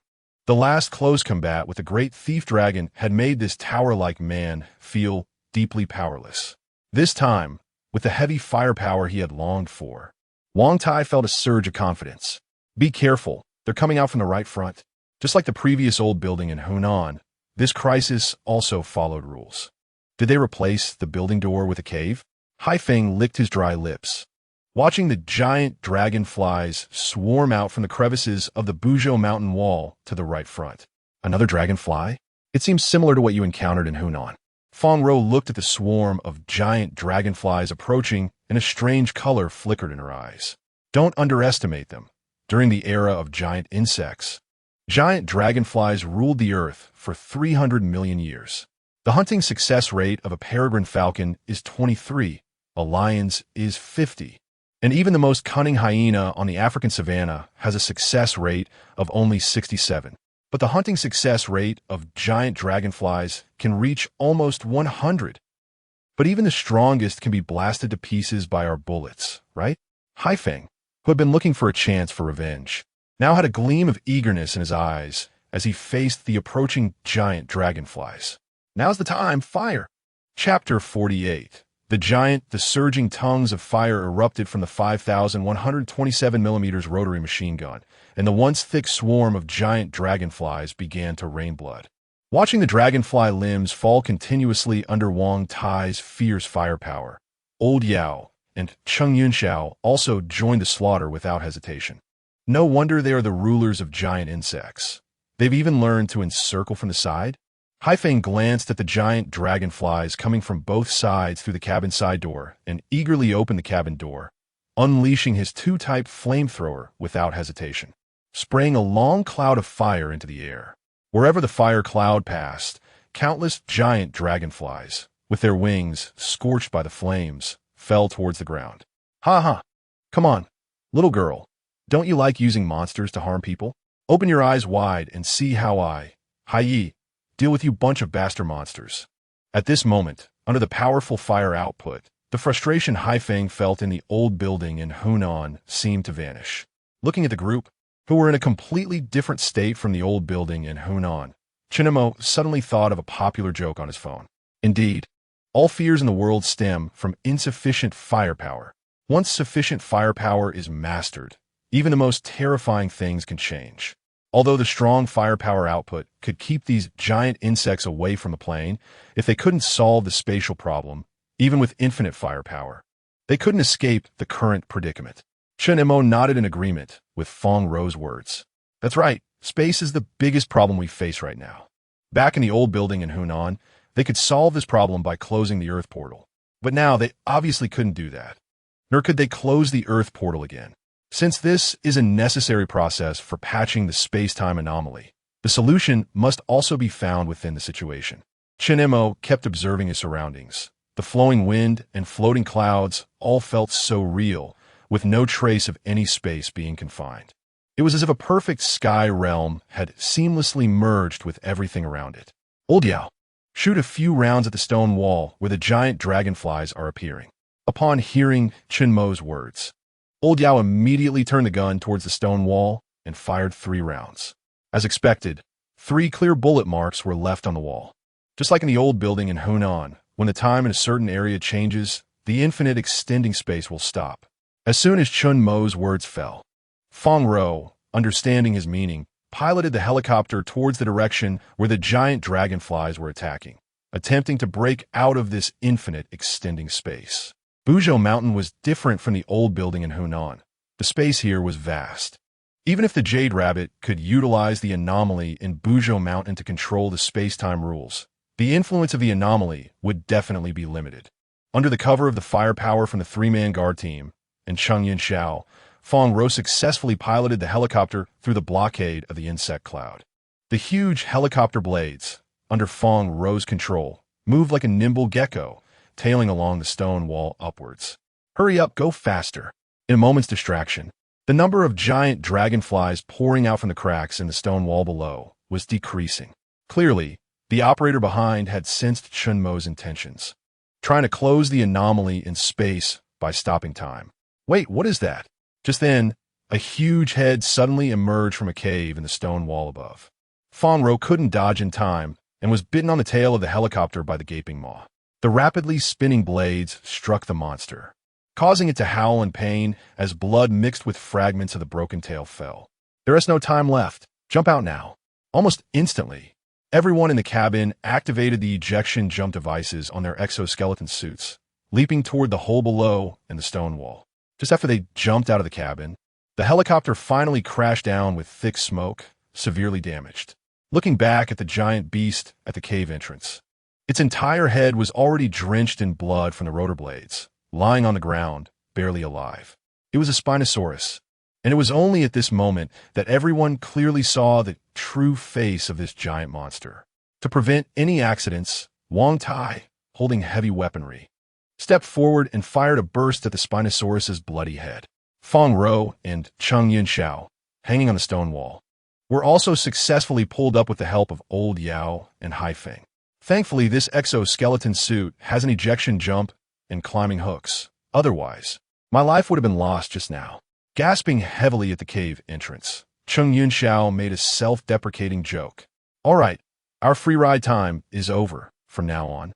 We have to rely on ourselves to climb up bit by bit. Although Chen Mo and the others successfully escaped from the infinitely extended space through the loophole, the helicopter crashed as a result, making it increasingly difficult to pass through the unruly mountain and enter the space tunnel. Goo goo goo, everyone better move quickly. It seems like something is crawling out of the cave. Hearing the strange sounds coming from inside the cave, Chen Mo took a step back. Researcher Chen, you all go first, I'll cover you. Haifeng raised the O2 flamethrower in his hand and sprayed a cloud of fire into the cave. Under the scorching flames, everyone finally saw that the cave was densely packed with the ancient centipedes they had encountered in the old building in Hunan. Despite the thick armor on these giant insects, they still screamed in agony under the high-temperature flames. Taking advantage of the time that Haifeng bought, Chen Mo and the others climbed upwards along the surrounding rock walls. Fortunately, although the unruly mountain is an irregular spherical shape, it is not all cliffs and steep walls. After climbing about 30 meters along the stone wall, Chen Mo and the others finally reached a flat area filled with trees. Quick, lower the rope and pull Haifeng up. Just as the old demon and the others took out the rope to pull Haifeng up, the surrounding trees suddenly shook violently, as if some enormous creature was moving through the forest. Hiss. Chapter 49. A trustworthy back. What is it? As soon as the massive creature in the dense forest revealed its true form, Chen Mo and the others immediately heard a surprised voice from Cheng Yinxiao. Major Cheng, do you recognize this monster? Looking at the giant python over 20 meters long wandering in the dense forest, the old demon couldn't help but tremble as he asked. Of course I recognize it. This guy forced me to nowhere in the black mire of the Cretaceous period. My arm is a gift from it.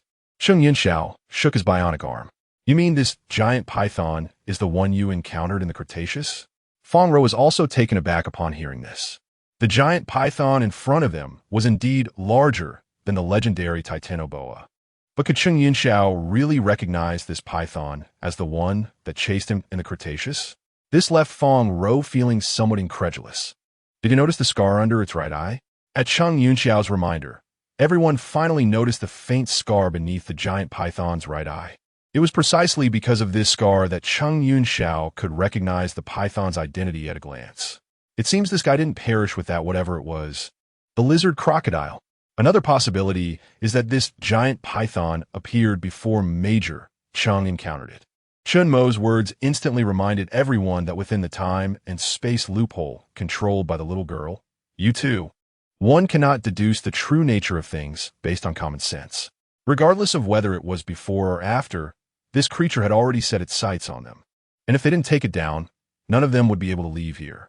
As soon as Cheng Yinxiao finished speaking, he aimed his grenade launcher at the giant python's head. Because he had been chased by this giant python in the Cretaceous period, Cheng Yinxiao knew the terror of being hunted by this massive creature.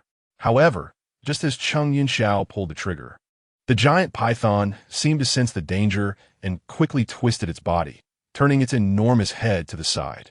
The grenade flew past the python's cheek and landed in a stone mill behind it. Boom! The loud explosion and shrapnel caused the injured giant python to thrash its body in pain. In an instant, the entire forest was filled with rolling smoke. Despite the giant python's massive size, its movements were incredibly agile.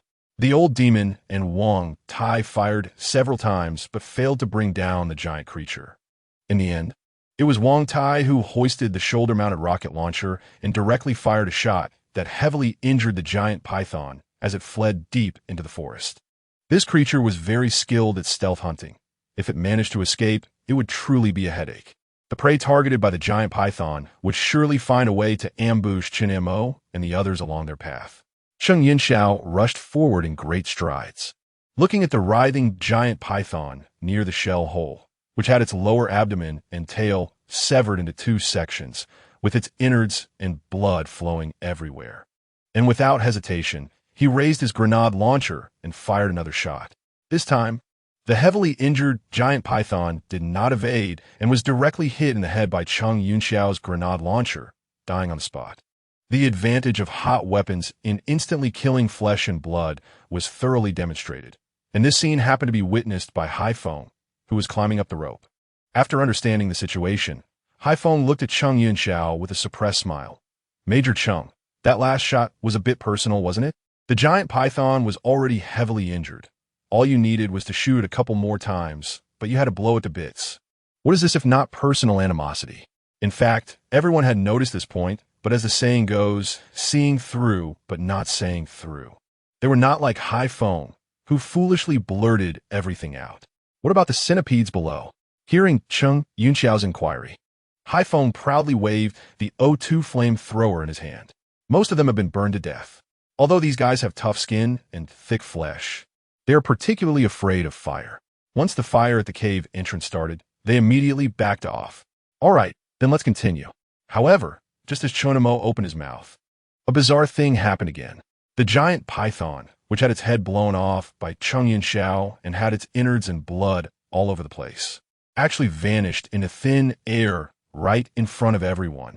Before everyone could recover from the astonishing scene, the distant forest shook again, and then an identical giant python slithered toward them, flicking its tongue. Wasn't this guy killed by us? How is it alive again? Looking at the scar at the corner of the python's eye, the old demon frowned. It's not that it has come back to life. It's the time on this python that is playing tricks. The time and space within the loophole cannot be deduced by common sense, as Chen Mo had just reminded everyone. The resurrected giant python before them was clearly the same case. So, as long as the loophole exists, we won't be able to completely kill this guy, right? A glimmer of determination flashed in Cheng Yunxiao's eyes as he slowly raised his grenade launcher. Major Cheng, what do you want to do? Seeing Cheng Yunxiao walking towards the giant python, Chen Mo quickly called out. Since this is the main field of time, space will be restricted. I'll hold it off. You all continue moving forward. Watching Cheng Yunxiao walk towards the giant python while pulling the trigger, Feng Ro grabbed Chen Mo, who was about to step forward. This is Major Cheng's decision, and it's the only way to leave here right now. If this giant python can truly resurrect infinitely within the time loophole, then no matter how many times they kill it, it would be in vain. Not only that, but it would also consume a lot of ammunition and delay their entry into the space tunnel. Chen Mo naturally understood this reasoning. Let's go. The sooner we leave here, the more time we can buy for Major Cheng to break free from the python's entanglement.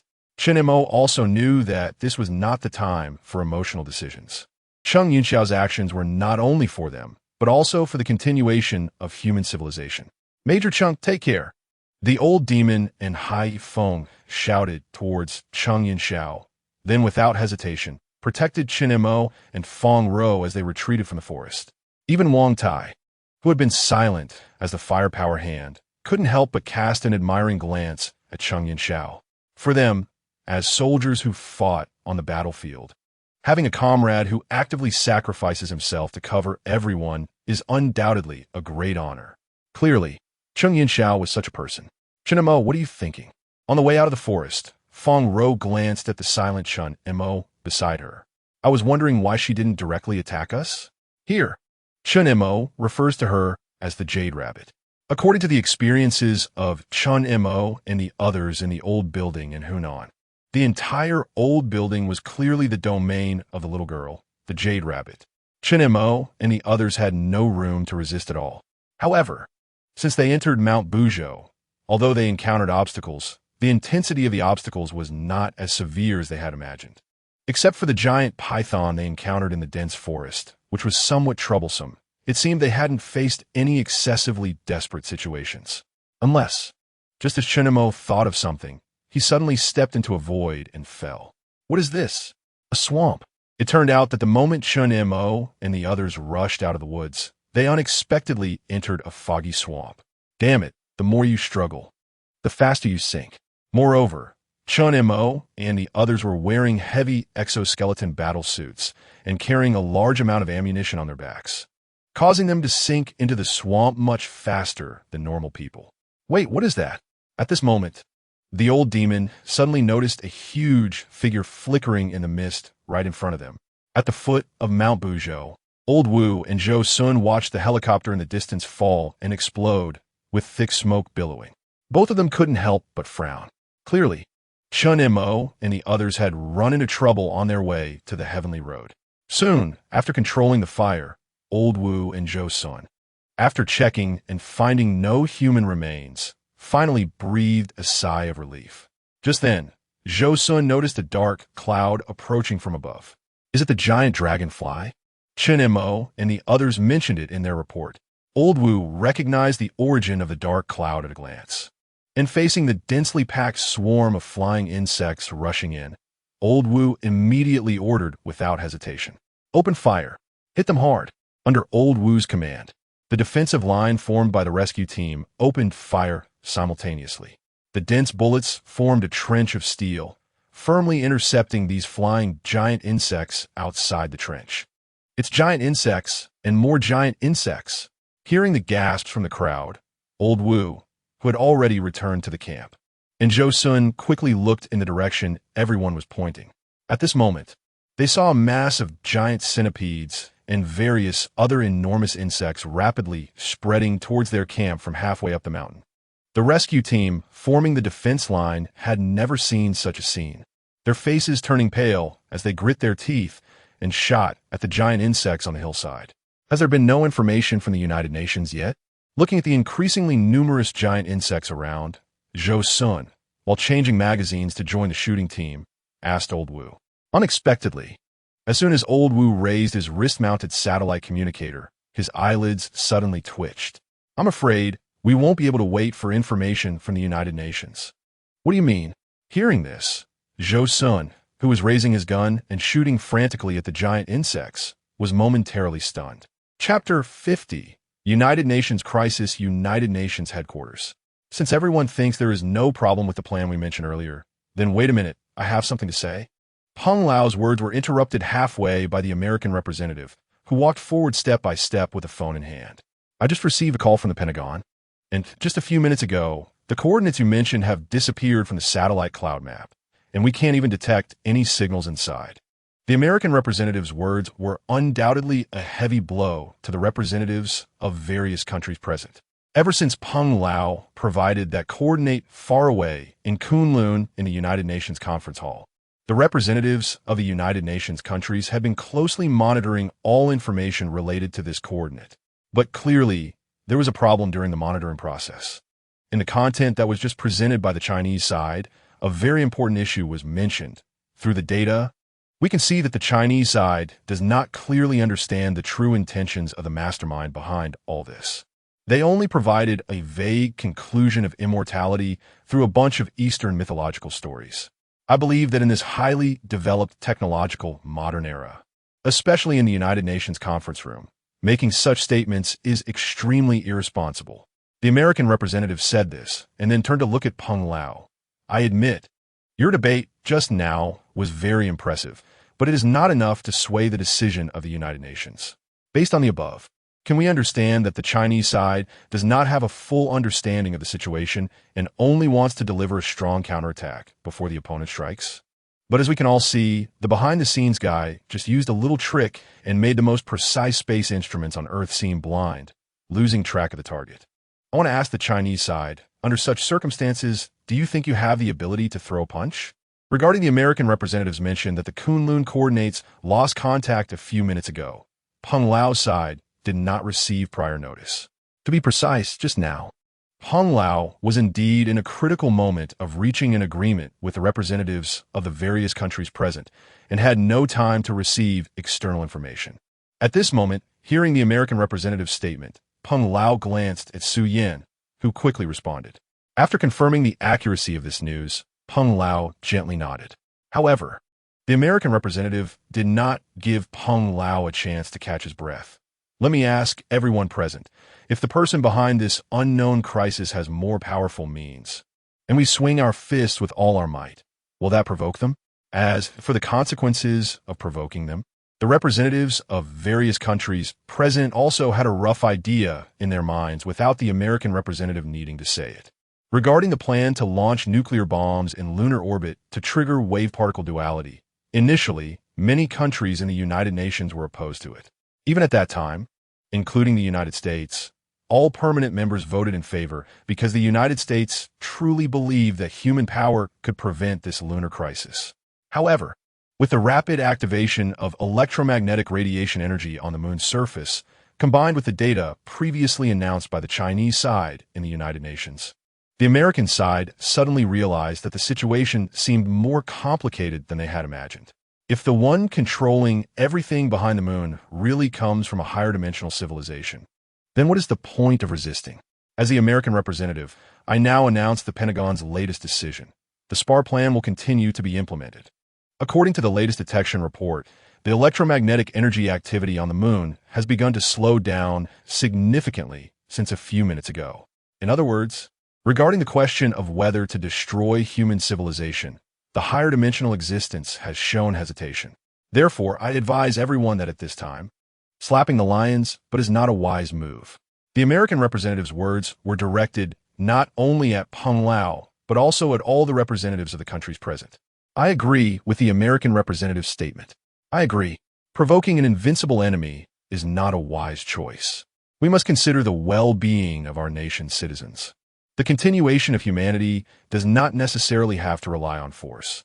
Meanwhile, at the foot of Kunlun Mount Buzhou, it's not working. The defense line is about to be broken through by these giant insects. What is going on with these giant insects? They seem endless, as if they can never be killed. If this continues, we will run out of people. Although the rescue team from the company consists of professionally trained personnel, they are not real soldiers, and given the current situation, even if real soldiers came, facing the endless surge of giant insect from the loopholes in Mount Buzhou, they would also face unimaginable psychological shocks, especially when they saw the mountain of insect corpses on the opposite side, along with many companions lying among the insect corpses. Their faces unrecognizable from being chewed. Fear quickly spread throughout the camp. In such a situation, perhaps only the most elite warriors can hold on. Old Wu, who was in charge of commanding the battle in the camp, and Zhou Sun clearly realized this point, especially Zhou Sun, who hails from the Eagle Flight team and is a true warrior. No one understands better than him what happens when fear spreads across the battlefield. There's no choice. We can only try this. Colonel Zhou Sun, have you thought of a solution? Sensing Zhou Sun's unusual reaction beside him, Old Wu couldn't help but ask. I can't say it's a definitive solution, but it should have some effect. As Zhou Sun spoke, he shouted to the soldiers behind him, Eagle Team, assemble. Soon, 5 pilots from the Eagle Team stood before Colonel Zhou Sun. From now on, 2 of you will pair up to pilot helicopters for aerial support.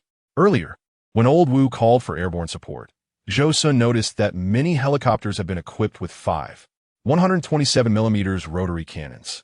This thing has a loud name online, the domestic Gatling gun.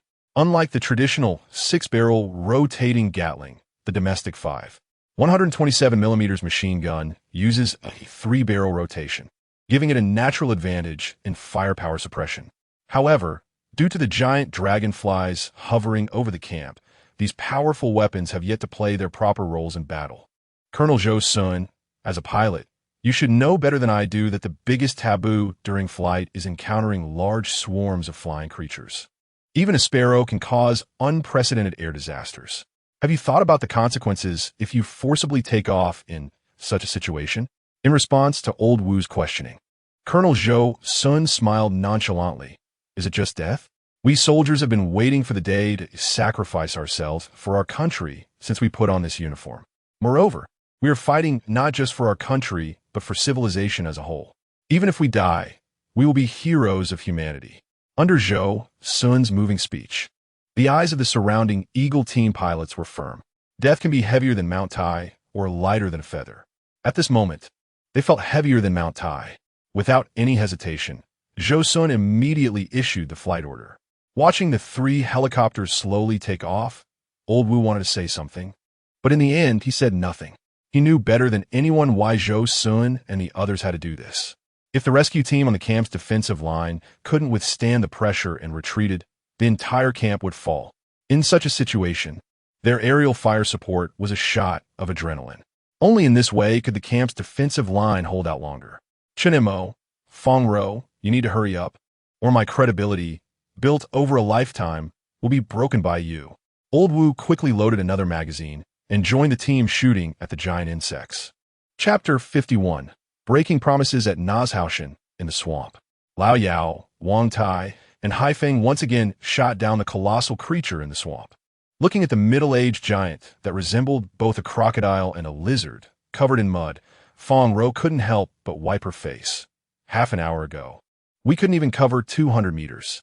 At this rate, by the time the electromagnetic radiation on the moon's surface erupts, we still won't be able to enter the celestial road.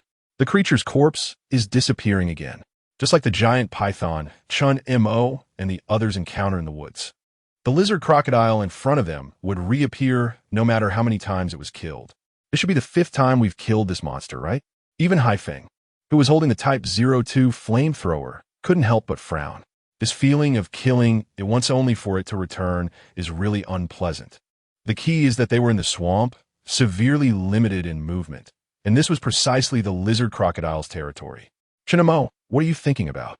As Chen Mo pulled a wet cigarette out of the muck and began to sniff it gently, Fong Ro couldn't help but ask. Everyone had spent enough time with Chen Mo to know that whenever he was deep in thought, he liked to sniff cigarettes.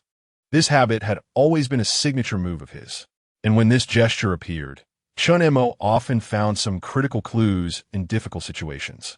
Do you remember how we got out of the swamp when we first entered? Hearing Chen Mo's inquiry, everyone fell into memories.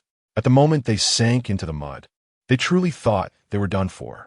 No matter how excellent the performance of their exoskeleton suits was, it was impossible to launch themselves out of the mud without any leverage. Fortunately, the lizard crocodile that appeared in the mist saved them. Thanks to Chen Mo's reminder, they successfully escaped the mud by using the struggle with the lizard crocodile to leverage its body. You want to use the same method, leveraging that creature to carry us out of the swamp? Fong Ro's words brightened the eyes of the 3 guards beside her. Although they were in exoskeleton suits and found it difficult to move in the swamp, the lizard crocodile they were battling was naturally the king of the swamp. As long as they could find a way to control it, this plan should work. Just as Chen Mo's words fell, the disappearing lizard crocodile reappeared. Just like the previous times, as soon as it spotted the prey moving in the swamp, it rushed forward without hesitation, splashing mud under its strong limbs and massive tail. However, this time, due to Chen Mo's prior instructions, the 3 guards did not immediately shoot the approaching giant. Now, with Fong Ro's command, Haifeng took the lead and used the Type 02 flamethrower to stop the lizard crocodile that charged toward them. No matter how enormous the middle-aged giant beast was, the fear of fire was deeply ingrained in its bones. Everyone opened their hooks. Fong Ro took the opportunity to activate the exoskeleton suit's propulsion system, leaping high and grabbing onto the lizard crocodile's thigh. Roar!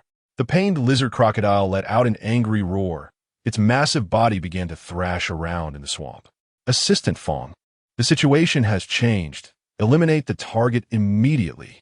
Without hesitation, the 3 guards raised their guns and shot the lizard crocodile in front of them, under the torrent of fire. The lizard crocodile's head was blown to bits, and its gigantic body lay motionless in the swamp. How is it, Assistant Fong? Are you okay? I'm fine. Just a little damage to my exoskeleton. Fong Ro, who was rescued from the mud, climbed up and shook her head. If it weren't for the exoskeleton suit, she would have likely broken a few bones in that situation. However, Fong Ro's earlier failure did not discourage everyone. If one attempt fails, there will be a second. If the second fails, there will be a third. Anyway, this creature can't die, and I don't believe we can't get out of this hellish place. Meanwhile, at the foot of the mountain, with Zhou Sun leading the Eagle team's aerial fire support, the pressure from the giant insect attacks on the entire camp was instantly alleviated. This undoubtedly had a very positive effect on the rescue team members, whose mental defenses were on the verge of collapse due to the relentless assaults of the giant insects. However, both Zhou Sun and Old Wu knew that this method wouldn't last long. In such dense swarms of insects, even if the Eagle team's flying skills were excellent, ensuring flight safety would be difficult. Sure enough, before the effects of this adrenaline shot could spread throughout the camp, one of the helicopter's tail fins had already been struck by the insect swarm. The helicopter, now without a tail, spun rapidly in the air like a headless fly, crashing to the ground. Boom! A violent fireball spread throughout the camp. Don't get distracted. Provide high-altitude fire cover. The pilots from the other 2 helicopters of the Eagle team, still reeling from the grief of their comrades' crash, heard Zhou Sun's voice ringing in their ears. There was no time for sorrow. One of the helicopters immediately switched from ground fire support to high-altitude fire cover, beginning to attack the surrounding insect swarm. Colonel Zhou Sun was piloting another helicopter, continuing to support the ground forces with the 5,127mm rotary machine gun. Colonel Zhou, the swarm is too dense. Our cover can hold out for at most another 10 minutes. Came an anxious voice over the intercom, causing Zhou Sun to frown slightly. Due to the helicopter's ascent, the swarm of giant dragonflies was instantly attracted to their target. Although the firepower from the 5,127mm rotary machine gun was fierce, it was only a matter of time before the overwhelming number of insects breached their defenses. Just hold on for another 10 minutes. Zhou Sun shouted into the intercom. For him, every additional minute they could hold on was a significant guarantee for the safety of the ground line. Facing the endless attacks from the giant insects, even a second of hesitation could lead to the complete collapse of the entire camp's defenses. Boom! At that moment, a helicopter responsible for cover was accidentally breached by several giant dragonflies. The massive rotor collided with the dragonflies, producing thick smoke as it fell, erupting in a violent fireball. Exhausted from continuous firing, Old Wu glanced at the explosion, then continued to shoot at a giant insect that had breached the line. However, he was soon pierced in the thigh by a giant insect's counterattack and slowly slid down against the wall. Old Wu checked his pocket and realized he had run out of bullets. He sighed, pulled out a cigarette, and lit it, exhaling pale smoke rings. Who would have thought that the first time in his life he would break a promise? It would be in such a situation. Just then, a sharp buzzing sound suddenly came from above Old Wu's head. Chapter 52. The Main Force. Is that the 20 fighter jets? Old Wu's eyes lit up as he looked at the 3 black shadows swiftly streaking across the sky like startled swans. Following that, a torrent of firepower poured out from the belly of the fighter jets, with scorching flames continuously exploding among the swarm of insects. Reinforcements! Our reinforcements have arrived! Old Wu shouted at the top of his lungs. If it weren't for the communication issues, he would have wanted everyone to know this news. However, the current situation didn't require Old Wu to speak. The overwhelming firepower of the 20 jets had already announced their arrival to the entire camp. After the 3 jets unleashed their immense firepower, the main force soon followed. Heavy transport helicopters landed slowly under the protection of armed helicopters, and soldiers equipped with various light and heavy gear rushed out of the cabins, joining the fight against the giant insects. Comrade Old Wu, you have worked hard. From now on, this area is under the command of the Joint Operations Command, said a more than 50-year-old officer with a Major General's insignia. My name is Su Zhonghui, a Major General on the Joint Operations Command staff. This is already our second meeting. Old Wu stubbed out his cigarette in the white snow, a satisfied smile appearing on his face. I wasn't so embarrassed when we met last time at the Joint Operations Command meeting. You have done well. Due to the inability to contact you directly, the Joint Operations Command spent a lot of effort to find this place. Losing satellite signals and relying solely on human directional recognition capabilities across the vast 500,000 square kilometers of the Kunlun Mountains is truly not an easy task. During this time, the reinforcements also fell into several spatial rifts. Fortunately, when Chen Mo and the others came out from the old building in Hunan, the company shared the relevant information with the Joint Operations Command. Thanks to the information left by Chen Mo and his team, the Joint Operations Command was able to break through the encirclement and provide timely support to Old Wu and the others. Comrade Chen Mo, how are Fong Ro and the others doing?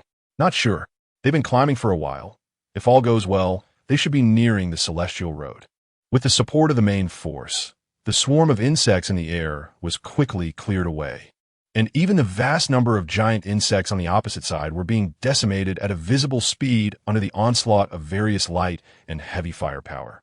General Su, I request to head to Buzhou Mountain to support Old Chung and the others. At that moment, Zhou Sun, dressed in a military coat, suddenly rushed forward. From Zhou Sun's reaction, it was clear that he was not unfamiliar with Major General Su of the Joint Operations Command. In fact, they were quite familiar. I approve your request. That brat Cheng Yinxiao came back with a severed hand and still dare to conceal it? And you, the Tiangong 3 bionic arm is a high-level secret developed jointly by the 3 armed forces, and you actually lent it to that brat privately? Once this mission is completed, both of you will be waiting for confinement. Looking at Major General Su, who was puffing up his cheeks in anger, Zhou Sun sheepishly scratched his head. It turned out that this Major General Su was Zhou Sun's and Cheng Yunxiao's direct leader at the Air Force headquarters. But later he was urgently summoned to the Joint Operations Command due to the sudden outbreak of the lunar incident. However, this was a private matter of the Air Force headquarters, so Old Wu naturally didn't want to pry. By the way, General Su, how is the situation with the United Nations? As Zhou Sun piloted the transport helicopter towards Buzhou Mountain under the escort of several armed helicopters, Old Wu finally asked the question that had been bothering him.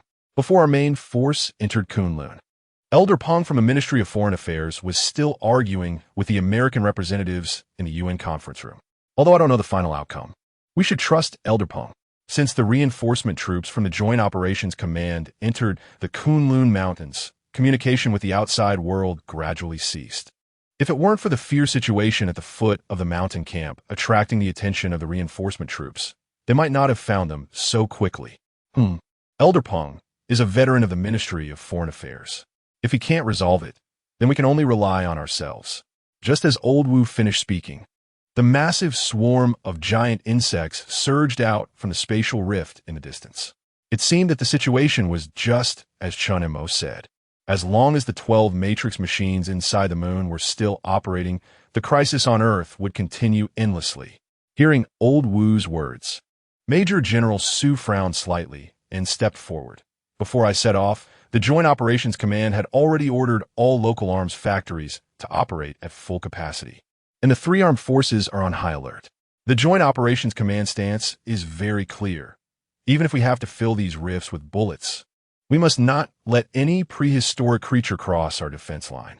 Old Wu deeply agreed with Major General Su's words, for behind their defenses were countless ordinary people. Before the national machinery completely fell, they would never allow their citizens to suffer such hardships.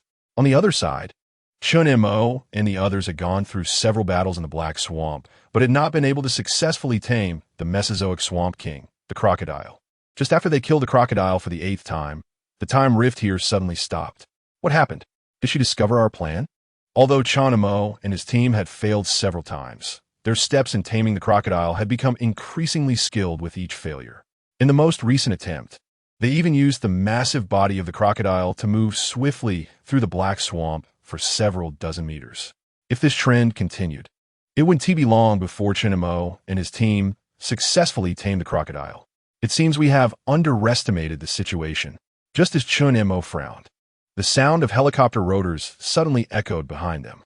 Colonel Zhou Sun, seeing the figure that emerged from the cabin as the helicopter descended, the three guards couldn't help but look delighted. It must be said that the feeling of encountering reinforcements from the rear in a desperate situation was simply wonderful. Hey, Chen Mo, Feng Ro, why isn't old Cheng with you? Colonel Zhou Sun, didn't you see Major Cheng when you went up the mountain just now? After a brief exchange, Zhou Sun's expression suddenly became somewhat heavy. I see. Cheng Yunxiao voluntarily stayed behind to cover the retreat. You would have made the same choice. Since they didn't encounter Cheng Yunxiao during the ascent and the giant python mentioned by Chen Mo, there is no need to worry about old Cheng's situation here. I will send someone to continue searching in the direction of the woods. The urgent matter now is to get you all up there immediately. The United Nations talks are hindered, and the giant insects at the foot of the mountain are endless. Currently, Chen Mo and his team are the only hope to end this disaster. That's right, the time rift has stopped, indicating that an even greater crisis is waiting for us. We must hurry to ascend the heavenly path. Chapter 53. Chang'e. Although everyone is very worried about Cheng Yunxiao's safety, the current situation, as Chen Mo said, is such that no one knows what will happen in the next second. Therefore, the immediate priority is to quickly ascend the heavenly path to avoid prolonged uncertainty. However, what Chen Mo and the others did not expect was that in the following process, they encountered no obstacles and smoothly reached the vicinity of the space tunnel entrance. What's going on? Has that lunar mechanic given up resistance? Feng Ro looked up at the space tunnel leading directly to the heavenly path, speaking with some uncertainty. Even Chen Mo, who had been standing beside Feng Ro, now wore a frown. Whether it was the old building in Hunan or everything that happened after the heavenly path opened from Mount Buzhou, it was constantly sending a signal to Chen Mo. The Jade Rabbit and the high-dimensional life behind her pursuing immortality could be crazy enough to break all the rules of the world. They would not care about the lives and deaths of others, nor about the iron laws behind time and space. They only cared about whether they could obtain what they wanted. Under such an almost insane obsession, even if they knew there were patches and various rules of lunar mechanics, they still persevered. In Chen Mo's eyes, they were no different from madmen. But the problem is, would a group of madmen allow someone to steal their own lair? The answer is obvious. So, there must be something waiting for us. Thinking so much now is meaningless. Didn't you say that all of this is a process that must be experienced when patches repair the rift? Since this is something that must be experienced, it is better to explore it than to get caught up in endless mental exhaustion here. Hearing Fong Ro's words, Chen Mo nodded in agreement. That's right. We have no other way to go now. All right, since everyone is decided, let's go in together. What's going on? Why is our speaking speed so slow? It's not that you have slowed down. It's a matter of time. Chen Mo, how come you are fine? Looking at Fong Ro and others, who turned their heads in astonishment as if their movements had slowed down by dozens of times, Chen Mo seemed to suddenly understand something. It seems she wants to talk to me alone. After figuring everything out, Chen Mo glanced once more at the surroundings, where Fong Ro, Zhou Sun, and the three guards appeared like a slow-motion movie replay. Leave the next things to me. Chen Mo moved quickly, striding towards the stone steps leading to the heavenly path. Unfortunately, at this moment, Fong Ro and the others, caught in the time rift, moved as slowly as turtles and could not stop Chen Mo. They could only watch helplessly as he stepped into the heavenly path. Unlike the time tunnel they experienced in the Cretaceous period, the space tunnel did not make Chen Mo dizzy, nor were there rapidly flashing light points before his eyes. This feeling was like crossing a threshold filled with bright light. The next moment, Chen Mo found himself in an incredibly unfamiliar environment. His body felt as if it had broken free from heavy chains, giving him an indescribable sense of ease. No, to be precise, he wasn't breaking free from chains but from the Earth's gravity. So, I have already left Earth? The moon's gravity is only 1/6 of Earth's. Chen Mo looked around, and everywhere he saw the high-dimensional alloys in the ruins of Mount Buzhou. At this moment, Chen Mo felt as if he was in a gigantic alloy cage, completely isolated from the outside world. He quietly scanned his surroundings. If the energy flowing within the high-dimensional alloys of the Mount Buzhou ruins was a trickle, then the energy flowing here was a torrent. Even the halo emitted by the energy in the alloys was countless times stronger than that of the Mount Buzhou ruins. Chen Mo felt as if several hundred bright lights had been turned on around him, making it difficult for him to open his eyes. I should feel fortunate. If the space tunnel and the heavenly path did not lead here, but to the surface of the moon, I would probably already be a corpse. However, this further confirmed Chen Mo's previous thoughts. The lunar mechanics did not want to kill him directly. Just as he said in the old building in Hunan, there must be something on him that the other party needed. Everything Chen Mo and his team had experienced up to this point was built on the foundation of this thing. Before Chen Mo handed over this thing, the other party would not let him die easily. Just as Chen Mo was lost in thought, the shimmering halos within the high-dimensional alloys around him gradually dimmed. With the loss of these dazzling halos, Chen Mo's vision was liberated. He looked into the distance, where various high-dimensional machines were operating. This intense visual impact was like standing on a cliff staring into the abyss. Chen Mo carefully observed that the high-dimensional alloys before him could be divided into 12 mechanical zones. Each zone was at least the size of hundreds of football fields. 12.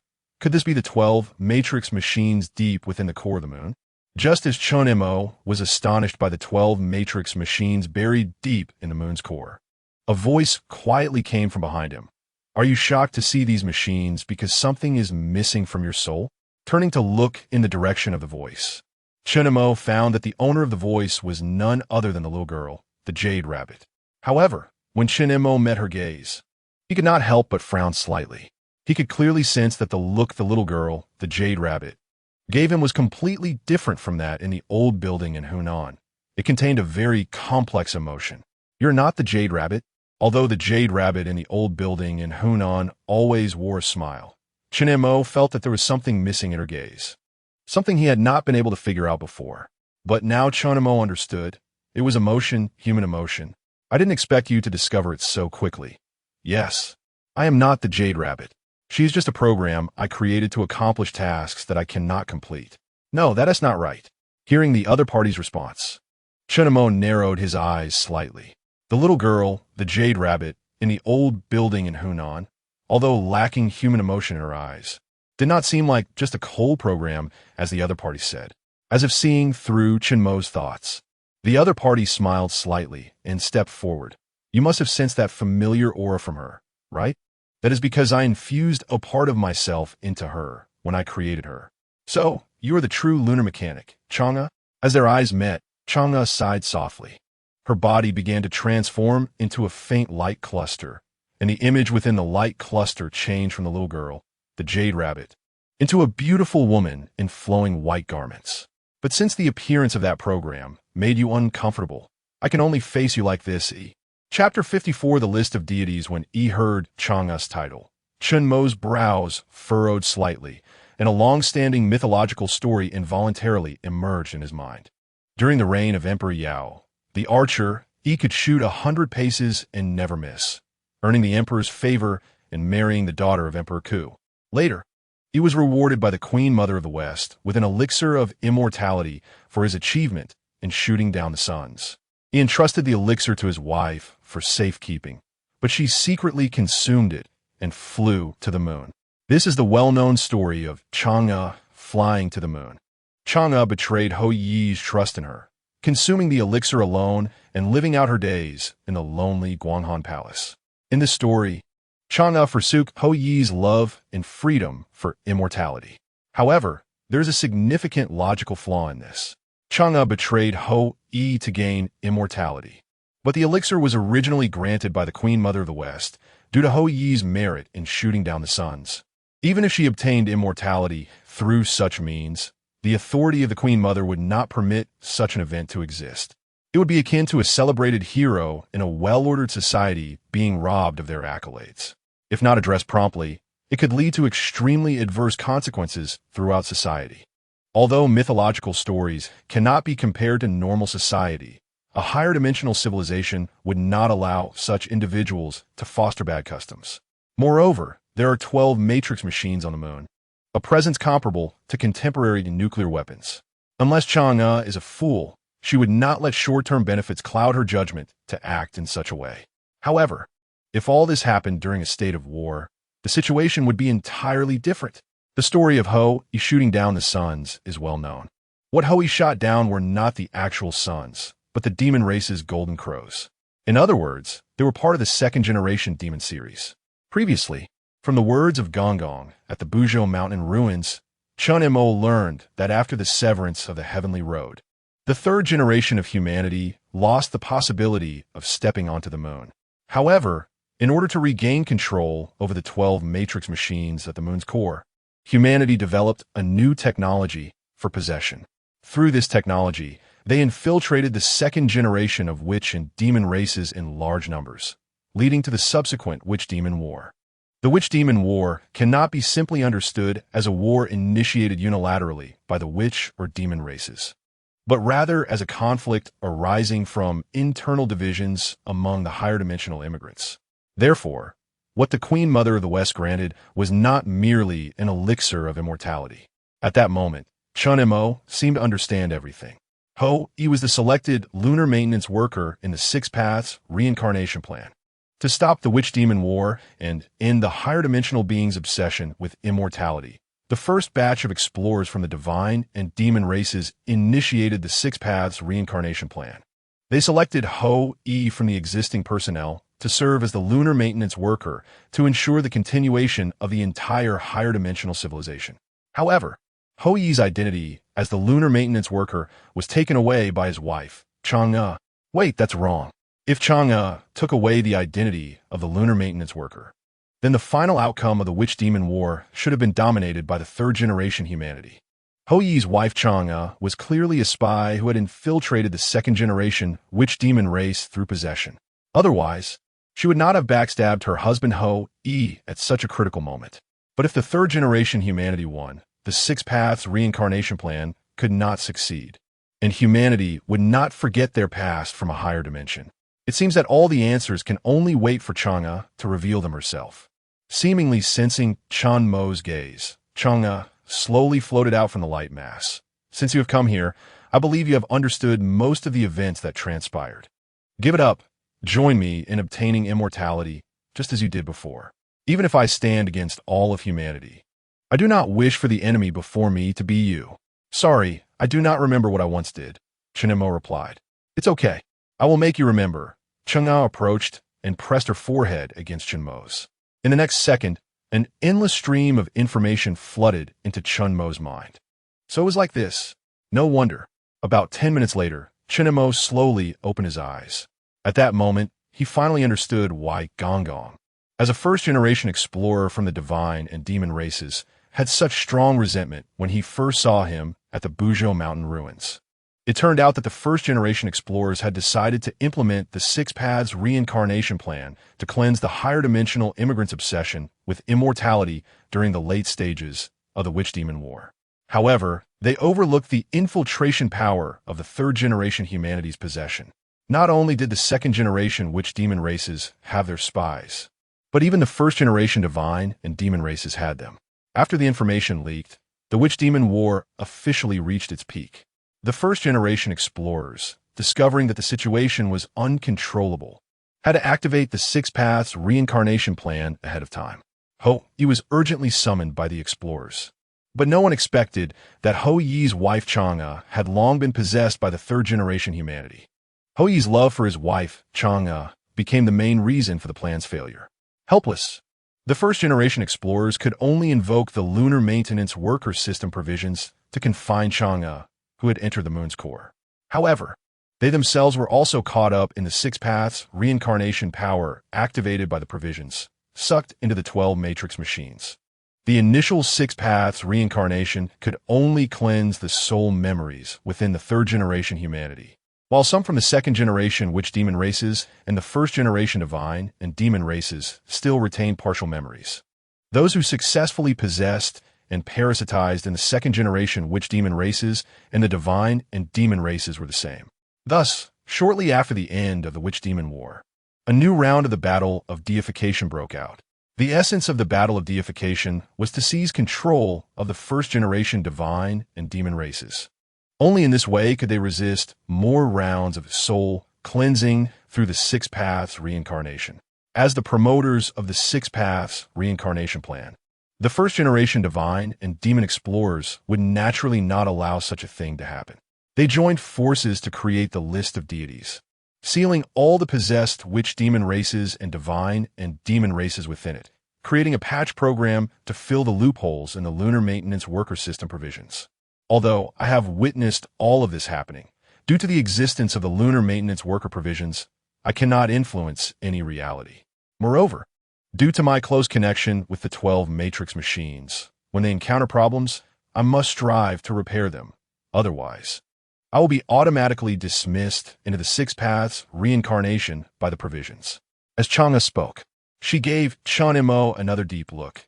The thing that has been constantly giving you data prompts is part of the list of deities. Although I still do not know what the main execution program of the list of deities patch is, it is evident that all of this is related to you. If you had not appeared on the Cretaceous timeline, I might not have even discovered your existence. So, was it from that moment that you began planning to deal with me? Hearing Chen Mo's words, Chang'e smiled and shook her head. I have said, I do not wish to be your enemy. The Jade Rabbit is merely a segment of execution code I wrote to accomplish all of this, projected onto the corresponding timeline through the 12 matrix machines. Perhaps some unpleasant events did occur between you and her, but please believe that this was not my original intention. Chang'e stepped forward and gently stroked Chen Mo's forehead. I sincerely implore you to choose me again as you did last time. This time, we will have endless life, and in the vast expanse of time and space, we can do whatever we wish.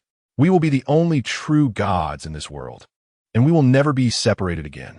Chapter 55, The Final Mission, Immortality. Transcendence. the only true God. These terms hold a deadly allure for a normal person. Even higher dimensional beings who have migrated to the three-dimensional universe cannot resist. Chen Mo stood silently in place. Through the memory sharing from Chang'e just now, it felt as if a crack had formed in the soul memories that had been cleansed by the 6 paths of reincarnation. This feeling was wonderful, like having a dream, but the dream was incredibly real, completely akin to a personal experience. At this moment, Chen Mo himself could hardly distinguish whether he was Chen Mo or Ho-E.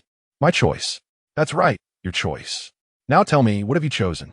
Chang'e gently stroked Chen Mo's forehead, her palm emitting a faint glow. My choice is still the same as last time.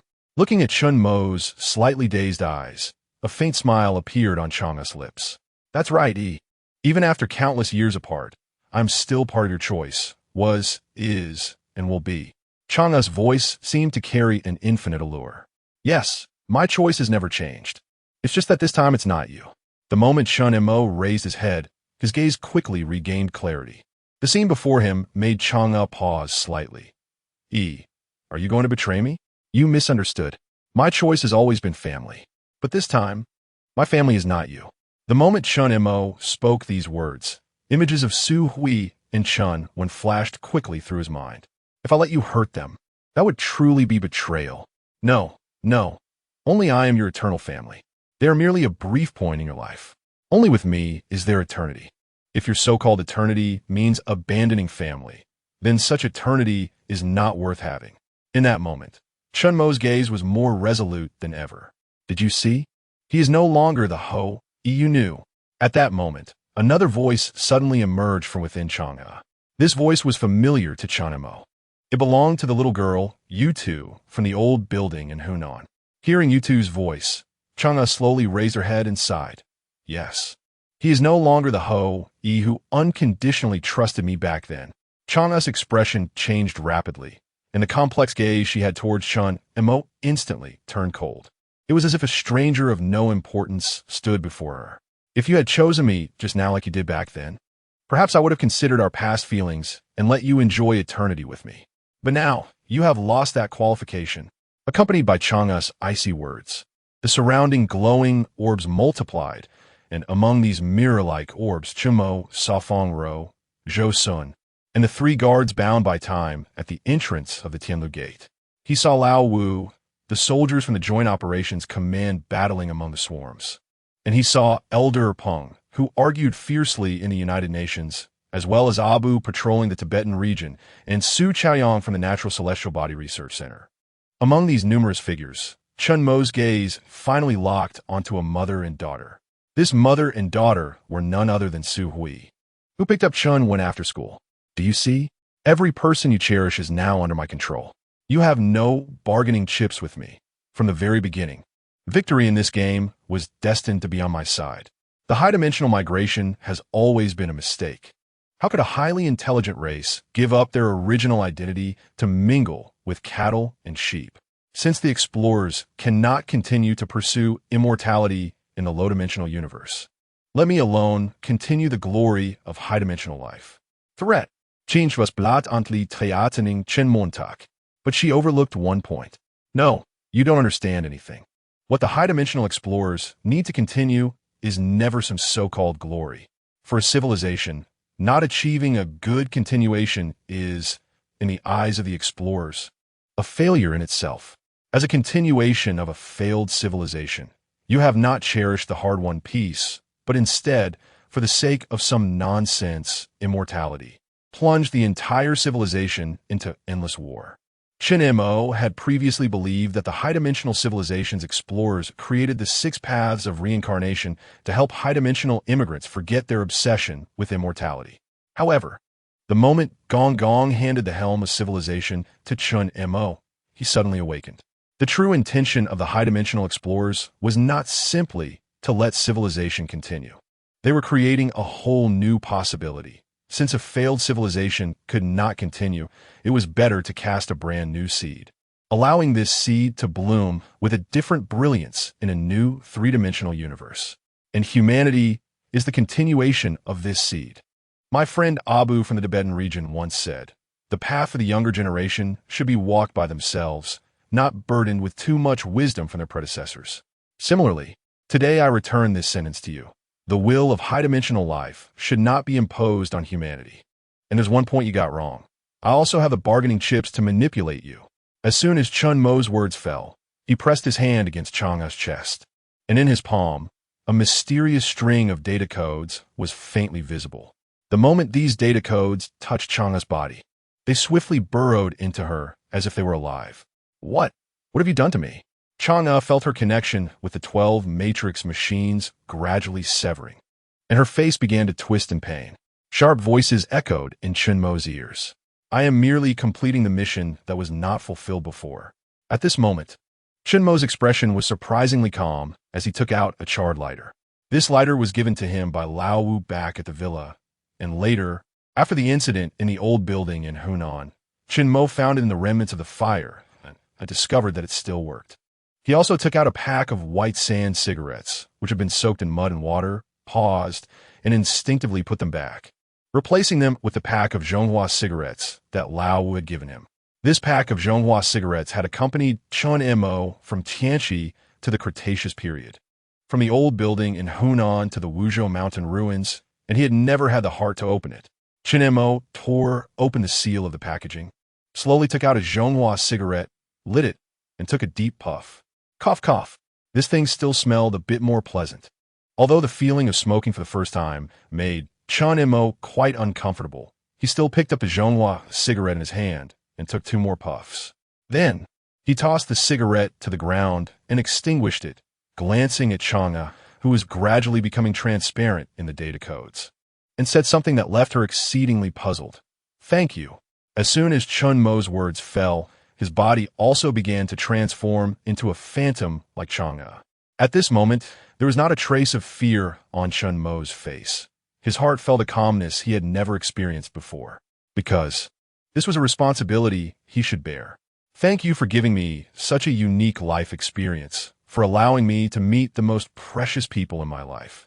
If it weren't for Chang'e taking away his identity as a lunar maintainer, Chen Mo might never have met Su Hui, and there would be no Chen Wen in this world. He would not have encountered Abu, Feng Rou, the 3 guards, Cheng Yinxiao, and Lao Wu. What an interesting life this has been. Compared to these exciting moments in life, being with the people I cherish, immortality is nothing but a hollow title. If this world were devoid of a familiar person and a wonderful life, then what significance would immortality hold? As waves of bright light engulfed him, Chen Mo felt his senses undergoing a tremendous transformation. He was no longer confined to his physical body, as if merging with all things. The gentle breeze was him. The earth was him. The tides were still him. And everything on earth was now connected to him. Gradually, he began to transcend the things themselves, entering the state of atoms and nuclei. Ultimately, he transcended time and space. Here, with just a thought, Chen Mo could go anywhere he wished.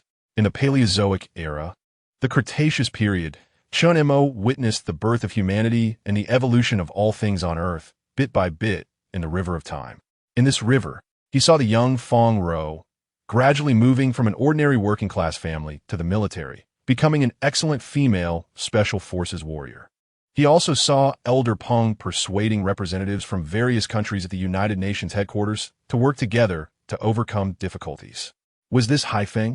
Chen Mo looked into the time and space, with a now wrinkled and gray-bearded Haifeng sat in a wicker chair, proudly telling his descendants the story of grilling velociraptor meat in the Cretaceous period. Everything in the future was so quiet and peaceful, driven by his thoughts. Chen Mo once again arrived at the breakfast stall across from the old faculty and staff community in Haishur. As before, Chen Mo could perceive everything around him, but the crowd around him could not feel his presence. Here, he saw Su Hui and his daughter Chen Wen. Chen Mo watched Su Hui and her daughter from a distance. He had finally fulfilled his promise to return to find them after everything was over. But now he had lost the ability to embrace them. He didn't know how long had passed when he gently waved his hand and appeared on the surface of the moon. This farce was about to end. Taking over the helm of civilization left by Gong Gong, Chen Mo became the new moon maintenance worker. He looked at the electromagnetic radiation of the 100-fold Carrington event that had caused panic among governments, and with just a thought, the originally restless electromagnetic radiation energy on the moon's surface began to fade away at an astonishing speed. Oh, there was still one very important thing to do. Chen Mo slowly entered the 12 matrix machines, and through the power of time and space, he returned to that sunny afternoon. Using the sunlight shining through the window, he quietly left the memorable lunar data on a piece of paper. The end.